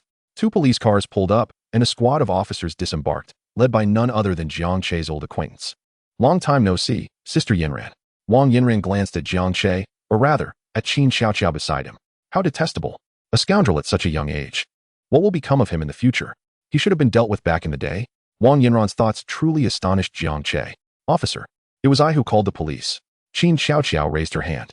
Wang Yinran approached her, scrutinizing the young girl. This scoundrel Jiang Che has quite the taste. Surrounded by beautiful ladies. What is going on? Were there fights? Indeed, Qin Xiaoqiao recounted the entire affair to Wang Yinran. You all need to come with me to the police station. Take them away. Sister Yinran, do I have to go as well? You must. Wang Yinran felt a chill down her spine from Jiang Che's gaze. Her face flushed as she averted her eyes. As for Chen Hao, he had succumbed to the pain of his injury. Even a dark energy master would fall if struck in the groin. Following Lin Yu, Chen Hao was also taken in, bearing the brunt of the blame, as he had initiated the violence against the thugs who had already laid down their weapons. As for Brother Dao and the others, they faced graver consequences for their involvement in organized crime, with at least 5 years as a starting point. During Qin Xiaoqiao's time in the police station, Wang Lili naturally learned of the news. This was explosive. The woman stormed into the police station, nearly collapsing upon seeing Qin Xiaoqiao. Qin Xiaoqiao, what on earth are you trying to accomplish? I have invested so much money in your education, and yet you choose not to study and end up in jail. Is that correct? To her, being incarcerated equates to committing a crime, and it may even leave a permanent record, severely affecting future prospects for graduate studies and public service examinations. Her hope was that when Qin Xiaoqiao matured, she would become a teacher or a doctor, professions with secure futures. The more she pondered, the angrier she became, approaching Qin Xiaoqiao with her hand raised, ready to strike. Yet, it was halted by a large hand that firmly restrained her. You? Upon seeing Jiang Che's face, Wang Lili's frustration intensified. How could this spoiled rich kid be present? It was evident that someone like Jiang Che frequently found himself in trouble with the law. Her daughter must maintain her distance from him. Qin Xiaoqiao trembled and opened her eyes, bracing for the impending slap. However, it was Jiang Che who intercepted it. Senior Jiang Che? Jiang Che cast a glance at Wang Lili. Ms. Wang, is this the conduct befitting a teacher? Resorting to violence without understanding the context? It was absurd. Qin Xiaoqiao had already become his own, and he would never allow her to be bullied by anyone else. Jiang Che was, in fact, a person of strong possessiveness, a trait that is inherent in many men. Wang Lili was taken aback, glancing between Jiang Che and Qin Xiaoqiao. Oh, so that's why you've been acting rebellious lately, Qin Xiaoqiao. It's because you're in a relationship with this spoiled brat. Did I not tell you that you cannot date before graduating from university? Wang Lili was on the verge of exploding with anger. Yet, Qin Xiaoqiao was no longer a pushover. After all, she had just delivered a swift kick to Chen Hao. With renewed courage from Jiang Che's presence, she lifted her gaze. Mom, you have been meddling too much. You control my studies, my life, and even my thoughts. Do you realize you are driving me to madness? You and Dad profess to love me, yet I have never felt a shred of affection from either of you. All I receive is pressure. I am not your daughter. I am merely a tool for you to flaunt. She cried out, her tears streaming down, but her resolve remained unwavering. Chapter 78. Has Qin Xiaoqiao developed depression? Wang Lili. Let go. Wang Lili was in shock. She had never anticipated that her usually obedient daughter would utter such words. Her eyes widened with disbelief, quickly morphing into rage. Qin Xiaoqiao, how dare you speak to me like that? There are so many police officers here, and you make it sound as if you are some heinous criminal. Qin Xiaoqiao, I am your mother. Am I not allowed to care for you? Furthermore, Jiang Che is truly unsuitable for you. Someone like him, a rich second generation, is merely playing with you. He will never take you seriously. Everything I do is for your own good. You two are from entirely different worlds. Do you understand? Qin Xiaoqiao fell silent, her shoulders trembling as tears splashed onto the floor, her fists clenched tightly. She knew that she and Jiang Che were indeed from different worlds. She was painfully aware of that. That girl named Yi Mingyao was not only beautiful, but also came from a well-to-do family. Yet, she had genuinely fallen for Jiang Che. She cherished the love he bestowed upon her and adored his presence, dreaming of falling asleep in his embrace every night. Deep down, she understood she was not worthy of him. Jiang Che could no longer remain passive. You can scold your daughter, but why must you drag me into this? Is it such a crime to have stolen your daughter's heart? Must you react this way? He pulled Qin Xiaoqiao closer, glaring at Wang Lili. Ms. Wang, you have never given her what she truly desires. All you provide is pressure and distress. Do you not realize that Xiaoqiao is suffering from depression? Jiang Che's words stunned everyone, even causing Qin Xiaoqiao to pause in surprise. He then produced a medical diagnosis from his pocket, which indicated Qin Xiaoqiao, severe depression, accompanied by suicidal tendencies. Wang Lili was left speechless, her hands beginning to tremble. Although she was somewhat old-fashioned, she was certainly not ignorant. While other parents might dismiss depression as mere whining, Wang Lili, being well-educated, understood the grave nature of the illness. When did this happen, Xiao Xiao? Why didn't you tell your father and me? Wang Lili's voice quivered. However, Qin Xiao Xiao was equally bewildered. I have depression? How was I not aware of this? Though she felt utterly suffocated by her parents, she believed it could not possibly lead to depression, much less suicidal thoughts. She still aspired to enter a prestigious university and escape her parents' control. How could she be so fragile as to consider taking her own life? Nevertheless, being the scholar she was, Qin Xiao Xiao quickly grasped Jiang Che's intention. The medical diagnosis must have been fabricated. United in spirit, they planned to stage a grand performance for Wang Lili. The young girl displayed a sorrowful expression, gazing desperately at her mother. You think I wouldn't tell you? Would you even listen if I did? Mom, you have relentlessly pressured me to study, and I have tried my utmost, yet I still fall short of your expectations. I am exhausted. Qin Xiao Xiao. Wang Lili panicked. Severe depression is not a trivial matter. She genuinely feared that her daughter might do something reckless. Someone was getting anxious. Though it remained unspoken who. Mom, you have pushed me to the brink of despair. Sometimes, as I pass by the river near the school, I contemplate jumping in. Please don't. Wang Lili shook her head vehemently. You wouldn't do that. Once we return home, the pressure will resume. I can hardly bear it any longer. My life has already been shrouded in darkness, but then I met Senior Jiang Che. He is like a ray of light piercing through my existence. After a fervent soliloquy lasting over 10 minutes, Qin Xiao Xiao successfully captivated Wang Lili's attention. In truth, without Jiang Che's fabricated diagnosis, her words would have fallen on deaf ears, likely resulting in a slap from Wang Lili. Mom, please do not pressure me any further. Graduation is fast approaching with my grades. I could easily gain admission to Tsinghua or Peking University without further studying. I won't pressure you anymore. Let us go home. Wang Lili attempted to grasp Qin Xiao Xiao's hand, but the girl recoiled as if struck by lightning. I refuse to go home. You will hit me. In an instant. The police officers who had been observing the scene began to straighten their postures, their expressions turning serious. Domestic violence? Perhaps they could close another case before the end of their shift. A rare flicker of concern appeared in Wang Lili's eyes, yet she felt no regret, for her strictness was intended for her daughter's well-being. Xiao Xiao, I will ease up on you from now on, and won't hit you anymore. At that moment, Jiang Che understood it was time for him to step in. With a decisive tug, he pulled Qin Xiao Xiao behind him, gazing at Wang Lili with an expression of indifference. Teacher Wang, Xiao Xiao only endures suffering in your presence, yet finds happiness with me. Therefore, for her sake, let her stay at my home for a while. It was the moment of truth. Their prolonged act had been for this very purpose. Wang Lili's eyes widened in disbelief. How could she allow her daughter to reside with a debauched scion? Absolutely not. Xiao Xiao's Jiang Che was nothing but a spoiled rich kid. Mom, if you insist, I may have to resort to drastic measures. Wang Lili was taken aback. For the first time, she felt the distance between her and her daughter growing ever wider. Aunt, Xiao Xiao is now an adult. If you refuse to let go, I fear she may take a desperate step due to her condition. Jiang Che's address of her as aunt nearly caused her to suffer a stroke. Was this not a blatant declaration? Wang Lili felt utterly defeated. How could you let your obedient daughter live with that aimless rich kid? One can only imagine the consequences. No, you cannot stay together. Mom, please don't force me. Qin Xiao Xiao's voice betrayed a resolute determination. After a tense standoff lasting nearly 10 minutes, Wang Lili sat down despondently, as if she had aged 5 or 6 years in an instant. You may go. Xiao Xiao, your father and I will prepare some meals for you each day. Jiang Che flatly rejected this. Aunt, that won't be necessary. Are you joking?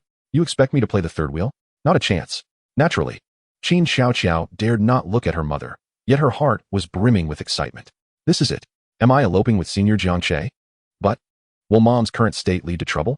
Mother, your love for me is too extreme. It frightens me. Hand in hand, Jiang Che and Qin Xiao Xiao prepared to return home.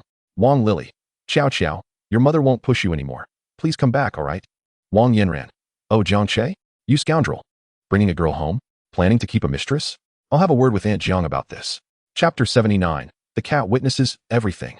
Darling, you performed admirably. I shall treat you to a special meal tonight. Jiang Che placed Qin Xiao Xiao in the passenger seat. The girl blushed. Wasn't it your wicked idea first? I merely played along. Senior Jiang Che, may I pose a question? Qin Xiao Xiao suddenly turned serious, grasping one of Jiang Che's hands. Let us discuss any questions once we arrive home. Jiang Che's car had already entered the Jiang family villa, now devoid of any visitors except for Aunt Chun. His parents had moved out to create a conducive environment for him. Welcome to your new home. Jiang Che lifted Qin Xiao Xiao effortlessly, causing her to blush anew. I can walk by myself. He carried her straight inside. and as she shyly surveyed the opulent villa, she couldn't help but feel a stark realization. She and Jiang Che belonged to entirely different worlds. It was evident he could never marry her. And although her mother's words were harsh, they contained a grain of truth. This was merely her own reckless pursuit. Thoughts of Yi Mingyao flooded her mind, invoking a profound sense of inferiority. Yi Mingyao was beautiful, academically accomplished, and a young lady of high standing. Such distinctions were not mere happenstance. Xiao Xiao, what are you pondering? Oh, nothing. Qin Xiao Xiao's cheeks flushed. Just then, Aunt Chen entered with a large bag of groceries. She was responsible for preparing meals at set times each day. Upon seeing Jiang Che with a girl, she smiled and quietly retreated. Aunt Chen, please make some porridge for dinner. After saying this, Jiang Che took Qin Xiao Xiao upstairs. Aunt Chen could only smile helplessly. Having watched Jiang Che grow up, she withheld any further comments, merely acknowledging the bittersweet passage of time. Rest assured, Aunt Chen will finish cooking and leave. Qin Xiao Xiao. Wang Lily returned home, utterly distraught. Lily, where's Xiao Xiao? Where has she gone? A bespectacled man set down his newspaper, frowning. Wang Lily remained silent for a moment before slowly revealing the truth. After she finished, she spoke with fervor. My daughter must not be allowed to stay with that Jiang Che. I will bring her back in a few days. He is nothing but an aimless wastrel. Observing his agitated wife, Qin Shou sighed. Lily, I warned you not to push our daughter too hard. Look what's happened now. I only wanted what was best for Xiao Xiao. Wang Lily was on the verge of tears. That Jiang Che will ruin my daughter. Let it be. If you bring Xiao Xiao back, she will surely cause a scene.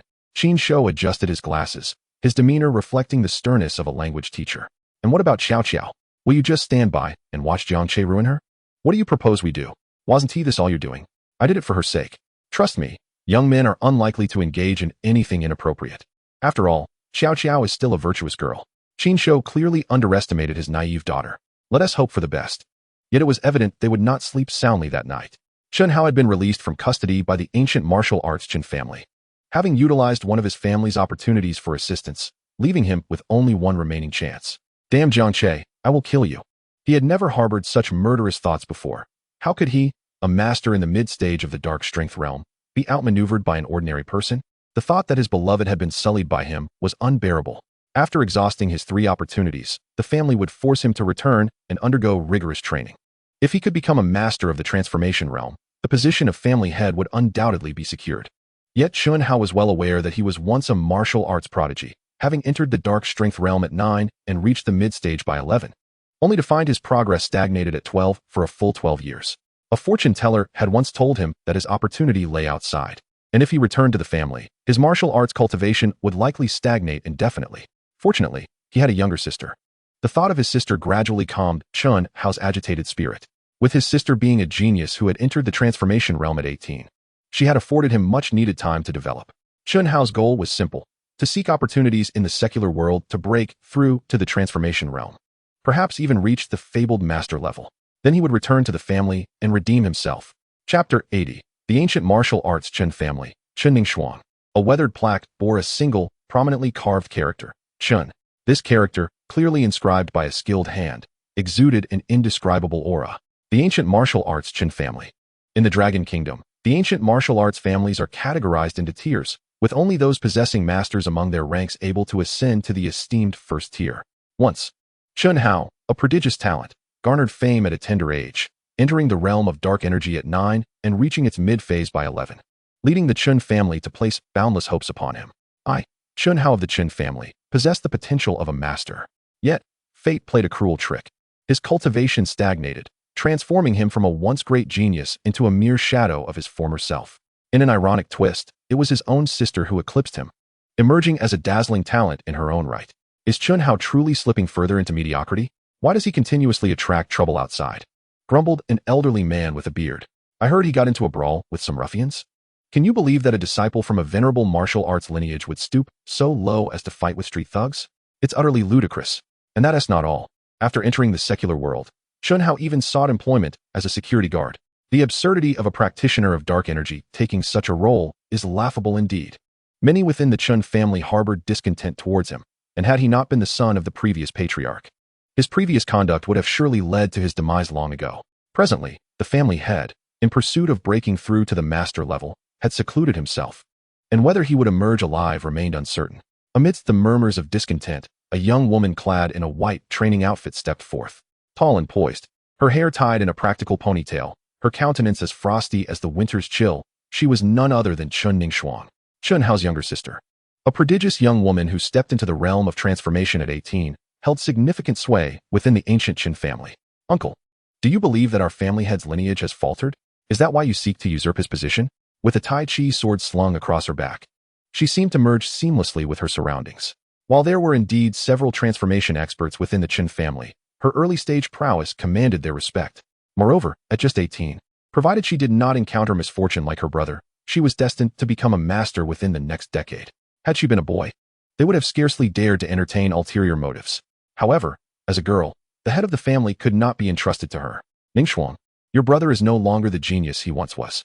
Moreover, the former patriarch harbors an ailment. The probability of his breakthrough to a master is less than 20%. It is time to make a decisive choice regarding the family head position, said Chen Daoguan, a key figure in the family, staring directly into Ningxuang's eyes. Unwilling to back down, a bead of sweat formed on his brow. As an early-stage transformation practitioner, he found himself unnerved before this 18-year-old girl. Was it possible that Ningxuang had made a breakthrough? Ultimately, Chen Ningxuang withdrew her imposing aura and turned to leave. Please bear with my brother's situation a while longer. Dear uncles, I believe he will undergo a transformation and return. With her gaze lowered, the pressure weighed heavily upon her. With her father's fate uncertain, the burden had shifted entirely to her shoulders.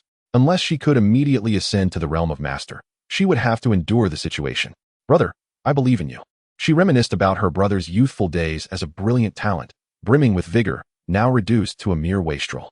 Yet, she steadfastly believed that he would not remain subdued forever and would one day return. Brother, once I reach the mid-stage of transformation, I will surely come to your aid in the secular world.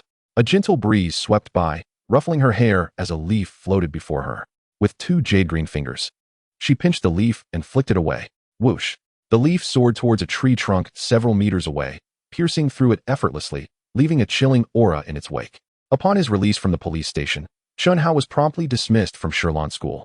There was no way the institution would employ someone with a criminal record as a security guard. Thus, he found himself once again adrift, unemployed. Damn Jiang Che. One day, I will have my revenge. Chen Hao attributed all his misfortunes to Jiang Che.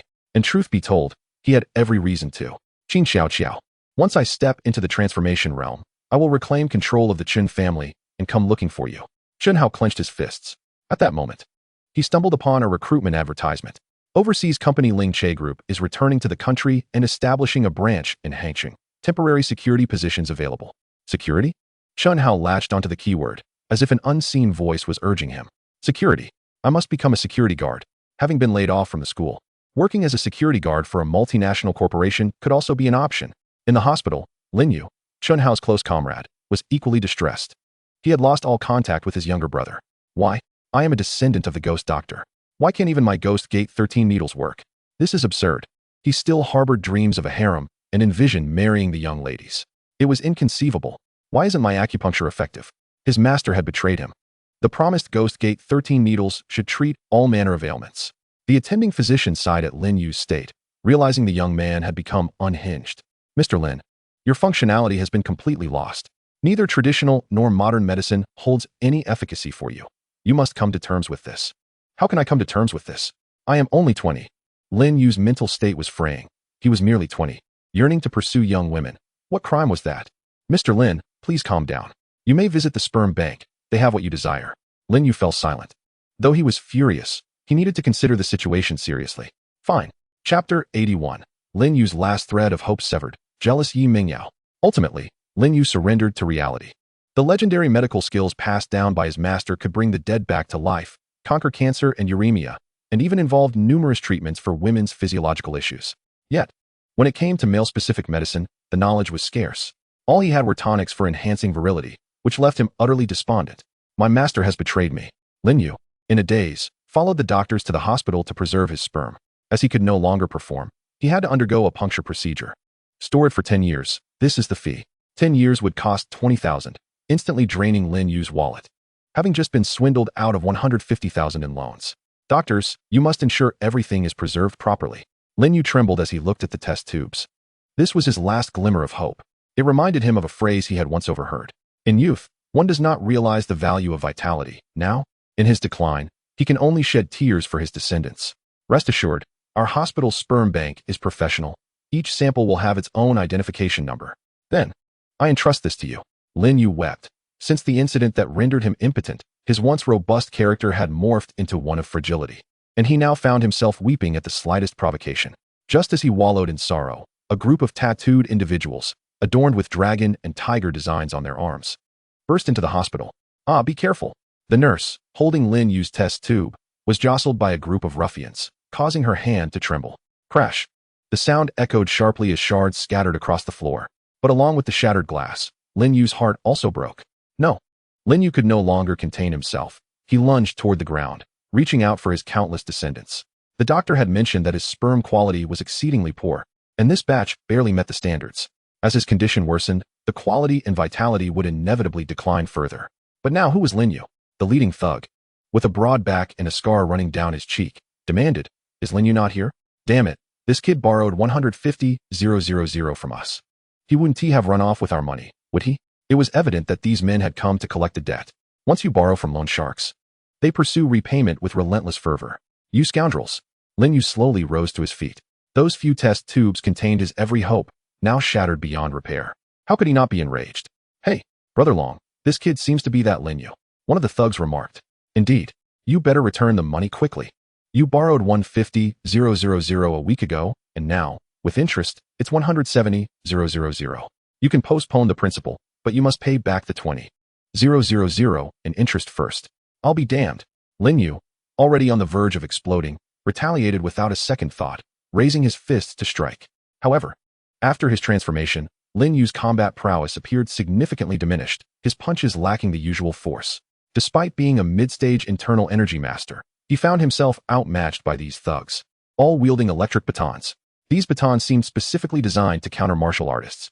The violent currents could instantly dissipate the internal energy of a master, rendering it as fragile as a pile of sand. Without internal energy to bolster him, could he still be considered a master? Ah! A piercing scream rang out as Lin Yu was mercilessly beaten once more. Oh, who would have thought? This kid is actually a master of ancient martial arts? Good thing we brought electric batons. Otherwise, we might not have been able to handle him.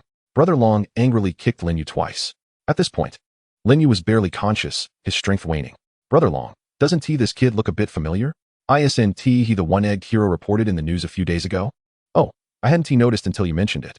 The one-egged hero? This is excellent. Brother Chong would definitely be interested in this. Although Lin Yu's appearance had become increasingly feminine after suffering a grievous injury, his features softened considerably. Unaware of the trials awaiting him, the unconscious Lin Yu lay oblivious. Wake up, sleepyhead. Jiang Che called to Qin Xiao.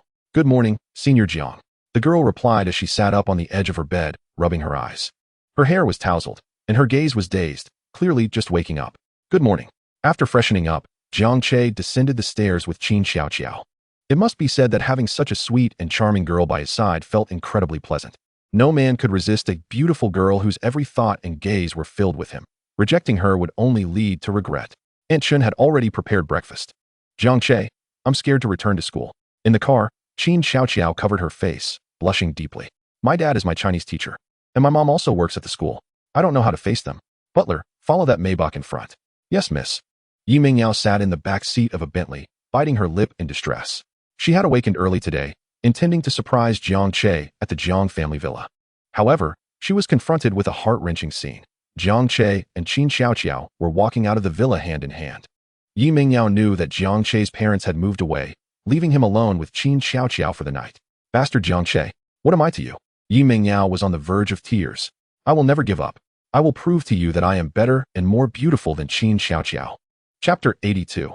Auntie, you're overthinking it. She is now my Xiao. Yi Mingyao's hidden feelings were completely transparent to Jiang Che. However, he felt no concern for Yi Mingyao. Even if she turned dark, she remained the same naive girl. Even if he flirted with other girls in front of her, she would simply cry and sulk, seeking reasons within herself. Sitting in class, Yi Mingyao pondered for a long time before sending a text to Jiang Che. Jiang Che, what is your relationship with Qin Xiao? Jiang Che chuckled softly. The jealousy of this young lady was quite intense. What does it matter to you? He maintained a sulky demeanor, as the dynamics had indeed shifted. Yi Mingyao felt both angry and aggrieved. Why couldn't this rascal comfort her? Always wearing a sour face, this verbally dismissive yet physically affectionate fellow. Yi Mingyao soon realized that to win Jiang Che's heart, She had only one option left, to leverage her remaining advantages. Sister Yao Yao, what's wrong? Yuan nudged her. Recently, Yuan had also been feeling down, as Jiang Che hadn't visited her in a long time, leaving her with an uneasy feeling. Yuan, I have to tell you something. Please don't be shocked. Sister Yao Yao, go ahead. Yi Mingyao leaned in close to the little girl, whispering a few words. Yuan's expression dimmed slightly. She had already guessed, but pretended to be utterly shocked. Covering her mouth with her small hand, her eyes widened in surprise. She lowered her voice. Sister Yao Yao, you and Jiang Che, really? Yi Mingyao didn't notice Yuan's unusual reaction. To her, Yuan was simply the adorable little friend. However, Yuan harbored a deeper side known only to Jiang Che and Yu Weiwei. Baby Yuan, what should I do? He is still giving me that sour face. How should I handle this? Yuan clenched her teeth, fully aware of Jiang Che's nature. This guy was undoubtedly playing with Yi Mingyao's feelings behind the scenes. Yet, on the other hand, her heart ached. With Yi Mingyao and Qin Xiaoqiao by Jiang Che's side, what was she to him? She didn't even know how to face Jiang Che anymore, let alone offer advice to Yi Mingyao. So, she chose silence, lowering her head and pretending to be dead. During English class, Wang Lily couldn't help but glance at Jiang Che from time to time. Her daughter had gone home with him last night. Would she be bullied? It was quite distressing. When class ended, Jiang Che, come with me for a moment. Wang Lily led Jiang Che to a corner of the teaching building, her face pale. Jiang Che, about my Qiao Qiao last night, Andy. You're mistaken. She is now my Qiao Qiao. Jiang Che replied playfully. He had no affection for Wang Lily, a selfish and domineering middle-aged woman who dared to strike Qin Xiaoqiao in front of him. He wouldn't even dream of hurting Qin Xiaoqiao, and despite being her mother, it held no weight. Wang Lily was nearly driven to the brink of a cerebral hemorrhage by Jiang Che's words. Since when had her daughter become Jiang Che's? Yet simultaneously, Wang Lily discerned the underlying implication in Jiang Che's statement. His intention was clear. Jiang Che, my daughter is only 18 this year. You, a debauched scion, will ruin her. At this rate, won't she end up having your child after graduation? Mother, Qiao Qiao and I share a true love. What exactly do you mean by calling me a debauched scion? Wang Lily was on the verge of exploding with fury, yet she restrained herself from hurling insults. I am taking Qiao Qiao home today. Huh. You may certainly try, and see if Qiao Qiao is willing to accompany you. Wang Lily retorted coldly. She will go whether she wants to or not. Are you certain you wish to force her to the brink? Wang Lily chose not to engage further with Jiang Che and turned on her heel, marching angrily to the classroom where Qin Xiaoqiao was situated. Qin Xiaoqiao, come out this instant. In a manner reminiscent of her earlier approach, Wang Lily dragged Qin Xiaoqiao out, this time with far less composure, gripping her ear as she pulled her along. Qin Xiaoqiao bit her lip, afraid to face her mother. Qin Xiaoqiao, speak honestly. Wang Lily's face was ashen, her voice trembling. Faced with her mother's oppressive demeanor, Qin Xiaoqiao had initially intended to deny everything. Yet, she was weary of being the obedient girl who merely bowed her head. She had her own thoughts and someone she loved. The young girl resolutely lifted her chin, locking eyes with her mother. Yes, I am living with Senior Jiang Che. He treats me very gently. Are you happy now?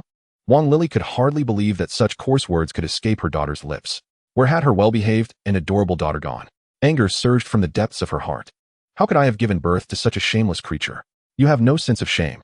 The woman raised her hand, ready to slap the girl. But Qin Xiaoqiao stood her ground, lifting her face, tears glistening in her eyes as she fought to hold them back. Wang Lily's hand hung suspended in the air, recalling her daughter's severe depression. Ultimately, she relented. Xiaoqiao, why don't you just come home? Your father and I won't pressure you anymore. Not going back. The girl had clearly been led astray by Jiang Che. Wang Lily, having conceded, felt compelled to assert her authority. Wang Lily lamented, after raising you for over a decade, you simply run off with someone I despise, a good-for-nothing rich heir. Xiaoqiao, listen to your mother. Not listening, not listening. The girl covered her ears and dashed away, leaving Wang Lily standing alone, a wave of regret washing over her. Chapter 83. Yi Mingyao's evening visit. Qin Xiaoqiao hides in the wardrobe. Senior Jiang Che, do you know? This morning, my mother came to find me. She wants to take me home. Qin Xiaoqiao clung to Jiang Che's arm, resembling a couple deeply in love. Oh, what did you say?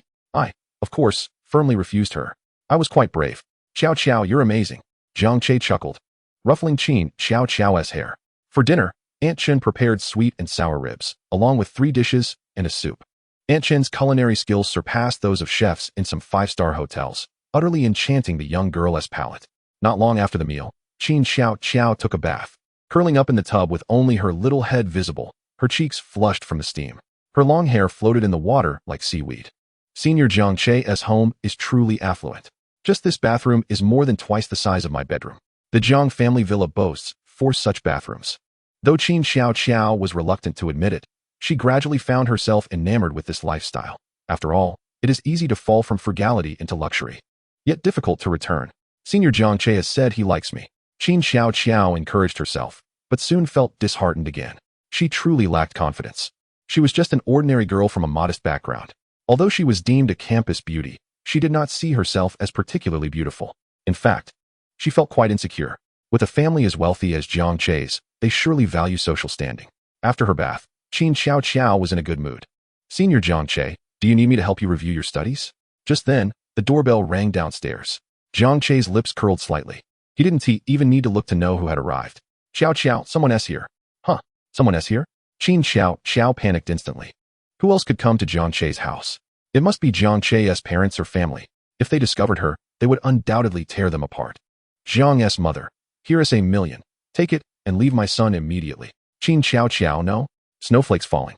Jiang Che felt a headache coming on. What on earth was this girl thinking? Don't overthink it. Just know that I will never abandon you. You will always hold a special place in my heart. Though this statement was quite cliché, it had a remarkable effect on a girl like Qin Xiao, who was infatuated with love. Yi Mingyao felt a surge of anxiety. Her hands clenched tightly. Dressed in a long-sleeved coat, her hair cascading naturally, she had come specifically to seek out Jiang Che.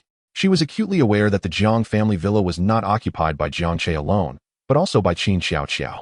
Knock, knock, knock. Yi Mingyao rapped on the door again. Before long, the door swung open. Jiang Che stood there clad only in shorts, his perfectly sculpted physique on full display. It's you? Jiang Che feigned a look of disdain. He then prepared to shut the door, but Yi Mingyao nimbly slipped past him, disregarding his expression. Jiang Che, I'm here to tutor you, Yi Mingyao said, her small backpack slung over her shoulder, her eyes brimming with hope. Do I need your tutoring? Jiang Che frowned. Yi Mingyao's expression turned sulky as she stole a glance into the living room. A pair of shoes belonging to another girl was neatly placed by the shoe cabinet. Qin Xiao was undoubtedly here. This time, she was not merely here to express her feelings for Jiang Che, but also to declare war. Jiang Che, if you don't agree to me, I might just have to tell Uncle and Auntie about us. Jiang Che was speechless. So you've learned to threaten now? Chapter 84. Yu Weiwei weaving a beautiful future for Yuaner. In a low-rise building in the urban village, Yuaner sat by her bedside, diligently working on her homework. The petite figure, viewed from behind, resembled that of a primary school student. The little girl, barefoot, swung her delicate white feet, biting the pen while gazing out at the full moon, seemingly pondering the questions before her. In truth, she was not contemplating her homework. Her mind was in turmoil. Earlier that day, Yi Mingyao had confided in her that she was mustering the courage to secretly seduce Jiang Che and declare war on Qin Xiao. She even engaged her in discussions about what type of clothing would best attract Jiang Che's attention. Without uttering much, she quietly accompanied Yi Mingyao, watching as she selected a beautiful sailor suit. She had to admit that when she saw Yi Mingyao don the sailor outfit, a pang of jealousy surged within her. Although Yi Mingyao's figure could not be deemed extraordinary, it was certainly far superior to her own. In comparison, she felt like a mere wilted bean sprout, utterly unremarkable. What troubled her even more was that Yi Mingyao had begun to actively seek out Jiang Che. What did that make her? How was she going to face Yi Mingyao from now on? It was so vexing. All of this was Jiang Che's fault. If he had not bullied her, how could such a situation have arisen? Her poor sister Yao was oblivious to the manipulation she was under. Wana, what's troubling you? Are you facing some worries? Yu Weiwei inquired gently from her wicker chair on the balcony, her voice soothing, entirely incongruous with the fact that she was a terminally ill patient. Yuaner's home, though modest at approximately 70 to 80 square meters, was well equipped. The balcony boasted a wicker chair and even a few potted plants. Mother, it's nothing. I'm just working on some problems, the young girl replied, a hint of a pout on her lips. Your demeanor hardly suggests you're engaged in your studies. Yuaner's small thoughts were as transparent to Yu Weiwei as glass. And Jiang Che? Why haven't I seen him recently? Don't concern yourself with him. He's just a fickle-hearted rogue, flirting with one girl after another. I once thought he was a true romantic when he pursued Sister Yao. But it turns out he's just a scoundrel. Yuaner's cheeks puffed up in indignation as she poked her textbook with her pen. Yu Weiwei let out a soft chuckle. Aren't wealthy individuals often like that? But I believe Jiang Che is a decent lad. He may be a bit flirtatious, but he surely treats girls well. At the very least, he can ensure a life of comfort for them. Yuaner realized she simply could not confide in her mother. It was infuriating. Who needs his provision? I can lead a life of comfort through my own abilities. She resembled a pouting pufferfish. All right, All right, dear girl. Try not to get too upset. It's not good for your health. A beautiful and academically gifted child like you will surely thrive without relying on a man. Yu Weiwei gently tucked a strand of her withered hair behind her ear, her face always adorned with a gentle smile. Although she had once lived a disreputable life, she had taken great care to protect Yuaner. After adopting her, she had moved to a new city, completely severing ties with unsavory men. She might be flawed to the core, but her precious daughter was not to be tainted. When Yu Weiwei next encountered Jiang Che, she did consider encouraging Yuaner to secure the affections of the wealthy heir, believing that a brief romantic entanglement could guarantee a lifetime of ease. However, she ultimately dismissed the idea, recognizing that a life dependent on a man was fraught with challenges. Yuaner, do you remember your childhood? You adored caring for kittens and puppies. Perhaps you could become a veterinarian, open a pet shop, and surround yourself with countless cats and dogs. Is that not amusing? Yu Weiwei noticed Yuaner's serious expression and felt somewhat embarrassed. Yuaner gently bit her lip. Mother, when I earn money, I will hire the best doctors for you. Yu Weiwei fell silent, but soon her face broke into a calm, serene smile. The following day, Qin Xiaoqiao and Yi Mengyao exchanged glances, each resolute in their defiance. Especially Qin Xiaoqiao, who found it utterly incomprehensible that the esteemed young lady of the Yi family could behave in such a manner. Yi Mengyao, on the other hand, lowered her proud head. Inflicting pain on a husband may be momentarily satisfying, but the pursuit of love is a treacherous path. Once indifferent to Jiang Che, she now understood that the journey to win his heart would require patience. Before long, Jiang Che entered with breakfast, surveying both Yi Mengyao and Qin Xiaoqiao. Both young women, destined for greatness, were naturally stunning, each a rare jewel among countless gems. After placing the breakfast on the table, he turned his gaze to Yi Mengyao. Yi Mengyao, please refrain from dressing like that when you come to see me. His words drained the color from her face. After all, she was a lady of high standing. She had humbled herself, so why would he still refuse to accept her? Cursed Jiang Che, I shall never again harbor feelings for you. Even if I were to leap from the 18th floor, I would not utter another word to you. Seeing Yi Mengyao on the verge of emotional collapse, Jiang Che continued, dressing that way could attract undesirable attention, which is dangerous. His tone was grave.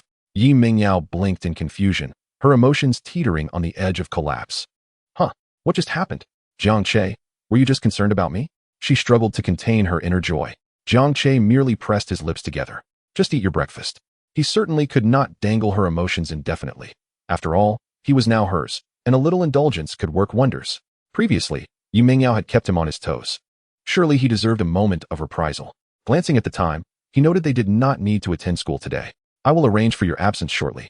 Oh, Qin Xiaoqiao mumbled, lowering her head. Meanwhile, Yi Mengyao was lost in a sweet reverie, savoring every bite of her bun, her heart brimming with delight. This was the taste of love. Chapter 85. The Jealous Rivalry of Two Women, Lin Yu's Misfortunes.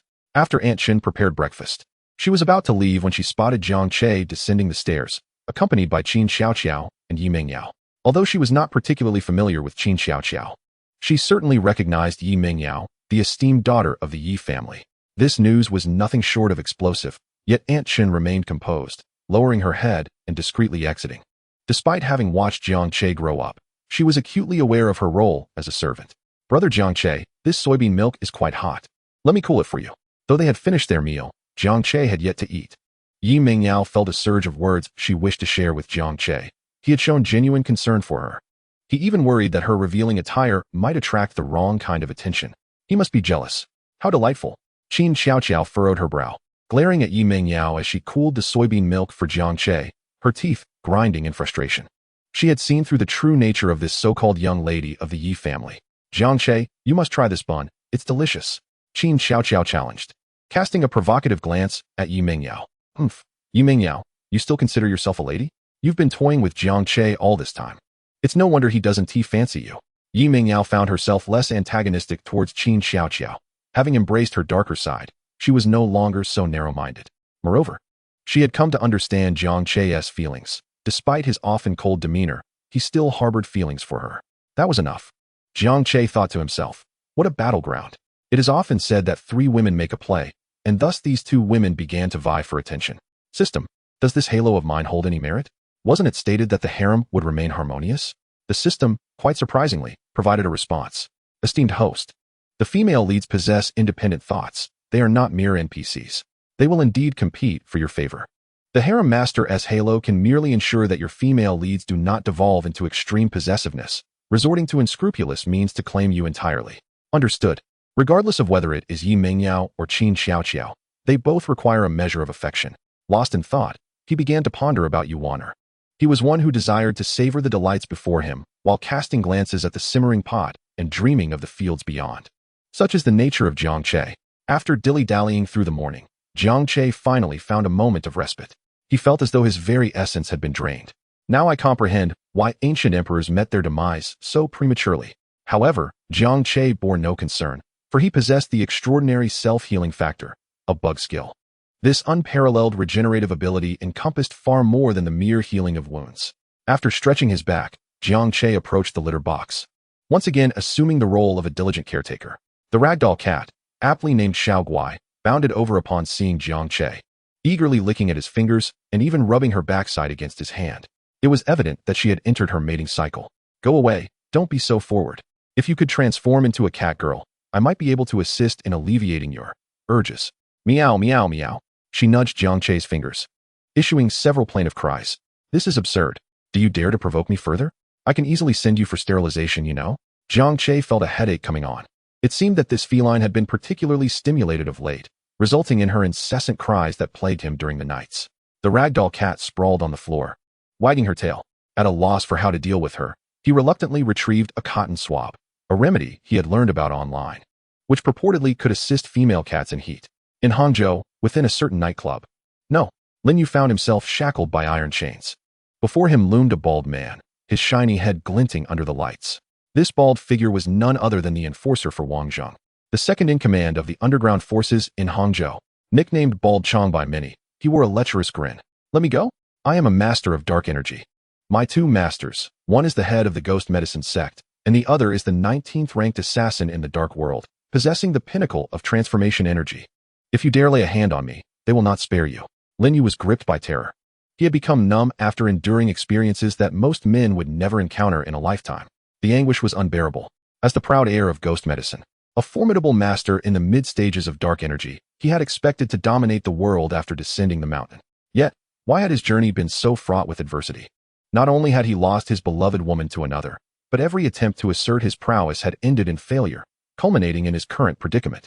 It felt as though he were trapped in a nightmare. Since his downfall, his appearance had grown increasingly effeminate. Even his hair had grown long. He was on the verge of becoming a crossdresser. Even if you are a master of dark energy, do you truly believe you can break free from these chains? Such thoughts are but folly. Truly, he was a master of ancient martial arts. Bald Chong swallowed hard, a wicked smile spreading across his face. Hee. Let me have a look. Chapter 86. Gu Lingfei returns home. The Wolf King Su Han. Chun Hao has secured a new position. He donned a fresh set of security attire and was now equipped with two new tools, a riot baton and a ballistic shield. The term security seemed to be etched into his very DNA, merging with his existence. Security, safeguarding peace. It is not an exaggeration to assert that without the role of a security guard, Chun Hao felt utterly unfulfilled. Now, with the newly established company bustling with patrons, an involuntary smile crept upon his lips. Setting aside thoughts of Qin Xiaoqiao, he felt quite content. Yet, the instant he recalled her languishing in Jiang Che's embrace, his spirit soured. Humph, Jiang Che, just you wait. I have finally discerned the reason for my stagnation in cultivation. Soon, I shall break through to the transformation energy realm. And when that time comes, even if you are the son of a billionaire, I will silently bring about your demise. A fierce glint shone in Chun Hao's eyes. Just then, a cadre of company executives began to arrive. President Gu is indeed capable. Merely relocating the headquarters to Longhua has already increased the company's market value by several percentage points. Indeed, the market is ever-changing. And our president, Gu, possesses a keen business acumen. All right, enough with the simplistic musings. Let us not presume to understand President Gu's brilliance. She single-handedly elevated the company to public listing within 5 years and is a stunning beauty, a true woman of substance. Whoever manages to win the heart of such a formidable woman will be quite fortunate. Chun Hao gazed at the departing figures, swallowing hard. From their conversation, he extracted two key phrases, superb beauty and female president. In an instant, excitement coursed through him. He was indeed destined to be a security guard. Encountering beautiful school flowers while on duty at school, and now, a cool and aloof female president in the corporate realm. With exhilaration, he inhaled deeply, fists clenched. He must have this cool and aloof female president for himself. Meanwhile, across the ocean. Ugh, it's so frustrating. Why can't I reach Che on the phone? Never mind. I'll surprise him when I return. I wonder what I should bring him as a gift. A tall, stunning woman bit her lip lightly. Her cascading chestnut waves framing her face. Clad in a white shirt with a black female suit draped over it. She wore half-rimmed silver glasses, an exquisite blend of sensuality and intellect. Should I bring a transformer? I almost forgot. It's been 7 or 8 years since we last met. Che is no longer that little boy. Gu Lingfei chuckled softly, calculating that he should now be 19. How about a sports car? But Uncle Jiang doesn't lack for money. Perhaps a limited edition will suffice. With a snap of her fingers, she concluded her decision. After tidying up her affairs at the company, Gu Lingfei prepared to depart. Just as she stepped out of the company's entrance, a young man rushed towards her. Feifei, Feifei, are you really going back to Longhua? The moment this youth appeared, Gu Lingfei's entourage of bodyguards swiftly surrounded him, drawing their firearms. Su Han. As a striking beauty running a company in America, how could Gu Lingfei not be accompanied by a cadre of bodyguards?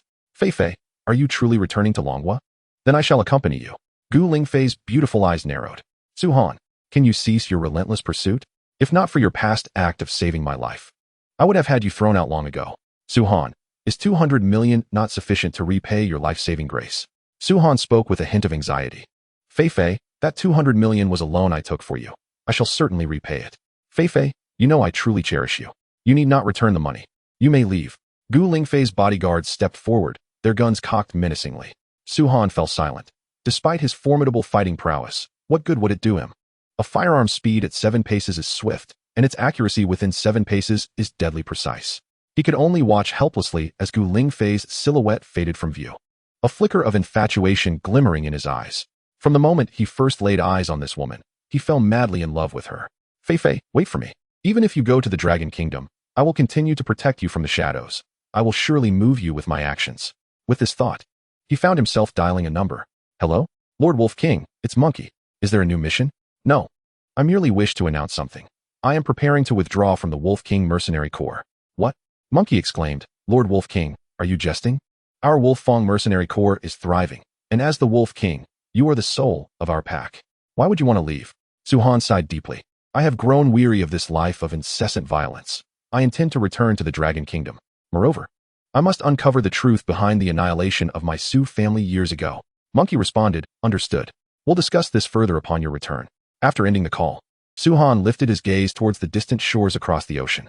Following Gu Lingfei back was merely one reason. He had not forgotten the blood feud that weighed heavily upon him. Jiang Che remained entirely unaware of the several calls Gu Lingfei had made to him. When he noticed a call from her, marked as an international call, he dismissed it as a scam and promptly hung up.